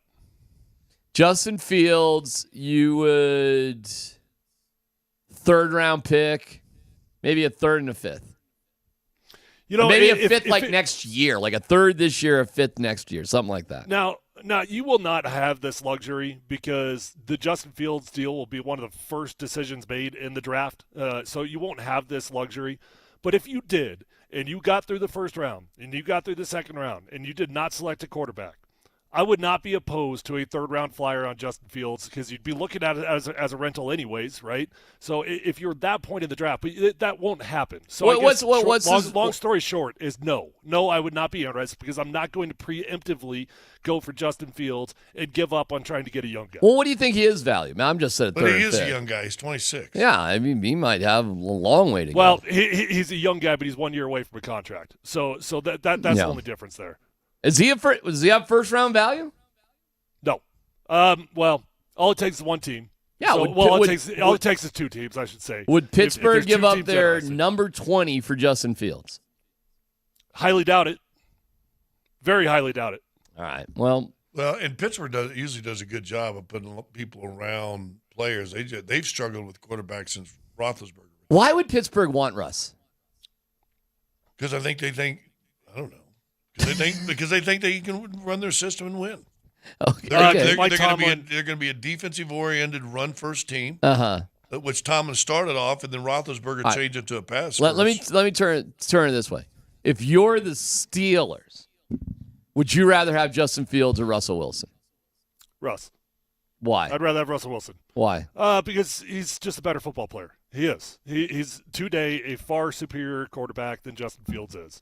And it's as simple as that. Mike Tomlin doesn't have a whole lot of life left out there. He knows that. But he's playing on a contract year, and he doesn't have a new contract, or he's coaching on a contract year, I should say. So he's not going to want to take on a less superior talent. But, man, it's pretty simple. We don't want Russ because he's our guy, and we gave up on him, right? Mm-hmm. Other teams have got guys that they've given up on. Well, they're all looking at the same pool right now, so what pool is out there? What pool is out there? Because you got to make a decision right now. Are you going to go all in on free agency and try to go out and get a Kirk Cousins or something like that? Or maybe go out and try to get a Gardner Minshew, a bridge guy? Or are you banking on the draft? Because you got to make a decision on one of those 2 things because you don't have the luxury of waiting until after free agency. But that's the same reason for Pittsburgh and everything else is what I'm saying. It's a bargain if you get Russ. It's going to cost you if you get Justin Fields. Maybe. I've been told that it's Pittsburgh. I believe it. With Russ, yeah. I mean, there's a lot of reasons why that makes sense. It's to me, it is 2 teams, but it's kind of weird because it seems to be the same 2 teams for Fields or Russ, which is Pittsburgh or Atlanta. They're both kind of in the same boat. And Atlanta's in a better position because I think they got the 8th pick in the draft or something like that. Like, they're doing all right there. Hold on. Atlanta, yeah, they're 8. Pittsburgh's 20. I mean, they're in no man's land in terms of drafting a quarterback. Right. And Which is why it makes a whole lot of sense. It does make sense. But they're not going to – are they really going to – Could you imagine if Atlanta gave – which they're not, but say they gave their 8th pick, you said – to Chicago and took Fields, and Chicago would have 189. I could absolutely see something like that happening. Wow. Right. Like, Chicago's in actually kind of a weird, great situation no matter what. Yeah. Like, they're But how did they get there? Well, being abysmal for a few years, right? they had to suck. But they could get draft picks to trade that number 1. They possibly could get a high draft pick for Justin Fields that they could convert into another number 1. They could get players. Bare minimum, you get a 2nd rounder probably. Let me ask this: I'll start a no dumb question now early. All right. Would it have been better for the Broncos when they came to Russ and said, "Hey, we want you to do your contract, or we're going to bench you"? Right. He said no. That they benched him right there. Yes. Would it have been better for the Broncos because he probably wouldn't have won 5 in a row. You would have had problems with the NFLPA, ain't no doubt about it. Maybe. But no, you wouldn't. No, Russ had no ground to stand on that deal. None. Well, the NFLPA is going around Super Bowl week crowing about how they got involved. I know, but the Broncos did absolutely But they can still wrong. bench him. This happens every single year. Well, you shouldn't make a threat that you're not going to follow through on. Exactly. It's like parenting. Kind of. It's like so, but would they have been better off benching Russ and say they lose 4 more games? Yeah, you know what screwed him up though? There's a couple things that screwed him up. That comeback win against the Bears screwed him up, and what really screwed him up was beating the Chiefs before the bye week. Well, that was a problem. And then coming out of the bye week and beating Buffalo in after the bye week. It was very Tebow-esque. Like, remember when Elway would watch Tebow with his isotoner gloves on and would be like slow Like clap. I put you in there because the crowd made me do this. The fan base would literally riot if I don't put you on the field right now, but you are not doing what I wanted you to do. Can you ask? It's like Major League. It's like we need to lose. You know, it's like one of those deals. They're 1-4. Orton's not going to be the guy. We'll make the fans happy, and it's just one win after another. I think the Broncos went exactly through that with Russ. Exactly. You lose to Kansas City like you're supposed to, and then you lose maybe. I mean, you probably get benched right then and there. You know, honestly, what I would say is in hindsight, 2020. Yeah. Russ probably should have renegotiated the deal. Now, I wouldn't have done it, and I don't blame him for not doing it because who's going to willingly give up your own money? That's not a logical thing to do. But hindsight being 2020, now that he understands the field, now that he understands all the options out there, the best solution for him to remain a long-term starter for his future would have been to redo that deal right then and there. It's kind of like the Brock Osweiler situation where there was so much money. How do you turn it down? But the best situation for Brock to be a long-term starter was probably to take way less money and stay with the Broncos. Yeah, and be a starter for the next 2 or 3 years. That is correct. You knew the whole system. If you redid that deal, nobody's having any conversation about anything. Yeah, But how? If he'd have redone that deal, we wouldn't have Russ right now. I gotta think about that one for a second. What do you think? We'd still have Brock? What do you mean? You think Brock would still be the quarterback now? Well, now you also got to throw in this that Gary 2 years after. All right, let me think about that one. That's the what if game, but I like what if games. Just sitting around talking, whatever. What if you went to break on time? Okay, that'd be a miracle. It's PHC on 92.5.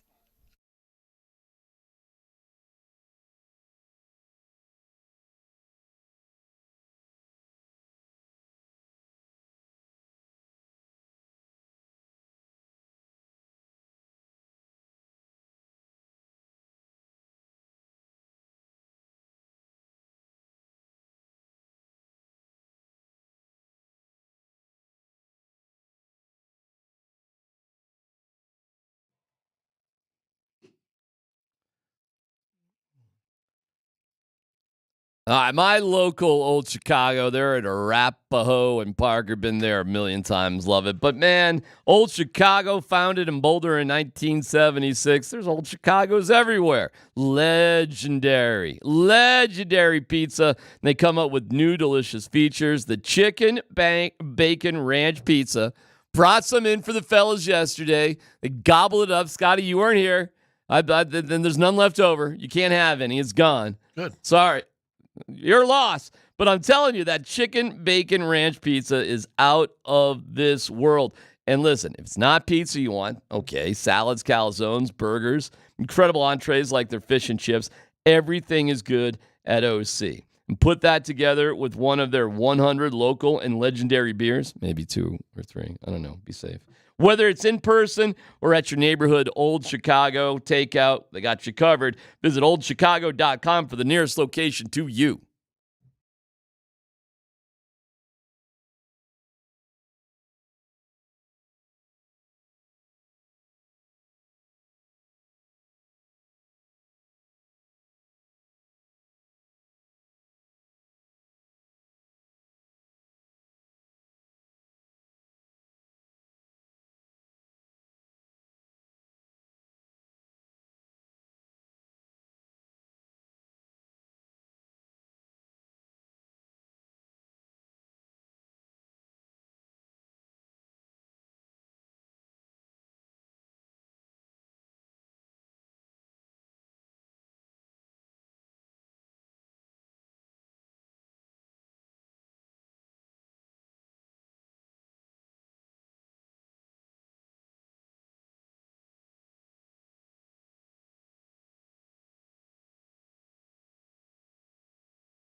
Patrick Mahomes is 2024 John Elway, where the Chiefs are going to be at a huge advantage every year, no matter if the Chargers have Justin Herbert and the Broncos have Sean Payton and whoever else, and the Raiders have who they've got the difference maker, just like the Broncos had the difference maker. They really do. And I think, it really comes down to how long Andy's going to stay around. I think that, he's done a hell of a job. I think they'll find someone that fits Andy's mold that'll keep Patrick in, the same type of offense that he's running now. But I think you're right.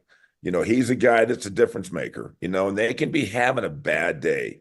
They struggle offensively, especially the first half, but played great defense, kept him in the game, kept him in the game. Wow, John sounds like he was enjoying Vegas, wasn't he? He was out with Pat McAfee. Oh, man. Hey, why do I keep hearing people talk about Andy Reid retiring? I mean, I know he already put it to bed and everything, but the entire premise of Andy Reid retiring is so I can't even relate to the conversation. He waited 20 years of his career to win a Super Bowl. 20 years to win a Super Bowl. He's here. He's won 3 of those things. The thing is on cruise control. Why would anybody ever walk away right now? He's not gonna. He's gonna renegotiate a deal. He's gonna be one of the highest paid coaches of all time. Here's an interesting. He ain't retiring. I don't think he's retired in 3 years either. Here's an interesting stat though: the Mahomes winning this Super Bowl was the highest salary capped quarterback to ever win a Super Bowl. Because the old adage was, hurry up and win while your guy's on the rookie contract. Mahomes kind of broke that myth, if you will, and they won with the highest paid quarterback ever to play in a Super Bowl. So not only do you have arguably the best quarterback of all time, the coach on the other side decides to do something so stupid that you give him 4 downs, not 3 downs, to figure out how to win the game. So, it's that. Tyler, I know you were defending Kyle a little bit, and he claims that he has the analytics and statistics and whatever he needs. But, dude, it does not look good even today when you have Kyle Juszczyk. I didn't know what's going on. Did you guys hear the sound from Dan Campbell after that decision? No. Yeah, he must. What did Dan Campbell have to say? Asked him what about the decision to take the ball first. Yeah, okay. Dude, really? Hell no. Way to take my joke right there. I'm telling you, Dan Campbell. Dude, really? It's going to go, really? Dude? Really? I thought you were setting up my boy over there. I don't know what's happening. I know what he's doing. He's saying Dan but Campbell. Even Dan Campbell's going. Dan Campbell thought it was stupid. Yeah, that's it. Cut to the core. Hey, but, man, I did not. The jokes, you interpret them for everybody. You're welcome. Gosh, I'm like that first segment. I was struggling on the. I didn't even know who these people were. Yeah, you got to interpret for me. For me, help me out here. The Shanahan overtime conversation. I'm not defending the decision. All I'm saying is that they had a plan that was predetermined. And that's it. I disagree with the plan. I think it was a bad plan. I don't think he would ever do it again, nor do I think anybody in the future will ever do it again. Well, let me ask you this. Mistake. If he scores a touchdown, does that put pressure on Kansas City? Sort of. But, so what? You still have 4 downs. As soon as you took the ball, Kansas City knows they have 4 downs get 10 yards to do whatever they want. So the play calling is going to be completely different. It makes no sense to plan for the 3rd time somebody's going to have the ball. It's dumb. I don't know how else to put it. I get it. They had a plan. It was a bad plan, and Kansas City had a plan too. They talked all about it. The problem was, I guess, if they had a plan, they didn't tell their players. So not to rail on Kyle even further, but now that I'm thinking about all this, can you imagine how embarrassing it would be? Because it is clear. Whether I do think that Kyle knew the rules. I know that Kyle knew the rules, but it's very clear that his team did not. Can you imagine if they would have scored a touchdown and the entire team ran out there celebrating that they won the game? Tyler, that is actually hysterical. Dude, I never even thought of that. Is that not what would have happened if they scored a touchdown? Tyler, would the entire team have not ran out there celebrating? Holy cow, you are right. Oh, my God. Hey, here's the funny Oh thing. my God, you're right. Hey, and once the team starts running out there, how many of the security God. with the ropes and everything start coming God. out also, right? Because they don't know the rules. God, then some idiot upstairs presses the button on the confetti because they don't know the rules either. Confetti starts going out, and then all of a sudden, the dudes with the stage start wheeling stuff out. Would that have been the greatest thing, the escapade ever? All of a sudden, Usher is back out on his roller skates with his shirt off. Tyler, holy cow. I have not heard one person say that. You're right. That's exactly what would have happened. That would have been embarrassing. Well, I guess either way it was embarrassing, but I mean, come on. Oh, my God. All right, so was it the greatest Super Bowl ever? I know you say that. Yes. But, yes, it was. 123 million viewers, 202.4 tuned in at some point. Up 10%. I heard it was 212. Okay, I got 204 here, but numbers lie. But it was up everywhere. It's up 7 to 12%, no matter what you want to say, which is a lot when you're talking about numbers like that. And yeah, I think the availability had something to do with it. I think Taylor Swift had a lot to do with it.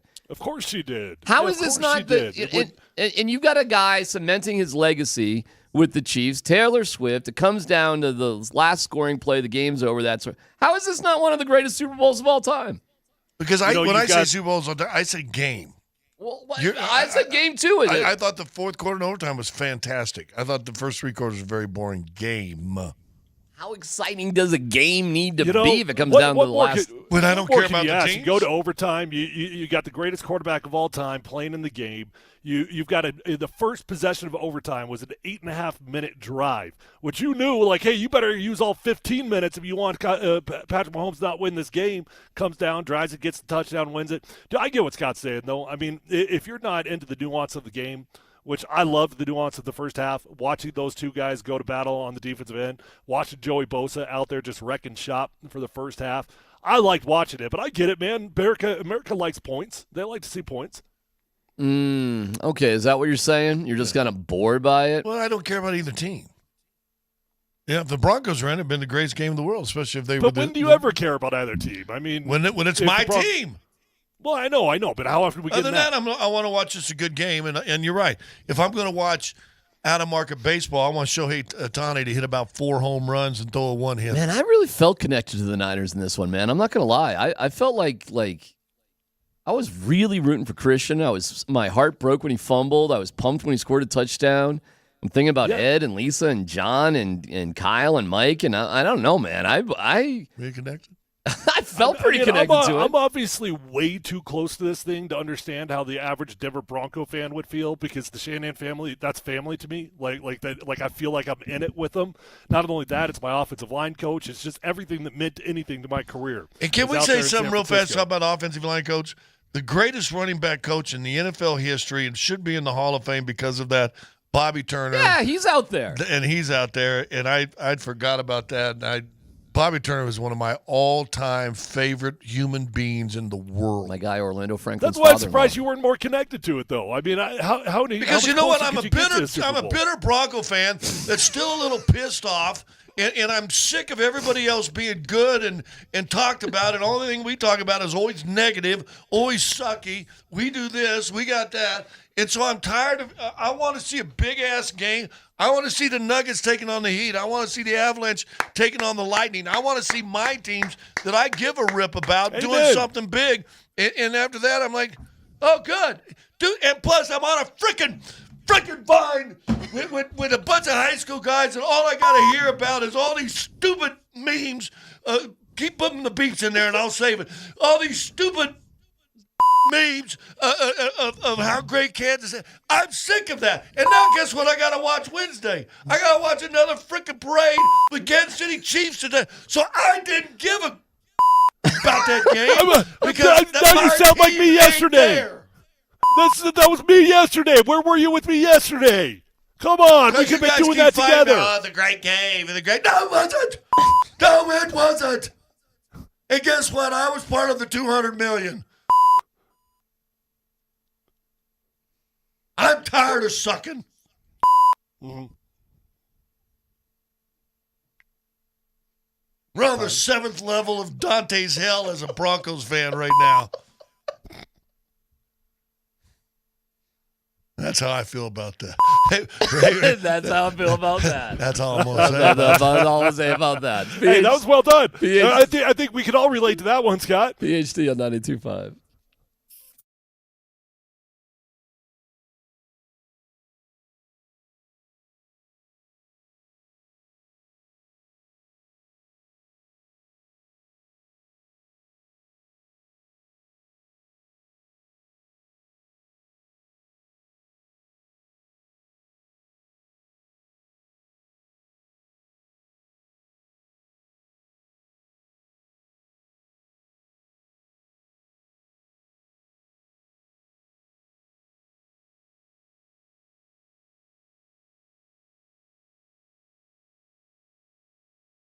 Hey, it's C-Mac for Mike Maroney Automotive. Okay, great news. Now is as good a time as ever. The best time to buy a car, truck, or SUV from Mike Maroney. They're pulling out all the stops so you can get a special deal on a new Chevy, Ford, Buick, or GMC.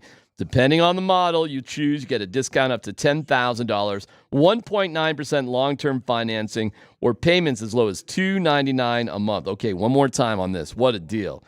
Discount up to 10 grand, 1.9% long-term financing, as low as $299 a month. This is amazing. And when you buy any vehicle from Mike Maroney, you'll get free delivery anywhere in Colorado and their money-back guarantee. So visit today, Mike Maroney Buick GMC in Boulder, Mike Maroney Chevrolet Buick GMC in Longmont, Mike Maroney Ford Longmont, proud partner of CU Athletics. For complete details, go see my friends at MikeMaroneyColorado.com and tell them your pal D-Mac sent you.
We got the Nuggets to figure out. We got the Avs to figure out. Connor McGahey will join us in a second. We're just going to figure it all out. That's what I'm talking about. Here is Adam Schefter. A little bit more from Shefty on Pittsburgh going after a quarterback. Could Russ be going to Pittsburgh? Well, there's an obvious connection between the offensive coordinator and the quarterback, and we'll see whether anything comes to that. We know that Pittsburgh's going to go out and get some type of quarterback, whether that's Ryan Tannehill, whether that's Russell Wilson, whether that's Justin Fields. Justin Fields, I know Mike Tomlin's a big fan of Justin Fields. We'll keep that in mind during the offseason in the coming weeks. Wow. So there'll be a decision that organization has to make. Is Adam Schefter like on a tin can on the Pat McAfee show? Like, they don't really care. He's on his computer. It's just so funny. Listen, Adam Schefter's the first guy that made it cool to sit there in the middle of a live segment on ESPN to be sitting there texting while he's on camera or going ahead and walking off the camera, taking a phone call. You're like, dude, that's cool. That's acceptable. I guess you can do anything. Pat McAfee's $100 million salary couldn't afford a proper internet connection for him. I know. It's just kind of odd, but, whatever. How about Adam Schefter's $100 million? He don't got an ISDN line or something that goes back to ESPN from his home? Dude, what would this radio... He might be in a hotel somewhere. What would this radio station be if people couldn't broadcast from outside the studio? Well, what would it be? I know, right? we wouldn't have a radio station if that was the case. But, okay, so... Thank God for small things. I tell you what, you're welcome. All right, so do you think Russell Wilson ends up with the Steelers, yes or no? Yes or no? Simple question. Yes. Okay, Tyler, yes or no? Wilson with the Steelers? Sure, yeah. Do you think Fields ends up with the Bears? No. Tyler? I have no clue where Justin Fields ends up. If I had to bet today... I would say he stays put. But the hard part with that is that I truly do believe, from what I've been told, the Bears want to draft Caleb Williams. Will Caleb Williams force his hand or not? That's the only question. Well, and if he doesn't want to play there and he pulls an Elway or an Eli Manning's just said, I'm not coming, then you better not have traded Fields, right? Right. And that's why I'm saying at the end of the day, I bet he's still there. Will Caleb Williams pull a power play not to be in Chicago? Is Caleb Williams that good to pull a power? I don't know. You know what? I don't know. It's the wrong question, though. Does he have that power? It's not whether he's good enough, right? Like I guess in theory you got to be good to have the power, but he has the power. And we are in hindsight. Absolutely has that power. We are in hindsight from Elway and Eli Manning's career, but They were better than Caleb Williams coming out of college. It felt like it, yes. Well, I don't know, man. Keep in mind, Sean Payton just last year was on TV saying Caleb Williams is going to be the dude that makes the NFL go to a lottery system for the NFL draft because there's going to be so many teams out there that are going to be willing to tank for Caleb Williams. Well, his season this year did not come out the way it once started, but last year he was considered probably a greater prospect than Andrew Luck. We'll dig into it deeper as we go along, but right now we have to look at our milk cartons because we have to identify Connor McGahey, and we would have to look at a milk carton because he's been gone from home for so long. Let's see if we can reach him.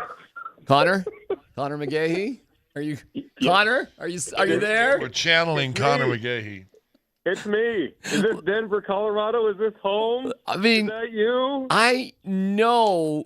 This is so weird because you had a, time away before the All-Star break. And then this is, I knew it was going to be a long road trip, but it feels like it's forever, Connor. What's it like for you guys out there? Oh, yeah, same thing.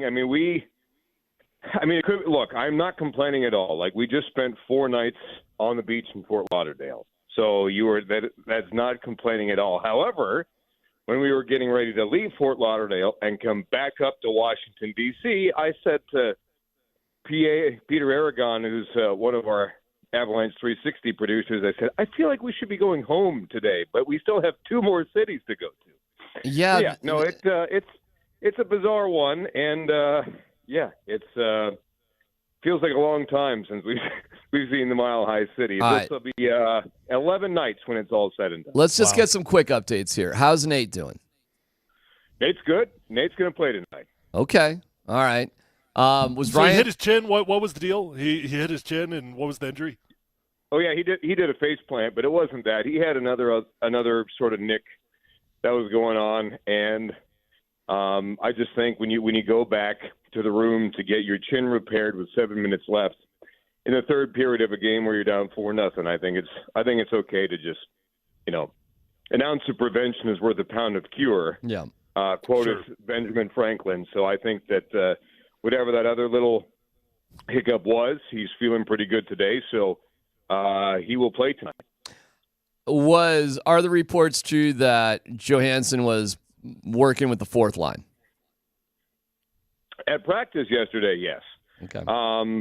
But you don't know because Nate did not practice yesterday in Florida before we left. So you never know. Like if that was happening with a full deck of cards, then I would be, more eyebrow in the air. But they had McDermott in place for Nathan McKinnon. So you can't really, you got to take all that with a grain of salt. Hey, has anybody, we live in a different time, Connor, and sometimes people are trying to tell us now 2 + 2 = 5. It doesn't. It's still four. It's still 4. Yeah, I know. Have anybody put 2 and 2 together and realized you guys do not win long road trips as long as Kyle Keith is ever on them? That's actually historically false. Historically, really? What's your record on this one? Good. If you go back over the years, it's exemplary. But this one, this one's different. No, we don't want to go through the archives. We're talking about right now, things that are affecting us right now. Okay, hey, forget history. You forget the Revolutionary War. I don't care how America came to be. We just care about right now. Hey, when he traveled earlier in the year and you guys lost a couple games on the West Coast, now he's out east. Hey, listen, he's putting great content on social media. That's why you're out there. Yeah, a little bit. Send him home. He doesn't lace them up and score goals or try and block. That's right, I'm Connor. trying to help you out, That's Connor. right. I know you're being logical. You're being logical and professional. That's right. I'm not today. No. I'm just letting you know. Big baby. This whole losing on this road trip is Kyle Keefe's fault, period. Hey, Connor. False. Hey, Connor, Cale Makar calls the players-only meeting. I've been there, done that. That's not a good vibe when your locker room gets to the point that you got a players-only meeting. And more times than not, in my experience, it's usually not a productive experience. But what do you know about the meeting, and what are the takeaways from it? I don't know a whole lot. I just know that that media was not allowed in for a little bit after the game, and then they were allowed in, and then Cale asked everybody to leave again just to have a little bit more of a chat. So again, it's not. I get the feeling, and talking with Bednar this morning, that it's one of those things where you address it, but it's also you have to leave it behind you, and you can't dwell. And those meetings, Tyler, as you know, are it's a sign of a fork in the road, really. And look, we haven't been in this. The last time we were in this territory, and this is how spoiled we are, and you got to go back to December of 2022, and somebody remind me what happened in 2022 to the Colorado Avalanche. I forget so easily. Wow. Okay. All right. A Stanley Cup Okay. championship. All right. I forgot. It's All right. on me now. Okay. So I'm just saying that, that was the last time the Avalanche lost 5 straight. But at the end of the day, at the end of the season, it didn't matter because when it came time to ride, they were there. And they were the best team in the National Hockey League. And the core is unchanged from that point in time. And I still believe that through the course of an 82-game season, there's ups and there's downs, but when it comes to chips on the table time, this group is as good as anybody in the league. And that's what I'm looking forward to. I think that's what they're looking forward to, too. Yep. You just wait till you get to find. This team's a team that, just like the Nuggets, get to the playoffs, and then we'll see. Real fast, just on your last comment then. How did Kyle take it when Cale asked him to leave the locker room that second time so the team can meet? How did he take that? Yes, sir. About face. Out you go. He acquiesced and said, yep, you got it. Okay, I'll be right back. I'll be out here when you need me. Hi, Connor. You know what happened in 2022? They also made 4 significant roster changes: Sturm, Cogliano, Lehkonen, and Manson. So that happened as well. So it did, but a lot of those did not happen. I mean, Sturm was the earliest one, then Manson, and then Cogliano. I mean, Cogliano might have been the last trade into Central Registry that day. Lehkonen just before that, but you know that's why I know the trade deadline is a month away, but every year is different. But it's until you have a deal that makes a lot of sense, you don't do that till you absolutely have to. Okay, it's interesting. Bo Byram's got a strong following of he's untouchable because he's too young and too talented. Is he untouchable to you? I mean, here's the thing. When you're selected 4th overall as a defenseman, and speaking of 2022, he was one of the most unsung heroes in that playoff series. Yep. And remember, you're only into really total games played in the NHL into his second year. I mean, he's been around for forever, but because of all the injuries, you're only technically into a second season. So that's why I'm saying you could lump Bo Byram into a sophomore slump a little bit. And so that's why, you know, I just think with an asset like that, I mean, you have an embarrassment of riches, really, on the blue line for Colorado. So there's no more patient front office, I think, really, than ours, and I think that's a good asset to have. And frankly, it paid off a couple years ago, and so they don't force anything. I don't think they would force something with a pick as high as Bo Byram. But then again, I don't know. I just think that I know that there's proof in the pudding of how he played in that Stanley Cup playoff run to say that you know he's as valuable as anybody could be on this team. They the Avs are over their last 13 on the power play. Connor, when they finally get over that hump, do you have a special call ready for when they finally score a power play goal? Are you cooking something up?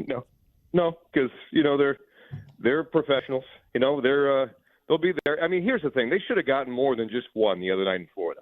I mean, they were getting absolutely assaulted. Yeah. And they should have had at least 4 or 5 power play opportunities, and they didn't have it. So, but the one that they did have, it looked a lot better. So I guarantee if they have 2 or 3 more tries, it's going to go in. So, all right, buddy. Hey, let me ask you this: do the East and West, do you feel hockey is officiated differently from the East side versus the West side as far as play goes? Because I feel that way. I feel that way in the NBA forever. Yeah, I mean, I just think that the good refs are good and the bad refs are bad, no matter where you are. No, that's true.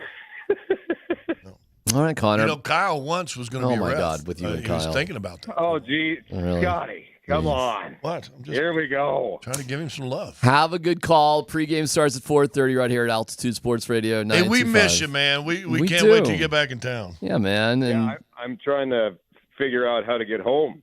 I don't remember where I live. Well, apparently it's a great route. You go from Miami to Washington to Tampa to Colorado. Yeah. It's and then Airport 470 all the way around. In case you forgot. All right, Connor, have a good call tonight, my man. See you guys. All right, see you. Connor got a little defensive there. Little defensive. Little defensive for his Avalanche.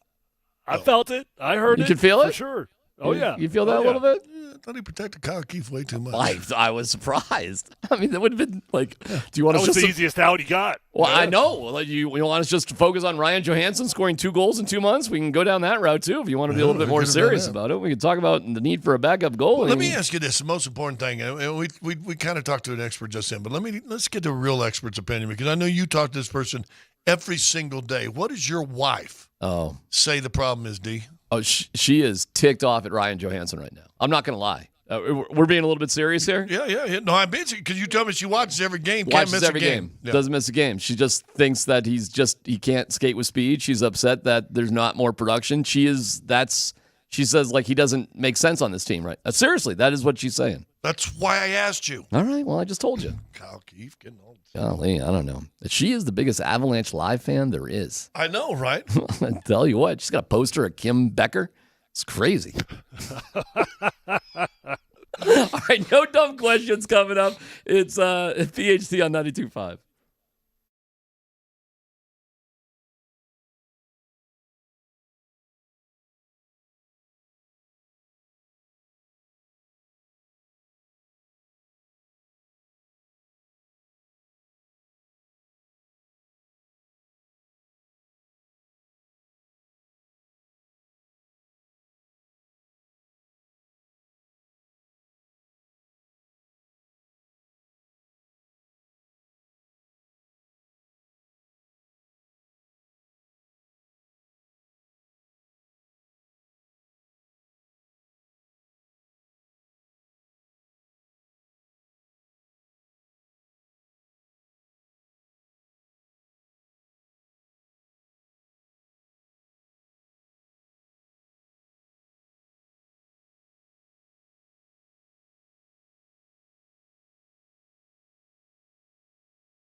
Hey, we have some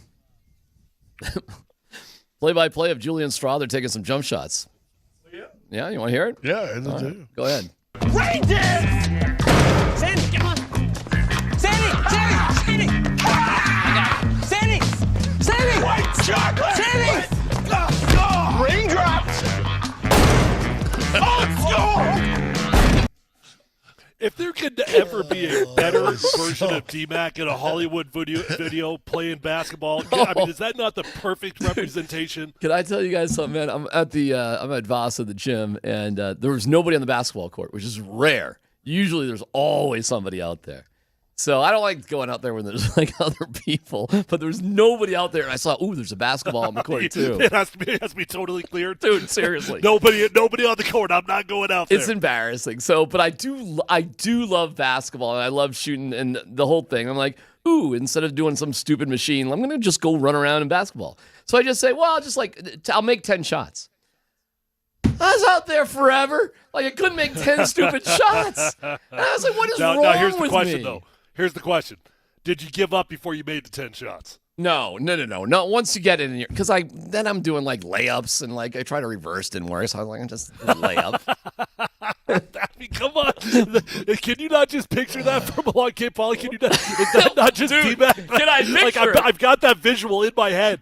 I have the visual of you trying to reverse layup in my head. Can I picture it? I lived it. I was like, I was like raindrops and like. It was embarrassing. I could not believe, because I just hadn't shot a basket in a minute, and I just was like, oh my God. Is it really this hard? I had a mentality, and I still do. If I go to the gym and shoot a basketball, and it's been a long time, so I've done it too, but when I played even, I would go in and make like 5 straight layups, just boom, boom, boom, boom. Yeah. Because now I figured, because I always want to shoot over 50%, so I'm like, okay, well, I'm 5 for 5. I never missed more than 3 shots in a row before I'd go back in and make a layup or 2, because I always want to, because in my head mentally, I wanted to always be on, if that makes sense. I'm not going to lie. Check my stats, bro. Check my stats. A couple of times I got net when I was jumping so high. Raindrops! And then it's like, but your 3-2-1 has got to be some sort of jump shot. It's got. And I tried my 3-2-1 from 3, and I'm like, okay, I'm gonna move in a little bit, but I'm still doing 3-2-1. I'm not walking off this damn court until I hit my 3-2-1. I remember the first time I shot 3 after I'd had my shoulder surgeries, and I didn't even think about it. Right? You didn't even think about it. I went, and my shoulder like stopped right there, and I was like, ooh, yeah. So I don't know why every time I'm on the court after most Nuggets games doing blah blah blah blah blah whatever. And I'm always like, that ain't too far from 3, like a corner 3. Oh, dude, NBA 3, it is. I don't understand how NBA players make it. I don't understand it. Corner 3 is the same everywhere. Corner 3 is the same in NBA, in college, in high school. Corner 3 is corner 3, right? It's not any big difference, I don't think. But I'm like, this is close. But then I get out in the court, I'm like, damn, this is way far away. my best 3-point day in the history of mankind. I was coaching high school, so I'm playing basketball every day, right? Or dribbling, shooting with the kids, for every day. And so the boys team was raising money, and they went out and got, for every 3, they had me shoot 100 threes, and the thing was they would get donations for every 3 I made. Okay. Nice. It was a high school 3. So he had like 4 or 5 of the high school team came over and rebounded for me. And so I said, yeah, okay, you guys ready? Okay, here we go. I made 71 out of 100. Oh, that's awesome. Wow. And the high school boys were going. That's awesome. I probably made like 10 or 15 in a row one time. And they're like, which was kind of cool for me. That's like my old man, proud moment, because I saw these like 17-year-old kids going, ooh. Okay. Yeah. Okay. All right. Made some money, though. I don't think I could make 7 out of 10 layups. I think I'd probably choke. I think I would have a better shot right now of kicking field goals than I would have just, hitting stupid layups, which is so sad and depressing. So frankly. 10 free throws or 10 25-yard field goals. I bet you I'd be better from 25 hitting field goals. Oh my God! Oh, come on. Yeah. Come on. Yeah. Wow. First off, no, I couldn't make 10 free throws in a row, so I'm not going to try to sit here and exaggerate that I'm going to make 10 free throws in a row. But that's got to be an easier conquest than 25-yard field. Yeah, but like I just know how to kick. I mean, I've gotten, but I what do you think? The funny part is like I would spend so much time practicing free throws. When was I ever going to get a free throw? When was I ever going to get fouled? And Eddie Robinson, Coach Robinson, coached University of Detroit, first African American to ever coach a Division I team. Mm-hmm. Coach Spencer Haywood in college. Said this one time. He said, "If you can shoot, you can play." And so I've always equated, if you can make free throws, if you're a guy that's shooting 70, 80, 90% free throws, you're probably an okay shooter. But you got to do something to get to the line. Well, I understand that, but if you're practicing free throws, you're still practicing your shot. So when you get that opportunity to go in and chuck one, you shouldn't be like raindrops. Like raindrops. Yeah. You shouldn't be like raindrops. Old school! That is a great scene, though. It is a good scene. That is such a great. It's an all-timer. It's such a weird, like, great basketball scene out of not a sports movie. Because all the cool basketball scenes we play, it's all the guys doing all, white men can't jump, and they got all these spin moves, and they can do all this stuff. And that's probably more like I watched, my daughter had a soccer game last spring. And I pull up a thing, and it's like a basketball court at the field, and it's shorter. It's not a full-length court or anything. And these guys are like playing 4-on-4 or 3-on-3 full court. Yeah. And it's raindrops. And I'm watching these cats going up and down. I'm going, dude, so I'm thinking more pickup games are like that. We are such Strother. Sorry, I'm being harsh, I guess, but like he just doesn't miss. He misses good. He misses like raindrops. I mean, he's like, whoa. But I've seen him make it too, from way out. It's when he's on, he's on. He was hot earlier in the season. I mean, that was exciting how hot he was as a shooter. Well, that Atlanta game they helped win, right? Didn't he have 6 or 7 threes in that game? Did he? Yeah, I don't remember. Here is Malone about heading into the All-Star break. Yeah, I mean, that's true, but and again, we played more games than anybody last year, us in Miami, because you make it to the finals and you play into June. So, yes, I think our guys are, especially our starting five, mentally and physically fatigued. Okay, well, I don't want to hear excuses for tomorrow, though, Scotty. I was angry enough. You talked me out of it. Were there excuses last night? I mean... they had rest, right? What were the excuses last night? The KCP and Jamal were hurt. Well, that's for sure. That's a good excuse. I don't know why KCP was on the court. Why was he even out there? You went through pregame routine and I don't know, Scotty. Why was he out there? Why was he out there, Scotty? Why was he there? See if he can go. Wait, don't you see if he can go before the game? KCP is I'm telling you, the hardest nosed guys on the team. Okay. And I guarantee you, he saw Damian Lillard, and he ain't going back down from a challenge. You go, okay, I got him. Yeah. And I'm telling you, on the first offensive play, it was Denver's first offensive play, and Joker kicks it out that little angle three, and KCP struggled to move just a foot to get the ball. Yeah. And I went, uh-oh. Yeah. Well, the Nuggets have 72 assistant coaches to warm guys up before a game. I am not even joking about that. How many assistant coaches do the Denver Nuggets actually have? Got a lot. Got quite a bit. They got two and medical staff and lifting staff and all that. Yeah, stuff. there's guys that look like their only job is to play basketball with the players before a game to see if they're good to go. I mean, how do you not know that? Because, and Tyler will tell you the same thing in football. And I don't care how hard a team practice, it ain't ever the game. All right. Well, and I don't care how you work out before a game, it ain't the game. It is so different. It ain't. So, yeah. The only thing that surprises me a little bit about it, though, is they are very conscientious of how long the season is, and especially with Nikola Jokic, with Jamal. They talked about it going into the All-Star break. Let's sit these guys down. We got a long ways to go.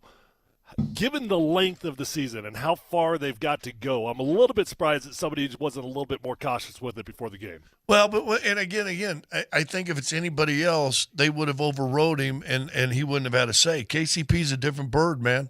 And in his head, I'm good. No, I can go. And we've done that before. I remember I tore my calf one of my gastroc muscles and treated it. I said, okay, I'm good. Man, I went up there and you could run straight, but as soon as you planted to go sideways either way, I felt like someone was sticking a knife in my leg. Let's get to No Dumb Questions. Stan? Columbus, Hastings, and DMAC present No Dumb Questions. This is your safe space. Send us your not dumb question now. You're a smart guy. Tweet it, text it, or Twitch it. It's No Dumb Questions. Hey, I know this segment is called No Dumb Questions, but sometimes there are. On Altitude Sports Radio 92.5. Which, and this is going to be right for D-Mac to get him on a tirade. This right here gets you on a tirade. Let's go. Which is worse? The clueless driver or the intentional driver? God, what's your example? I had both happen to me today. What do you mean? Going to take a right. I'm about ready to take a right, and it's 2 lanes, and it had a little thing.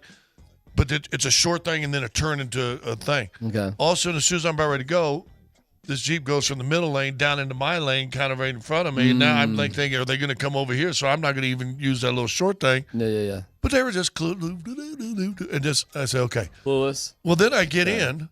Now I got to get over to the left. Truck behind me, probably 10 feet behind me. All of a sudden, you can see, starts to gas it, so I can't get over. Wow. So the question is, the unintentional, just clueless, that won't let you in, or the intentional that says, nah, you ain't coming in until after me. The intentional is the biggest jerk. Wad. Period. The unintentional is just, Cool. You're just driving around. Probably, hey, you might be listening to a little music. Yeah. Got a little Debbie Gibson going on in the radio, Only in my dreams, baby. But the unintentional, that's less predictable. It's less predictable. It is. That's why I didn't pull out and take that merge lane. That's what makes it worse. Like they, at least when you know what their intention is, they're trying to sabotage you. You know how to get around that. You know what you're trying to do. The unintentional clueless, you change lanes. They don't even see you change lanes. They have absolutely no awareness that you're actually trying to get by them. Yeah, but the unintentional is by far the worst. The unintentional, you can flip off or give the horn to or get off whatever anger you want, and you don't have to worry about them pulling out a handgun on you. they're just going to immediately apologize for whatever they just screwed up. All right, that's a good no dumb question. Because I honestly could say this with sincerity. What we got? Oh, we got a little Debbie Gibson, only in my dreams. Hey, do you think you and I could do the Night of the Roxbury remake, me and you? I think we need to go over to Cool and just do an air shift period and just rock it out from the 80s. That'd be sweet. I was listening to some Yaz earlier today. Not good? Sorry, Tyler. What were you saying? I don't remember. I really don't. What were we talking about? Yeah, I forget. The unintentional. I had something I wanted to ramble about. The flip-off guy or the non-flip-off guy? Oh, yeah, that was my question, because I'm actually very intentional about not flipping people off. I don't do it. So it's a new dumb question. What was the last time that you flipped somebody off in the car, and what did the person do to you? I did this last week when this came up. This is the merge. When there's not a stop sign there. Go. There's a lane. I don't care if you got to cross 3 lanes to the left. Boo-hoo. Go up to that light, turn around, and come back. Merge. I did it. I just did it a couple days ago. But you're from Boston, so that's different. Boston That's like saying hello. Why? Okay. I mean, it is my biggest driving pet peeve in the world. That's it. So I just did it. 3 days ago or whatever it was last week. I don't do that. Well, good for you. Yeah. Because of that, I really don't. Like so when somebody does it to me, it hurts my soul. Good for you guys. You guys. It hurts like when somebody does it to me. It hurts my soul. Like I start thinking back. I'm like, oh my gosh, what did I do? Like, you know what? Have I been clueless for a minute and a half? Like, Dan, I don't know. I'm gonna call BS on this conversation right here. I don't. I seriously do not do it. Because you are 6'8", you are 6'10". I just don't believe this at all. I believe that you think you're just better than everybody because you're bigger than everybody. But we know that, so we don't have to tell them that. But I don't believe that you get chills or whatever you just said, that you get nervous or whatever. You're 6'8" with a beard like Paul Bunyan. There's zero chance that you feel intimidated by anybody on Earth. I didn't say I felt intimidated. I said I start to feel guilty. Like, what did I really do? Because if somebody does it to me, I feel like I really deserved it because I don't do it, right? Yeah. So if they do it to me, I feel like, what did I do? I must have done something really bad. So he's a clueless guy that causes trouble. Not buying it. Sure. I just buy that big, tall people like you guys just don't feel bad about anything. You just go through life I thinking feel bad. Like you're better. Like who are you intimidated by? Seriously, who the freak intimidates either one of you guys? 38, 45, Jokic's 9. brothers. Jokic's brothers. That's it. I do have a I do have a new dumb question, and it's a guilt trip for Scotty. But I'm going to save it till after the break. But it's a good one. That's coming up next.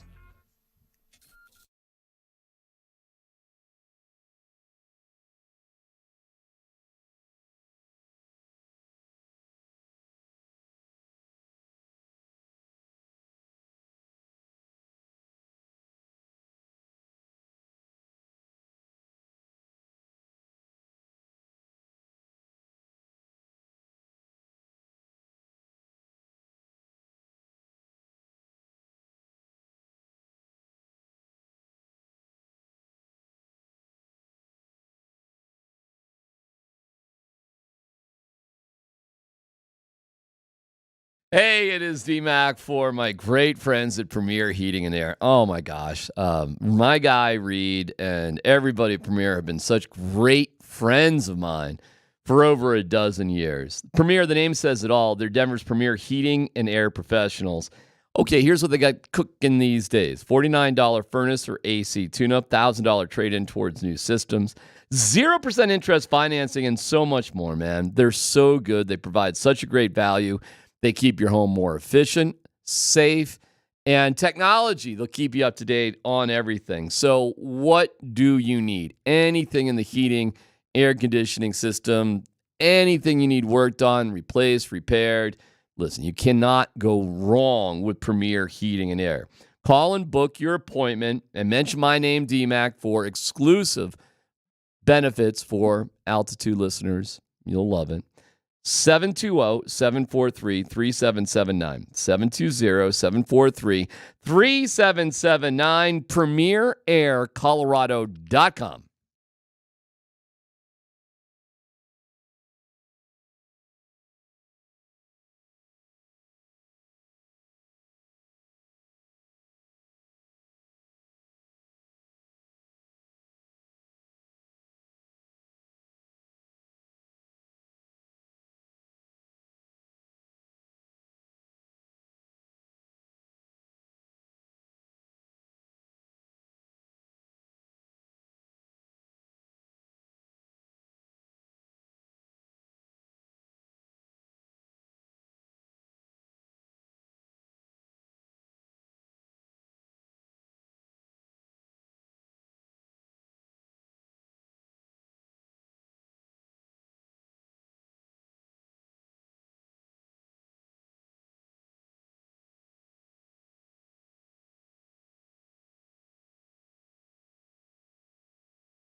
All right, I got Sean Payton. Who was he with?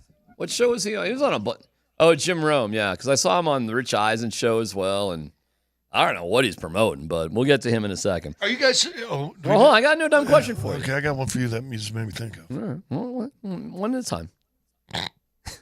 Don't we do this?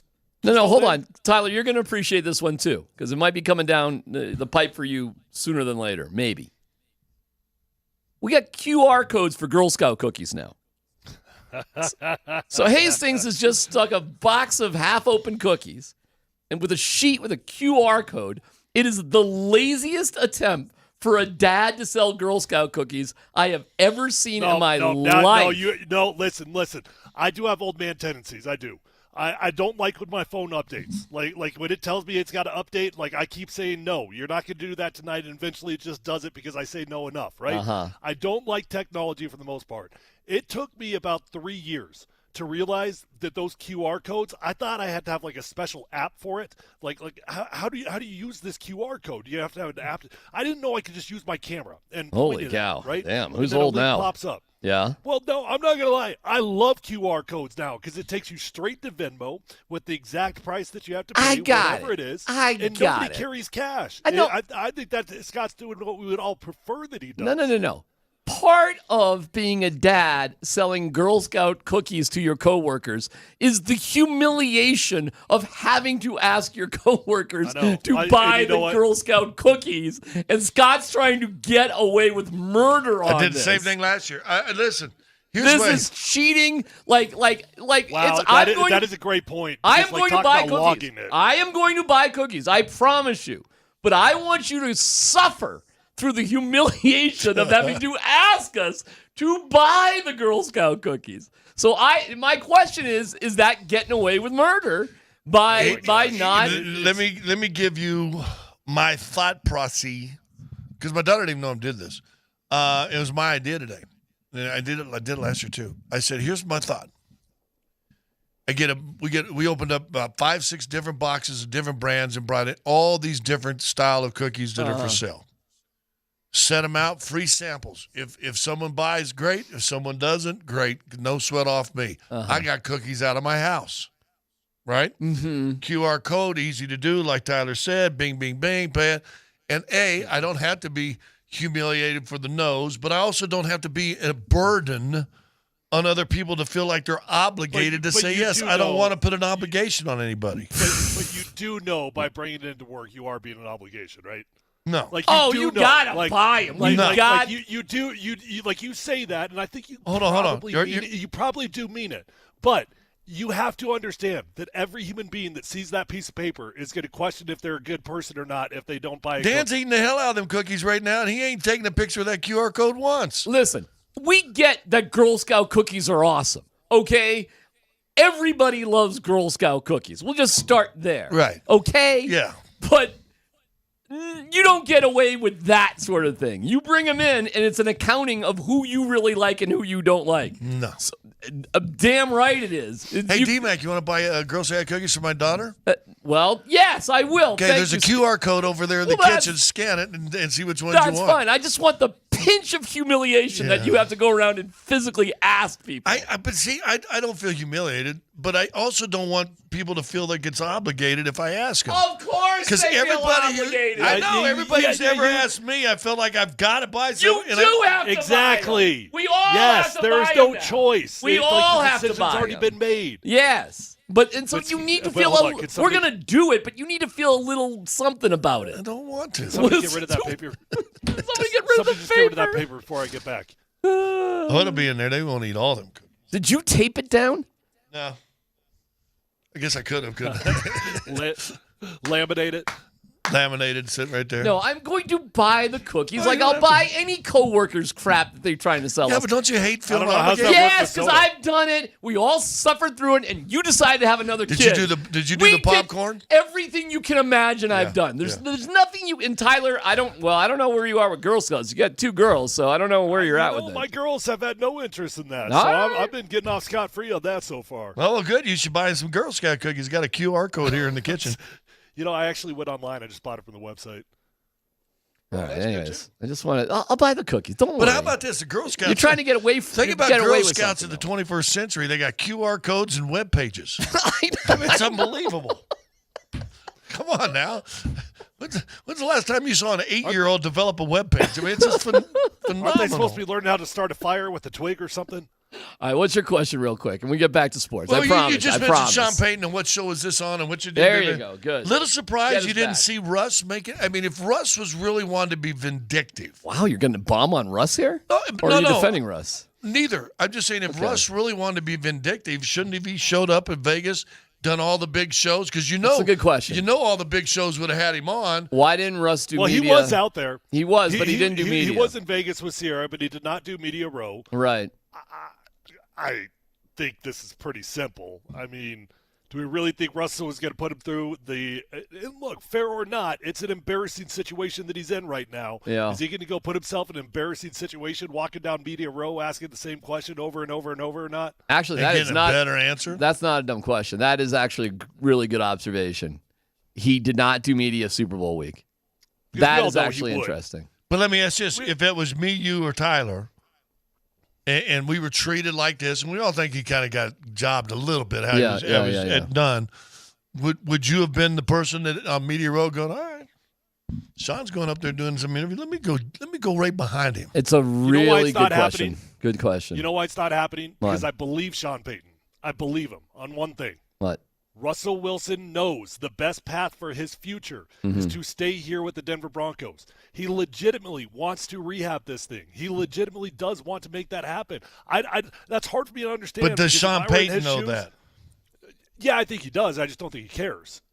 It is in Russell Wilson's best interest right now to keep as low profile as possible. Why? He Absolutely. got $90 million coming. I mean, if it's just about the money, go out there and flat earth scorch Payton Tyler's to the crazy. Tyler's right though. If you really want to have a longer term approach, he probably should have taken some sort of contract restructure. It would have guaranteed that he would have been with the Broncos. Guaranteed. I'm not And we saying may it's not have about heard the about money. it. I'm not saying it's not about the money. It's always about the money. It's always about the money. I don't care how much money you have. You need more money. It's just the way it is. We're all greedy human beings. Okay. In the big picture with Russ, though, I actually think he is a tad different. Like, he does have the money. He does have an expensive lifestyle now, so he needs money to maintain that lifestyle. But he really wants to be a starter in the NFL for 10 years. That was the best path for his future. He It made a was. mistake on it. You're right about that. Yep.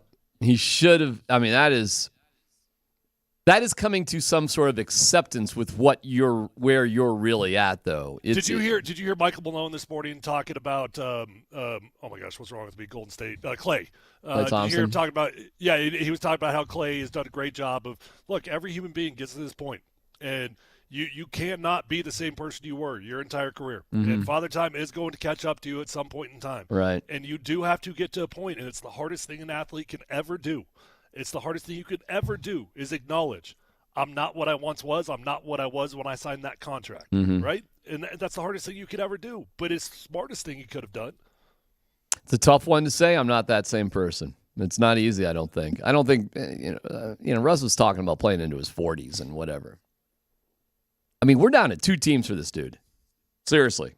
His career is coming down to 2 teams, Atlanta or Pittsburgh. Ain't nobody else going to take a flyer on Russell Wilson.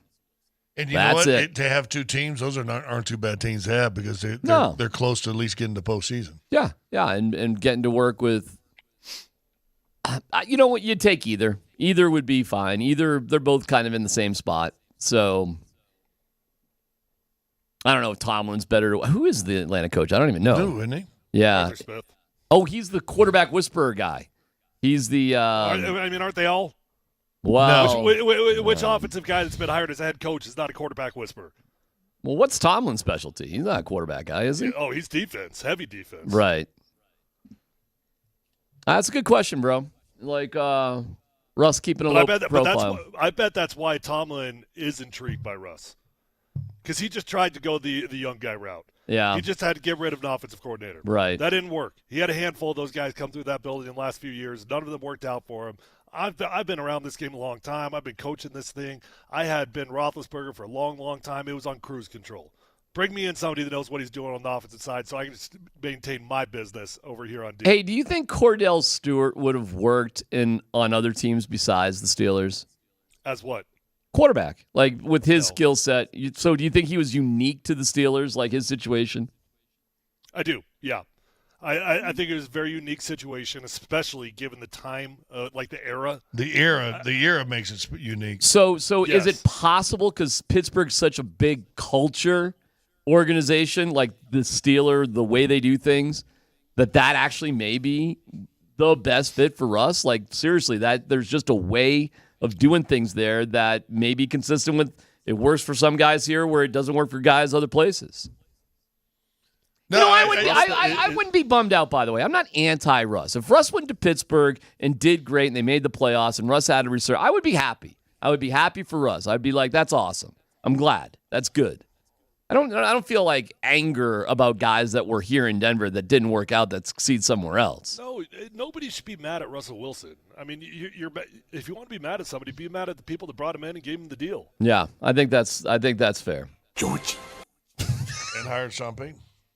All right, we'll hear from Sean Payton. He's talking about what he's looking for a quarterback. We got that. Got to figure out the Nuggets. And okay, what the hell happened? What are you wearing? Are you wearing stretch pants? I'm wearing my joggers. Okay, they're tight. Really? Yeah, even Usher's looking at that. Hell yeah! I don't need that. Sexiness. We don't need another show from yesterday. It's PhD on 92.5.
Hey, it's D-Mac for AAA Home Improvements. All right, if you've been thinking about remodeling your home or adding living space, but you don't know where to start, it's AAA Home Improvements all the way. My guy, Toby Hurdle, and what he has put together for a company is outstanding.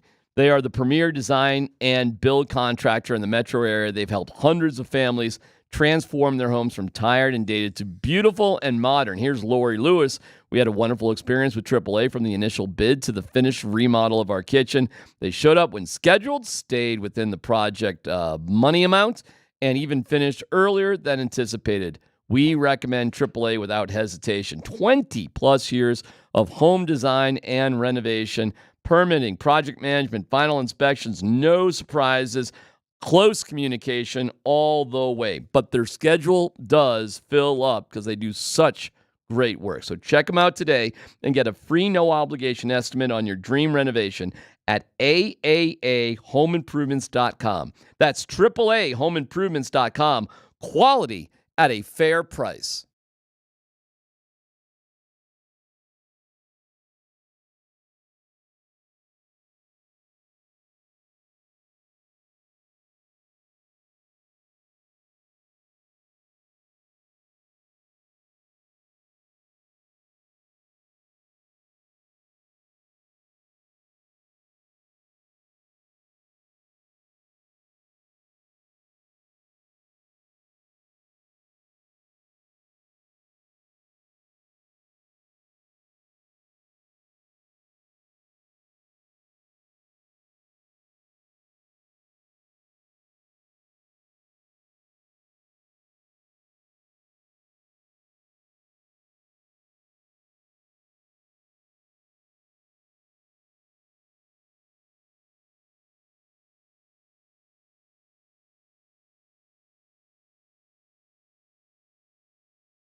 I think Sean commented on that. We really have. This meeting's a deep dive in the entire roster. The door remains open with Russ. I've had good conversations with Russ. Sean's had good conversations. The door is open. And so we'll just kind of get through the process. We'll visit as you know, with the coaching staff, scouting staff. We'll visit with Russ and his people, and we'll go from there.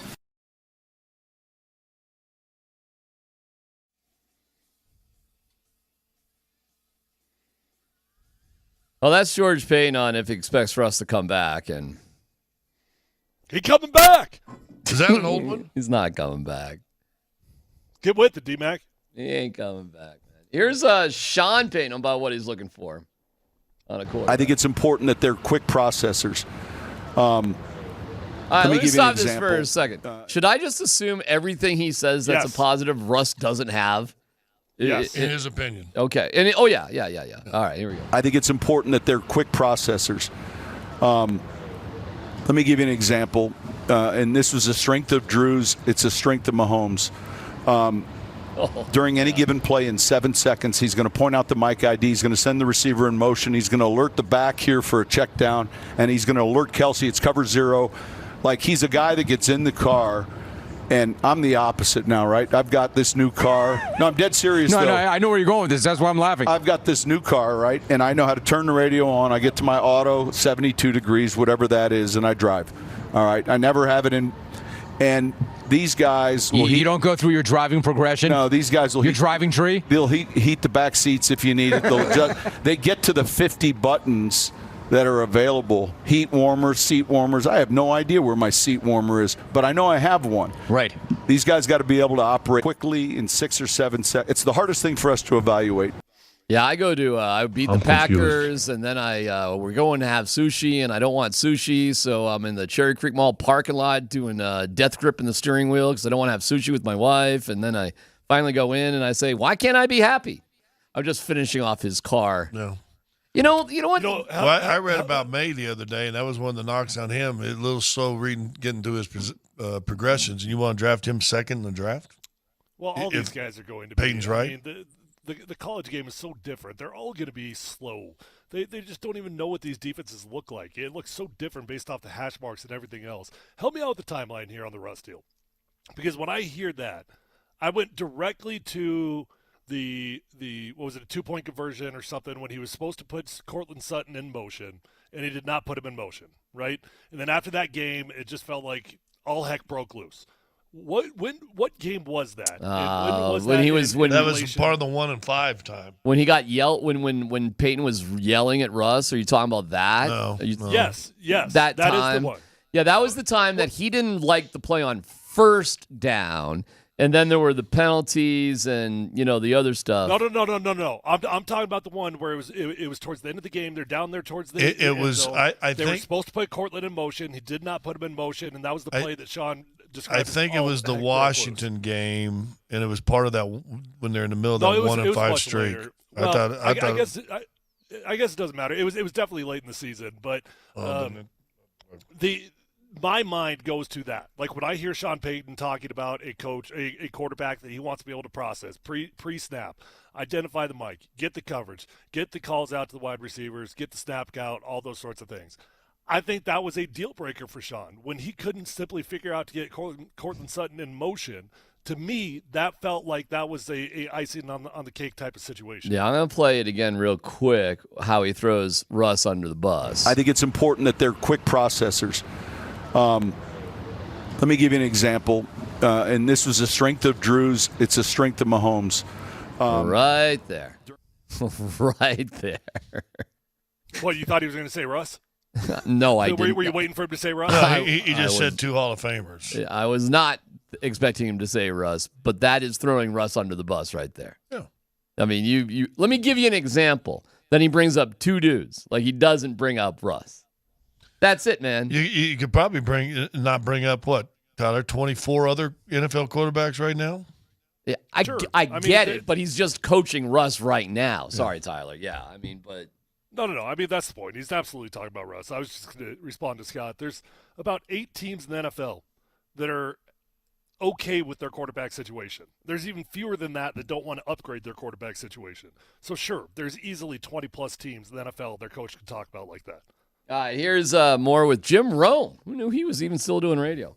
But here is Peyton on what the Broncos are planning to do at quarterback. So, Sean, what are you doing at quarterback? What's going to happen with Russ? Can you see him starting for you next year? That's a possibility. We said it after the year, and there are a lot of skeptics that are like, oh, you're crazy. You didn't play the last 2 weeks. And I understand that. We needed a spark offensively. We weren't scoring. Oh, my God. You scored 16. Here's what I know, all right? There's already been all these reports relative to the draft. We don't start looking at the college players, the coaches, till Monday. All right, so I couldn't tell you the jersey number of some of these top I'm going to stop it right there because I can't stand the just blatant lying. You know, I am That's where curious, Sean though, Dan, loses me. I am curious, though, Dan, if you happen to have it, because it is in that same sit-down with Rome when he talked about Russ, and he said, hey, listen, Russ really wants to be here. And that means something, right? So even after all that, I mean, just listening to the context of it, there's just you got to follow the drum beats, right? And there's a lot of drum beats right now talking about this contract renegotiation. I can't figure out to this moment what side has got the angle that they're trying to play off this, but that is a conversation that's coming out about every outlet right now. I guess I just don't like the phoniness of Slim Shani Perkin. That's what I mean by Slim Shani right there. Right there. That's the example. Like, that's trying to be too slick. It's just, man, it seems like to me you kind of made your bed. Yeah. And now you What are we realize doing? in the bed you got to sleep in still got a bunch of Tonka toys and Legos in the middle of it, and it's going to hurt and be uncomfortable. The whole spark thing, too. It's like, hey, man, I get it. You found a little phrase. You trotted it out there. It didn't really play, and you averaged 16 points. I got it. It wasn't a spark. It had nothing to do with the spark. It had nothing to do with that. But all right, fine. We thought of a little phrase. Didn't really work, but we're still using that. We're still trying to stop, man. I mean, this is what I really do respect out of Bednar and Malone. Seriously, as two championship coaches, okay? They're going to let you know what the truth is in situations. When Malone is up there saying, I don't want to make any trades, I believe in this team, I believe him. Yeah. Because he's not lying. When Jared Bednar after games say this isn't good enough and we got to do this, we got to do, I believe him because he's not a liar. He's not fibbing. He's not trying to stretch the truth. You don't have to. All right, I'm going to calm down because just rant, man. Rant. This is where Sean loses me as a guy who I think he is a good coach. But this crap right here, man, does tick me off. It does tick me off. 100% is phony. 100%. I understand why you call him Slim Shani. I get all of it. I don't understand the surprise in it, though. I mean, Sean's not unique. I guess you're right. This storyline isn't unique. No. This is every single year on every single team. But it's the snarky that goes with it. And listen, I think there's coach speak that is always on the edge of truth and non-truth, right? I think every coach kind of does that, and I think that's what you're talking about, Tyler. But he tries to sell it like, no, this is the truth. No, it's not. Everybody knows that. Right. You made a decision. I support the decision they made. It wasn't working out with Russ. It's too bad. He's a good dude, and we got to move forward. But I don't know. Would that screw up? Hey, let me ask you this. Yeah. Why did Peyton Manning get benched? Why did he get benched? I thought he was hurt. Did he get benched? Well, okay, all right. Wow. All right, I shouldn't have phrased it like that. Keep going. Why was Peyton Manning no longer the starting quarterback for middle? Because he was injured and the neck thing had flared up and he was not able to make the plays they needed to make to win. Well, he had a foot thing too that he was seeing. I know what you're saying. Do you think performance had anything? Of course, to do with it? of course. Yeah, but did injury have anything to do with the performance? Yes, and yes. Yes, and I see where you're going because I do think he was healthy enough to be the backup against Pittsburgh the second to last game. In fact, I'm really certain about that. And he did not want to accept that role. However, to Peyton's credit, as humbling as it was, he did accept that role as a backup quarterback against the Chargers. And Tyler, that was a weird game. You guys were -4 in giveaway takeaway and still in the game. And that's when you and Peyton came into the game at for a spark. Well, in that particular case, it really was a spark. I mean, I was in the stadium that day. I just wanted to be noted that although that spark did work, Peyton didn't throw the ball all too often when he came in. We did have to run behind the right tackle about 10 straight times. Somebody's got to pat me on the back. Well, then why did you get benched for Schofield in the playoffs? You want to know the answer? I do know the answer, but if you want to say it, go ahead. And if you want to. I'll tell you this. Politics, my coach wanted to play me, absolutely wanted to play me.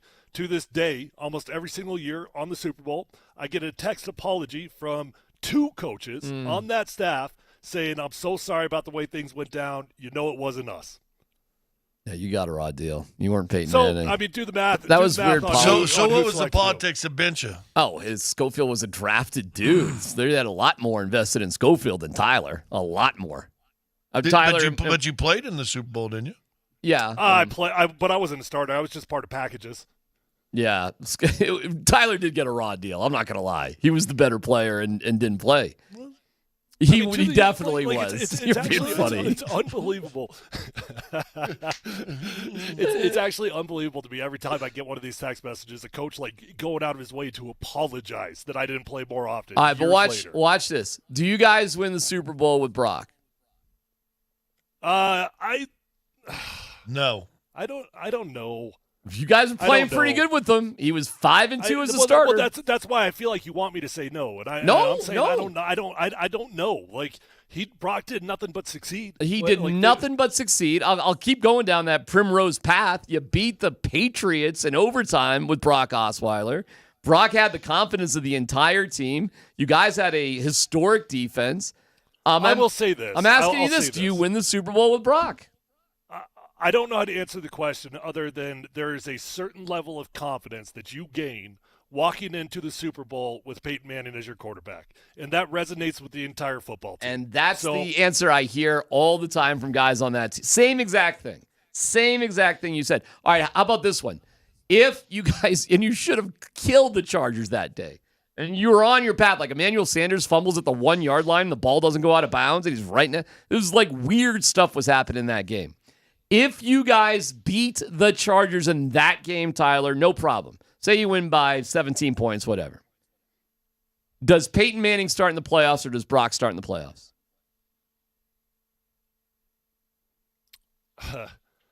I think Peyton Manning does. Wow, really?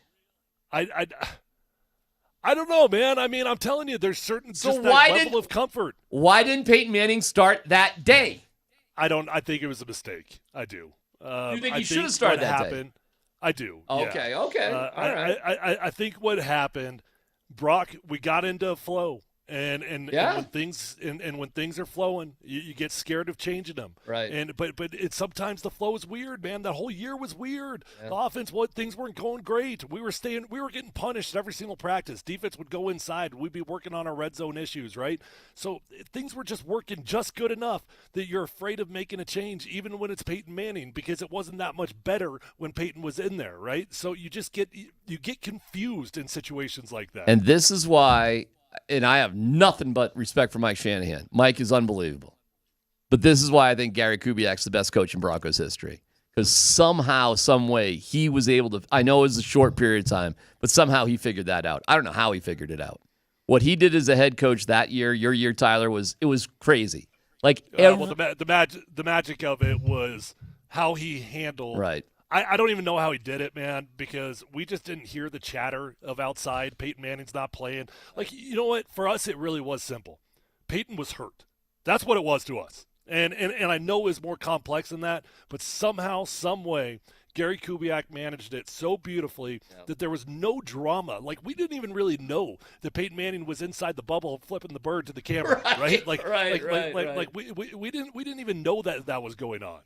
But when he did bring him back and it worked, and you end up winning, you win the Super Bowl, it showed that Peyton may have handled it well, although he was behind the scenes a little He pissy. kept his mouth shut. It didn't get out there. Didn't get out to the press. Didn't get out to his teammates. That's amazing. Osweiler, especially if you're just going to let Manning not do that last year of his contract, you need to find a way to convince Osweiler. Obviously, he was hurt and I know he got paid in Houston, but He was hurt. He wasn't going to sign with the Broncos. John blew it. If you're going to keep Brock around that long, you got to get him a deal and secure it. Or you just move on from him before that. You can't have it both ways. But you win a Super Bowl and you don't have a quarterback, it led to the miserable drafting of Paxton Lynch, then an awful decision with Chubb and over Josh Allen. And you just John, as much as we love him as a player and everything, he made a couple of GM moves that were really horrible. Really bad. I understand if you hit free agency and you let Brock Osweiler go. I get it, man. I mean, it happens all the time. But what just doesn't add up on the entire situation, you let Brock Osweiler go if Peyton Manning's coming back, or you let Brock Osweiler go if you already know what the plan is. Exactly. You let go of two quarterbacks. I know, Tyler. Two quarterbacks in one offseason that took you to a Super Bowl. Which Two of them. if you figure you're not going to lose Osweiler, you do what maybe Sean Payton's saying that they're going to have to do with Russ. You kiss some feet and you bring Peyton Manning back.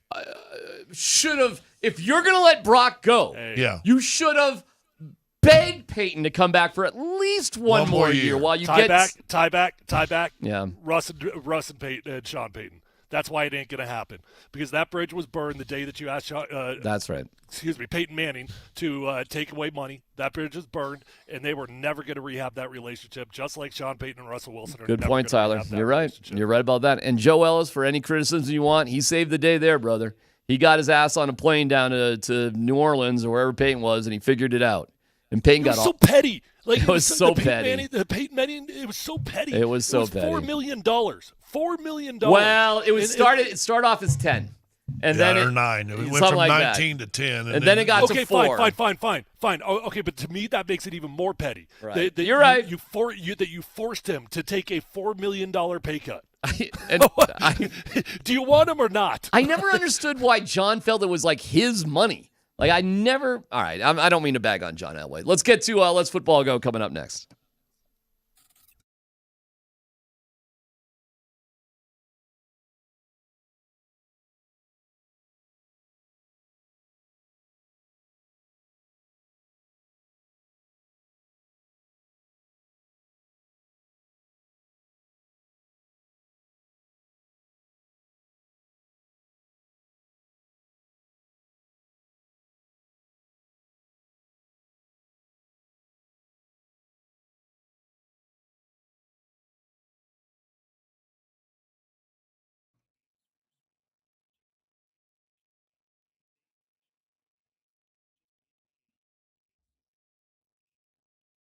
Hey, it's C-Mac for the Rocky Mountain Men's Clinic. All right, how you feeling? You good? Not so good? You a little bummed out? How's the libido? You doing all right? Well, listen, hey, guys in their mid-30s start losing 2 to 3% of testosterone production every year. Happens to everybody. It's happened to me. I got to the Rocky Mountain Men's Clinic, got checked out. It's easy to see if this is the right thing for you.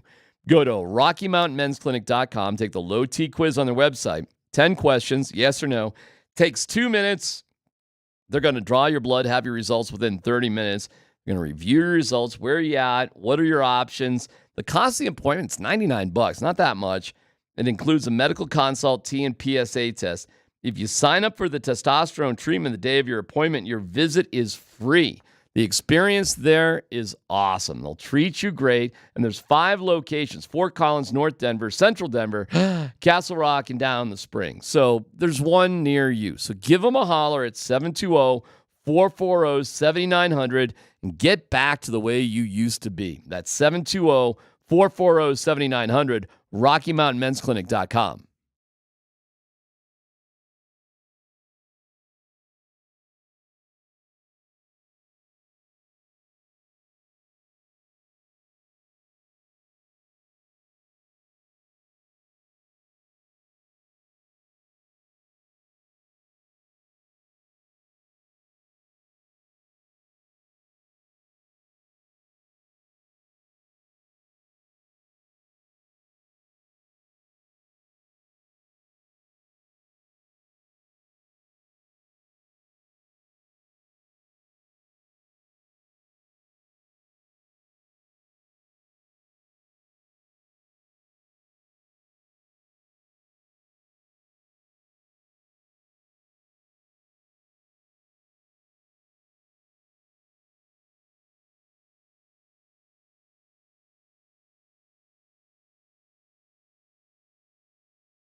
Ooh, that's good, Dan.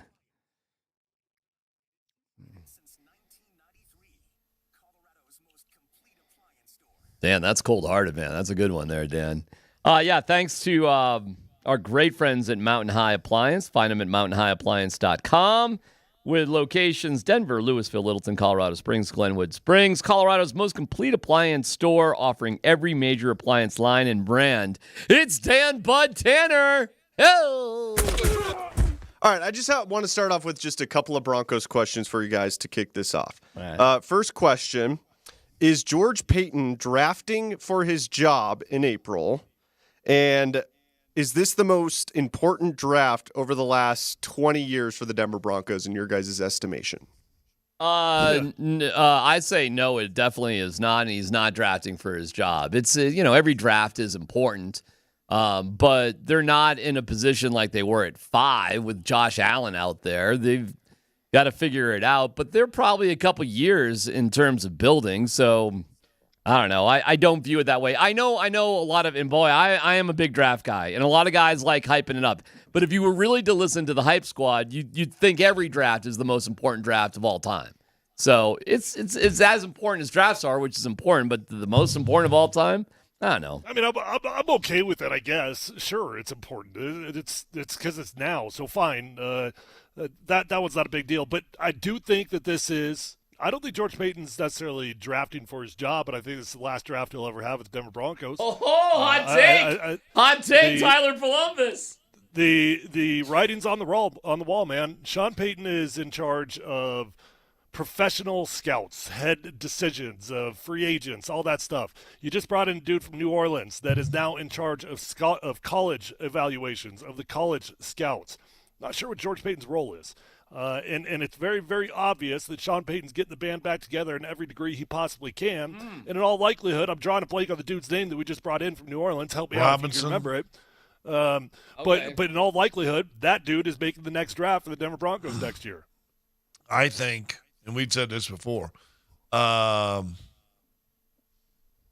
think Sean Payton has won, and I think that George Payton wants to do a great draft because I think he'll be looking for a job in spring also. Wow, man, I see it differently than you guys. I think George Payton's here for the long haul, man. If George Payton was here for the long haul, I'll give you a hot take. I think George Payton's going to be here longer than Sean Payton. Ooh. Oh, okay, no chance. No chance. I hope. No chance. I hope you're right. Dude, I've never wanted to hug you more in the last 9 months than right now. Don't worry. I don't like big guy, small guy hugs. It's awkward and uncomfortable. It's weird for me. Why didn't George Payton pick the dude to be in charge of college evaluations? Yeah, I get it. Isn't he reporting to George Payton? I got you, Tyler. I know what you're saying. I just think Sean Payton's candle burns at both ends, and he'll just burn out. I still only have Sean Payton here for the end of his contract. He's going to be 62 years old. He would have made $60 million in 3 years. I just see him, I think George Payton. It's a 3-year deal. Yeah, it's a 3-year deal. It's a 5-year deal. 3-year deal. Boy, I think, man, now I thought it was 5 years, $18 million. 3 year. That's actually unusual. I got to look I think it's 5 year, 18 a year. Now you got me. I don't know. I bet he's going to, never mind how long it is. Now you got me worried. Dan's looking it up. Everybody's racing to prove me wrong. Yeah, go ahead. I'm not calling you wrong, but I will say it'd be very unusual for a dude like Sean Payton. Could have sworn it was 3. I could be wrong. Anyways, I think he's only here for 3 years. Sean Payton's contract with the Broncos is for 5 years and in the neighborhood of 18 a year. All right. Well, just don't let facts get in the way. Never doubt Scott again. He already in first segment. He just talked dude. About I've been trying to get his exit forever. I know. You should be supporting me. No. All right. Next story, Dan. All right, talked about this earlier. CBS releases their Super Bowl ratings. It was the most watched telecast in TV history with an average of 123.4 million viewers. That's up 7% from 2023. So more than 200 million watched all or part of it across all of the networks. 120 million watched on CBS alone, also a record. Do you guys want to take a stab at what it was going up against as far as the most viewed television event in U.S. history? Last year's Super Bowl. Yeah, I would say last year's Super Bowl. Too. Nope. Who shot JR? The season finale of MASH. On CBS. Nope. Who shot JR? The season premiere of Tracker. 1969. Oh, the Man on the Moon. The moon landing. Wow. Arkansas playing Texas. We landed for the on the national moon? championship. Tyler, yes, we did land on the moon. You still think it's fake, Tyler? Those yours? Both of them? Mm-hmm. Yeah, absolutely. It was fake. That flag was waving. Dan Bud Tanner, next up.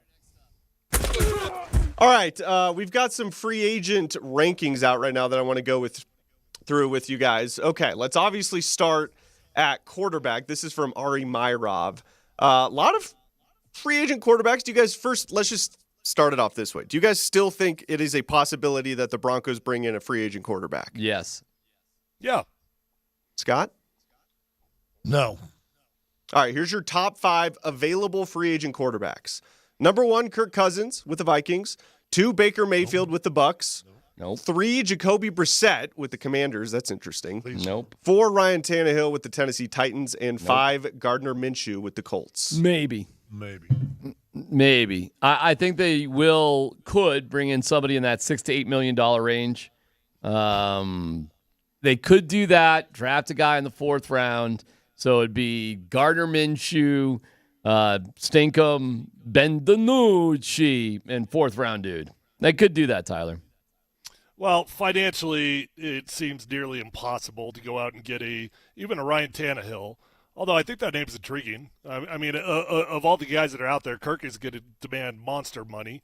What is he going to command? 25? Kirk? 20, something in that ballpark? Easy. No, Yeah. Ryan. Oh, Tannehill? No way. He's going to be like a 6 to 8, something along. Tannehill's done. No. Tannehill? 6 to 8? Yeah, man. Well, he's got. Okay, all right. Well, there ain't okay, no tread on that you know tire. what? If maybe you're right. If it's 6 to 8, he's the most compelling name on that list. All right. I mean, how old is Ryan Tannehill at this point? They started at Miami. He's old enough. I'll man. take Uncle Rico. You can throw it over the mountain. Tannehill's 35. 30, yeah, that's. No. We've been there, done that, haven't we? Kirk Cousins is 35. I get it. Some guys age better than others. You know, I don't think Tannehill's aging that great. I think he had a good I'm not run. That guy, by the way. What's that? I'm aging very, very poorly. Wrinkles, puffy eyes, gray hair, bald spot. I mean, I got it all. At least you have a good sense of self. Go ahead, Dan. All right, what's just next? real quick, a couple more names on this more list names. just for quarterbacks. Okay. Jameis Winston, Tyrod Taylor, Joe still in his prime, Flacco, and Drew Lock. No. Well, listen, I just want to point out the most amazing NFL story of the year is that Joe Flacco beat out a dead guy for comeback player of the year. There's a guy You're who so typical. You're so typical. There's a guy so who- typical. there's a That guy dude comes back from life. Big whoop. Big deal. Came back from the dead. Yeah. Joe Flacco came off the couch and won 5 games. somehow Joe Flacco was a better story than a dude who died and came back to play football. You know how many people Jesus brought back to life in the Bible? More than you think. I get it because I see commercials for it on the Super Bowl left and right. We got it. Who knew what the advertising budget was for Jesus? He's doing all right. And I'm praying with Mark Wahlberg. We were covered there, Scotty. We got it. Yeah, that's right. We got it done. That's right. All right, how about free agent running backs? Here's the top 5 available potential free agent running backs. Saquon Barkley with the Giants. No. Josh Jacobs, Raiders. Derrick Henry, Titans. Can I just say no to everything? Why in the world would we bring in a free agent running back? Here's the last 2. Tony Pollard, Austin Eckler. You know what's funny? I was talking to a little birdie right before the show, and they said we should keep our eyes out for Broncos and running backs. No, running back makes sense, but I think you could draft a running back every single year. Would you spend a first-round draft pick on a running back? Nope. You're going to need a left tackle, wouldn't too. do it. Yeah, I know. You're going to need a left tackle. Are you going to need a left? Are they going to need a left tackle? Unless some way somehow this deal with Russell Wilson actually gets salvaged. Yeah, you probably need a left tackle. Doesn't add up, man. You got to do the math. Head's got to fall. Yeah. There's guys that got it, and I do think Raj has probably got the best approach. Eat it all this year. Chop them all. Eat it all this year. Recover in 2 years. If you could, And then you know what that means? What? I'll be one of the $210 million or 210 million people who watch the Super Bowl and not care next year too. By the way, on that note, in 10 minutes or so, we are going to compare classic rants. Scott from earlier It's a compare and contrast meltdowns. So it's Scott's versus a mystery meltdown coming up in about 10 minutes. You got a couple more there, Dan? All right, wide receivers. Here's your top 5 potential available free agents. T. Higgins, who I did see the Bengals are considering franchise tagging, so we'll keep an eye on that. Mike Evans, Michael Pittman Jr., Calvin Ridley, Marquise Brown are your top 5 free agent wide receivers. You guys do know the Broncos can't sign a free agent. Yeah, I know. This is they can't sign a free agent. You're looking at day 3 guys at any position. Yeah. What are we? Leonardo DiCaprio looking at supermodels? We can't choose any. You got to of look for singleton type players that have been Right. stars for 3 or 4 years on special teams, other places. Yeah. That you can get on that third day. That's who you got. Scott is completely right on that. And that was a good pickup, Singleton. Singleton was a good pickup. As it turns out. But you're going to lose. I'm Team Singleton. Listen, you're going to lose Josie Jewell. Jewell. So you better hope Drew Sanders can, I guess, Tyler, go back to the inside after they were working him outside, I guess. Drawing a blank on his name, the dude from Florida that bounced around everywhere, 3 technique, but that's who Drew Sanders has reminded me of. Yeah. When you start bouncing around this yeah. much early in the in your career, Yeah. it's usually not a good sign. They haven't found something they like yet. I mean, and you're JL Skinner's, you're going to at safety, I guess, but I think they're going to keep Simmons. Alex Forsythe is your new center, okay? I mean, there's some guys that have to kind of step up here.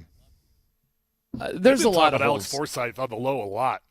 They bring up his name all the time. They do? Lloyd's gone, huh? I mean, Lloyd's just as good as gone. Well, he's a free agent, like you just said. You can't sign free agents. It was Scotty just said it. You're right. I mean, he's a free agent too. You're not signing free agents. They've already done that. That was last year. All right, you got anything else, Dan? You done? Well, It's I'll okay give you if you're done. the bottom 5 tight ends. How about Oh, that? there you Maybe go. they could potentially sign one of these guys. Mike Gesicki, Irv Smith Jr., Robert Tonyan, Harrison Bryant, Blake Bell. Any of those free agent tight ends interest you? No. By the way, number 5 was Adam Troutman of the Broncos. Yeah, he's a free agent. We're going to lose Troutman too. Yeah, there you go. You're going Sounds to like a lose. killer free agent You're going class. to listen. This is how bad it is. You're not going to be able to retain Troutman. Well, You know what? What Goodrod? It's not a bad concept. If you could somehow trade Russ, I mean, for a bucket of ice cream or whatever you can get for him, eat the Don't 80, give him ice cream. eat the $85 million, get rid of a bunch of dudes. If you really could swallow a 3-win season, you probably would be better set up for the future. You probably would. I mean, can he's good? Can you do that? You have. I don't know. Yeah, you can. I don't know what option you have other than that. Well, the option is to be another middle-of-the-road team, basically, to get a Mason Rudolph type of quarterback and, ride the struggle bus to 7 wins. That's your other option. Then you're drafting. I like it. Eat it all this year. Draft and develop some good core players, D-Mac, and wait for next year when you have a better chance at a quarterback. And then we have Shedeur. Or bring him back. Let's play it. Let's win 10 games and start drafting your butt off. Really quick here. Really quick. We'll let football go. Really quick. Would you rather have Bo Nix or Shedeur Sanders? Right now? Right now. Well, hold on. What did Champagne just say about quick process? Yes. And what did Shedeur say in the video, in the audio we said yesterday? I don't want to have choices on the receiver. That's a Champagne guy? I mean, the answer's simple if you're asking today. Shedeur, things might be different in a year. Shedeur has a lot he needs to work on, and very well could be a first-round draft Well, pick. thank God he's getting coached up by Liz Schumer. Have you not seen his resume, Scott? Pat Shermer's resume runs deep. We're good. And this one fail. This one fail. This one fail. This one fail. One's better than Julian Strother Sounds shooting. like my life. Than Julian Strother shooting jump shots. How's that go? Raindrops. Raindrops. Raindrop. Raindrop. Raindrops. Old school. Old school. All right, we'll get to the I'm not Nuggets. sure old school's not better than raindrops. It's both pretty funny. We'll get to where the Nuggets are after whatever that was last night. And yes, compare and contrast classic meltdowns. starring our own Scott Hastings from like an hour and a half ago. Thank you. And a mystery meltdown coming up next.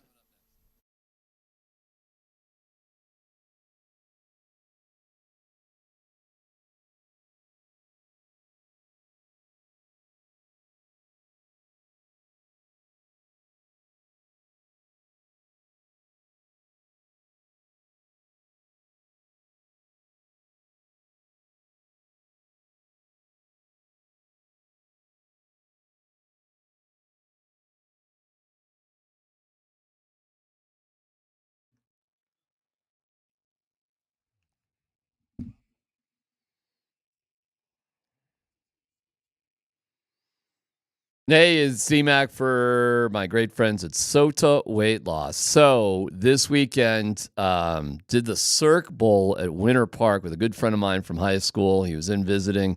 30-minute hike, kind of a heart in your mouth sort of skiing, definitely double black diamond stuff. And the concept of doing this isn't about my skiing ability. It's about my fitness level. But dropping 3.2 pounds a week, over 25 pounds of fat, and I'm still going, has been so rewarding because I'm able to do things I've always loved doing that I've just put to the side because I wasn't fit enough or motivated enough to do it. So not only have I learned to eat better and lose the weight, thank you to SOTA Weight Loss for that, but it's actually put me in a better mental state of mind. It's easy, and it's happened quickly for me, and it can happen for you too. You can see the before and afters at sotaweightloss.com. Call them at 800-555-6521. It's not about hunger and starvation. It's just a better way to live your life. So, listen, I'm on board with it. I still got more to go, but I'm getting my life back thanks to SOTA Weight Loss. SOTA Weight Loss, state of the art.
Oh, man.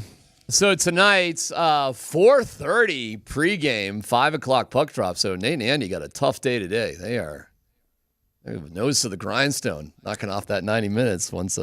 Wait, 90 minutes? Yeah, 90 minutes, right? They've had a handful of those on this trip, right? It feels like both teams have been on the East Coast forever. Yeah. So that's coming up here in a second. All right, you want to compare and contrast meltdowns? Who is the mystery meltdown, Dan? Or do we want to hear it? Do we want to hear the mystery meltdown first or your meltdown first? Mystery meltdown. All right, we good? All right, let's hear it. Sure. But let me work. Piece of monkey! Okay, fine. But he's your responsibility. If he cleans up his act, he can stay. If he doesn't, it's your ass. And any more of this, Suck it! Oh! There you lie, mother. and he's gone. You play it where it lies. You! Okay, well, that was something. we dumped. Yeah. Hey, What was this one's already beeped. I would assume that Dan didn't really listen. Whether it was actually. What was that from? Happy Gilmore. Yeah, Happy Gilmore. Here is Scott's meltdown. Boy, I think Scott's going to win on this one. Go ahead, Dan. Scott's meltdown. Because you know what? I'm a bitter Bronco fan that's still a little pissed off. And I'm sick of everybody else being good and talked about. And the only thing we talk about is always negative, always sucky. We do this, we got that. And so I'm tired of I want to see a big game. I want to see the Nuggets taking on the Heat. I want to see the Avalanche taking on the Lightning. I want to see my teams that I give a about doing something big. And after that, I'm like, oh, good. Dude, and plus, I'm on a freaking vine with a bunch of high school guys, and all I got to hear about is all these stupid keep putting the beeps in there and I'll save it.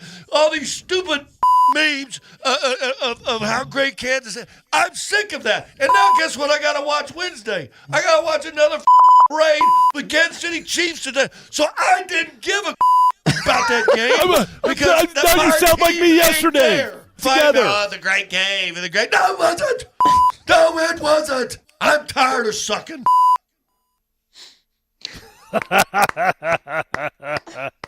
Well done.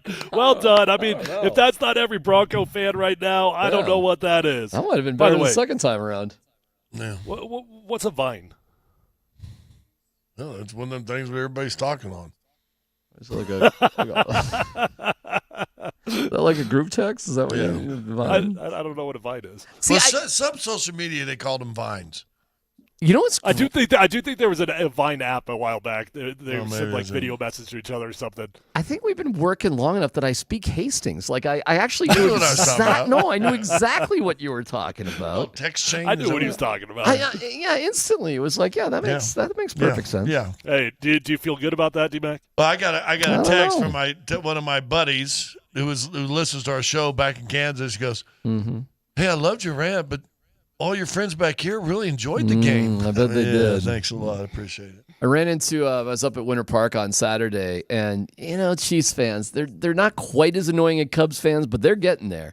And we're in a bar in Colorado. Okay, it's après-ski. Look at me.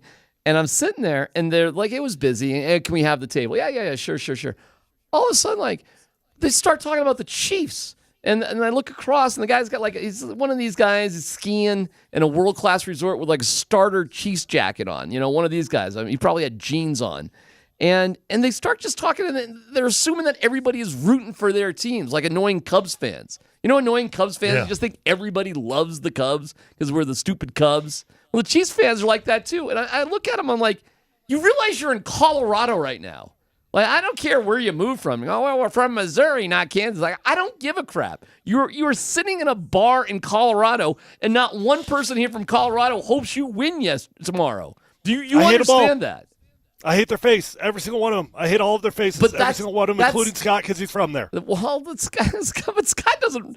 Well, that's not nice. Well, he wanted to trade me the other day. He did call you the Ryan Johansson of the radio show. It's now on the fourth line, I guess, or whatever. Yeah, that's but I also called tonight. him Tyler Swift. He did call you Tyler. That was the best compliment I've ever gotten. You got that is right. That was a hell of a rant. Well done. Yeah, the Chiefs fans.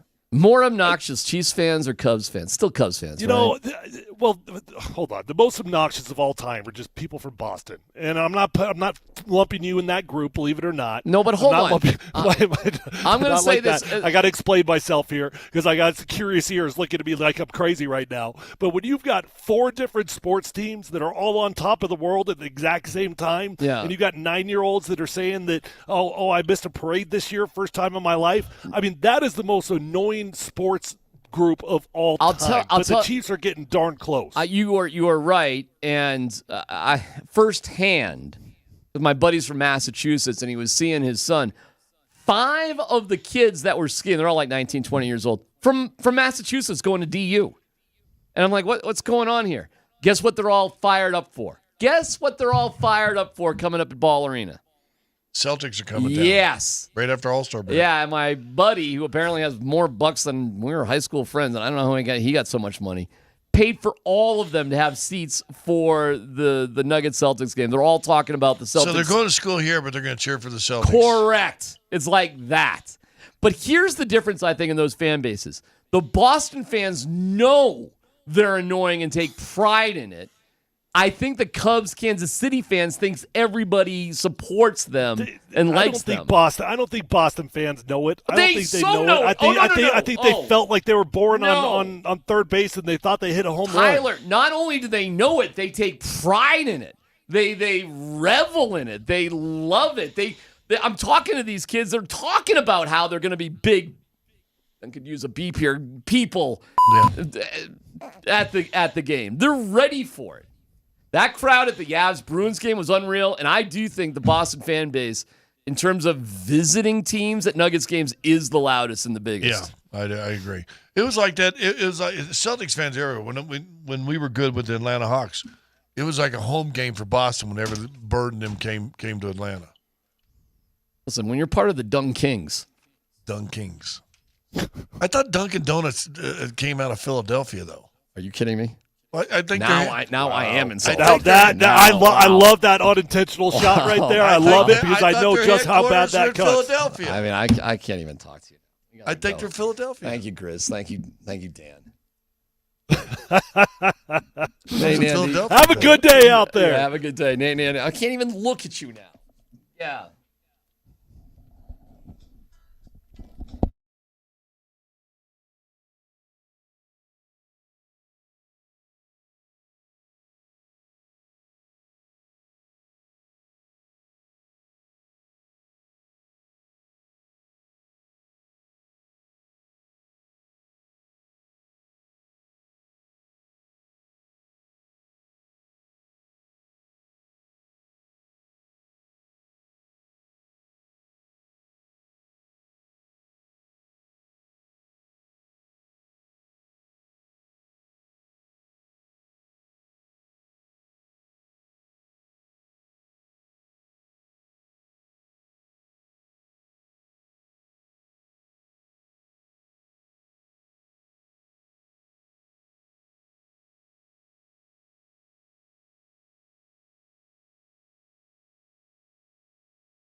it is Kreckman and Lindahl. I'm Kreckman. That's Lindahl. Mark Springer is the producer of our fine radio program. We bring it to you today until 4:30, at which point we get the boot because Mark Bertinoli has to bring you pregame coverage as the Avalanche will play tonight in Washington. Andy, the players have met. Only the players have met. Never what you want to hear. No. And yet, doesn't make you feel good. Let's see if it has any sort of positive effect tonight as the Avalanche will look to snap a 4-game losing streak and, as opposed to what they did the other night in Florida, actually score. You do have to score a goal, at least a goal, to win the game. We require that. Yeah, are you eventually going to have some dinosaurs on your dinosaur ride? That's what that feels like right now. Are you eventually going to put a goal in the net here? This has been a weird trip, and you know what? You don't want to overreact to stuff because February in hockey and basketball, February can be a weird time. It's what they call the dog days. It's the July of the baseball season, but you just came off like with the Nuggets right now. I just know that's a tired team that needs some. They need the break. They just need the break. I don't love you getting your rear end kicked last night, obviously, but I know they need the break and they're tired. The Avs are doing this after they came off the All-Star break, which is what led me a little bit befuddled. Yeah, it's been a strange performance out of them of late. Again, they've lost 4 games in a row. They've scored a grand total of 6 goals here over their last 4 games. That's just not going to get it done. Tonight they will take on the Capitals in Washington as the Avalanche try and keep pace in the Central Division. And then there is, of course, the Nuggets that you mentioned right there, losing 112-95 last night in Milwaukee. Andy, that scorching Wisconsin nightlife, man, it'll get anybody. Yeah, I suppose that, Now, I have heard Milwaukee can be a fun town. It is, and actually. Scotty did tell me that it wasn't as cold as it could be that time of year in Milwaukee. They're all Logie from potato salad. Yeah, I mean, you just came back from Sacramento. Which town do you want to go out in more, Sacktown or Milwaukee? I've been out in Milwaukee. I've had a lot of fun in Milwaukee. I can't say the same about lovely Sacktown. But I do like calling it that. All right. Yeah, I don't know, man. You know what? And look, it didn't help the guys got hurt last night and all that, but it is what it is. Okay. Go ahead. Give me some hot takes. You said you had hot takes. They're fine. Oh, They're okay. fine. Yeah. The Nuggets are fine. Okay. That's not a hot take. Here's what's going on, okay? Yeah, it's. I could come on the air and tell you the sky is falling and they're crap and they're 12th in offensive rating and they're 11th in defensive rating, and this is not a team that is capable of being able to win an NBA championship. But just we have to know better than that, and we have to trust what this team is right here at the moment. What you saw last night was pure exhaustion. Nikola Jokic showed up. He played great last night. Nobody else did. There was, in fact, in that game last night, Andy, let's see. Porter, 3 of 11. He goes for 11 points. AG scores 14. Jamal scores 3 and didn't even play in the second half of that game. I mean, that's a large chunk of your payroll, missing a lot of shots out there last night. And I don't even really mean to besmirch Aaron Gordon. He wasn't necessarily even bad last night, but holy crap. Somebody besides Nikola Jokic has to show up and be ready to play in a game like this. Andy, did you realize it was 26-23 Milwaukee when Jokic exited with 12 seconds left in the first quarter last night? You know what the score was when he came back in?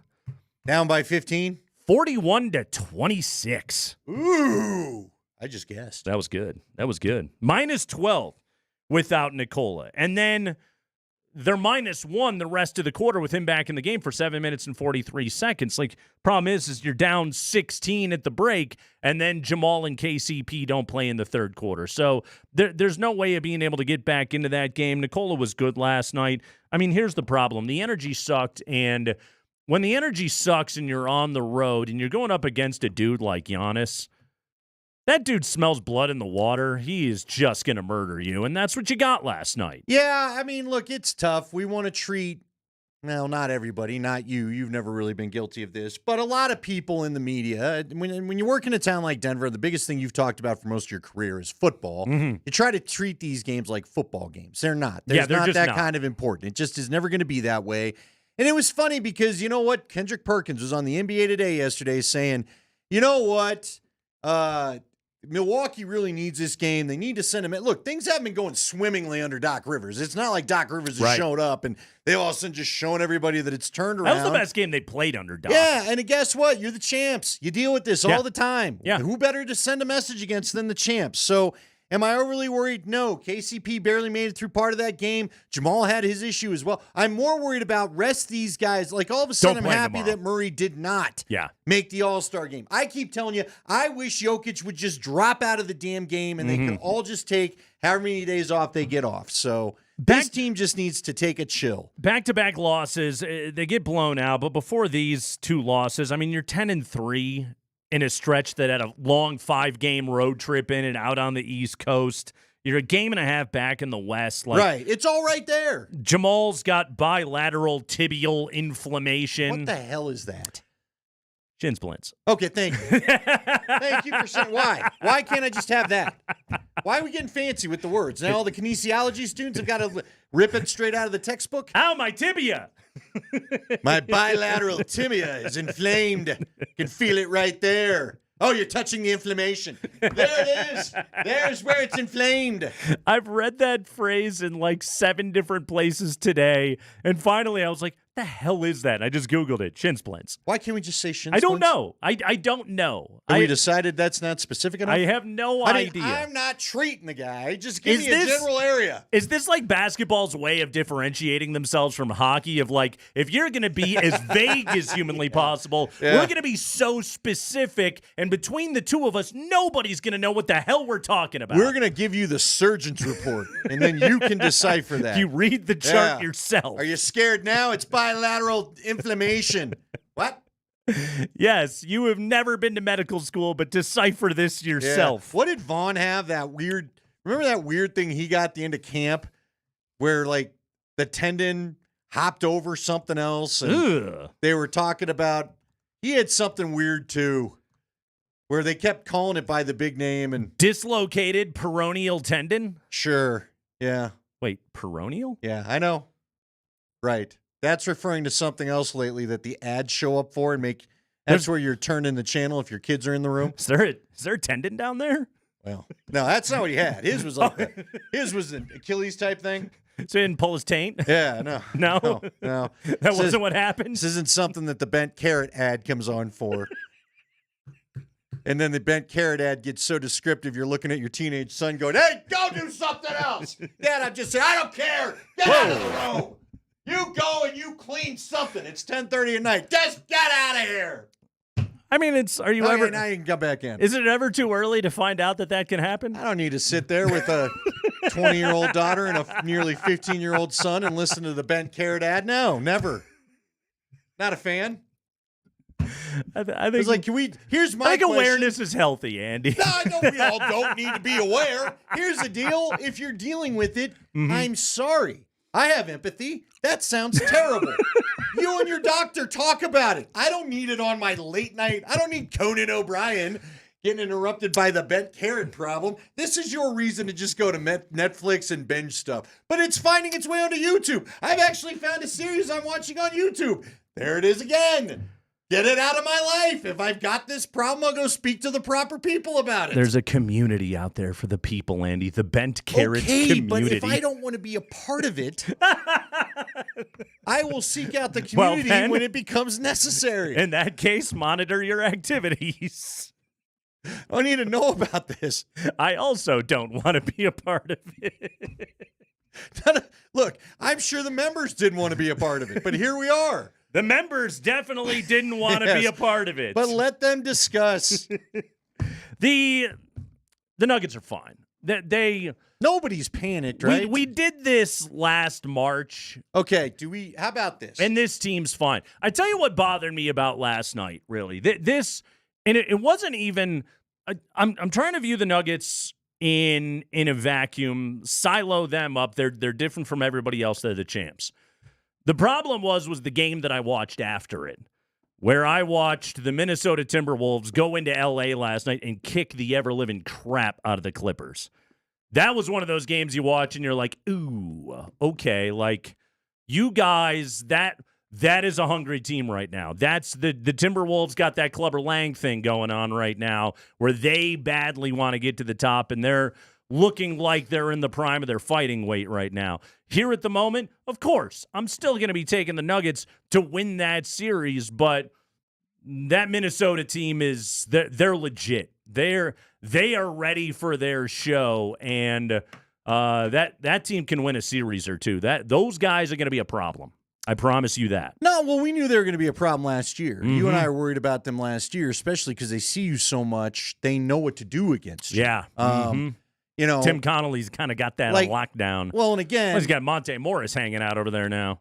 That's true. But again, this is like the Oklahoma City game. When they lost that Oklahoma City game and everybody was getting frustrated and they were without Joker, again, this is a team that just knows what you like to do. And they've seen the bench minutes without Joker a lot. They were ready to adjust easily on the fly, It was right? heinous last night. So but you said it right. The Timberwolves are in we are going to let the whole NBA know we're for real mode. The Nuggets, they got to solve this Reggie Jackson and Jamal Murray problem. Those two aren't good together. It's just not a good lineup, and they have to be good. And so Malone has to stick with it. Like, he can't just quit it. He needs these guys to figure it out by April, but. Right now, it is problematic. Those two, they don't play well together. They just don't. It's a bad lineup when they're together out there. And then you add Christian Brown and P. Watt and DeAndre Jordan to the whole thing. It's just it's not a good lineup here at the moment. But Michael Malone has made it clear, I want Jamal with the second unit. I'm doing the stagger thing, and Julian Strawther, like you get to play next year, kid. But right now, we're getting ready for the postseason. It's smart. It's the right thing to do. Doesn't mean that it doesn't come without its pain. That's a bad combination. They have a negative net rating together right now. The two of them, Reggie and Jamal. It's not good. They're both ball dominant is the problem. Yep. Yep. I don't know what the answer to this is going to be. Look, I'd like the answer to be. The funny part is when Jamal used to play with Monte, like, he was kind of comfortable as an off-ball guy, and they got to find that place, but they're just not even close yet. Ugh. I don't like it. Yeah, well, gotta get the deadline's gone. This is what you're going to run with. You're going to have to figure it out and all that other kind of stuff. But these are the dudes. By the way, everyone's upset that now we're affecting their search history. Their phones are listening to Bent Carrot conversation. Well, yeah. And someone's accusing me of it being in my YouTube search history. I don't have an account logged in, and the only thing I'm watching is Project Fear, which I'd like Nate to watch. Do carrots bend? They can grow funny. I thought they usually snapped. Well, no, I mean, you can pull them out of the ground, right? They come out of the funny. ground, don't they? So they're weird. Kind of Brett Favre. Come on now. Do you realize half the growing? vegetables you see are like mutant of what we actually get sometimes in the store? I am aware there's of that. There's a reason they chop them into carrot sticks. They don't look so appetizing coming out of the ground. Like, you've grown a pumpkin, right? The pumpkins are never as grand as the pumpkins at the store. When I've grown pumpkins, they've all been, frankly, pretty sorry. I've never grown a pumpkin. Are you gonna? Why don't we do that this year? Have our own patch? Yeah, you and Sammy can have fun. Lucy, huh? What do you think? Get outside and have a patch? Why not? A little pumpkin patch in the back of the Kreckman household, Kreckman compound. The compound, yeah. Yes. Yeah. Yes, the split level ranch compound that we have. Yeah, I don't think I'm gonna get into pumpkin farming as just one patch. As a hobby. Just put a few down, see what happens. I'm out just asking you for data for, it's test data for the show. I think they grow, don't they? Yeah, but are they good? I don't know. They're not grand. I don't know. This Have you had a pumpkin patch? Oh, yeah, I've tried. It doesn't work out? Oh, yeah, cute little thing to do with your daughter. Hey, we'll grow pumpkins together. Man, these pumpkins suck, and I can't seem to get it to turn orange. I suck as a farmer. I What feel a like shock. I'm getting the warning there why I don't need to do this. No, I think it'd be, well, come on. You and Abby, I think, would figure it out better than my sorry effort. You crawled so that I could walk right past this bad idea. I think Sammy'd have fun. Digging. Get the boy a shovel. Get the boy a shovel and a hoe. Line it up. I think he would enjoy that. It is the Craigman and Lindahl Show. We are with you until too young. 4:30 today here on the program. Andy, I got an NBA MVP straw poll. It is a straw poll, and let me tell you, Nikola Jokic is getting a nice amount of first-place votes. We'll talk about that, plus the thing that I really hate about the MVP debate. I'll tell you what that is next.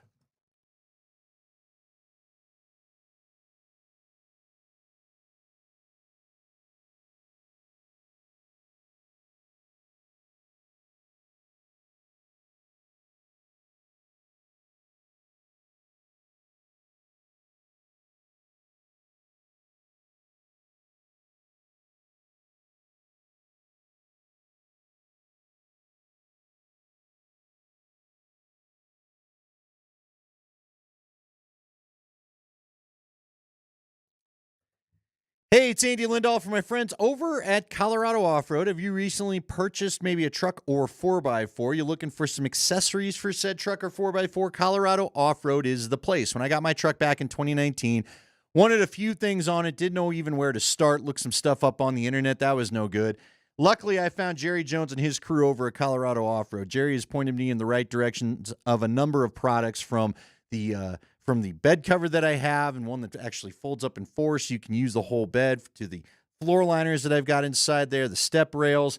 And then for fun, we did the remote start, which has been fantastic, especially this time of year, able to warm the truck up without having to worry about breaking the puffer laws, which mean you cannot leave your keys in your ignition and warm your car up here without being in it. Be aware of it. The remote start allows you to get it warmed up without having your the keys in the ignition, so you don't have to be there. You can just wait. When it gets warm, head on out. Colorado Off-Road, located 3 blocks south of historic downtown Littleton on Prince Street, or cooffroad.com.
Well, yeah, KCP came back from the hammy and just didn't feel right. Went out there, played the first 9 minutes, and I actually called him up to get back in the game in that second quarter, and I could just tell the look in his eyes that he wasn't really comfortable.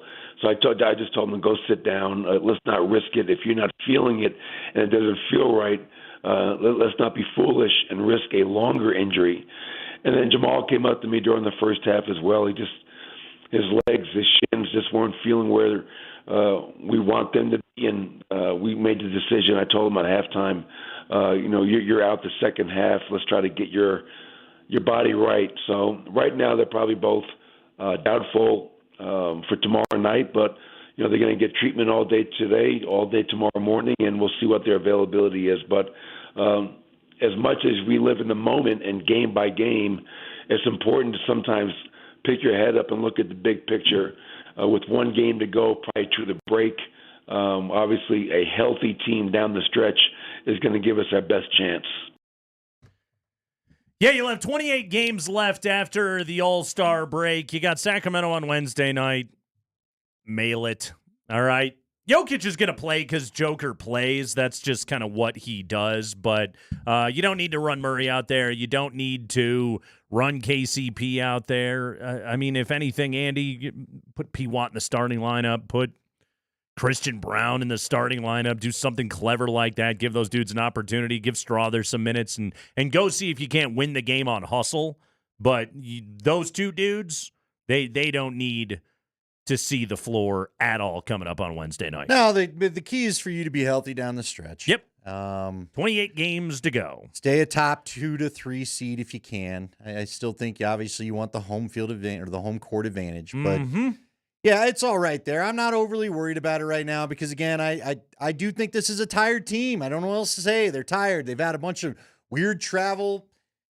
Whatever. They won the NBA. title, you know? I know. Yes. They've now earned benefit of the doubt. Yeah. Right? And they played a lot of basketball last year. They're playing a lot of basketball again this year. So, yeah, Wednesday night, who cares? It's Sacramento at home.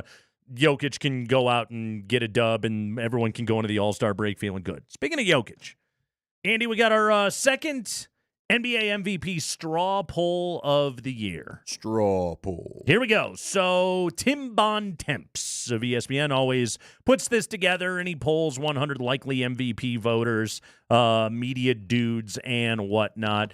Joel Embiid has fallen off the list because, well, he fell on, and then Jonathan Kuminga fell on him. But Jokic now number one in the latest MVP straw poll, getting a very nice 69 first-place votes. Nikola getting 25 seconds, 3/3, 3/4, but he was on all 100 ballots, and he's number one on this list by a wide margin, by the way. Shai Gilgeous-Alexander is number two. He got 24 first-place votes, 54 second-place votes.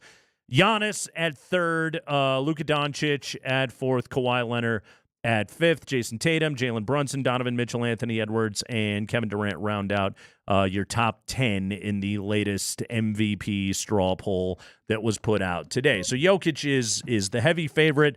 By that measure, he's also the heavy favorite in the betting markets. He's at minus 155. As we sit here today, SGA is at plus 260.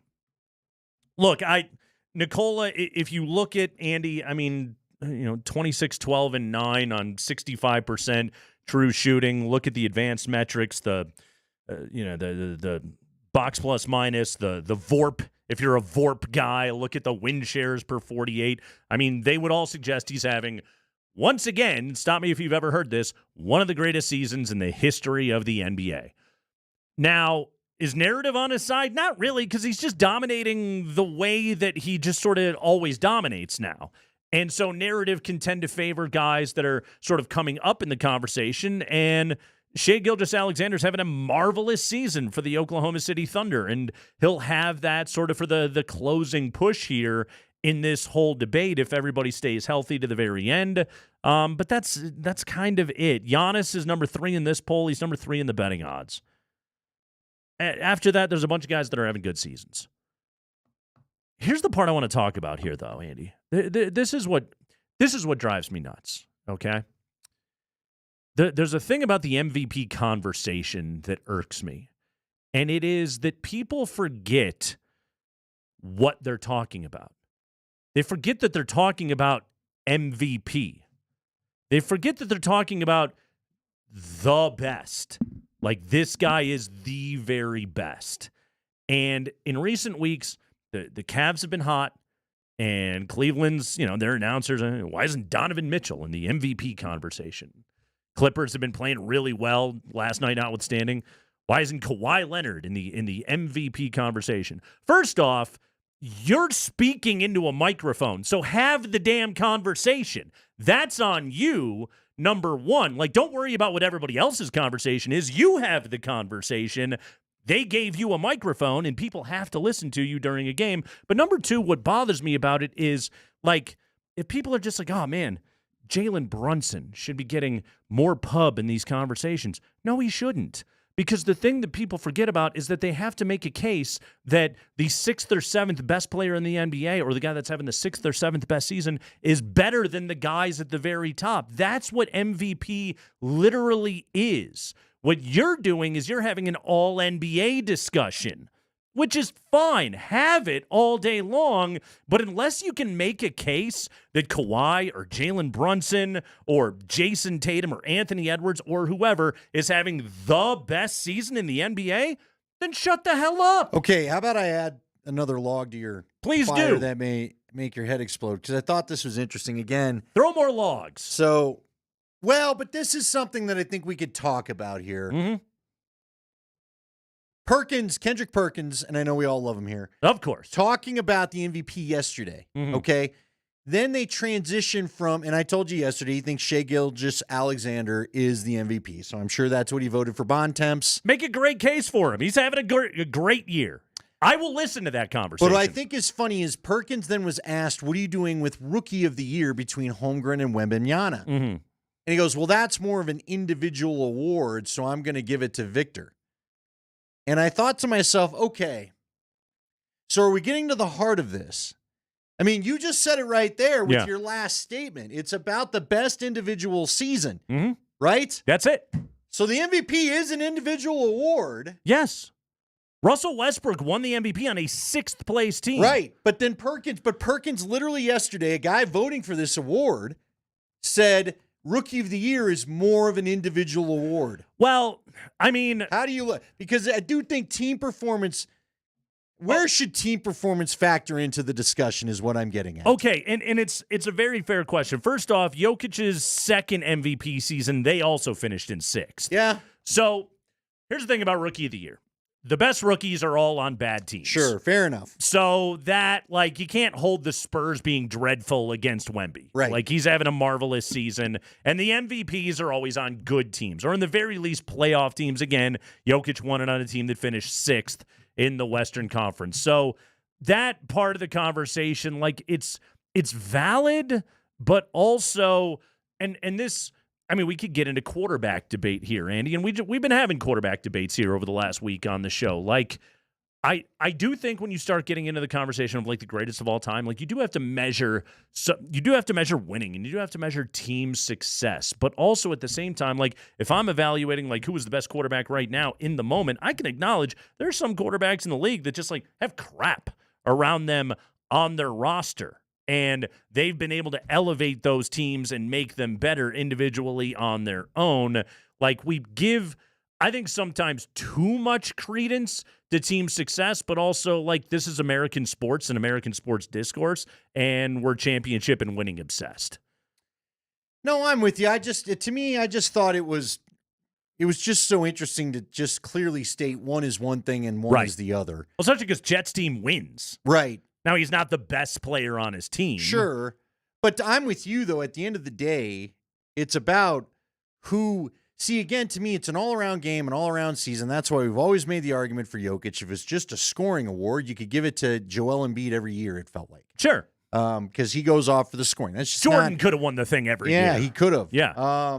I just thought it was, look, it's not the best player on the best team every year necessarily either. That's why I stopped and thought about it when he said that.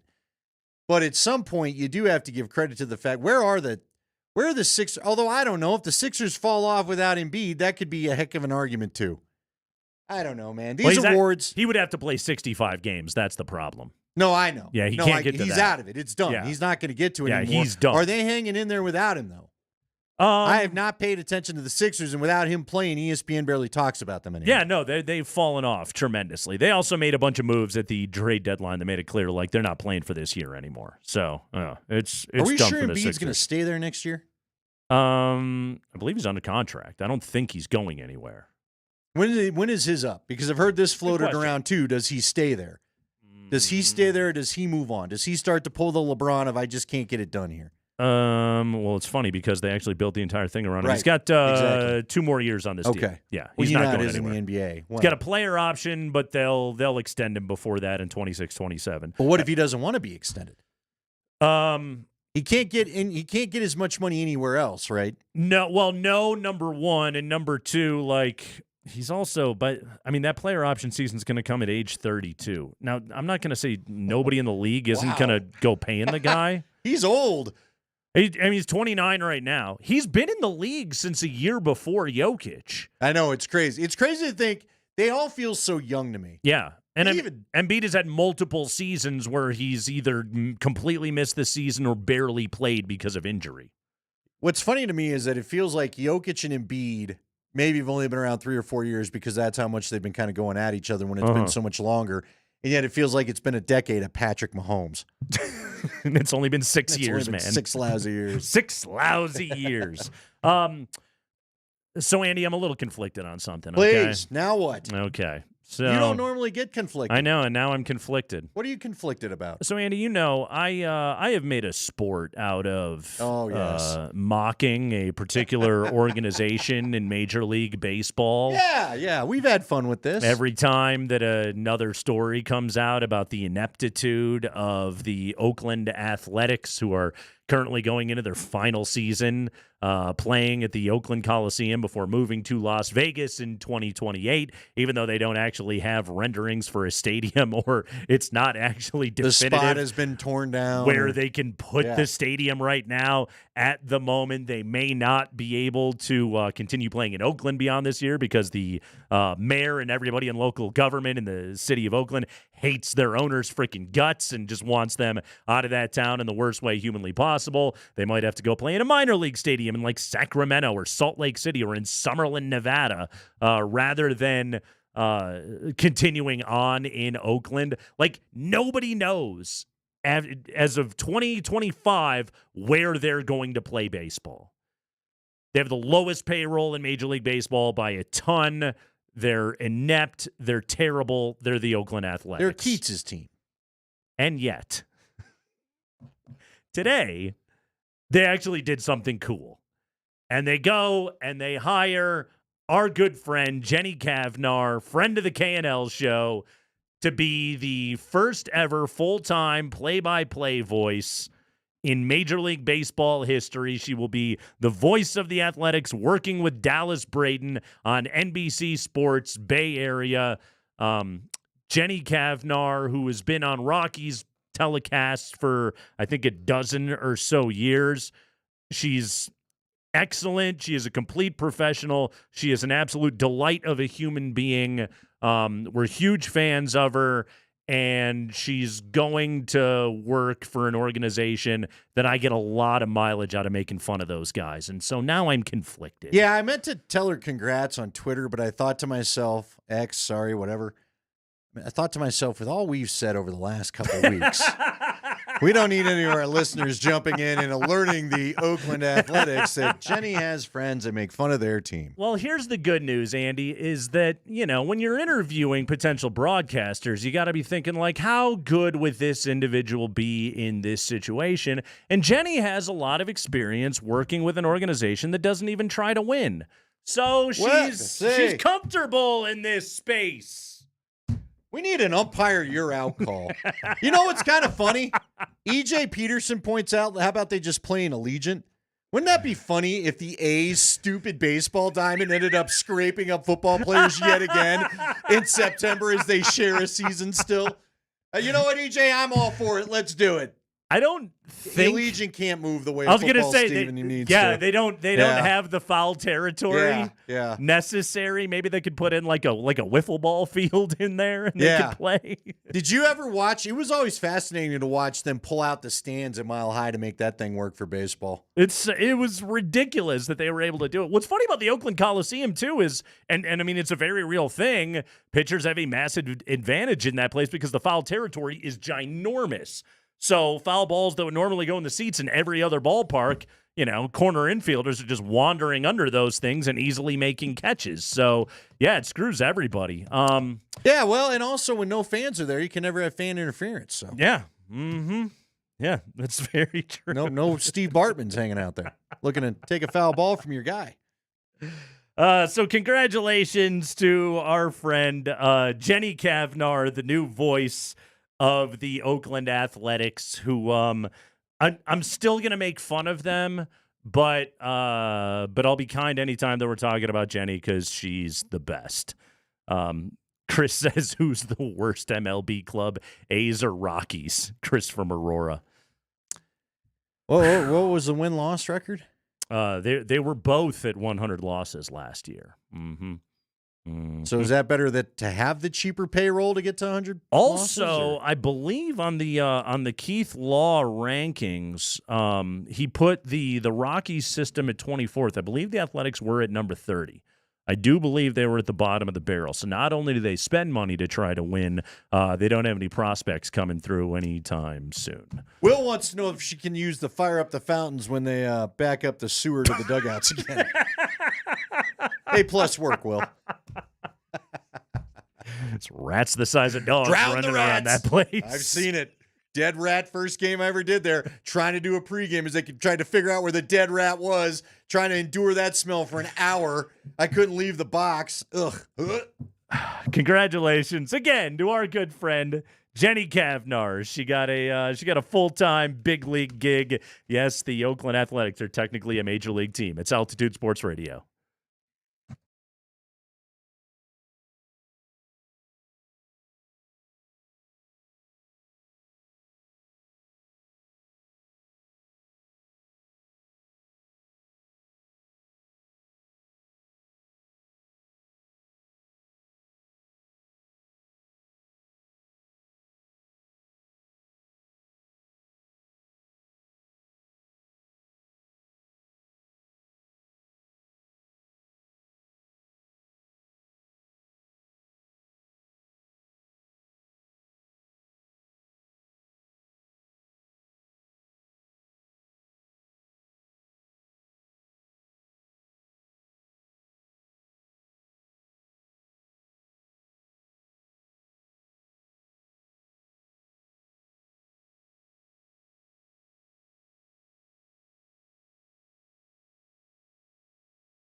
Yes, we are. Nate Craigman and Andy Lindahl on Altitude Sports Radio 92.5. We have the 5 biggest stories of the day from around the NFL coming up here at the top of the hour. The Avalanche are in Washington to play the Capitals. Andy, the Capitals tonight. The Avs looking to snap a 4-game losing skid. This is one where while I'm not going to panic about anything happening with the Nuggets right now, I believe they're fine. I do think the Avalanche could do themselves a favor by going in, scoring goals and winning a game tonight. Yeah, this has been a very streaky team. And once they get going right, they usually stay right for a while. Yep. But the other thing that's negative is once they've been going bad, they don't seem to come out of it very easily. So they streak in the wrong direction. Yeah, let's the wrong streaks there. Let's go ahead and get the right one going. Hey, you want some exciting news? I want Let me give you some exciting news. Hit me with exciting news. It's good you wore the hat you wore today. Okay. The Ska Brewing Company hat. Yes. We've been waiting for this. I've been waiting for this. What do we got?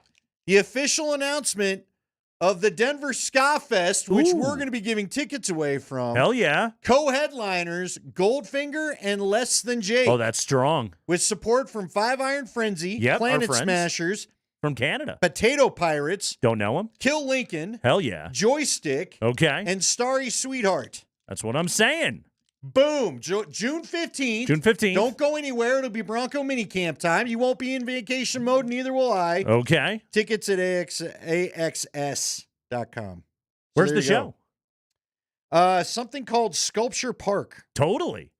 You know where Sculpture Park is? I think they should call it Sculpture Park. Nice. Yeah. Yes. There's a picture of the grandstands on the poster. Oh, that's fantastic. Good and a couple news. of folks just feeling the vibe and dancing. That's what I'm talking about. Okay. Denver Ska Fest. Yeah. Cannot wait. This is good news. Okay, everybody. Goldfinger and Less Than Jake. We're going to be giving away tickets. 10 pair. Yes. Between now and then. Yes. Ska Fest. 2 bands I don't think I've seen since I was in high school. This will be good.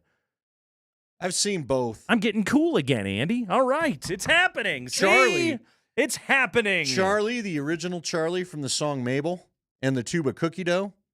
Oh. He's back in the band. Well, that never got with bent. Goldfinger. Did it? No. Now that carrot's straight. I didn't think so. At least according to the song. Are we giving away tickets on Friday? Whatever, Nate. Whatever. 10 Whatever we pair. need to do.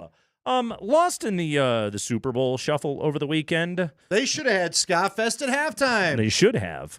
We didn't get to talk about this yesterday, Andy. Did you did you happen to track what was going on at the Waste Management Phoenix Open this weekend? You know, I did quite a bit, and I'm kind of wondering why did people think that it would go any better than that? I mean, again, you've been advertising, hey, Happy Gilmore fans, you're welcome here. Right. And guess what? They finally took you up on it. I mean, it's a tournament that is affectionately called the Wasted Management Open. Yeah. This is the way that they publicize this thing is like buy your tickets and come get hammered. Snockered. Well, this weekend they got really hammered. In fact, reports of let's see. I want to make sure that I get the numbers correct right here. That's about a fight that broke out. They did have a fight. They had people like one guy belly surfed a sand trap. Did you see that? Saw that. Yeah. He didn't spot his landing real well. He made the leap, but then he landed and just like went head over heels.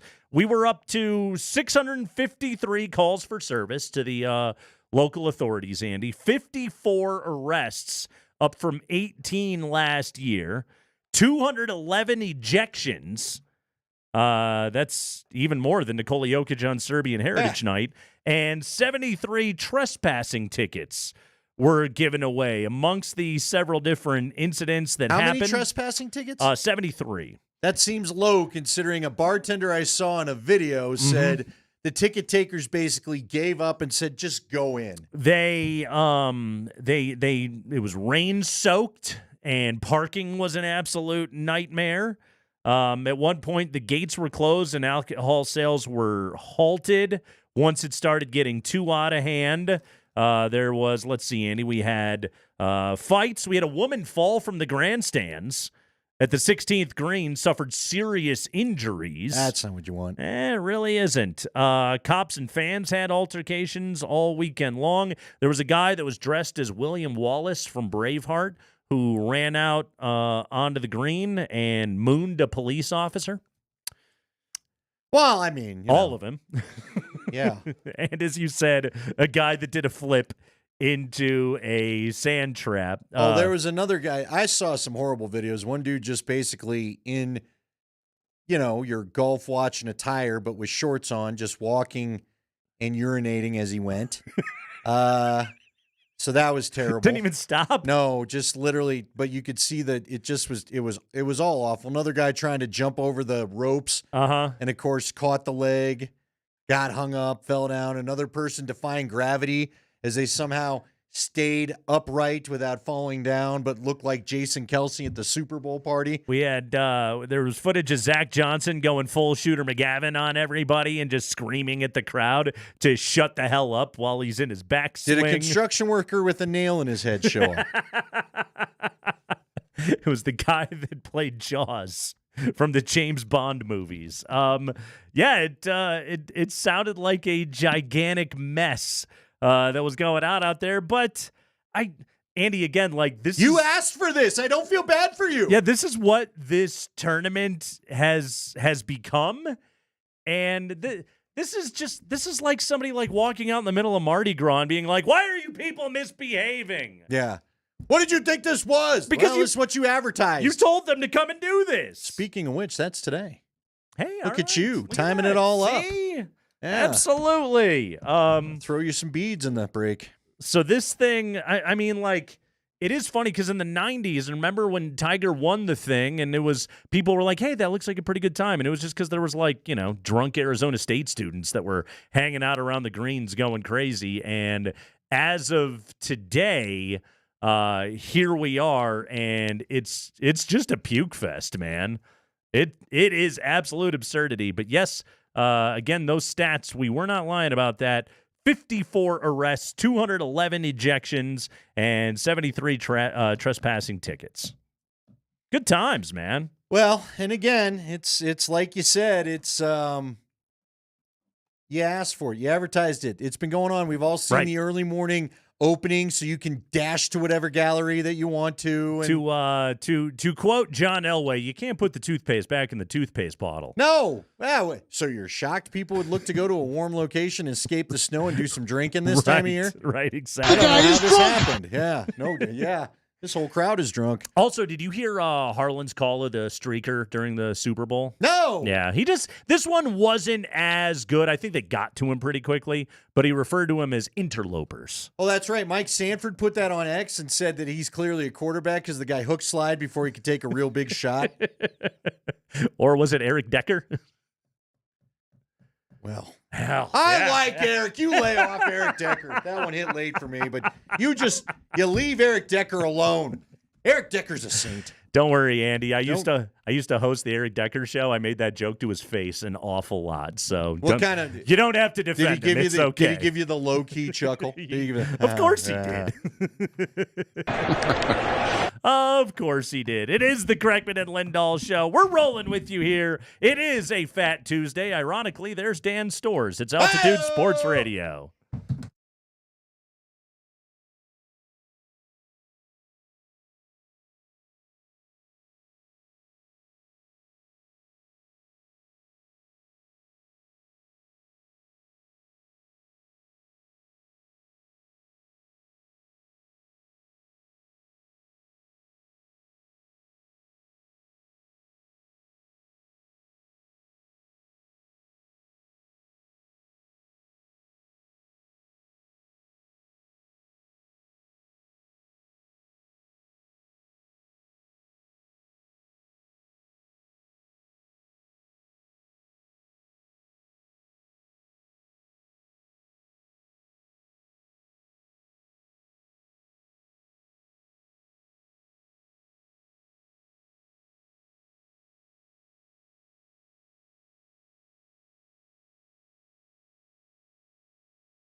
Hour number 2, we have got 25 minutes to cram in all the football news you can use, as we are now a full 48 hours removed, Andy, from the 2023 NFL season.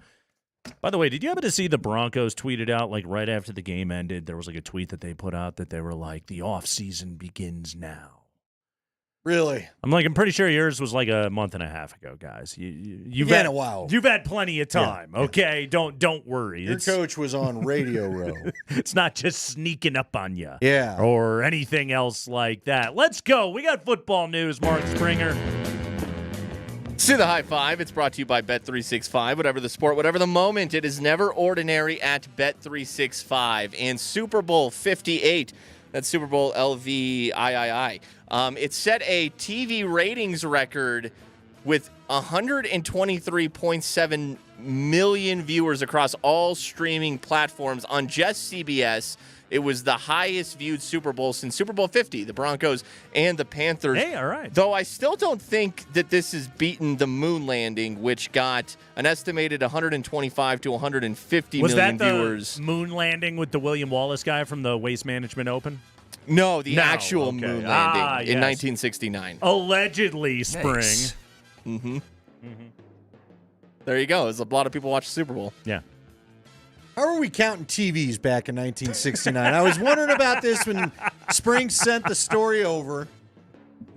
They had a census taker was go Nielsen around. just being like, I mean, that's a lot of people. Was it the original Nielsen? Was it that guy was just going around? Going around, hey, what'd you watch? You got a TV? What'd you have on? What's on right now? What are you doing? What are you up to? Huh? One more note on the Super Bowl, Andy. There was a lot of Super Bowl stuff we didn't get a chance to get to yesterday. I want to play. This was the final call of the game. This is Patrick Mahomes' 3-yard touchdown to Mecole Hardman at the end of the first quarter of the overtime period. I guess we call those quarters now. Yes, in playoff sure. overtime. Sure, why not? But this was the final call of the game. Jim Nantz and Tony Romo and Andy, I noticed this the moment that it went down. Normally, these large gravitas moments are for the play-by-play guy, the capital B broadcaster, and the color analyst sort of lays out and allows the pictures and the noise and the joy and agony of it all to tell the story. That was not Tony Romo's approach on the biggest broadcast in sports. Give it a listen again. First and goal. Mahomes flings it. It's there! Hardman! Jackpot! Kansas City! And this was the Andy Reid special. This was the Andy Reid special we talked about. He was saving all day. He's going to fake a motion to go across. And at that moment, he turns and goes back. Hardman, who they didn't have, right? And they go get Hardman and bring him back. And the game-winning drive of Mahomes' career, he's been waiting for. He's won Super Bowls, but he's never had it in an overtime. He is the best. He is the standard. Your Michael Jordan wins it again. Wow, Andy. Thanks, Tony. First off, did you catch him? He was doing the under the call mumble like he's a local radio homer. The Super Bowl.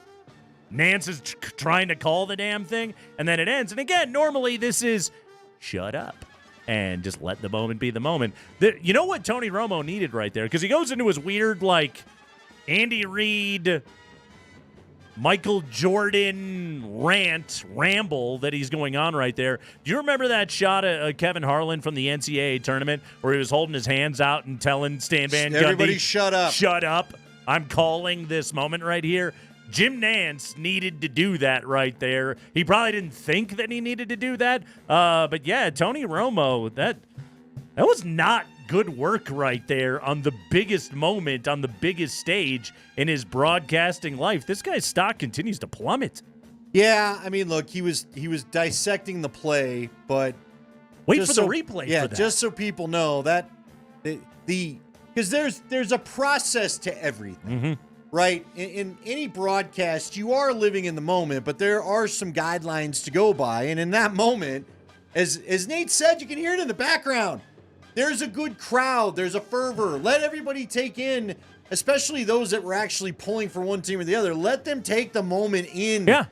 You know, the cameras are showing Niner guys on the bench frozen like they're stuck there as confetti from the other team falls on their faces, not wanting to move. Just, you know, you don't need to fill every moment with words. And this is the perfect example. Just let the moment live for a second, like you said. Let Nance set it up again. They'll give you the replay, They Tony. will. There'll be plenty of time. You're going to have it. But they're going to show shots the of play the defeated, again. the shots of the victors, the Right. you know, Mahomes running through the. Just let it all live for a second. Mm-hmm. Oh. Yeah. It was interesting to say the least. How about the very end of the telecast? Did you catch the I love you fest between Jim Nance and Yeah, Tony I don't Romo? think Jim meant it, though. Hey, Jim ain't calling him for Valentine's Day. Romo's waiting for that text of, hey, what are we doing on tomorrow? They gave Tony Romo, because he came out of the gates hot. He did, yeah. And People it was had like, a lot of fun with him. Hey, look at his energy. He tells you what play is coming up. This guy's a breath of fresh air. And I think he was at the time. I think there's a lot of truth to that. The problem is like he plateaued hard and hasn't gotten better. And now CBS is stuck with this $180 million deal. Like, if you're Fox and you're going into year one with Brady and what they give him, like almost $400 million to jump on Lot their of network, money. like Yeah. with Tom Brady, you better hope that this guy doesn't stink. That's a bold move, Cotton, to go ahead and hand that guy that, like, before he's ever done any broadcast before. Like, put him on the lower level broadcast. I don't care how good the guy is. Like Matt Ryan, okay? And I know Matt Ryan's not a star on the Tom Brady level, but like Matt Ryan he's on what? Like CBS's 4th or 5th crew working with our buddy Catalan? Like a lot of Bronco games when they were not good. Exactly. That's what you need to do, though. That's where you learn where you have the lower leverage game. Then I got to put Matt Ryan on a damn Super Bowl. Well, and look, I mean, Postal Brian brings up the perfect name, Greg Olsen. Greg Olsen showed you in the NFC Championship, I can handle a moment. Yeah, he's good. I know how to shut up and let you talk. Yeah.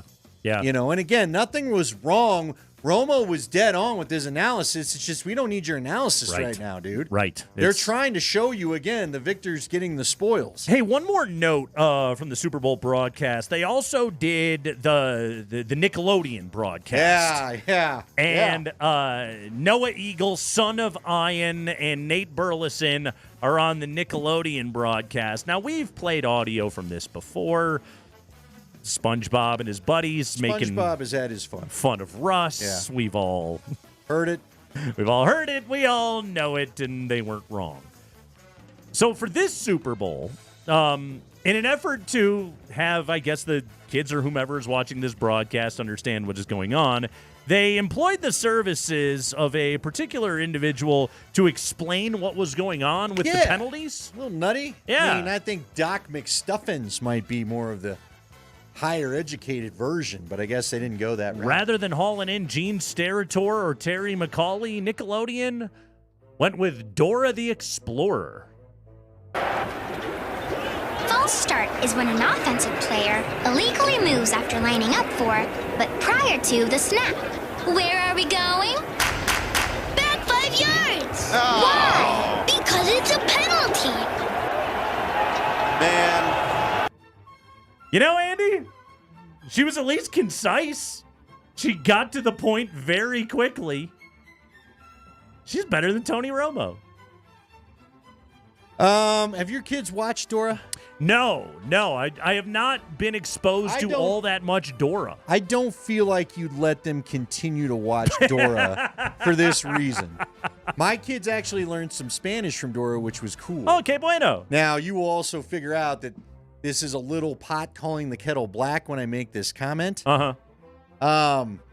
Dora encourages a lot of yelling first thing in the morning. She just wakes up and screams? Where is Swiper? I almost called him Sniper. That's the wrong show. Where is Swiper? Where is he? Where's Swiper? You gotta yell. Swiper, no swiping. Say it. Shut up. Everybody shut up. It's 9 a.m. I am not ready for Swiper swiping anything. You're swiping my sanity. Shut your mouth. Yes. It's 9 a.m. If you could pick a cartoon character to be your rules analyst to replace Gene Steratore, who would it be? Who would it be? Oh, I'm going old school. Okay. You going Foghorn Leghorn? No. I say. It would probably be a G.I. Joe character. But just for the Cobra pure Commander. Yeah, just for the pure hilarious of it, Sylvester the cat with that horrible lisp, That'd be so you good. can't understand what the hell's going on anyway. I was going to say, like a good Elmer Fudd in there to explain the penalties to us. Yeah, I say, boy, that was the dumbest move I've ever seen. That was clear holding, boy. All right. You know what? I would enjoy that more than the current rules analysts that they use. Stare at Tor just going, yeah, he's right. One more thing on the Super Bowl. First off, our buddy Evan Washburn was on the telecast. He was great. He was doing the injury stuff. Yeah. How about on the kicking stuff? Like Jay Feely, he got like 30 seconds. He's there. God knows what he's pulling down for that gig. And just like one bit of kicking analysis, we got to go to Jay Feely. My drunk buddy was screaming about that for 10 minutes. Why is he there? Only because of the kicking? I was like, dude. That's less it. bourbon. I don't care. That's it. I don't care about the kicking. That's all he's there for. What are we paying him for? You're not paying him. Calm down. Who cares? Give the man a job. He's just there for the kicking. That's it. My guy was so mad because by this point we all knew. Chiefs are winning this damn thing. Any good Bronco fan that's watched that team allowed the anger to set in after halftime because you knew who was winning that game. Daniel says Porky Pig. Abba-dee, that's illegal hands What to the about face. Tom and Jerry? They can't talk. They don't just gotta talk. Point to things. Right. Tom can like smash Jerry with a frying pan. That was the illegal contact. They just injure each other. That's all It's they all do. just terribly violent and wouldn't go over today. I think Nickelodeon is on to something right there. We can do better than Dora, but we can replace these rules analysts. We don't need those guys. Right. High five. All right, we talked last week, Media Week, Radio Row. Somebody asked Brock Purdy if he thinks he does, in fact, look like Lee Harvey Oswald. We mentioned how a German reporter asked Andy Reid about the dumb conspiracy theory that Taylor Swift, Travis Kelce are all there with the NFL working with Joe Biden. Well, Patrick Mahomes went on CNN today, and Abby Phillip, like, this is what happens when the non-sports people are interviewing the sports people. They don't know what to ask. Rick Tookit? Yes, exactly. So Abby asked Patrick this. So you might be aware, or maybe not aware, there were some wild conspiracy theories that were flying around this season that the Taylor Swift fact was all scripted to allow Taylor to use the Super Bowl for politics, basically. So the president himself, President Biden, kind of got in on the joke a little there. What do you make of just how this has spiraled, not just to football, but to politics and all these different areas? Yeah, it's been wild to see. I mean, I try to focus in on football as much as possible, but there's always some conspiracy theories out there. I just try to enjoy football, my family, and I kind of stay on social media as much as possible. Yeah, that's, I would say that is wise. Patrick Mahomes taking it one conspiracy theory at a time. Yeah. Just gotta focus on the next conspiracy theory. Can't get ahead of yourself too much. He's trying to lean into the cliche. You know, the whole time in his head, he's just like, "Please stop with this question." Yeah. He's beg going, you. No! I beg of you, please. Who was that? Wasn't he at the Oscars? Who was that actor? Was in Superbad that gave him one of these? Jonah Hill. Jonah Hill. Give him the Jonah Hill stop. Here's a funny thing. So was he on delay, or did he purposely have to count himself? 5, 4, 3. Yeah, I'm just going to talk football and lean into the football. Did he just pause and act like the screen was frozen? Just staring, don't move. I think we lost Patrick.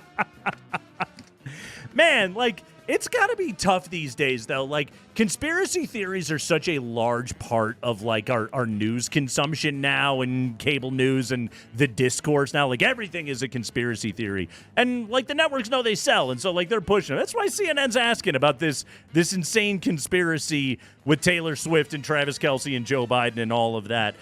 Like, remember, Andy, there was a time in our life where conspiracy theories were just kind of quaint.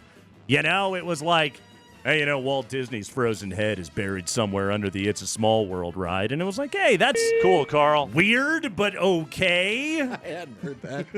You never heard that one? No. It's a good one. I was on the Small World ride 2 years ago. Yes. I'd have went and looked. His frozen head was right Where would underneath he you. be? Yeah, the old, moon landing was on a sound stage. Just quietly bring the cadaver sniffing dog with you on It's a Small World. What's the dog for? None of your business. He's a service dog. I'm going to tell you what service he's serving. I was always really big on, the Stevie Wonder's Not Blind one or the... Oh, my gosh. Did you see the recent thing with Stevie? Wait, what is it?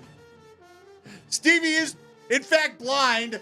He went to hand the microphone to a fellow MC, and she walked past him and never took it. And poor Stevie's just standing there with the mic, waiting for the person to take it. But have you ever... And then a handler had to come out and kind of just take the thing and be like, all right, sit down. Have you ever seen the shot, though, of Stevie catching the microphone stand? Oh, yeah. Yeah.